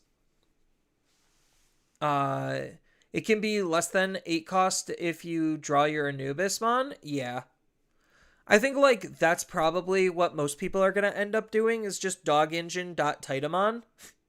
Like, it's so boring. It really is. And then you just play, like, one supporting level 5 Digimon.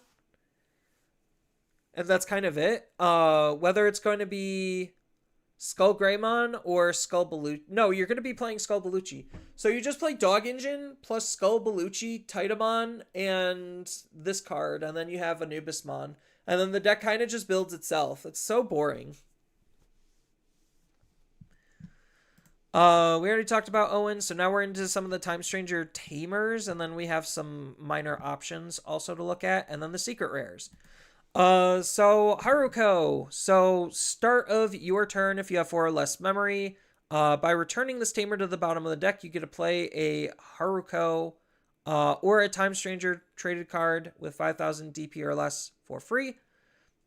Kind of weird, but I guess it's just trying to set up the on play. That's what I was trying to say. You think Dog Engine Masty is probably better payoff? Most likely. Titamon low end is very solid to build from. It seems like it is with a lot of like Evo cost reduction. So like the way that I picture Titamon before I finish this card is like you're just going to be using the Gobbly stuff. So you're going to be using like Snow Gobbly and the Ogremon brothers. And then you're going to be using Skull Bellucci-mon plus whatever excess level 5 Titan you're going to be playing. Then you play the promo Titamon plus this Titamon. And like the deck kind of just mostly builds itself. But as far as what Haruko is doing, her on-play is being a consistency tool, revealing the top 3 cards of her deck, adding a Time Stranger traded card from among them into her hand, and the rest go to the bottom. Very basic. So maybe this is like more of a card to run for like these types of decks. Then we got Inori, which is going to be a Time Stranger Mem Setter. This is mostly supposed to be for Aegiomon, it seems like. Or no, this isn't a Mem Setter. She's the 3 cost, my bad. She's just the gain a memory if you have 4 or less memory. So most of the time you're gaining a memory.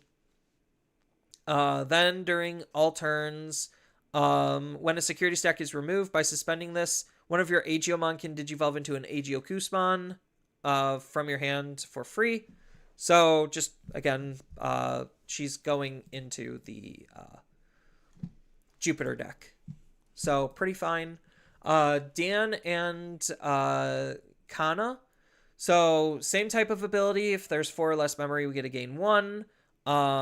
Then at the end of our turn, by suspending this tamer, you get to use a Time Stranger traded option card with as high or lower play cost based on how much memory you gave the opponent from your hand for free, and then one of your Time Stranger Digimon can attack.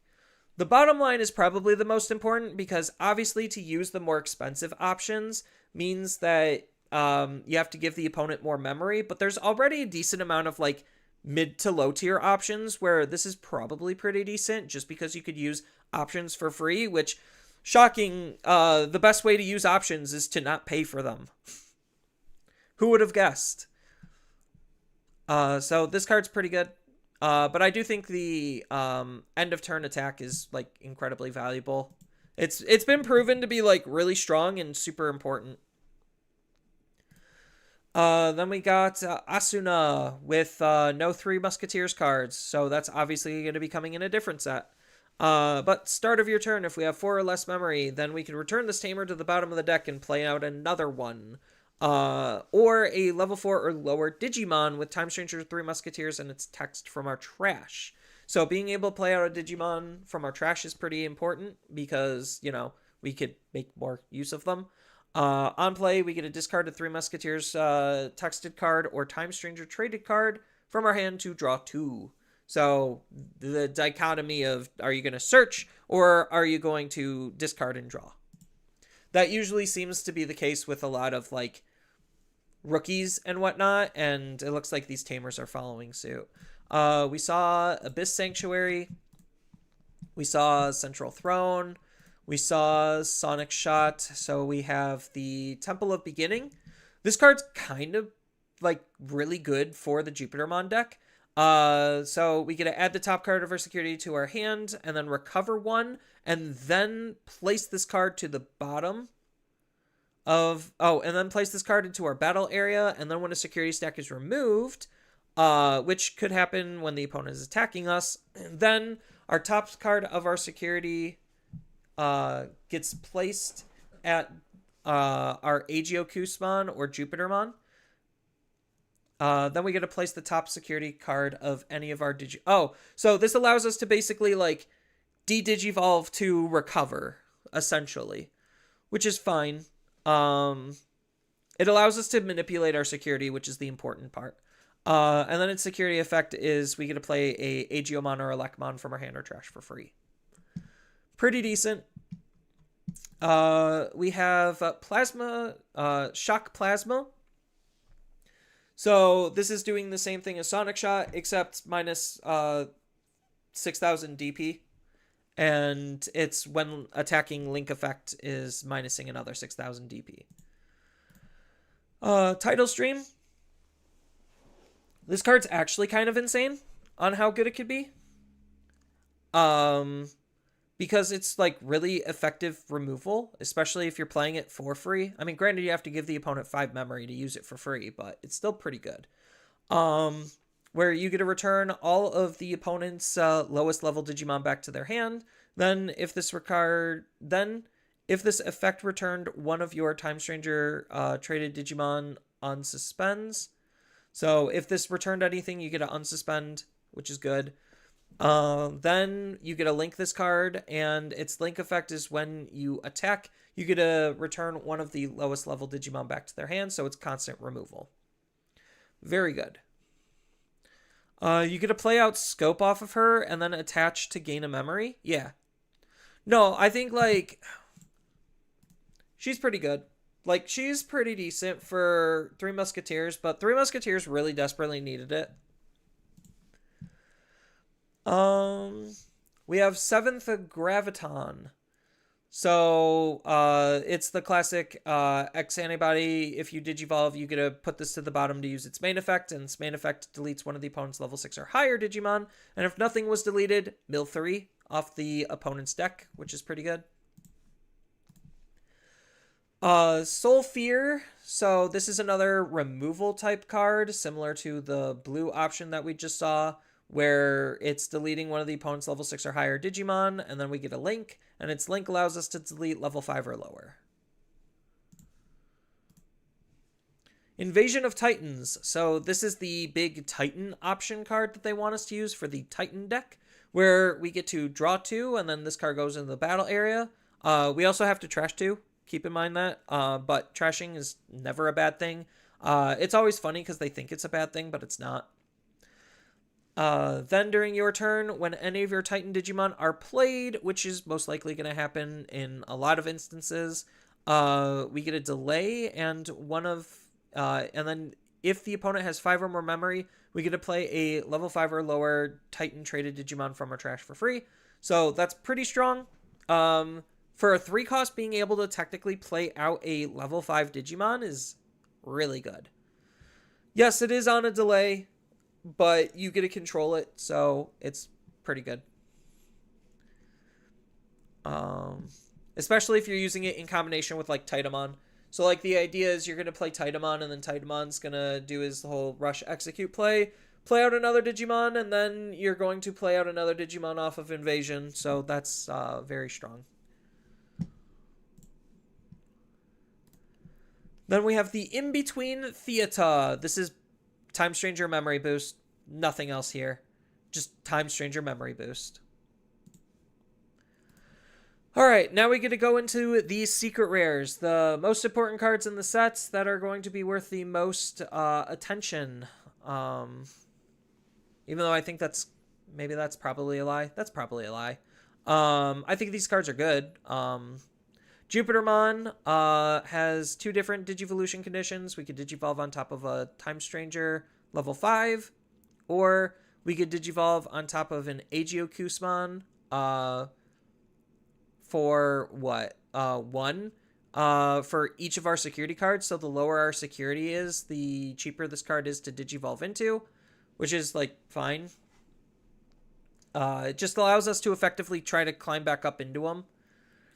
His on-play when Digivolving, we get to trash the top card of our security, and one of your opponent's Digimon gets minus 13k DP until the end of the turn, and if we have 1 or fewer cards in our security, we get to recover 2. So again, security manip, be as low as possible, make them as cheap as possible to go into, nuke the opponent's Digimon, and then recover.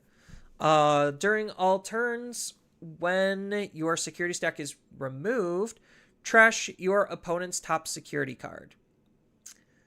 So you swing with him. Oh no, that triggers off of his on play when Digivolving. So on top of that, you get to burn the opponent's security. Then during all turns, when any of your Time Stranger traded Digimon would leave the battle area, trash the top card of your security, and it doesn't leave. So you use this proactively during your turn to recover, burn the opponent's security, nuke their Digimon. Then going into the opponent's turn, if they try to do anything about this, then you burn the opponent's security instead. For burning your security for them trying to get rid of this card. And if they do successfully get rid of this card, then Agiomon comes out, and then they have to deal with the cycle all over again. So, seems pretty okay. Trashing a card from hand has never been a bad thing. Heavy Metal Crying, having 4 cards in hand. There's a certain threshold in which you should be able to do it. $10 for thanks for the set review. Yeah. Thank you, Langlong. I really do appreciate that. Because we are on the final card before we could like actually. I think we missed one. So let's go to Sharkmon. So Sharkmon has on play when Digivolving, de-Digivolve one of the opponent's Digimon. Incredibly strong. This is probably the one that I would personally use with the Skull Beluchimon. Just because de-Digivolve is like that invaluable that if your deck has access to it, just run it. Because they all have the same on-delete effects, basically. His on-delete effect is a little bit different, though, where you get to reveal the top 3 cards of your deck, and you get to play a play cost 7 or lower Time Stranger traded card suspended onto the field, and then trash the rest. So it's different, but it's still pretty good because there's a high amount of targets that this can hit. His when attacking is just the same as the other blue one, just shove something under and unsuspend. So Titamon's gonna be pretty interesting. Especially since we have Homeros. So Homeros is the last card of the set as far as like me talking about all of the cards in the set. I know this went on like way longer than I anticipated. Again, apologize for that. At the start of your main phase, we get a gain of memory. Then if we have 5 or more memory, we get to suspend this tamer and draw a card. So that's pretty good. This card's already like insanely disgusting because of its other abilities. Because during all turns, your Time Stranger traded Digimon get plus 1000 DP, and then during the end of your turn, you get to suspend this tamer to activate the on-play or when Digivolving effect of an Olympus 12 Digimon. That's the part that is incredibly strong because so far, the Olympus 12 Digimon that we've seen are really, really good. This is not Time Stranger specific. This, it is Time Stranger specific with its all turns ability, but the end of your turn effect is not Time Stranger specific. So obviously people are thinking about using this with some of the older Olympus 12s. AE BT10 Venusmon to constantly use her when Digivolving ability over and over again. Before you had to use like Shakamon, like player in a Shakamon deck, in order to achieve that type of a like annoying floodgate. But Shakamon was really bad, and Homeros is a lot better than that. Her start of main ability is also just pretty good. Generically gaining a memory.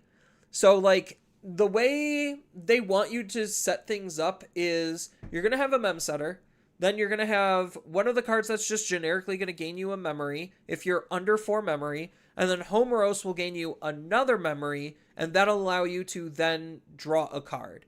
It is at the cost of suspending this tamer, which means you won't get the end of turn effect. So even at worst, if you just have like Mem Center plus Homeros, that's still pretty good because then you start your turn at 4 memory, and then you could use her end of turn ability to suspend her. You technically don't have to suspend her to draw a card, but you could still just gain the memory. So if you know you're not going to use the on-play when Digivolving, then that's still insanely good. This card is very, very strong and will only get stronger. So out of any card in the entire set to focus on, Homeros is probably like the high rarity card to get because of that. At least the old Veneros Homeros Shock was easy to deal with. Still have summon plus full Snake Eye board. Yeah. I think like it's doable to get around. It's just annoying.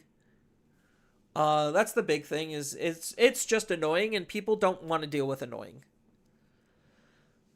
But yeah, as far as the set as a whole, like my overall thoughts after looking at a lot of the cards, I think some of the decks are going to be like a little on the harder side to figure out what you're actually going to try to utilize with. I do like the concept and idea of all of the Olympus 12s. It's just obviously there's the shoehorn pairing. And then there's the customized pairings, and then the customized pairings in the next couple of sets are probably going to be a little bit more expanded. So I don't know exactly how well things are going to end up playing together as more things get designed and made, and what color combinations things are going to be. Like, I know red-blue is probably going to be freaking sun and moon, but and they're very clearly going to play together, and you're probably going to play the old cards with the new cards, or maybe you're not, depending on like how you're how those Digimon are going to be designed and interacting with one another. In celebration of Jupitermon being the third highest single instance of minus DP, first Takamikazuchi, second Alphamon Oryukin. Here's $10. Thank you, Empire Youth. I really do appreciate it. Jupitermon definitely seems like he's going to be a deck to look out for because obviously we only have one Agio Kusmon in the set. I know he has like probably a promo or something. I think like obviously the most interesting thing in the entire set, probably not gonna lie, is gonna be Skull, Bellucci, and Titamon. Like figuring out how to make this work, whether it is gonna be like Dog Engine plus Skull plus Tita plus Skull Bellucci, or if it's gonna be just going pure Titans. That's gonna be interesting. But purple always has like the value prospect of being a very broken color. So, like, just anything purple automatically raises eyebrows. I don't know. There's probably going to be an Agudamon that's going to interact with the Diaboromon stuff later, because the lore behind Karamon X is he eats so much data that he warp digivolves into Diaboromon. Then Diaboromon fuses with the 7 Great Demon Lords data in order to digivolve into an Agudamon. So that's kind of like how they're going to be interacting. So I'm curious to see what etc. Diaboromon they're going to design with an on-play to actually make this Diaboromon X antibody more useful, on top of what Agudamon is going to come on top of him. So that's going to be kind of fun to see. Like, it feels like there's more fun things to see later than there is now. I think, like, that's my big takeaway is there's more fun to be had when this stuff gets expanded. And that's not like necessarily a bad feeling. It's just from a, I don't want to say competitive mindset, just like somebody who's looking for optimizations mindset and like efficiencies and stuff to really dive your teeth into and play. The set really doesn't offer that much, at least like not to me. Obviously, you do have the depth between all of the 50 Time Stranger cards that you currently do have on top of the promos. And I think the promos do help expand what Time Strangers is capable of. Let's see if I could pull some of those promos up. Oops, I went too far. So I know the promos are going to be towards the bottom. So we have this Marukimon, which has Execute. When digivolving on delete, you get to play a level 4 or lower Digimon with Avian, Beast, Bird, Animal, or Sovereign. So when digivolve, you get to play a level... Okay, so he spawns his own thing. Marukimon's definitely supposed to be like more mono purple, but he does other things as well. When attacking return, one of the opponent's suspended Digimon to the bottom of the deck. That's just okay. So you could go like double Marukimon, but I don't know what the rest of the Marukimon cards look like. You have the promo Hiriko, which has the on play to return a Time Stranger card from your trash to your hand, which is pretty okay. We have the Merva, which she does come with Alliance. So funny enough, between this and the option, you could have double Alliance. Does she get double the plays though?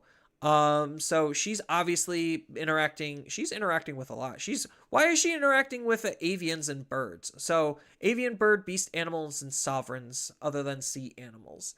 So she's doing basically almost the same type of thing as Marukimon. It's just he's when digivolving on delete and he comes with execute, and she comes with alliance and she's on play when digivolving. Then when you attack, you get to play another one. So yeah, so you get double alliance with promo Merva.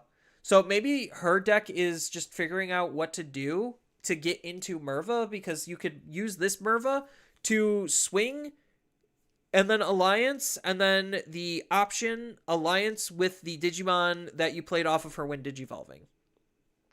So she's probably double Alliance, and I think like, yeah, the Sylphie stuff is where she's going to probably best be played and fit in. So like you're just going to build Sylphie DNA similar to Shaka DNA with the hoodie stuff, except it's Time Stranger stuff instead of hoodie. And then you played out the 2 level 4s, and then you DNA. Yeah, so you deal 3, played out the 2 level 4s, DNA, and then do more damage. So, yeah, she's looking pretty good because of the promo. You do have Monica Simmons, which on play until the end of the opponent's turn, their Digimon can't attack players, which is fine, not crazy. You have Asuna, which is draw a card and then discard a card and delete a level 3 Digimon. Not bad. You have Kana, which is when any of your Digimon would Digivolve into a Time Strangers, you get to reduce the Digivolution cost. So she gains you a memory and then reduces Digivolution cost. Hello. Is Dan doing the same? Yeah, Dan's basically doing the same. He's plus 3,000 instead of suspending because this is suspending. Yeah. So both of these are pretty good. What is Goma doing? If you have 4 or less memory, you can Digivolve into a Sea Beast or Time Stranger. So Goma's probably going to be played in the blue Time Stranger deck. That's for sure. Patamon's probably going to be played in yellow. Aegiomon, maybe not Aegiomon. If you have 4 or less, you get a Digivolve into a Angel or Time Stranger. Yeah, Time Stranger from your hand. So this probably is good in Aegiomon for right now. If you're going like mono yellow Aegiomon, then this is Fallen Angel and Time Stranger doing the same thing. Inheritable is draw 1, trash 1. What other? And then we have the AGOQ spawn. So we have 2 AGOQ spawns. This one has raid. Still has decode and inheritable decode, but this one's red. So that's kind of the weird thing, is like he kind of messes with the mono yellow vibe that Aegiomon has going on. But when Digivolving, if you have 3 of your cards in your security, this Digimon gains rush and plus 3,000 DP. So like he's the card you want to use with when you decode into an Aegiomon. You could Digivolve into this AGOQ spawn to be able to gain rush and continue the pressure.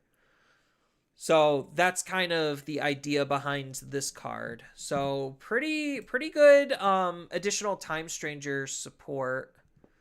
I don't think any of these are Time Stranger cards. Yeah, it's gonna... Titamon. Titamon is the last one we gotta look at. So the Titamon promo, he has Alliance. On play, you get to discard a card, suspend one of the opponent's Digimon or Tamers, and then their Tamer or Digimon can't unsuspend.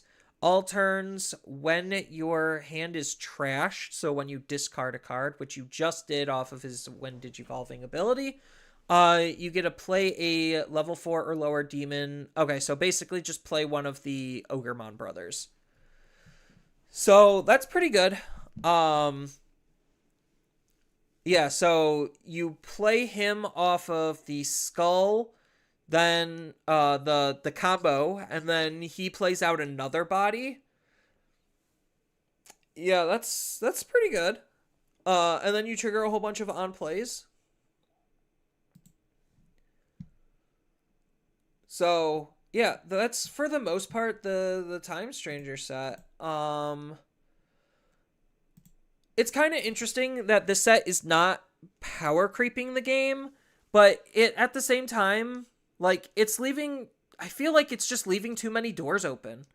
Like, there's not a lot of things, like I said, outside of, like, Skull Bellucci and Jupiter to really be excited and sink your teeth in, because it feels like a lot of what we're playing with is just incomplete.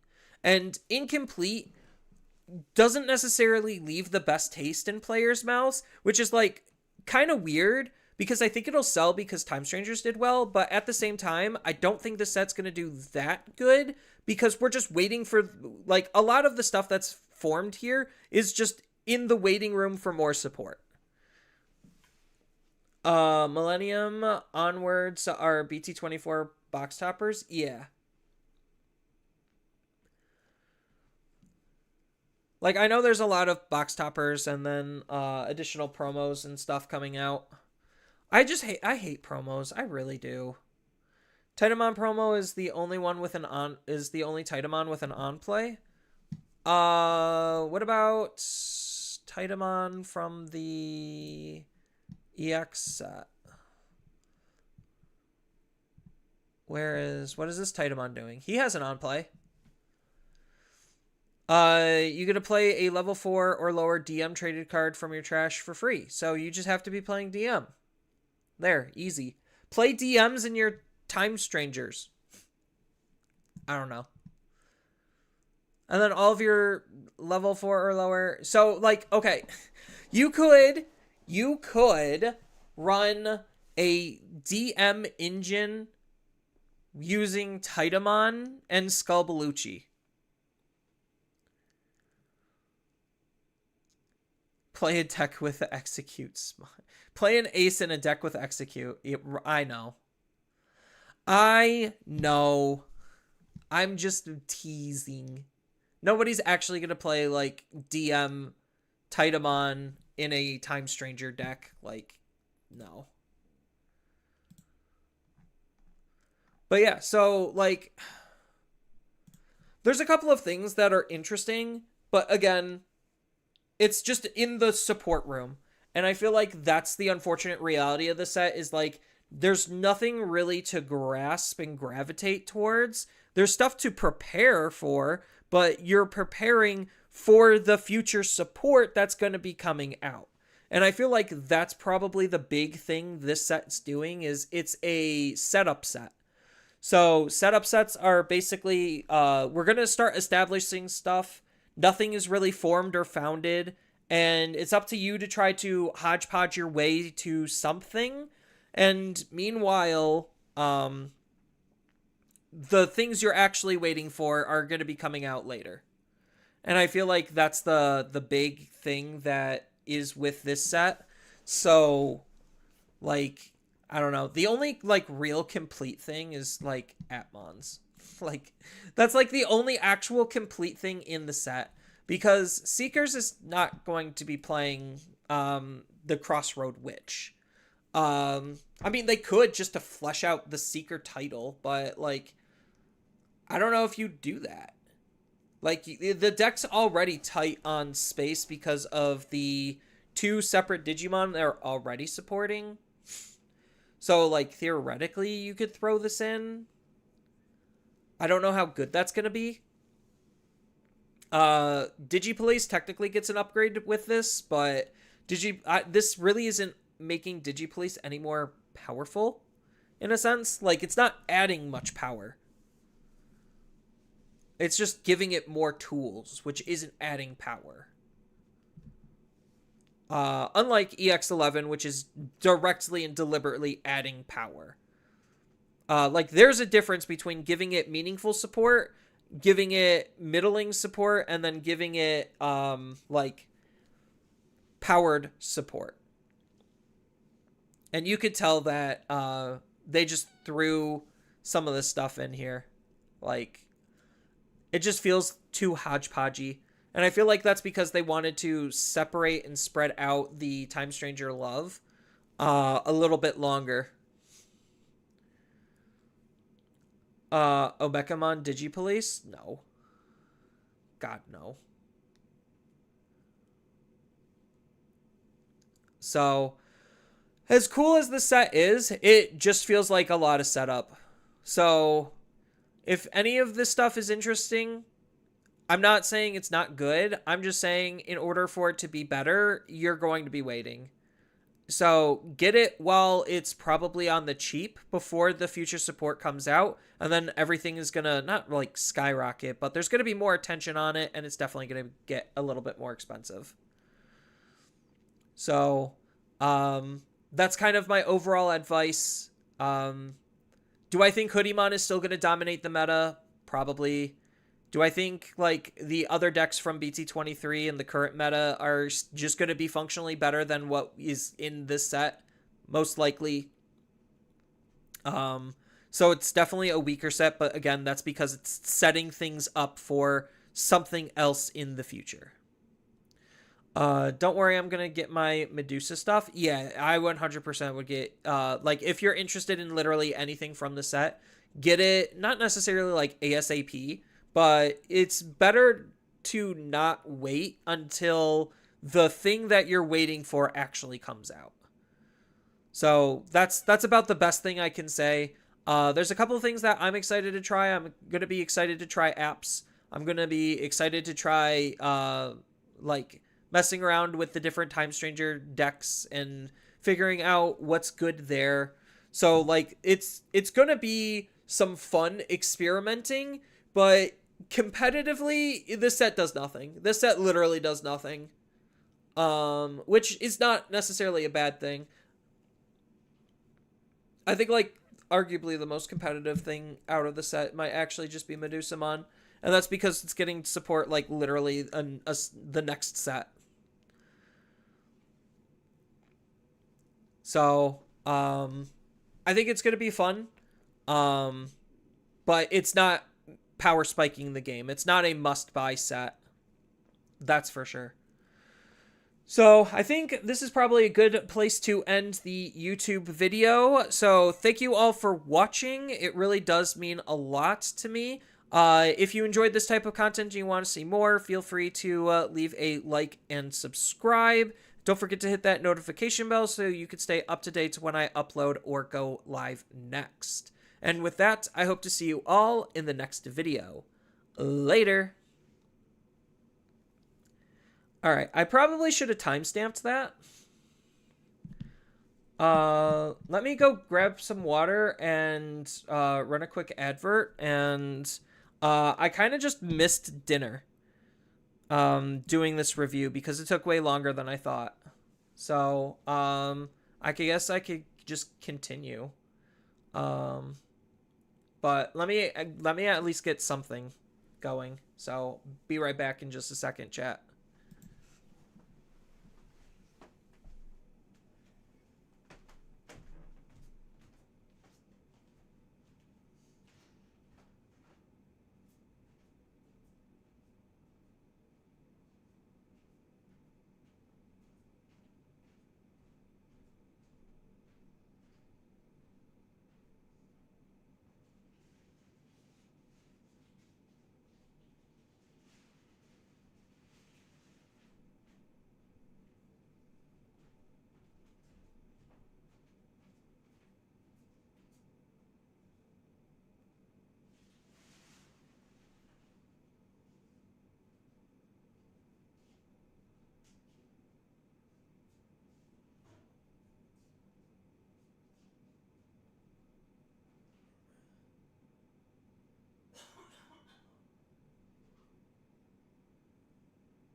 All right. I got water. Oof. What? Oof that I accidentally, like, streamed through dinner. Because I was supposed to go out, get some mushrooms, and then make some hayashi rice. And that very clearly did not work.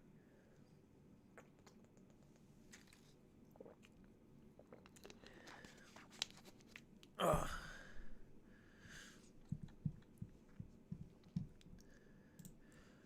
Probably spent way too long on that segment. I could have... I don't know. I don't know exactly how to do set reviews meaningfully.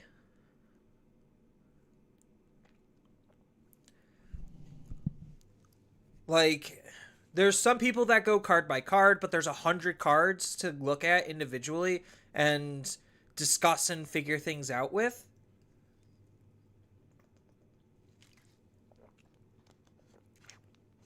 So, like, I don't know if I should have grouped them and talked about the group, or if I should have done something else. Like, if you have any suggestions on how to clean up, like, doing set reviews to make them more interesting, I'm all ears. Like, part of the reason why I stopped doing them was mostly because I just didn't kind of understand how to effectively do them.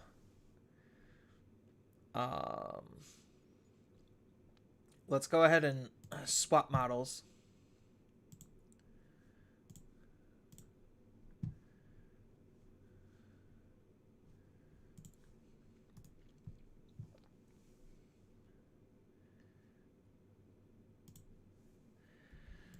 Back it up, back it up, back it up.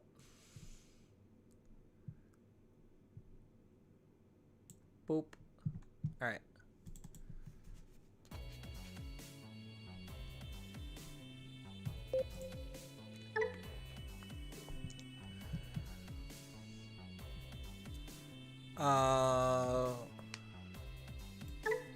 There we are.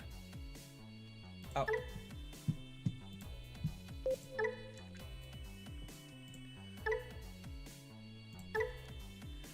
All right, let's see if we could get a game with this.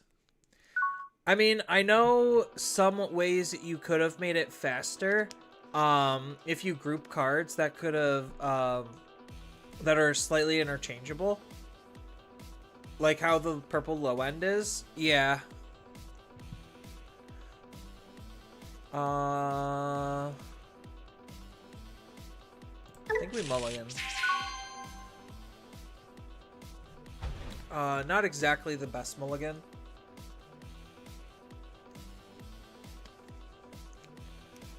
I was kind of looking for some slightly other tools. Not super thrilled with the veggies. Maybe I just remove veggie.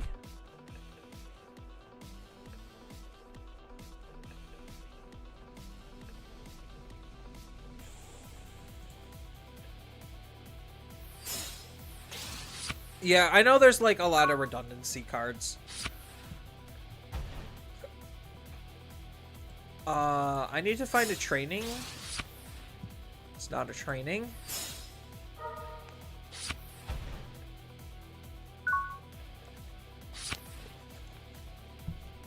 Because I really need to find a card that says training. So I could hoard it in my raising area. I might move this out and just Digivolve into Vegemon and Vademon, to be fair. Although, it's already kind of just too late for me because they already moved out Ukamon. Like, Rocks starting off with Ukamon is like the most dangerous thing ever.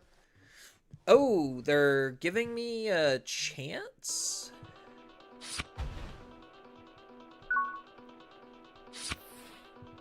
That's a good card.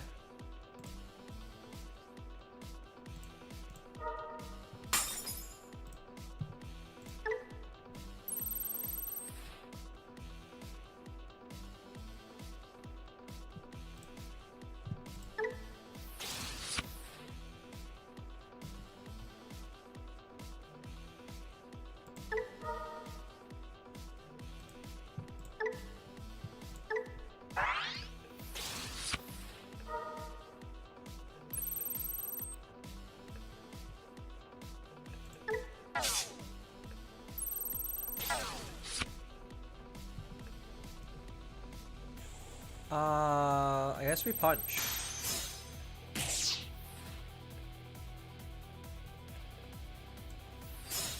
Try to give them as little memory as possible. Also, if it helps on a review basis, archetypes rather than colors, yeah. I kind of was just like all over the place. I haven't really done like a review in a while.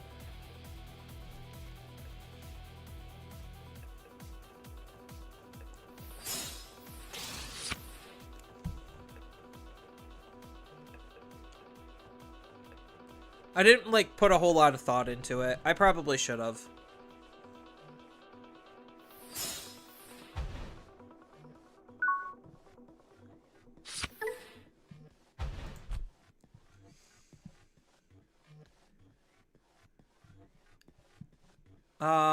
I'm kind of in trouble here.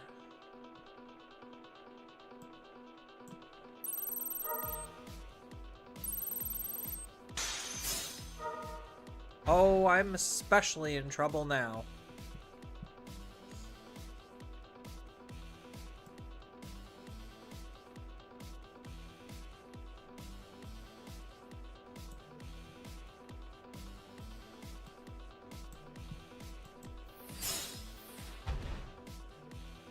Yeah, I'm kind of just right now functionally playing a slightly worse DM deck.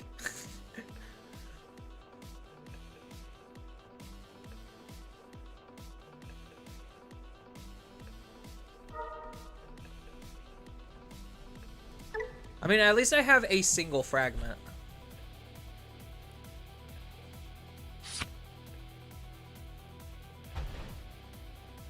But I think they're in a position where they just could just go up the line, de-digivolve me, and then I can't even ace.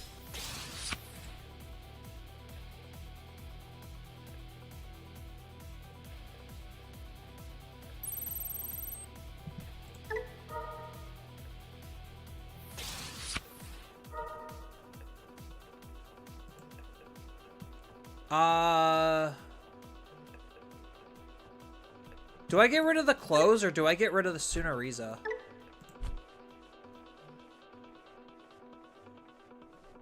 I think because they have a close, it kind of just doesn't matter anymore.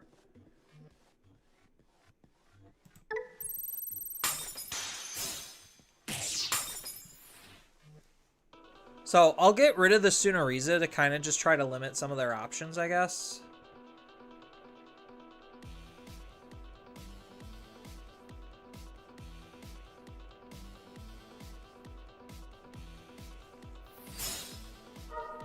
Yeah, good thing I didn't get rid of the close.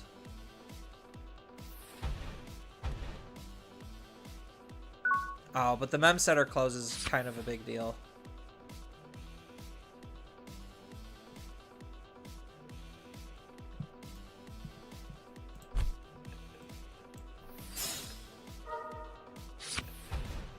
Well, I found something now. Gosh. That took way too long.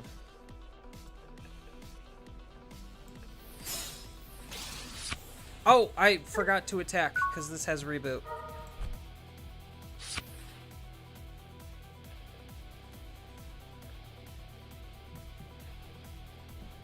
So hopefully this Black War Greymon is annoying enough. That's the promo? Yeah.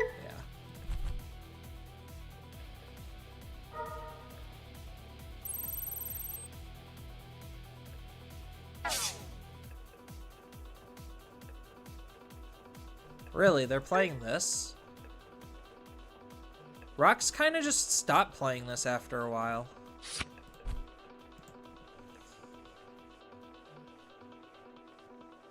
At least, like, most of the good Rocks decks.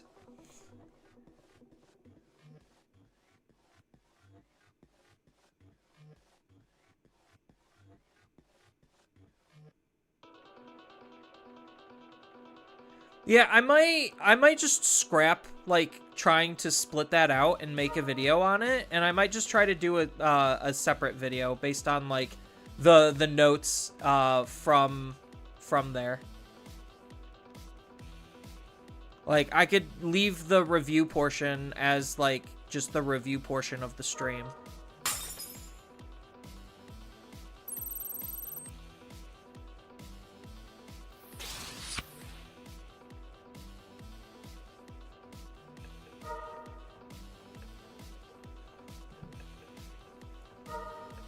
And then this is where he de-digivolves me.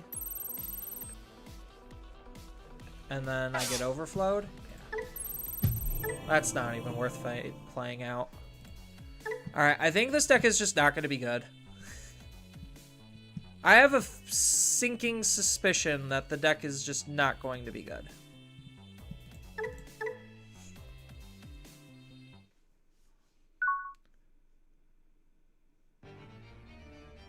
Yeah, even I, the biggest defender of that card, stopped playing it when we got Icemon. Exactly. This is probably okay. Not great, but fine.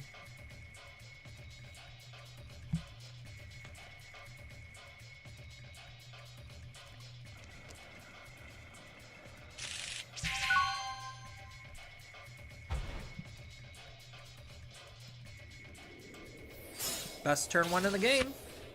That's not the draw I was hoping to see.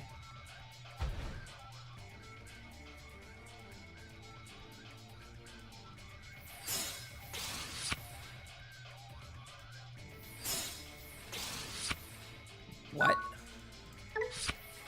What is this doing in this deck? What? I'm so lost.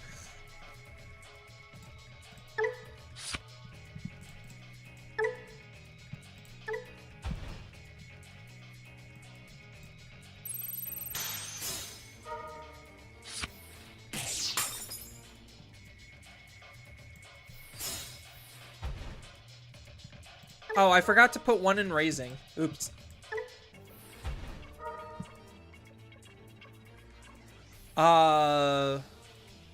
Omnimon in text. Time Stranger. I totally spaced and forgot to put a Gabumon in my raising. That's fine. Heavy metal? Oh, it's a heavy metal deck.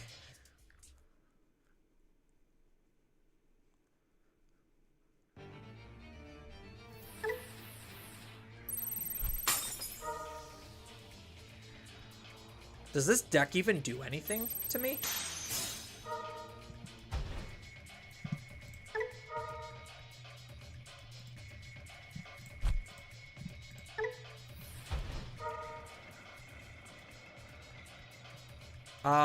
Ooh. Which of these two do I take? Miraculous or Omnimon? Probably Time.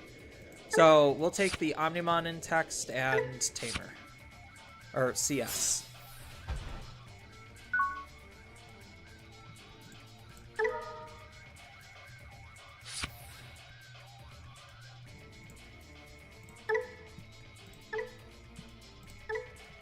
So I guess that kind of worked out in the end.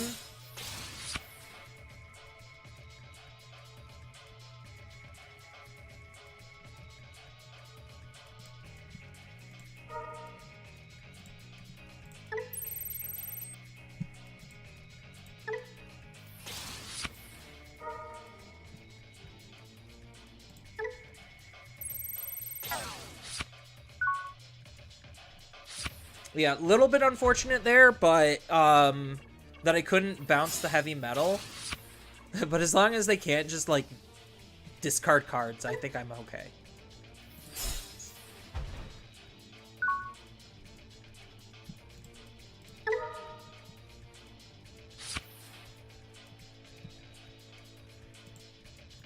This is Memseta, right?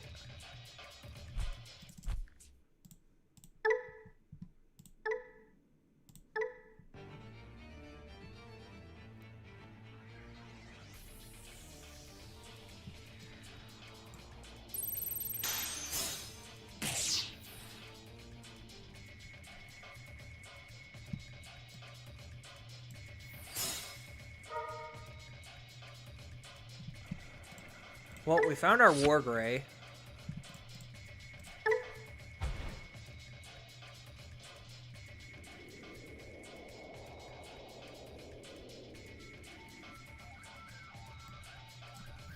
Yeah, I have to set this up because there's a good chance this is gonna die. So, with 6 cards in their hand, that makes it pretty awkward for them.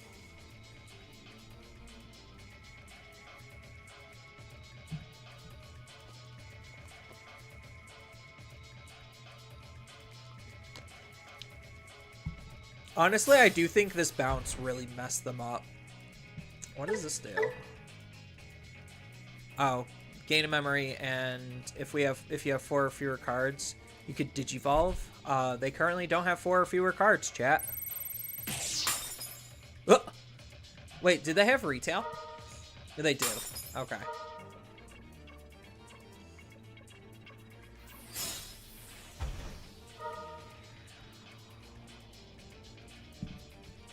It's a good thing I have Wargreymon and Metal Garurumon.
I guess I'll just do this the slow way.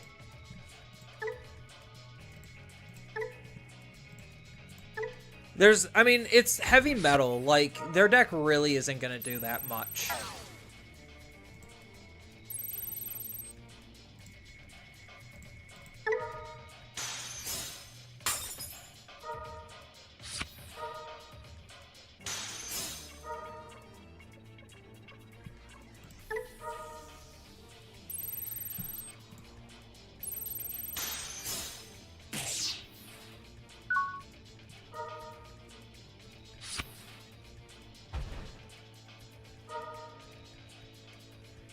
Like, from this position, 7 cards in hand, what is Heavy Metal actually supposed to do here? Oh, where is Wargrey? He's right here. Right here.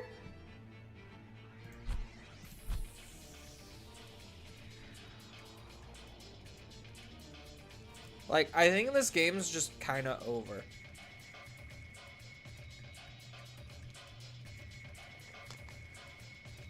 Granted, I probably didn't need to gain the memory.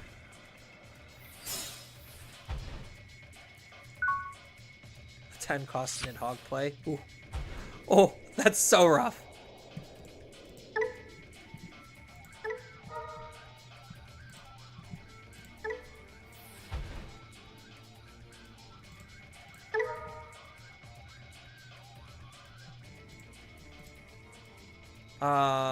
We'll just grab the Omnimon.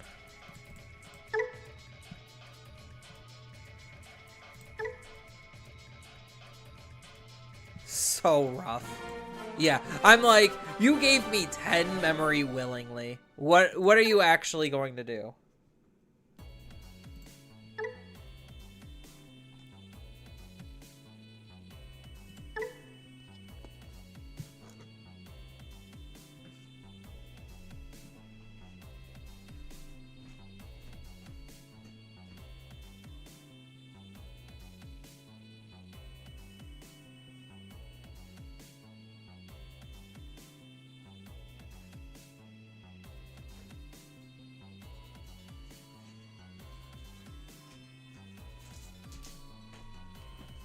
Alright, I just had to go get a quick little candy bar. So I have some kind of sugar going through my blood.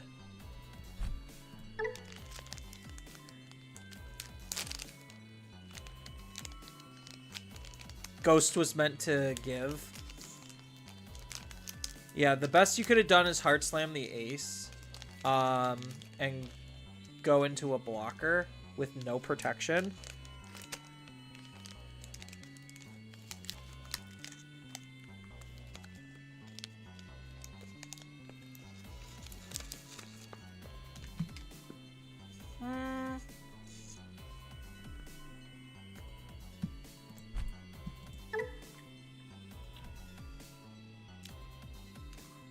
Yeah, that is an option.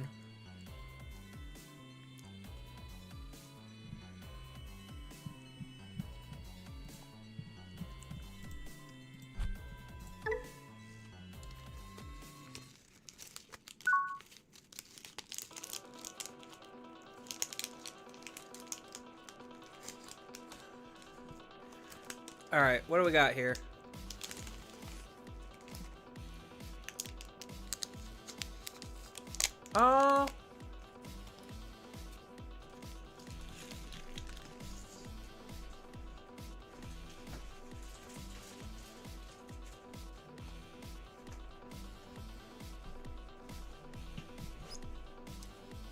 Honestly, this is keepable. I have Agumon and Raising, and either Digital Gate or Gabu.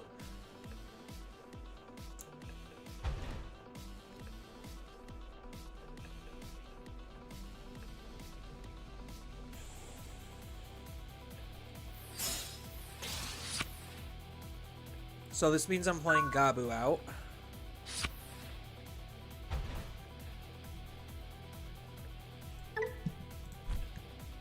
Are they also Omnimon?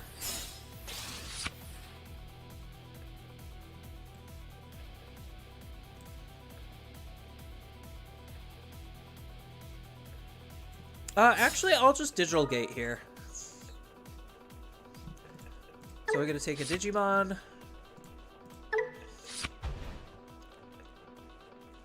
So I'm digital gating, so I could potentially set one of these up. And then I could Gabu in raising, attack with the Agu because I have this Agu in hand. Oh, purple hybrids? What? Purple hybrids using a red draw engine? Like the red rookie draw engine?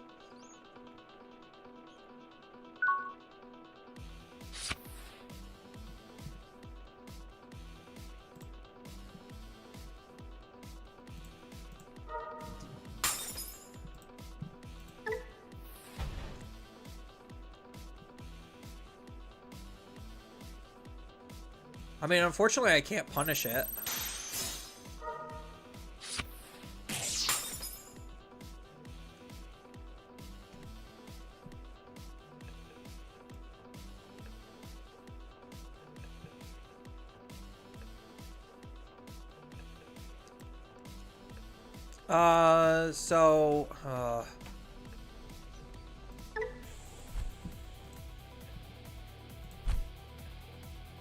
I think it is just set up another tamer.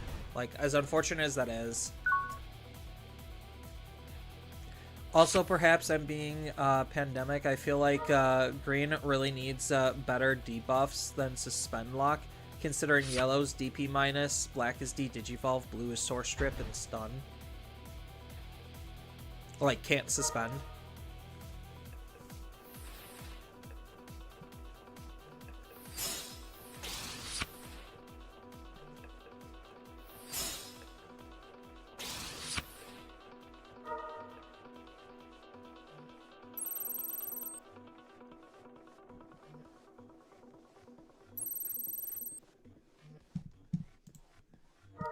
He's gonna go into Loemon?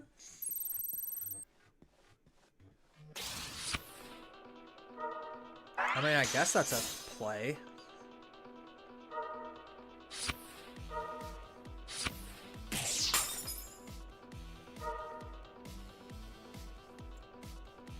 Then he gets to replay the Tamer. But he lost both of his things.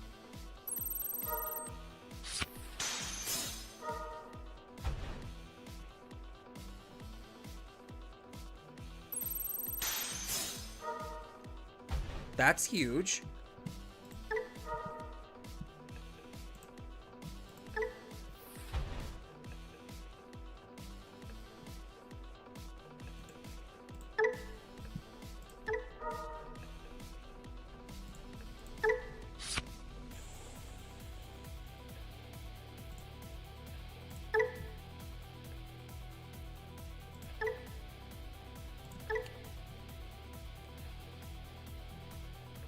If I only see my other Omnimons, I'd probably just kill them right here.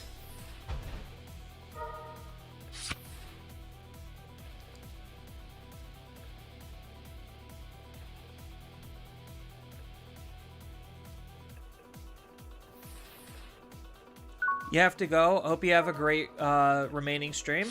Yeah, not a problem. I'm probably gonna end soon because I've only been streaming for like almost 10 hours. So I'll be done in like a game or two.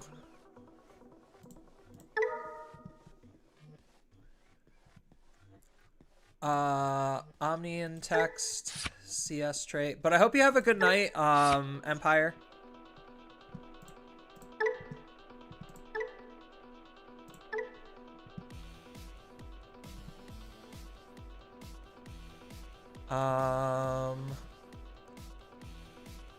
So I Evo for 6, gain 4 back. So I can make this play? Or, no, I should just make this play first. Do I bounce anything? It doesn't really matter at this point.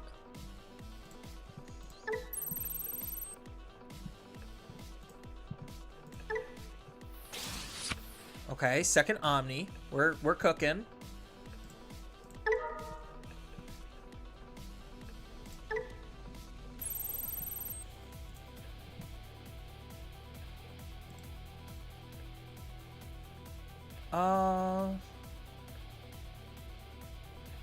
I guess it really doesn't matter at this point.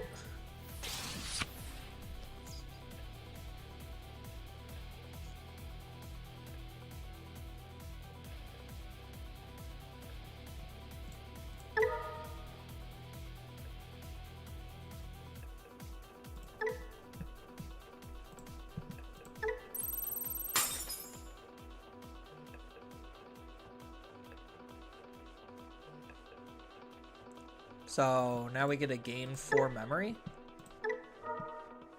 Boop, boop. Boop, boop. So do we kill with 2 Omnis? So we DNA into Omni, swing, burn. So 2. Swing, burn. Yeah, I think I do have to take the calculated risk. Because what big thing are they playing? Or would they play? Because swing,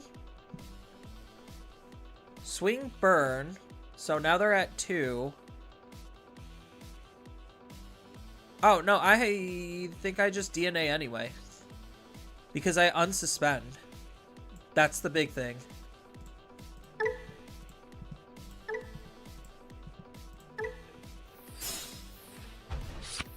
Alter S in any Omni is game? Yeah. I'm being silly.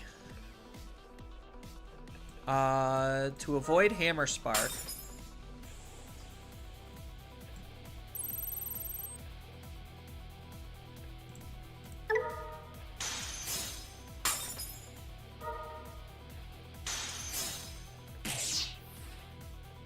And then I deny this effect. And then I attack again. Put him to 1, split out, and then DNA.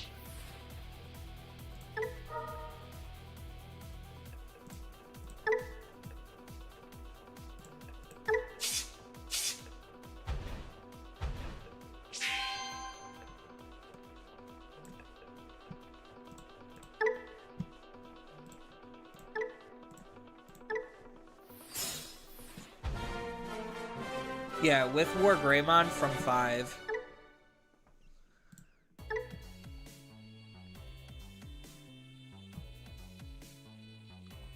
It just feels so good.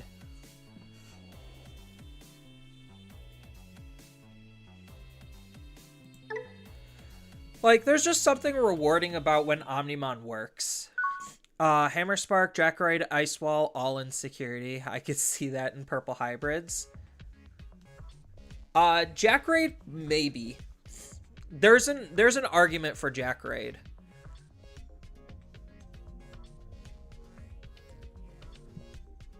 I just don't want to lose to, like, a random Jackraid.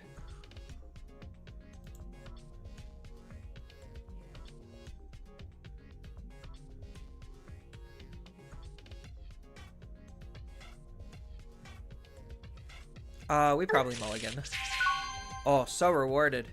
Ukomon and a ton of rookies. Is this the Purple Hybrids player again? For sure. Faux show, faux show. Most likely is.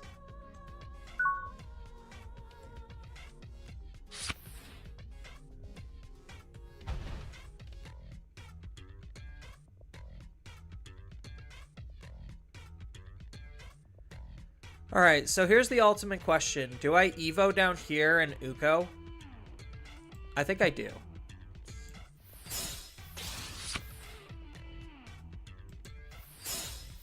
There's no way this Ukomon is dying.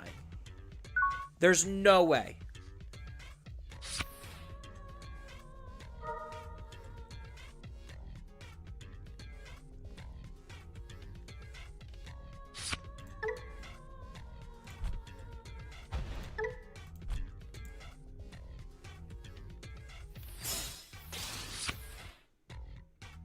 Does he have the Louis? No.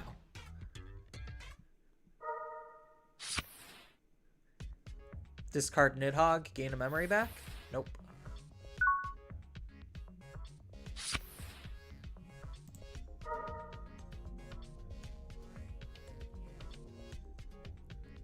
We have to take it.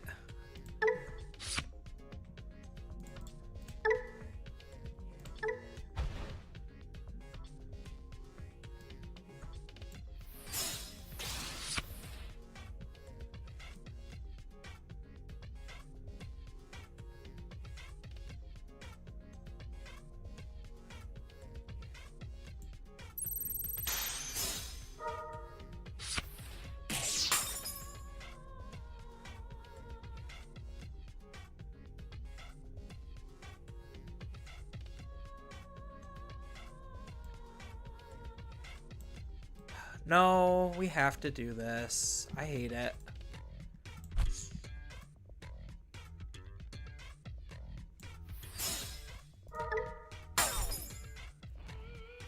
Nope. I changed my mind. He could gain the memory.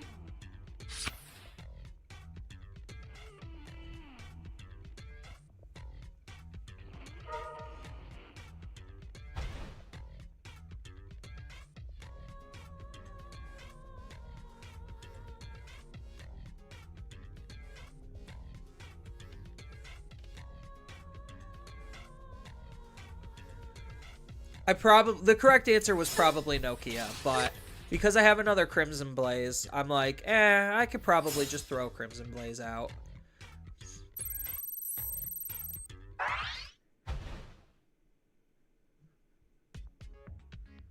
Well, that was,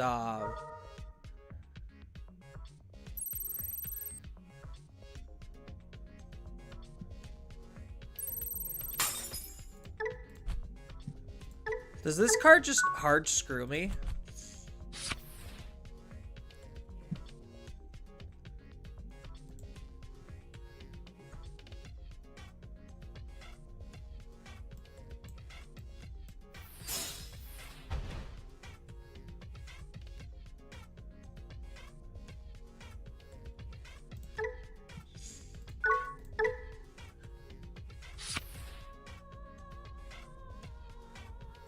You get to suspend one Digimon, then delete one of your opponent's Digimon 8,000 DPLS. For each other suspended Digimon, add 3,000.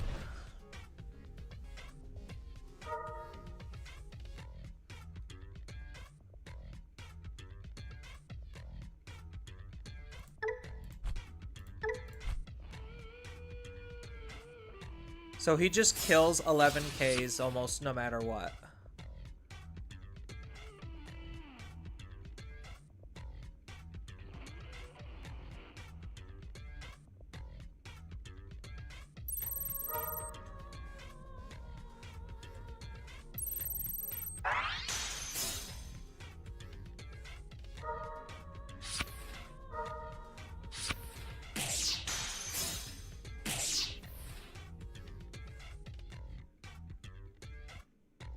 I think it's 3 Ukos back to back.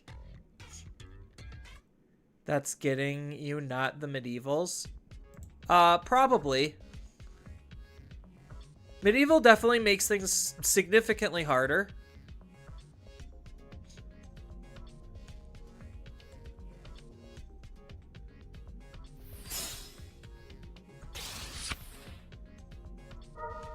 No, but this is why they hit Ukomon.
Um...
There, he has 10 memory. Uko, Louis. This was meme before people started calling it nostalgia. Oh my god. Yeah, imagine seeing 3 to 4 Ukos back to back and your Louis.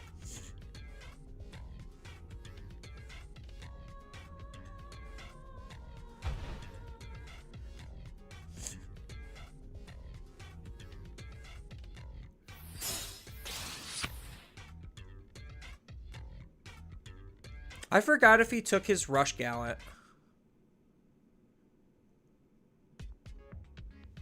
This is not protected, though, which sucks.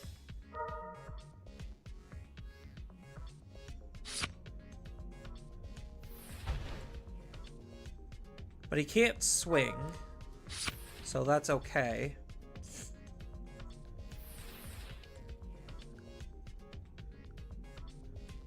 Oh, man. He had literally all of the Ukomons. Literally every Ukomon.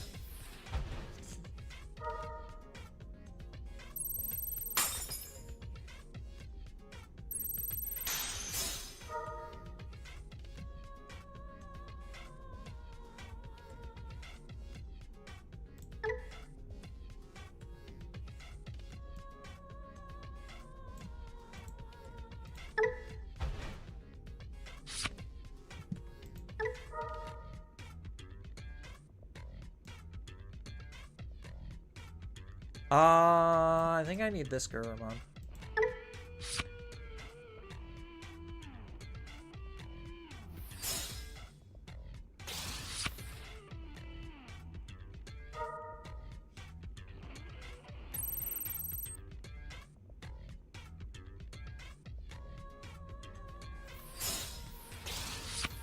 Okay, you can't attack.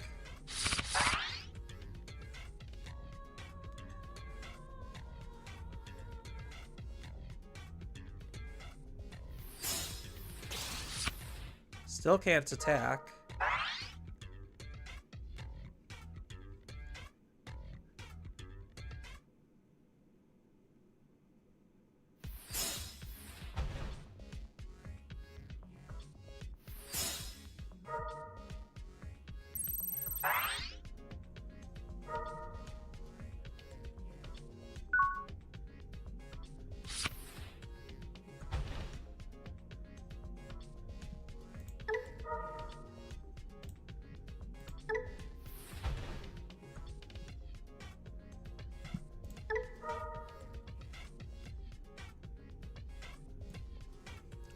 I'm gonna have to ace here, aren't I?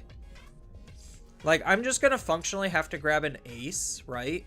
It's either an ace or this Omni. No, it's this Omni. I don't think it's the ace. Because I'm gonna have to make a DNA play here.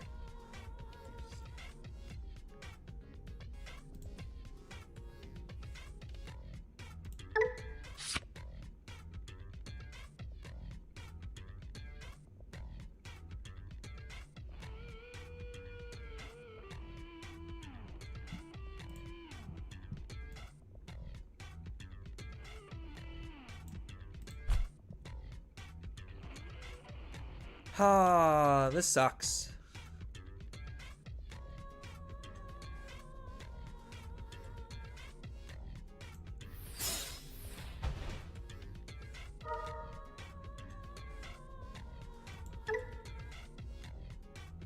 Oh, why did I click the wrong one? All right. I clicked the wrong one. No, I had it too. I could have made the comeback. The recovery.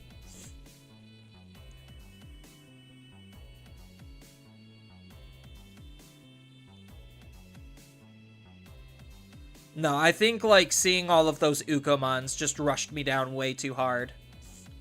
And I had, like, nothing to get going with.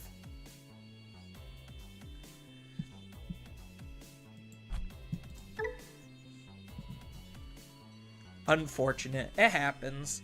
Like, I guess, like, part of the reason why I think I'm gravitating to a lot of OTK decks is because, like, The direction of the game is like, why am I even trying to be like cute and cheeky about things? And it feels so much better knowing you lost because you couldn't win the race, rather than you lost because of like an actual misplay. I think we mulligan this. This is so much worse. Like, you know, I should have kept that other hand. Ugh, this is so bad. This hand is awful. If I draw into like a rookie, I think maybe it's salvageable.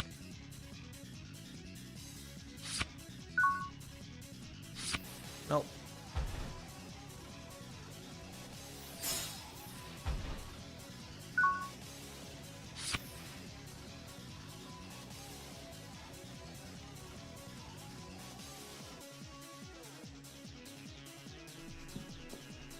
I guess we're gonna play Dirtle for a hot second.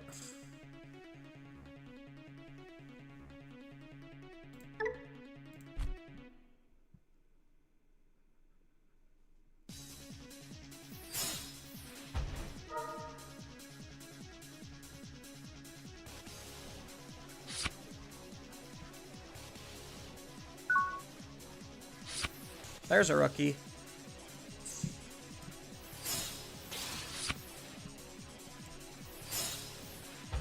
Alright, hopefully they don't actually have the ability to do something about this.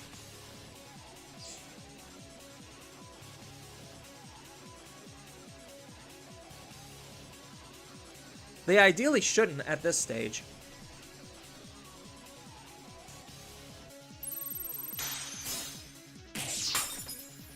Okay.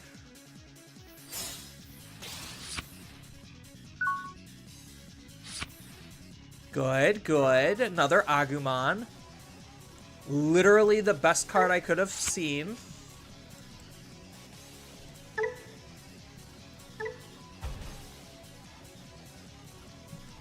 Because now I could do this. Swing. Draw. And Miraculous to continue to choke. Then we go from our trash. Play this out and grab the War Gray.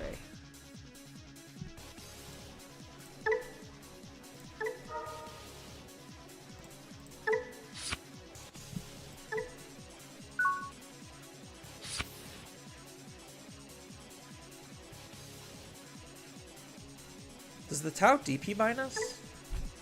It does. But that puts him at risk if he does that without any back row setup.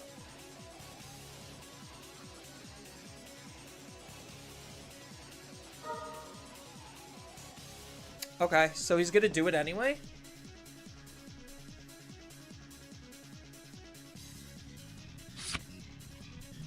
Because the Tau has to attack, right? Yeah. Oh, he gets to gain a memory off of this? Yeah. So that's a 1-cost Evo, so he can attack. So he kills the Uko here.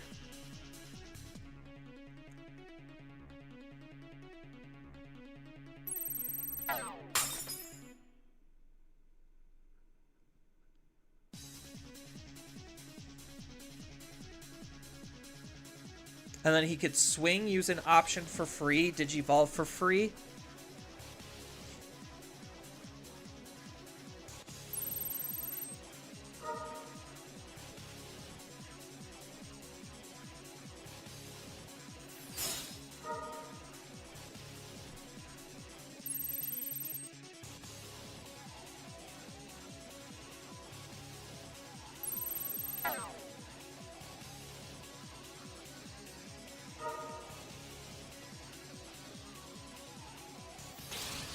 Oh, the ace.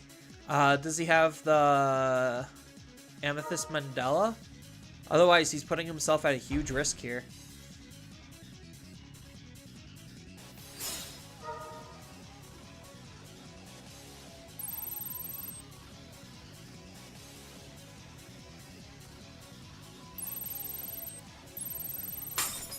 That doesn't matter. Oh, that's huge. So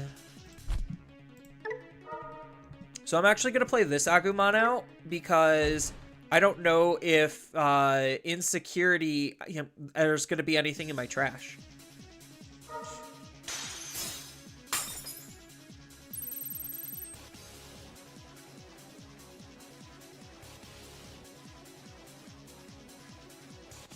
I don't think he could kill me from here, though.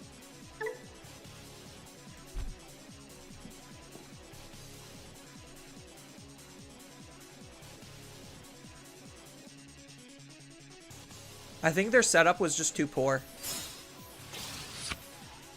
Nico.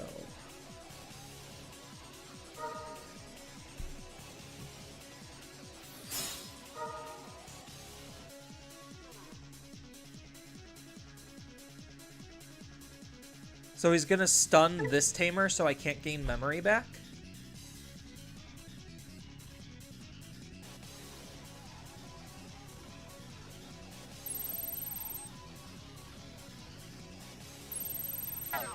Stunning the Digimon. Brave.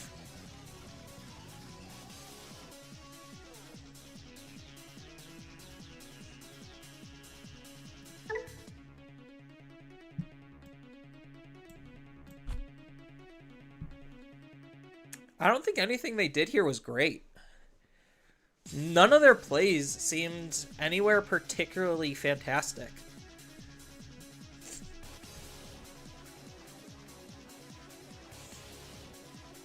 He already stunned this? Oh, yeah, he did.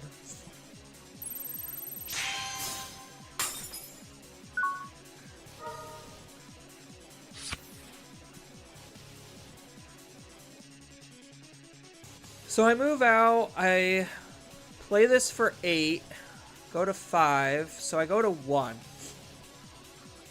I'll be able to out his Digimon. This is what, level based?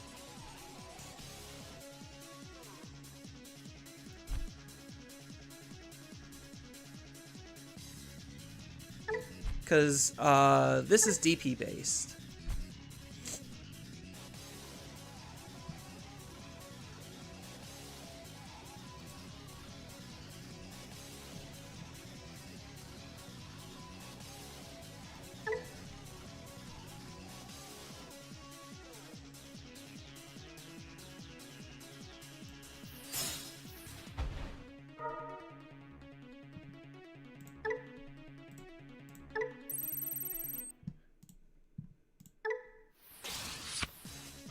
Ooh, CS Omni. That's a pretty good one. I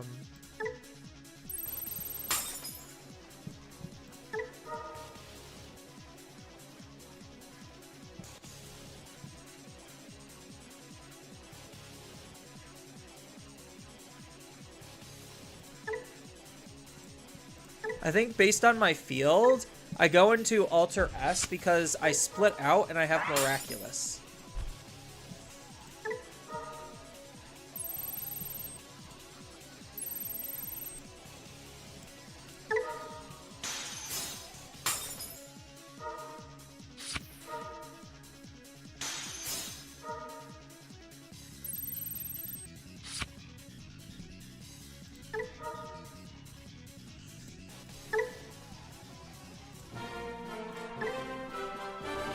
There, easy peasy. See?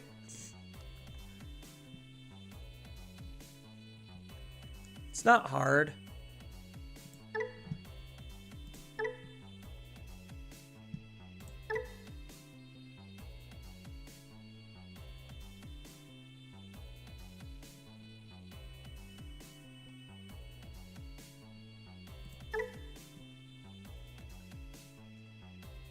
Just because you stun the dual tamer doesn't mean I can't win the game.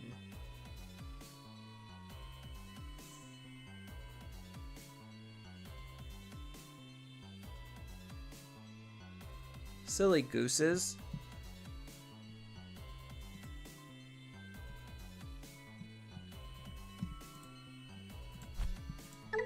Come on.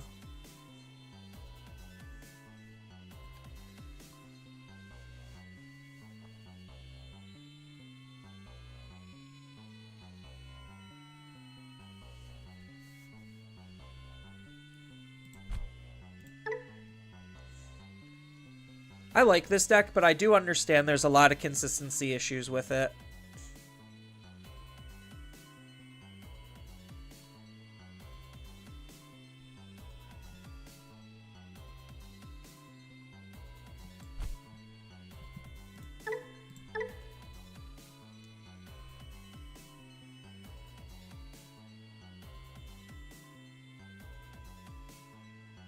Yeah, you really can feel the server difference. I used to always be able to like hop into games and find them pretty easily. I think just the EN servers are kind of just too full.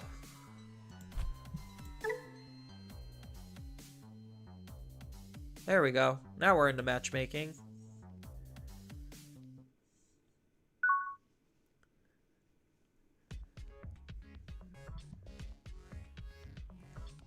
This is pretty okay.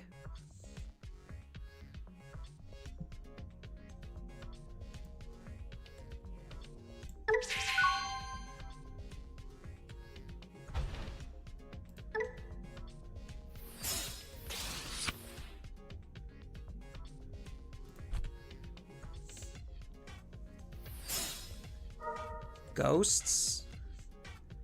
I mean, I guess that's a deck.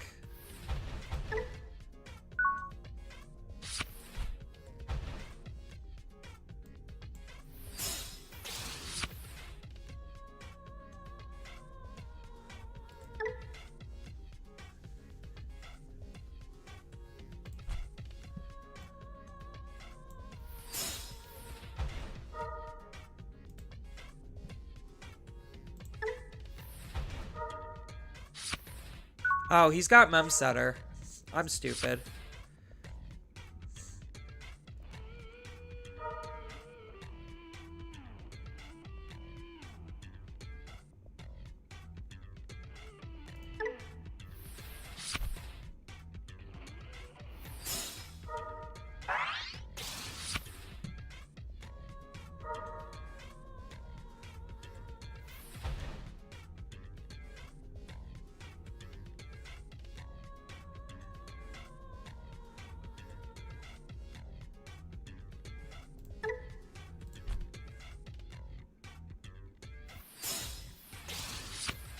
Is he gonna execute into me? Does he have retail? He does not.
Yeah, so now what's he gonna do to pass turn?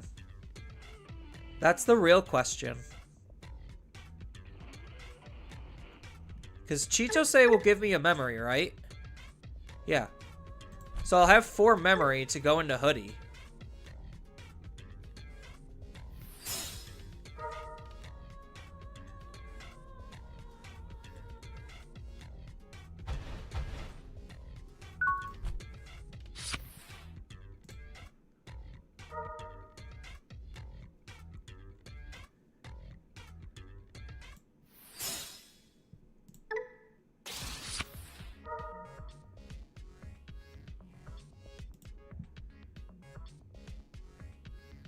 Do I go Gatsu? Like, actually, do I just go Gatsu? I probably do.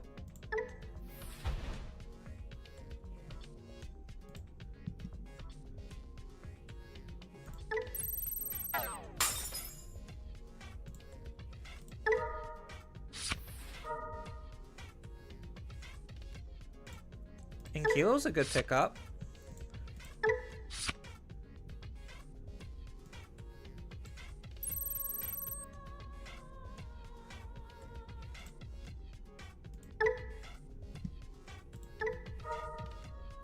Then we bounce the Chitose.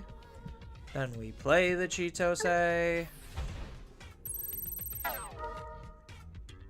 Then Chitose lets us play the Seedramon. Wheel Alliance.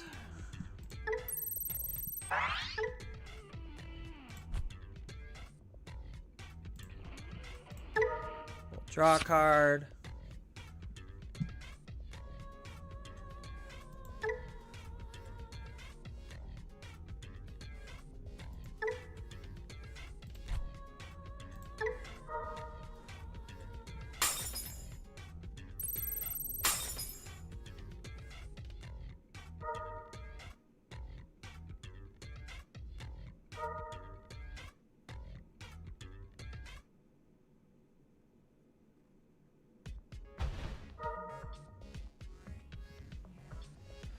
That was kind of mean of them.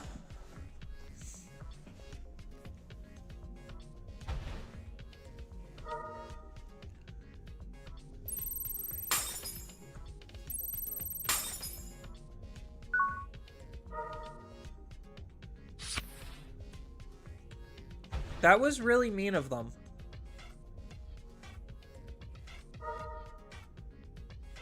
This is why only old Necromon and new one are got revealed.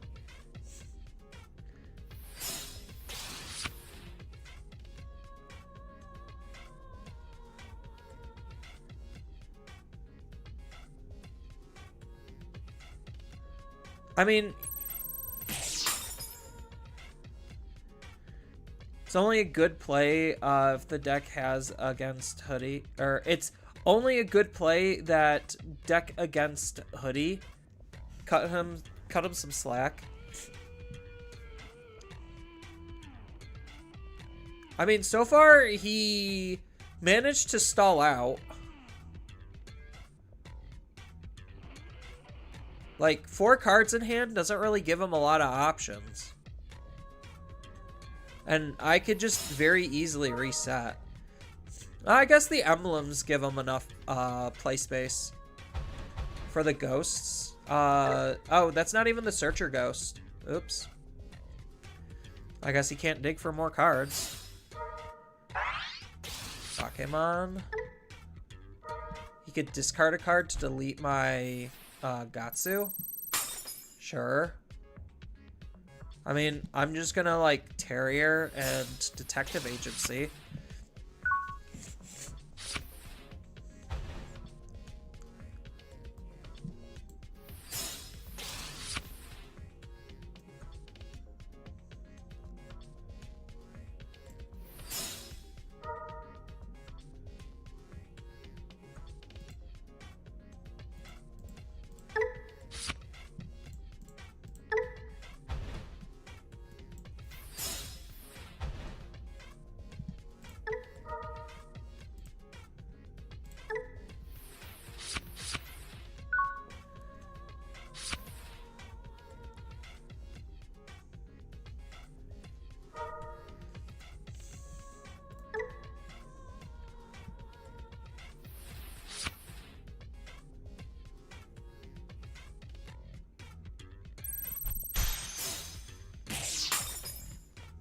Oh, man.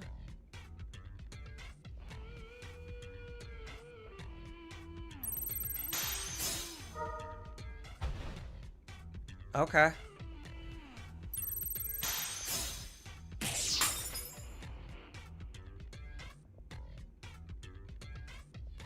Oh, now he gets to add the Necro back, and then he gets to Digivolve into Necro. So that forces me to play really weird, because I have to de-Digivolve that Necro.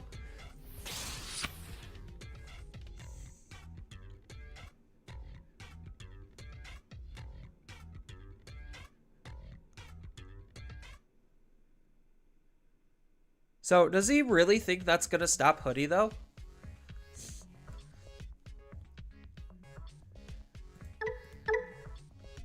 When another Digimon attacks, by deleting this Digimon, delete one of the opponent's level 6 or lower Digimon. If this effect didn't delete the opponent's, and it may end that attack. Question, do you take most issue in regards with Hoodie? I personally don't have a problem with the individual cards, more than access to first class of everything. It's more just the first class of everything.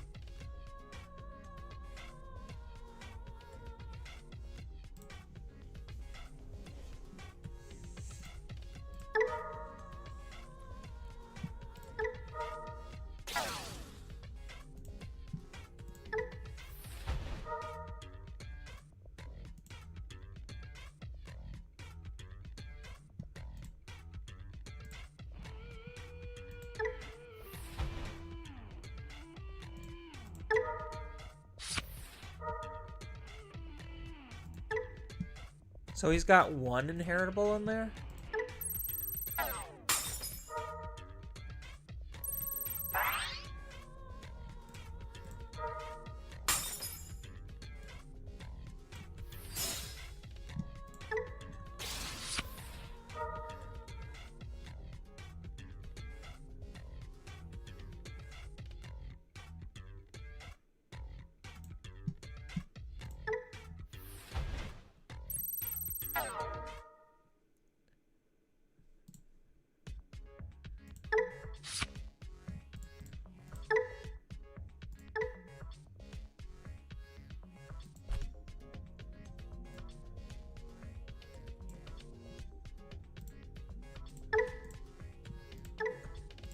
Alright, let's actually do it correctly.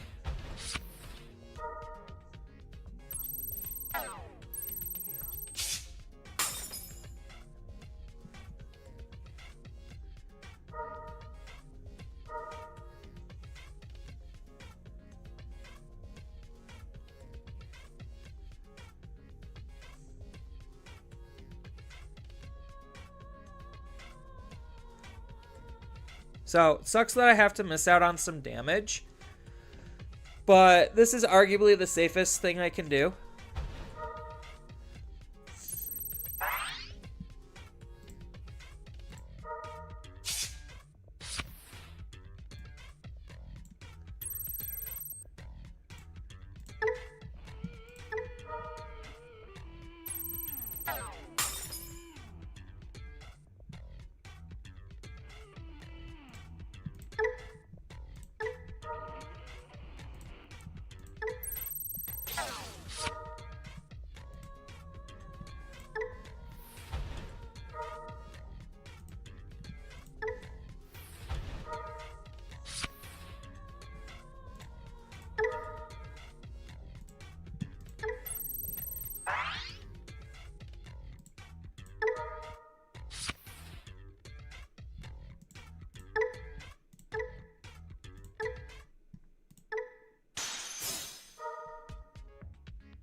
Oh, that's kind of unfortunate.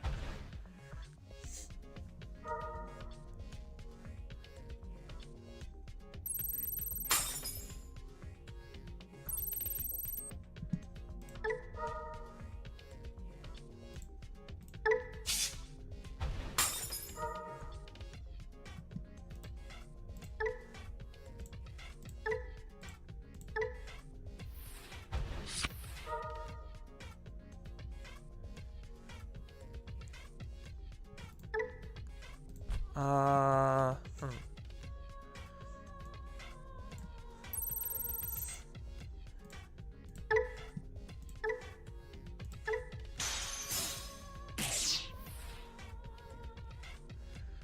Ha.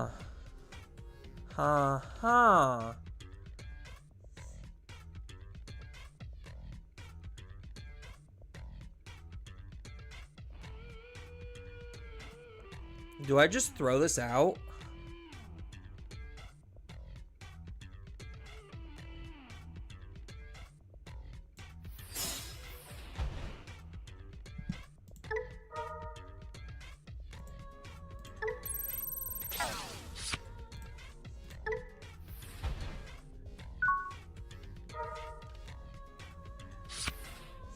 I mean, he's got 4 cards in hand. Like, what is he actually gonna eventually, like, gain out of this? He's able to stall me out, I guess. Like, that's something. But I don't think he's winning this.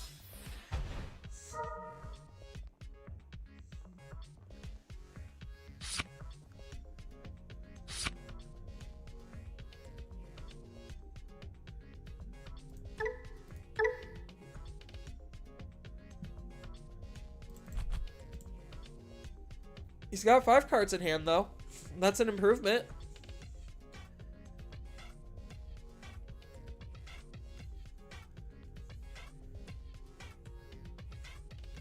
As long as they pair ban the BT22 rookies with Hoodie. Hoodie and Erica both to 1. There's too many problems with Hoodie. Like, to the point where you actually just have to hit Hoodie herself. Like, you actually just have to straight up nuke the deck out of orbit by hitting this card. That is the actual solution.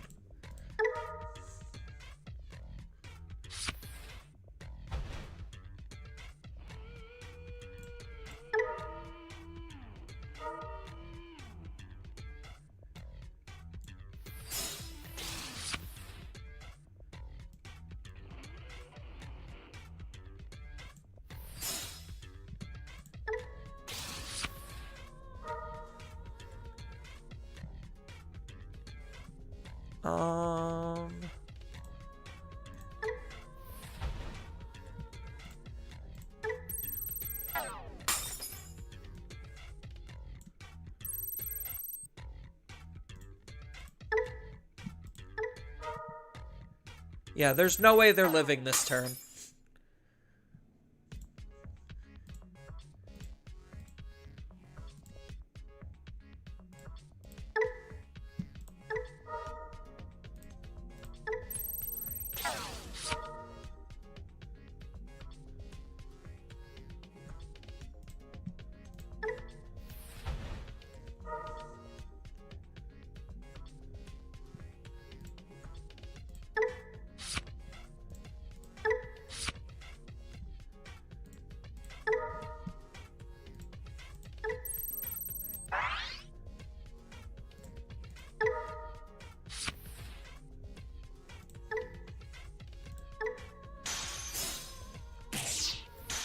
Gee, good thing my level 4 hits for 16k.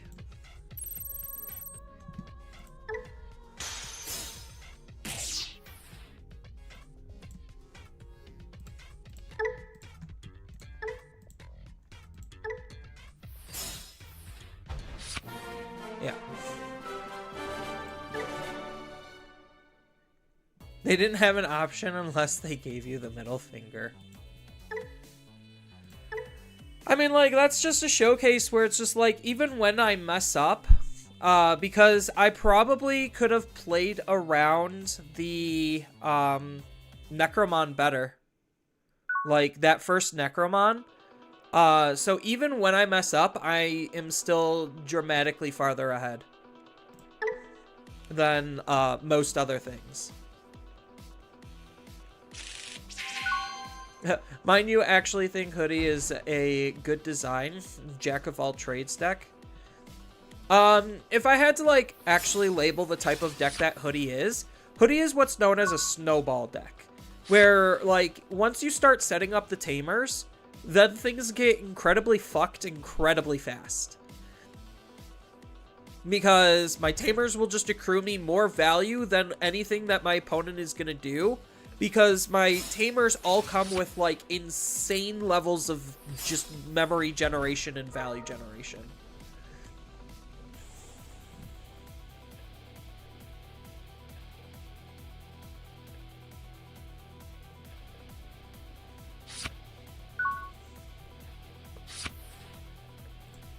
That's an okay draw. But we have to take Chitose.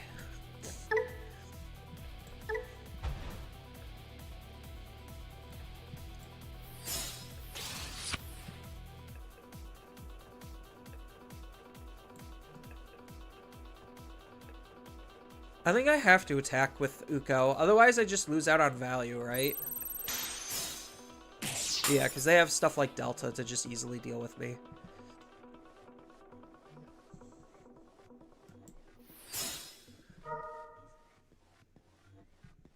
We take the Seedramon. Seedramon means more card draw.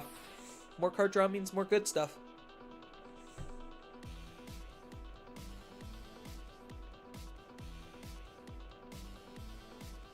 So all my opponent has to do is not put me to 3 memory, and they're good. Oh, never mind.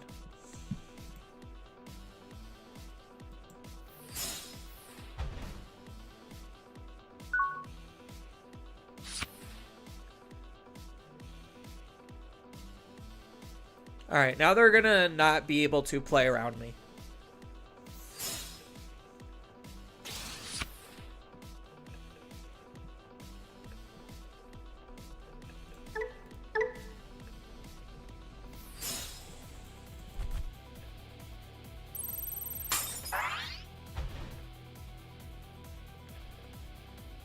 Uh-huh.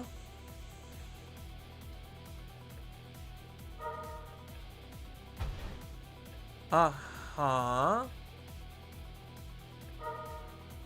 No beef with Hoodie, I've just never played against it, but after seeing it in action, it makes me prefer playing against Royal Knights. They're both toxic as fuck. In fact, it does all those things. AG. The quality is the quality it does is my is my problem. God, I can't read. Holy crap. So he has a Millennium.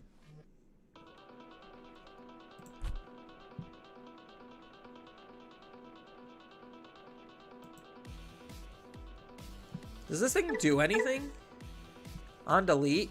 Basically nothing then.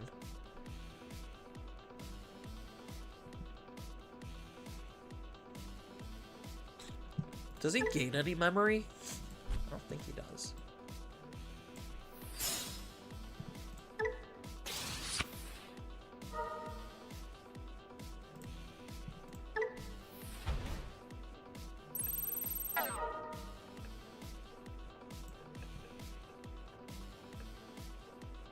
I do know he has a anti-redirect.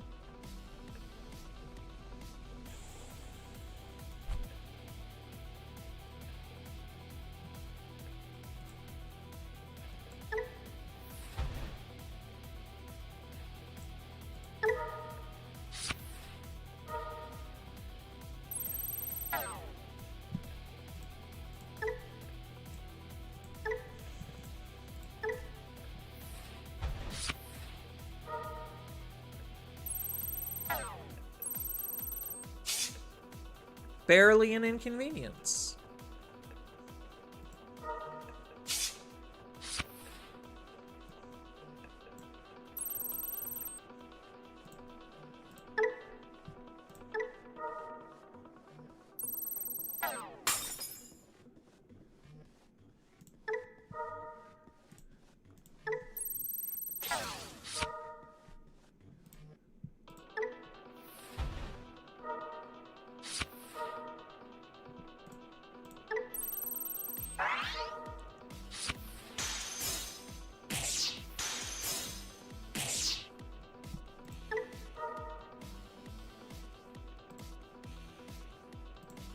I think we have to pick the level 4.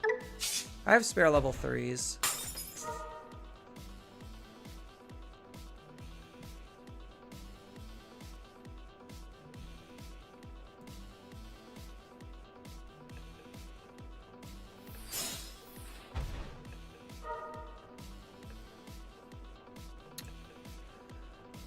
Didn't exactly get what I wanted.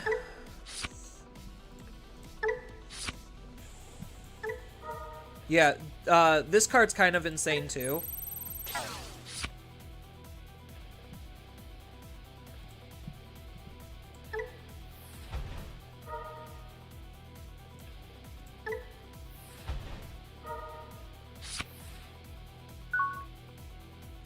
Like, this card's actually all kinds of fucked up. I'm not gonna lie. So, like, literally, what's my opponent even gonna do? I have technically lethal on field right now. Oh, they... So they could delete one Digimon off of the Chimera? By deleting the Chimera itself? Oh, I guess they're just choosing violence. They're choosing to lose. That bug with Millenniumon is funny.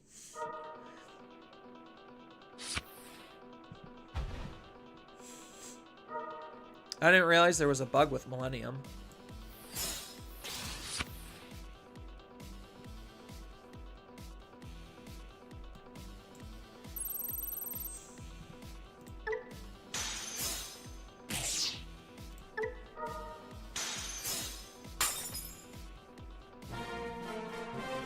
I think he counted the math.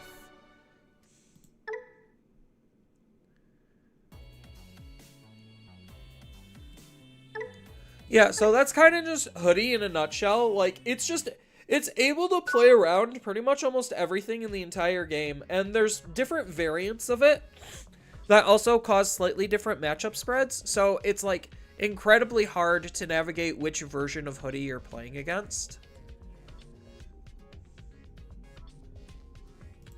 I guess I could keep this hand. It's not the greatest hand.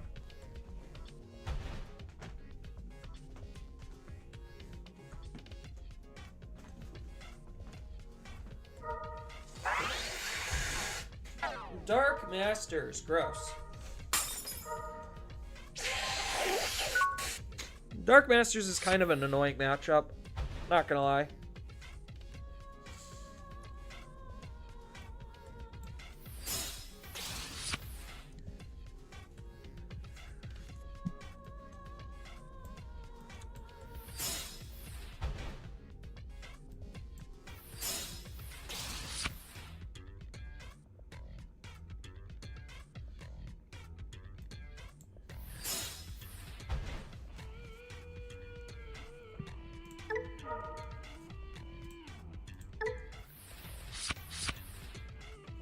Oh, I would have rather hard played the Uko.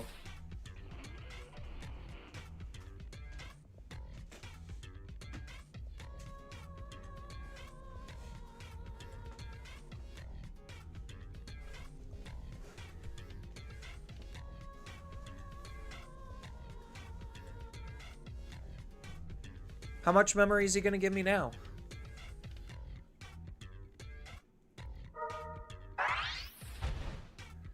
Oh, he's gonna Piedmon snipe it? Sure.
And then we loopy-doop.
No.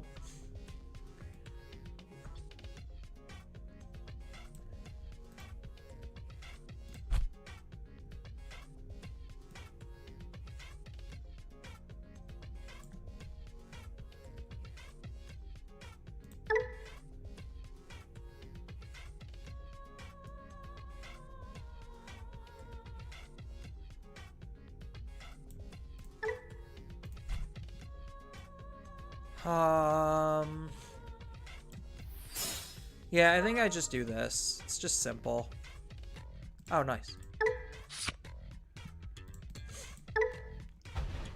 That was the card I needed like 2 seconds ago. You can't beat an opening of level 4 Kisuke Erica against Hoodie. Yeah, it's very difficult. Wait, do Dark Masters only go off from face-up security? Yeah.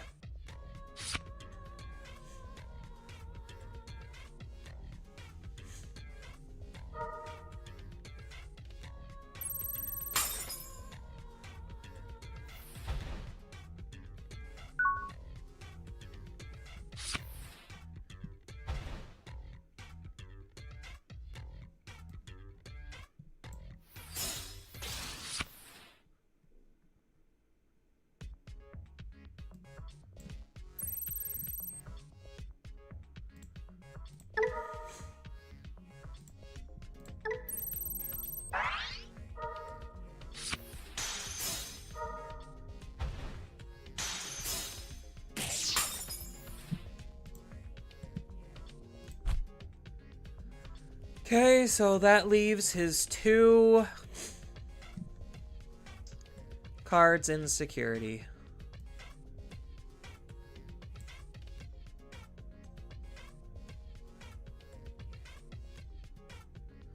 So that de-digivolves me, so I don't need to worry about anything. So I just need to set up this. So I can pop this, play Uko. Or do I just hard play Kisuke anyway?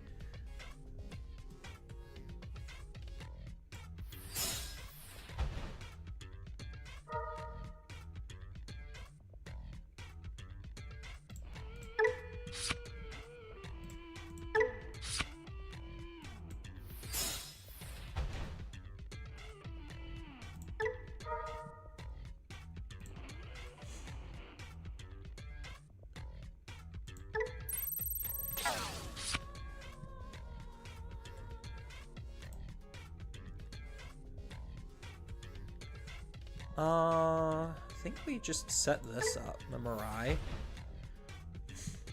Just to try to draw more cards. Not exactly what I was looking for.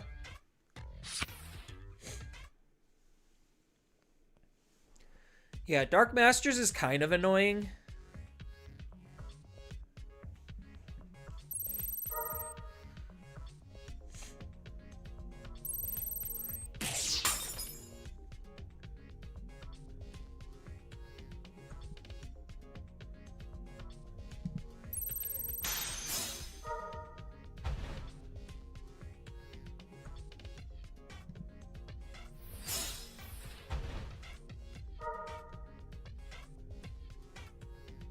So he's obviously going to take Dark Dramon Ace here.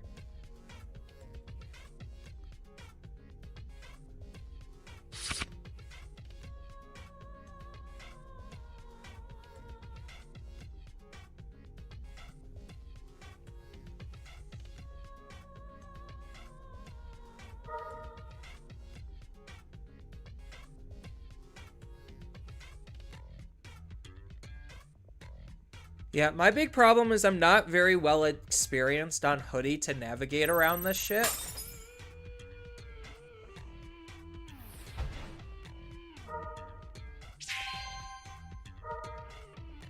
I mean, I just go up here anyway. Like, up to 3 anyway.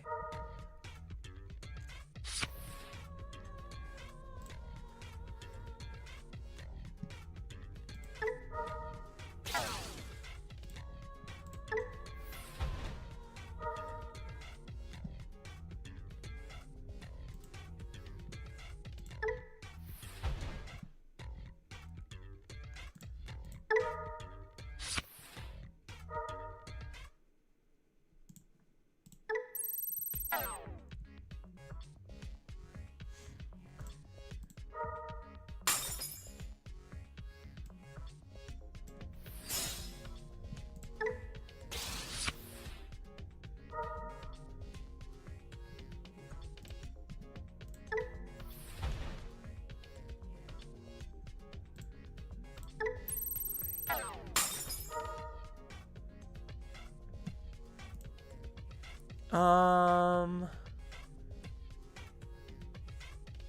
I do searches with Gatsu or do I do Angemon? I think I do searches with Gatsu. How many? I've only went through one.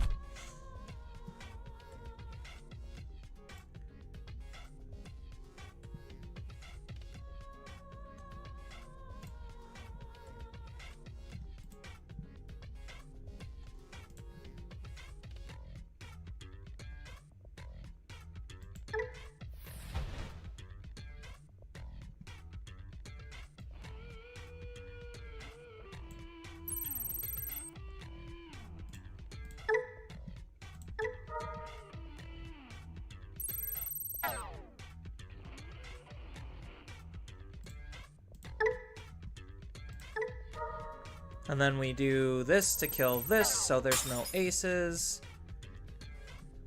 Then we... Alliance.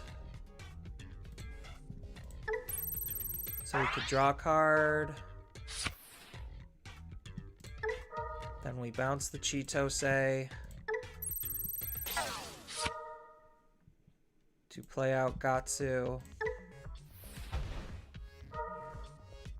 I knew it.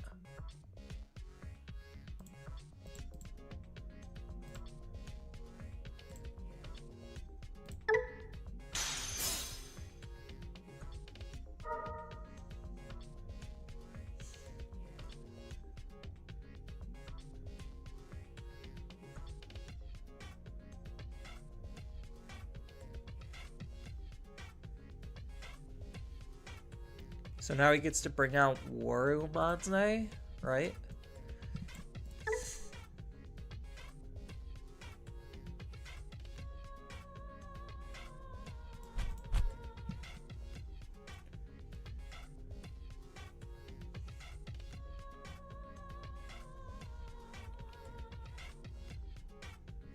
But he might not have a Dark Masters in hand to be able to kill my hoodie. And because my hoodie's mid-attack, he can't Alliance.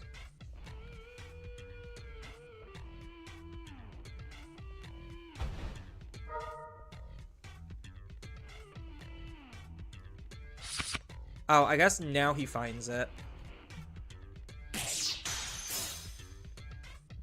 So now he could bring out the Waru to bring out another Dark Master to delete... Or to remove the hoodie. Because he could de-digivolve it. And then that's going to be a real issue. Oh. I guess he's not doing it. I don't know why. Can he not bring out Waru?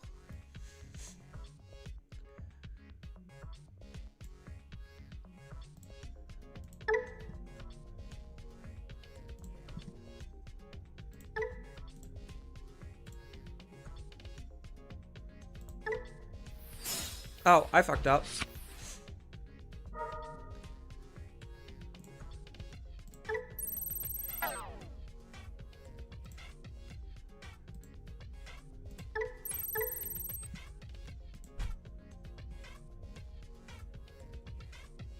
Yeah, I deeply fucked that one up.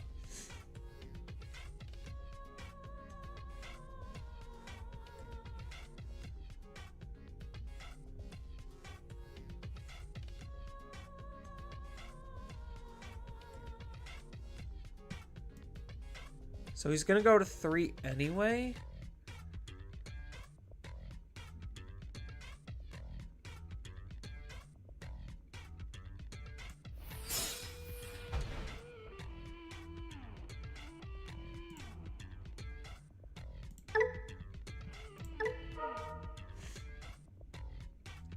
His plays put me in confusion. They very much did.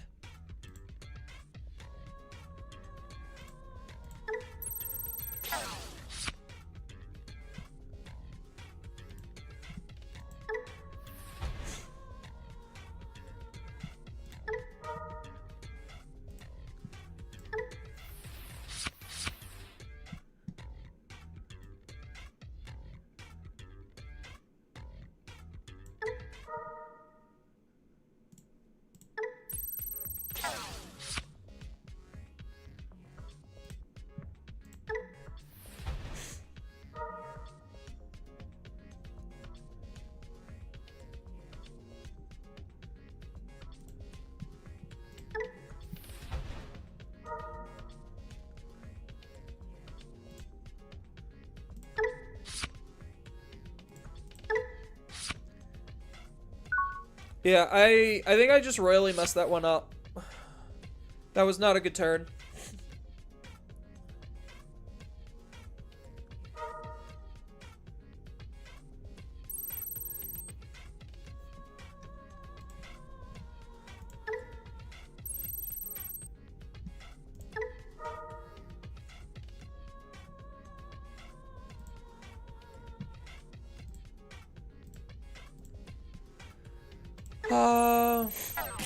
Sure. Just so this can't beat over it.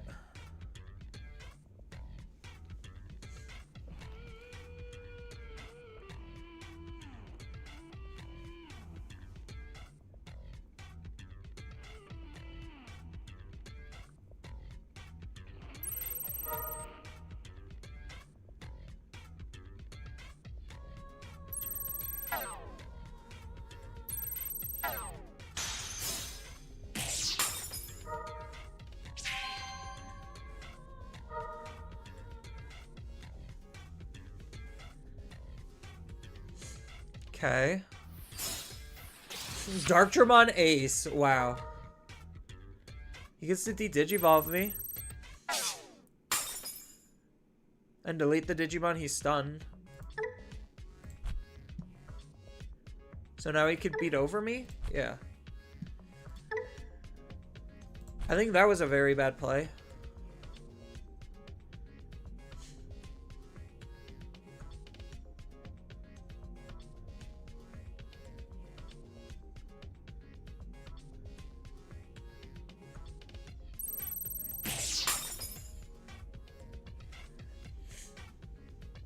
Him using Darkdramon Ace actually is a pretty big deal here.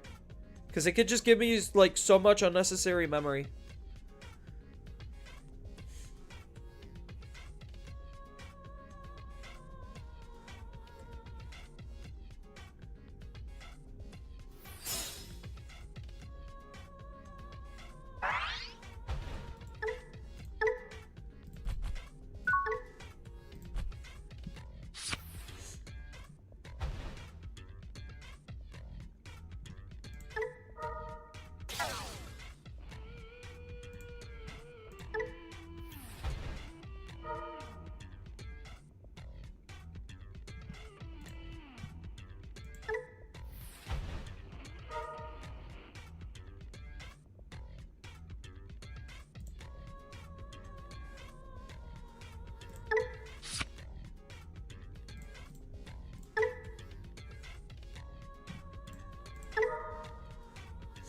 I have so much memory this turn. I'm more likely to deck out than he is to win.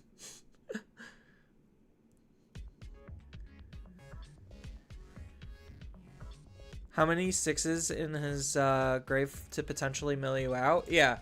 No, I need to, like, end the game this turn. And I might be able to do that with all of the excessive card draw. Does this have it on delete? It does. So I ignore this card.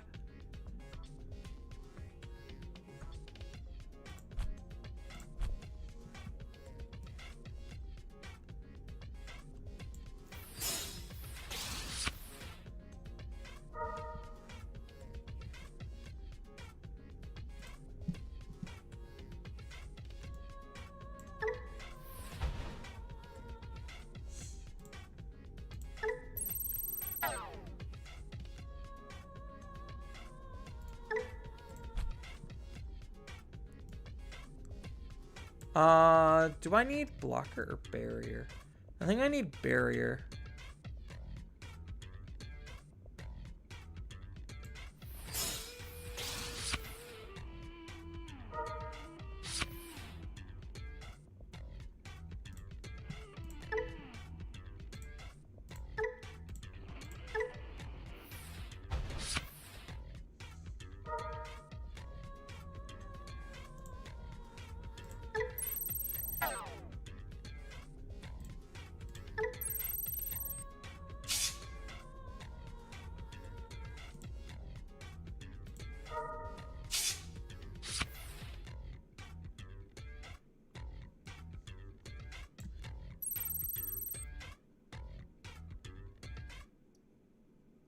Um...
Yeah, I gotta, like, try to win.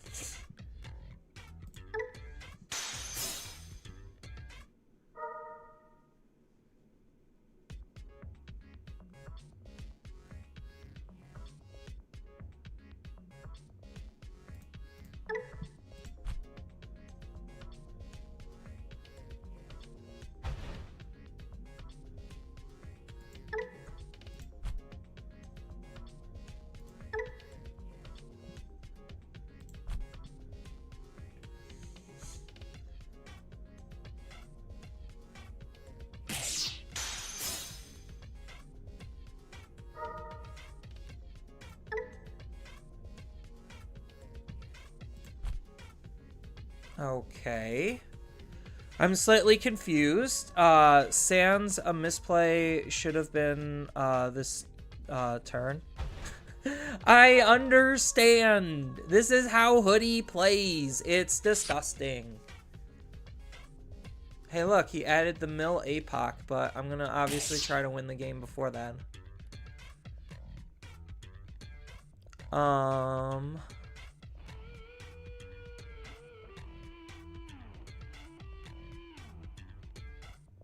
Oh, I think I made a misplay.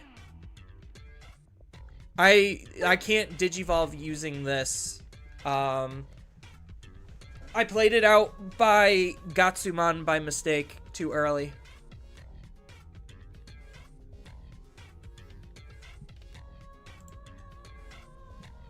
So it looks like I kind of threw.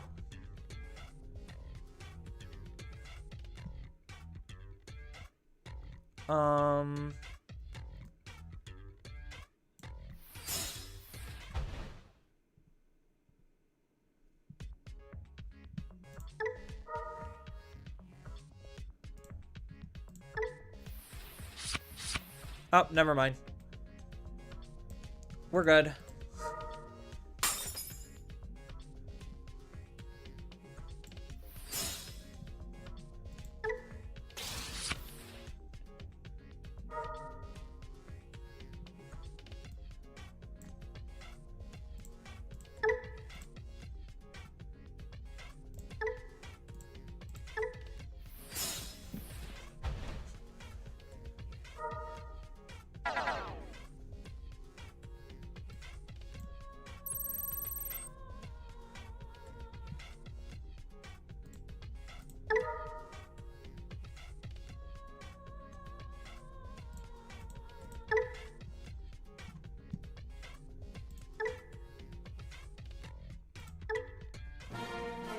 Hey, we did it!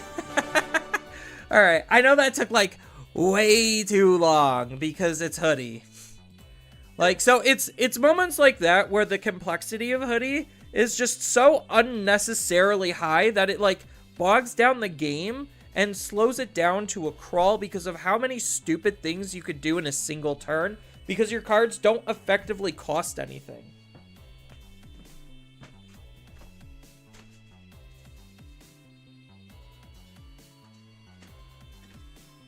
Like, Hoodie is just the antithesis of, like, garbage combo jargon.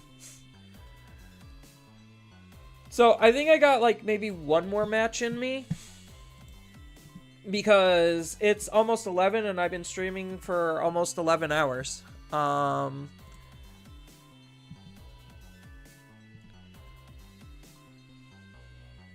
Let's go with, old school.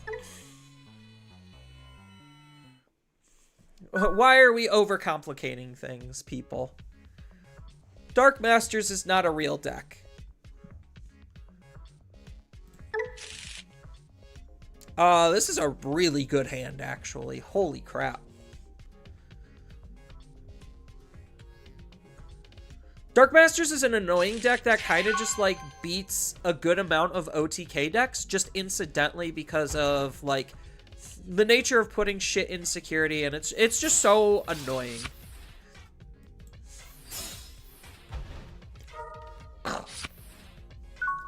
It's more annoying than good. I'll have to say that.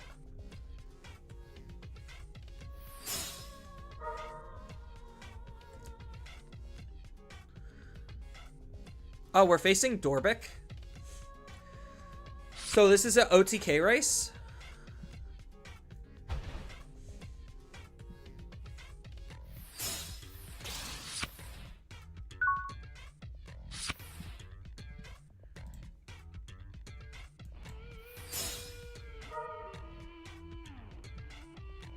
Ooh.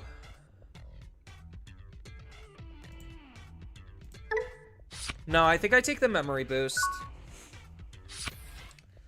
I don't particularly care if he punches my security.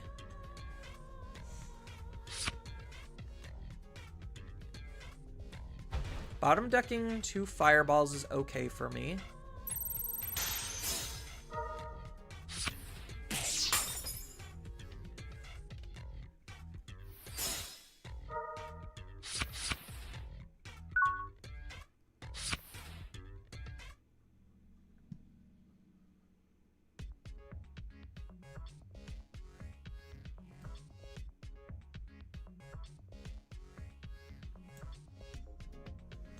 Oh, I know I don't have it.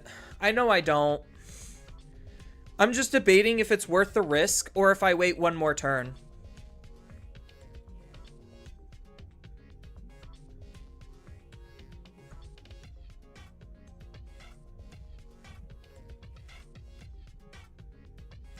I'll try it.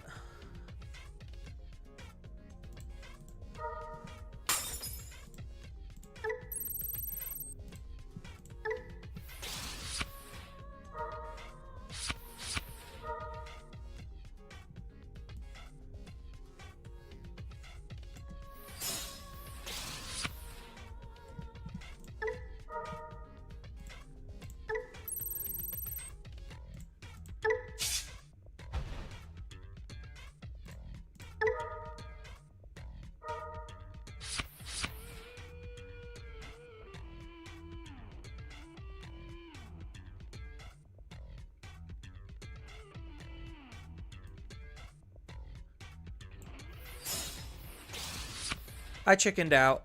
I wimped out.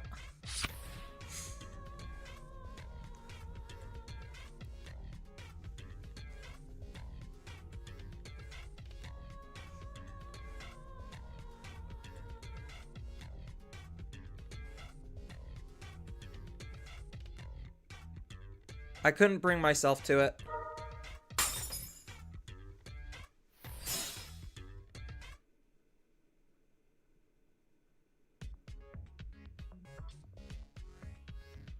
Oh, he has the Omnimon in hand. So if he has just straight up enough damage, he kind of just wins anyway.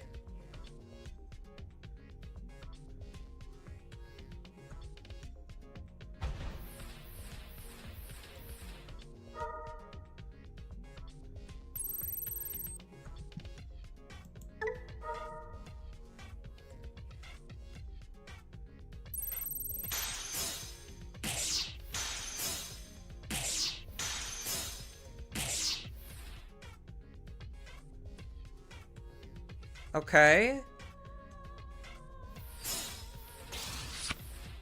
So you're saying there's a chance.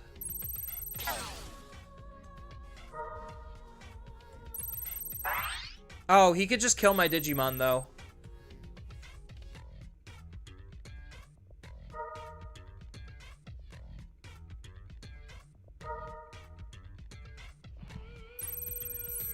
Yeah, I should have waited. I'm an idiot. I 100% should have waited. I was impatient. I just knew I didn't have it.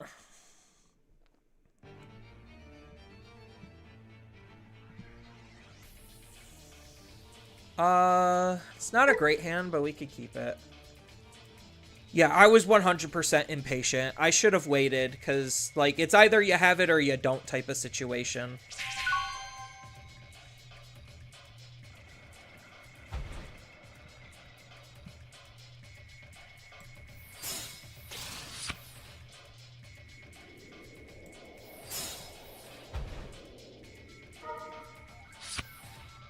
Okay, well, I kind of have something here. It's not exactly what I want, but it's, like, something. Ooh, I might be able to mess with them. Whoa! Gabumon! I haven't seen a purple Gabumon in forever.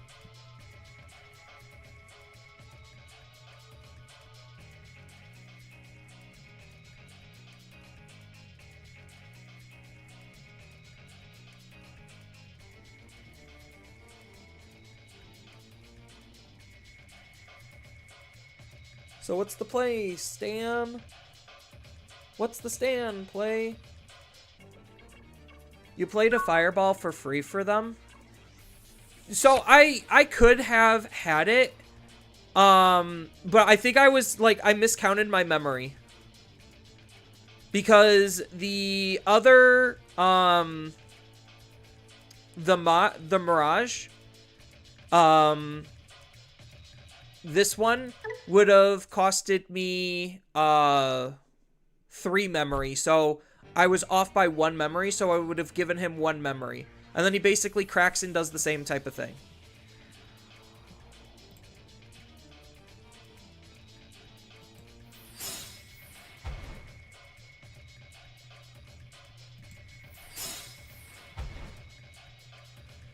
Go, my Vmon army!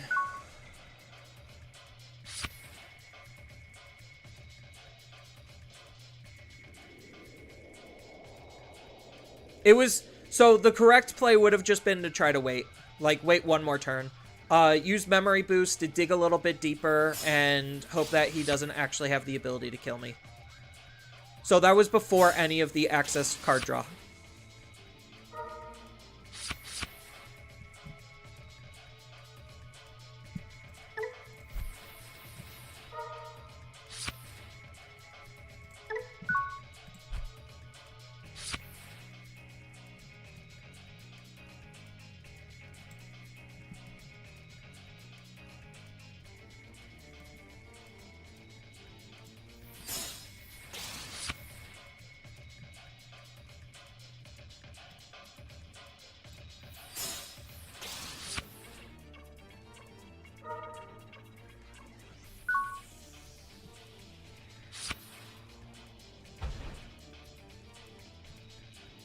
So, like, if I didn't move out, he would have had less cards in his hand, and, like, there's a high chance he could have still just killed me because he had the memory boost set up.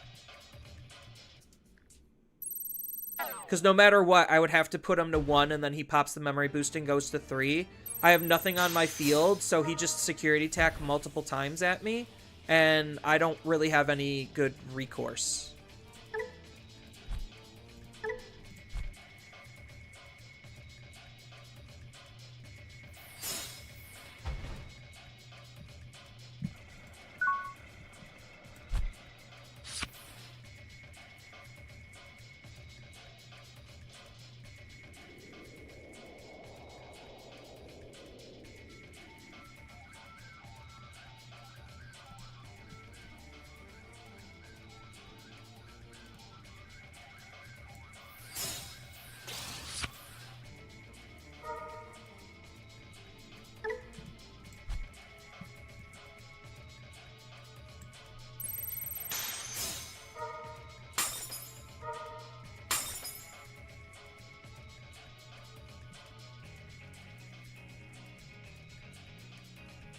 Okay.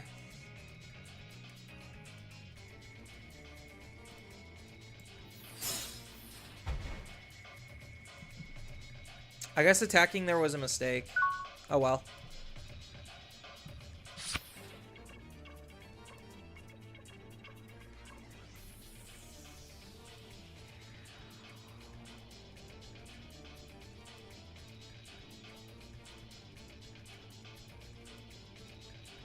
I'm not paying attention to him at all, because, like, what he does functionally doesn't really matter on what I'm doing, because I just play stuff. Ooh, another tamer. That's pretty good. Why is he using all of these? Like, is he just Beelstar for the most part?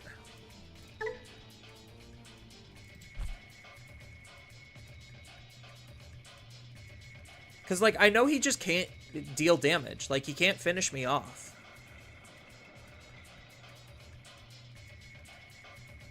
Like, he can't even kill this rookie. You goober, it's an on play. Oh, Beelstar X. Okay. But he's using the old options with Beelstar X. Oh, he has a new option. Okay.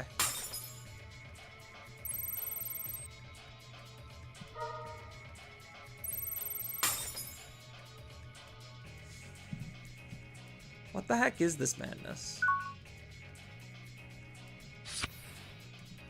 Alright, now we just move out and kill him.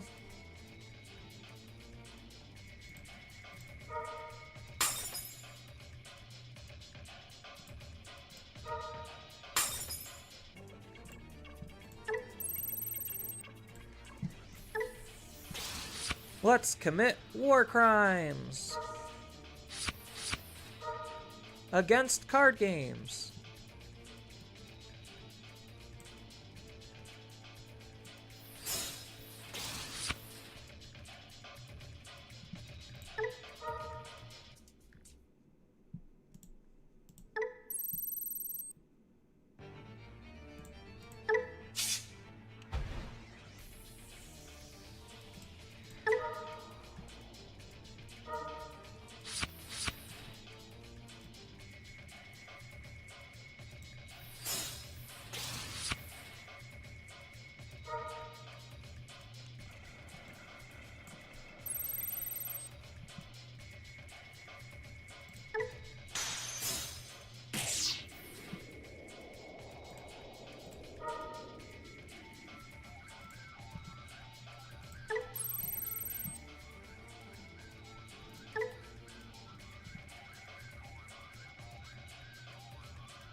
An opponent.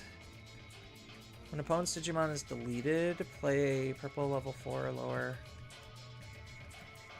This has 0 protection? Okay.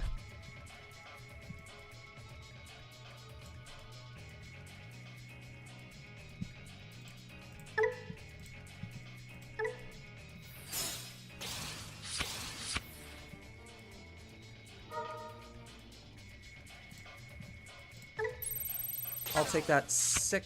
Oh, no overflow. Right.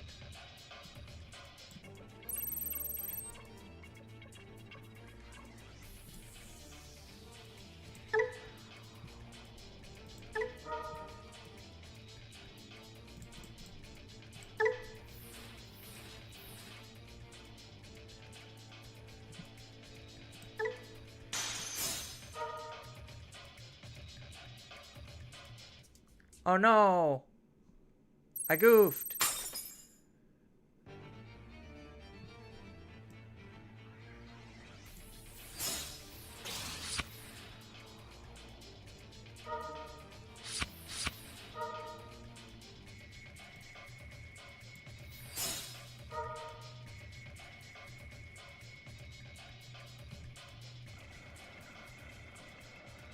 I should have returned the token. I mean, there's not really much of I could do about security bombs. Like, I literally can't.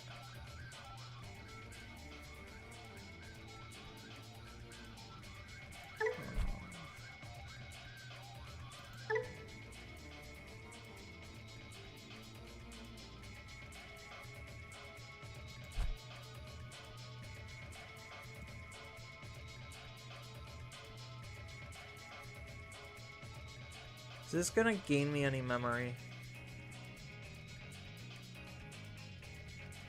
I don't have blocker or anything.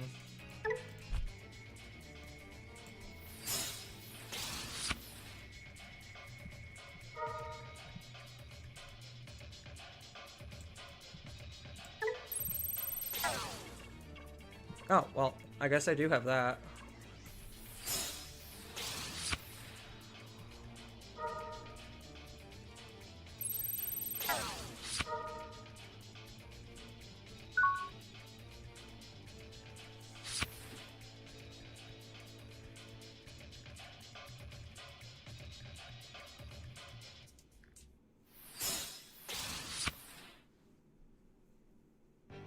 Yeah, unfortunately, he probably just kills this and then wins the game. Because I won't have the ability to set up a blocker, and he just set up something in raising.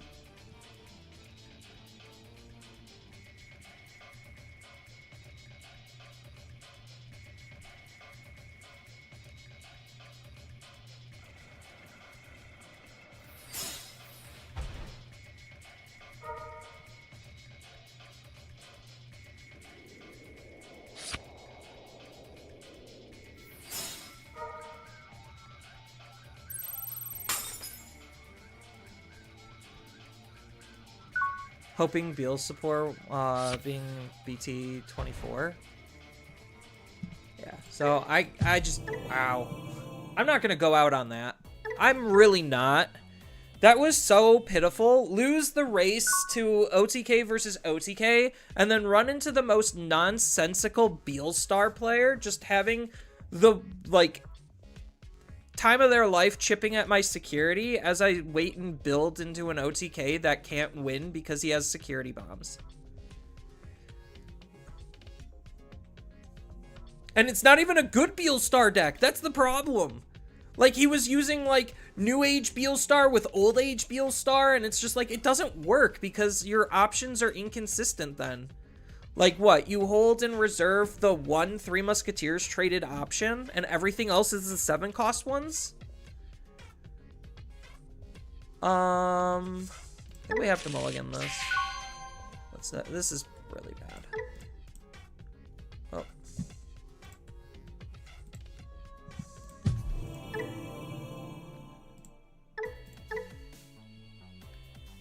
I can't let my boy go out on that.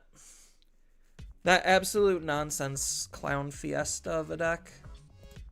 It only won because I'm an OTK deck. If I was like an actual real like deck trying to do something other than being one-dimensional, probably that instant loses. Like, I just let him do his thing because he has to let me do my thing. It's like the unwritten agreement.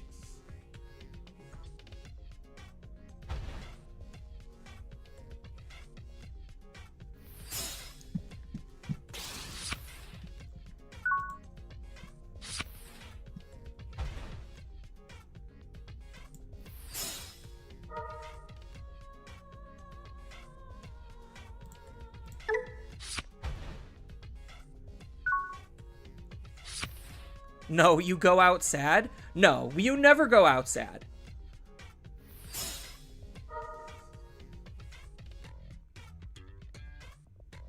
Well, Crimson Blaze is basically useless in this matchup.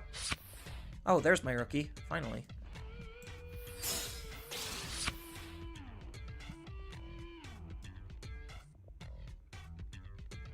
We'll generate some resources.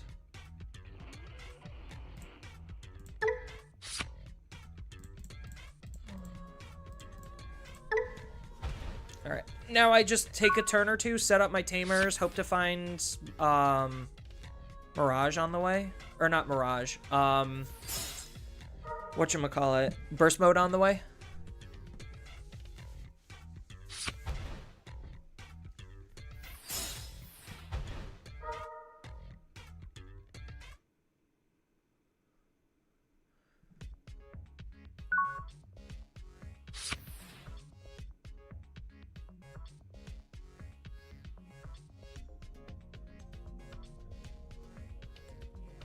Can he double kill me? If I commit and go into into a Mirage. Can he double kill me?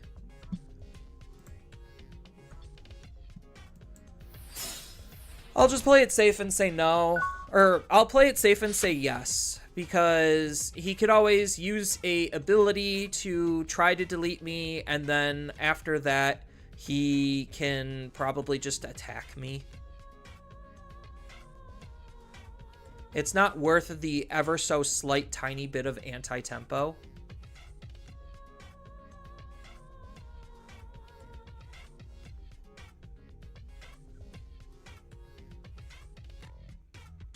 Okay, so he's gonna commit.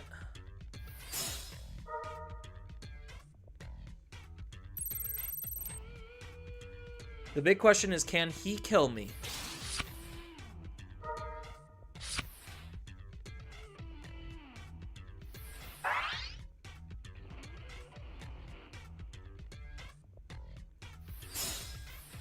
What? What is this nonsense?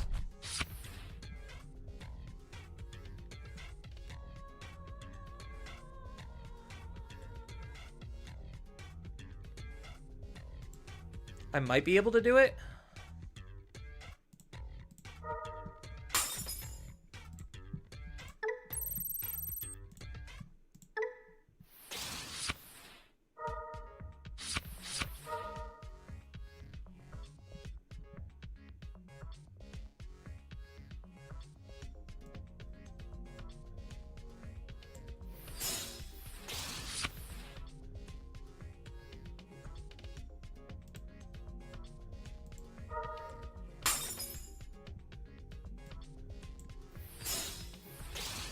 Nope.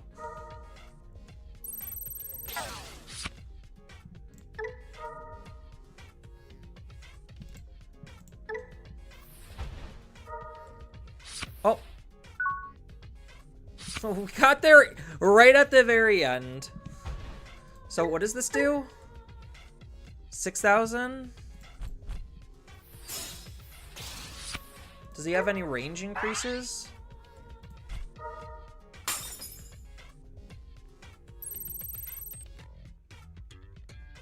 No end of turn attack? Gallantmon?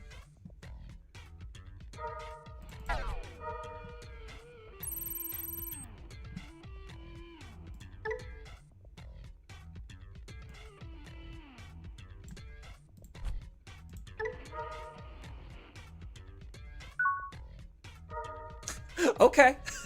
I'm like, wait, what? Okay. We'll take those.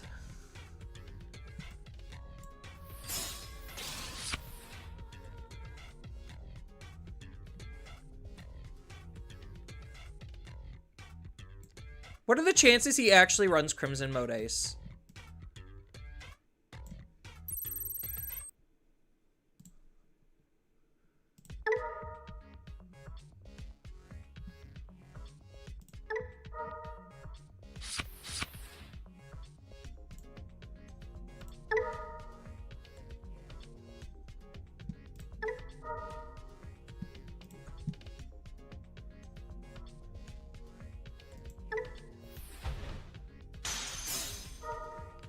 Zero. Cool.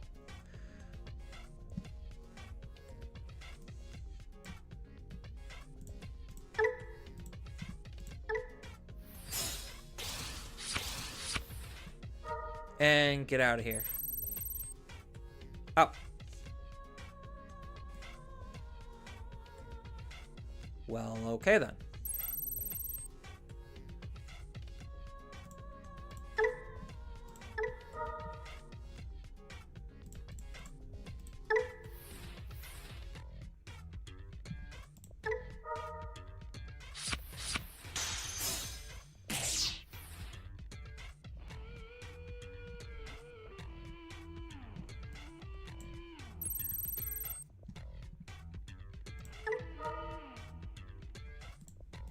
So now we just play Clicking Simulator.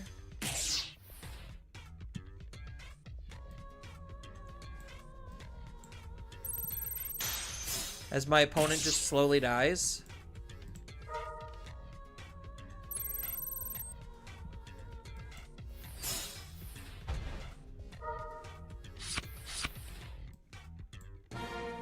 Yeah. I'd only ace at your burst, so no protection. Triproc on deletes against a blue is a choice. Right? Alright, we got a win. We got a W. Do we go out on that? Do we go out on that high note? We got that sick W. Man, like, when Digimon just goes, it just goes.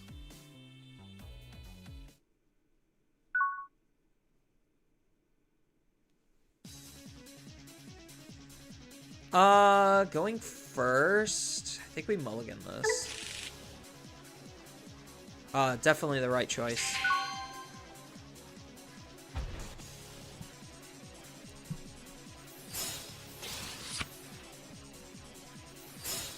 Oh, things are coming together real quick here. I think we have to take the gossip.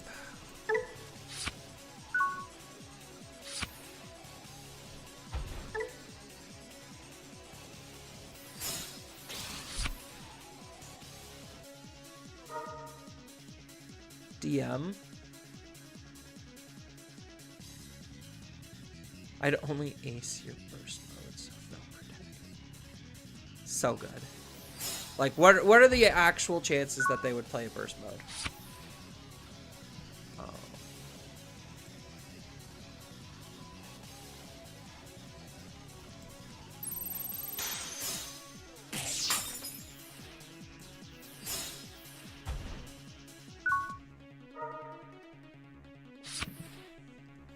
So I'm still unfortunately missing a lot, which is not exactly the spot you want to be in.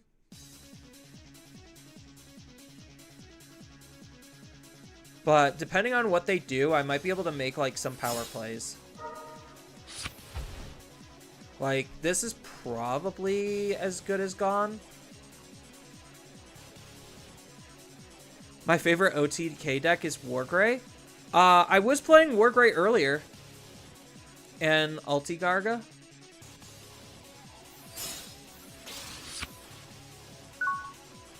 Ultigarga is... He's kind of a fun deck. Very interesting.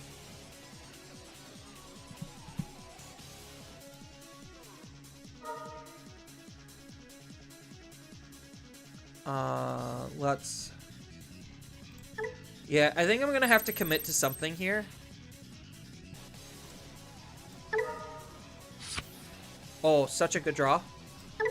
Do we get another draw?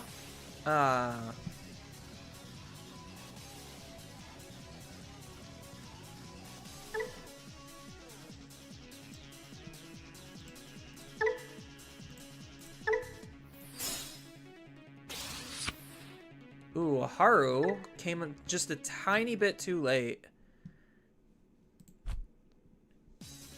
So we swing Link here, de-digivolve, then go Glow.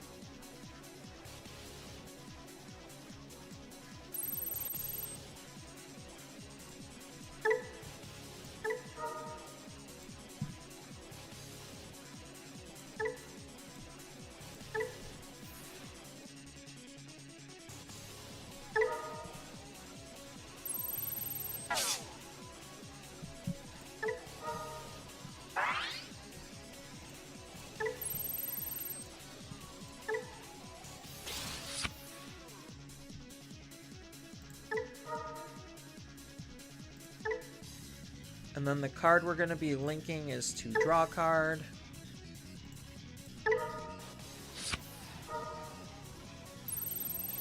Bam.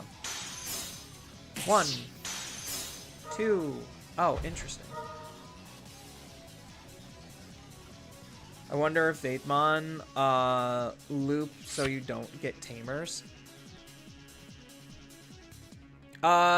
These would be pretty good tamers to, like, actually just hit. I think in this case, I just hard play a Dugach, or like a Gachamon, so that way maybe I could link and play a Haru. Even though probably searching with Haru is the more correct answer.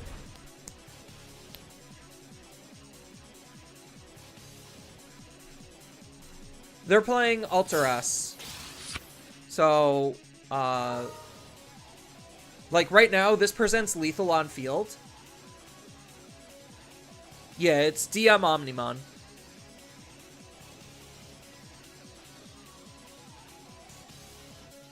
So, right now, I do kind of have lethal on field.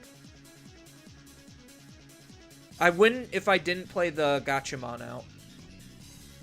So, that's kind of partially why I also played the Gachamon out. Yeah, it forces this type of a play.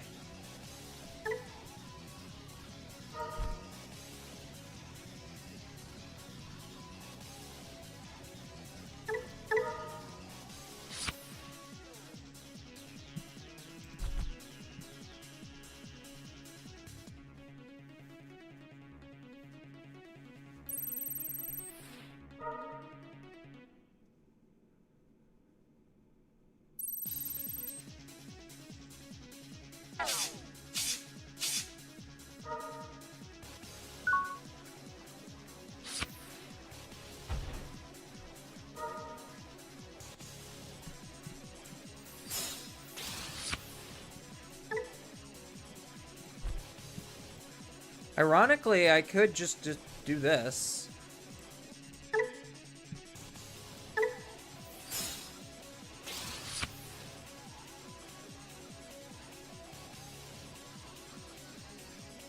Am I able to beat over 12k? So, if I Airy again, I probably do.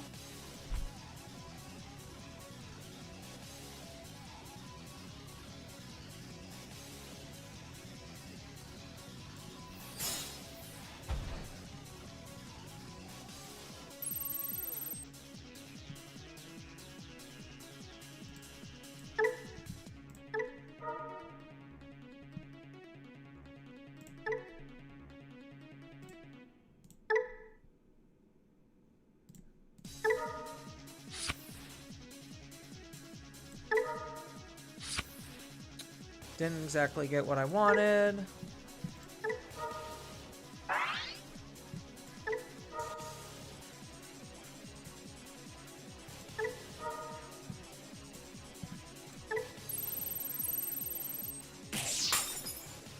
Thank you for the overflow.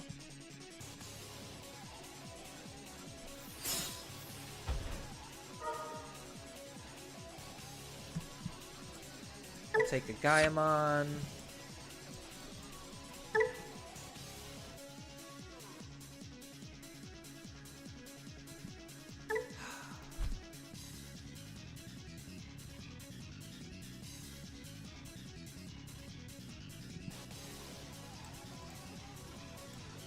Do I just Digivolve here? Or do I Link? I think I Link.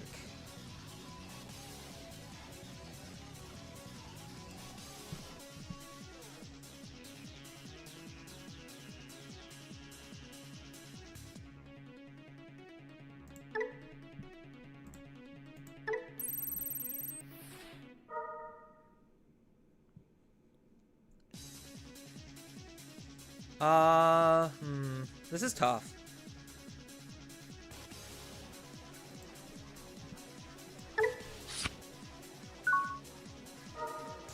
Oh, doesn't this give me a memory? Oh, is this not the specific traded card? I guess it's not. Oopsies, that's not good.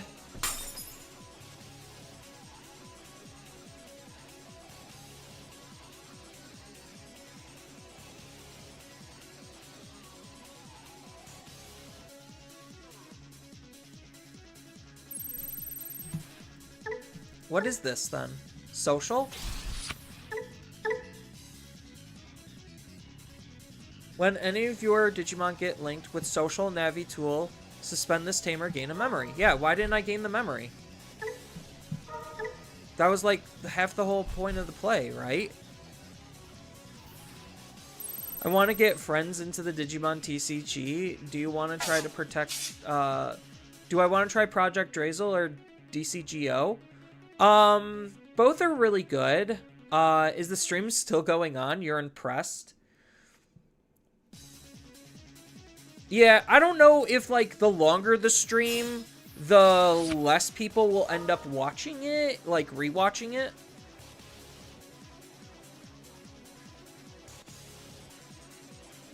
I'm just having, like, a blast just dicking around playing, like, the same few comfy decks that I have been playing.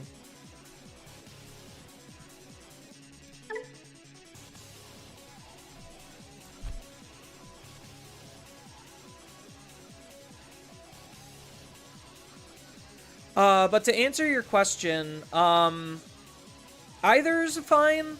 I think, like, DCGO is good if you kind of already know what you're doing because of the automation.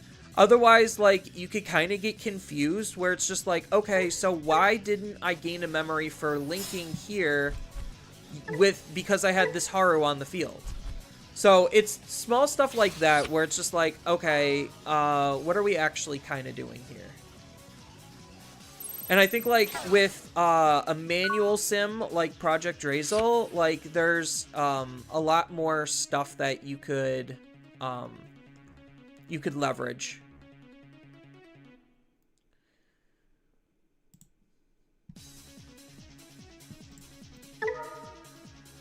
To be able to, like, understand the game a little bit better.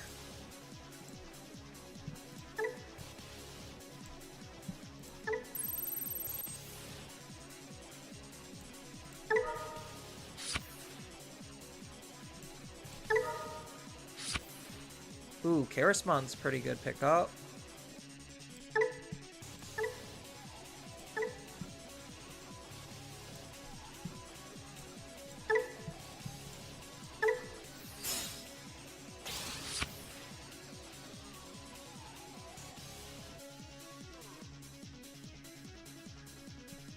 I make the same play, right?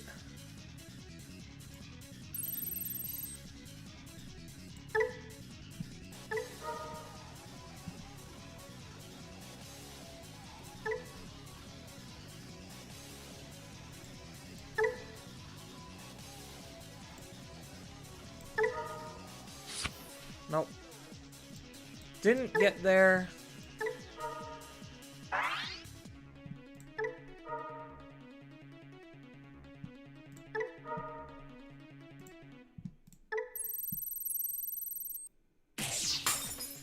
But I will take all of that memory.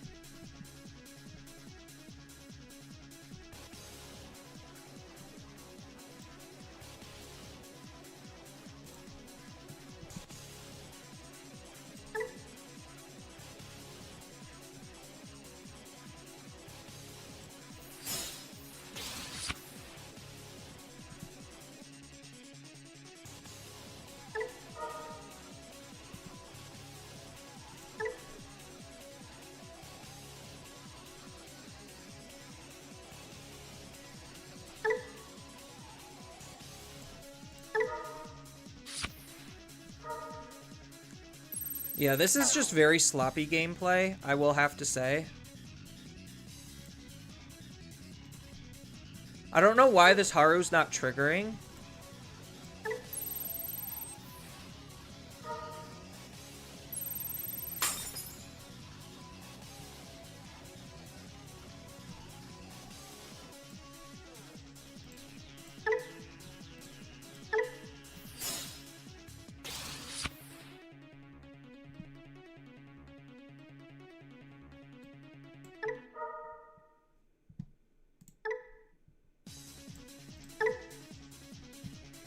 Kind of making me slightly annoyed.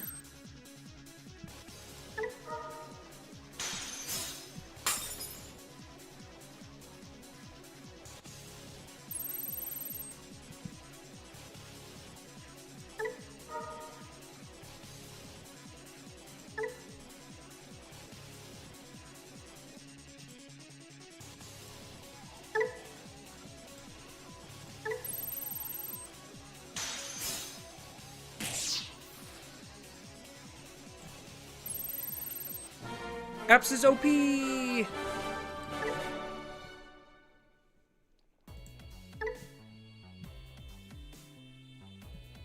don't know. I've just been, like, playing a lot of comfort food, essentially.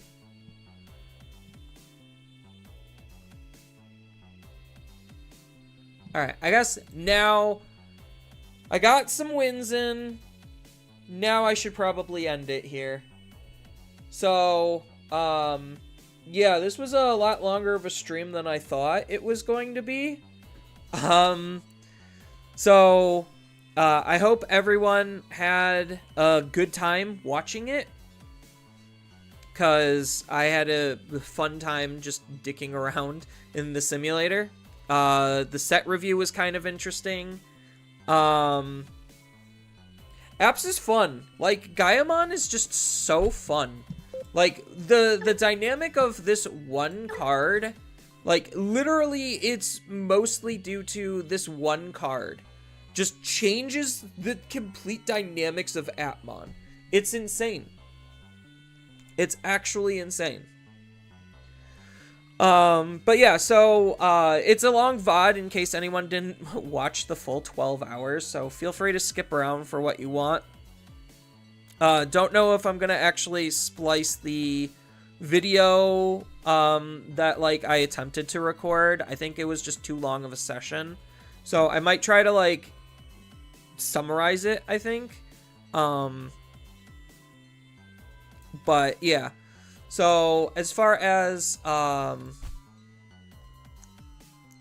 what I'm going to be doing in the future, I know I have to, or I don't have to, I want to examine, the Latin American data and kind of just go over that because we have that, so I'll, eventually try to start working on that as a video.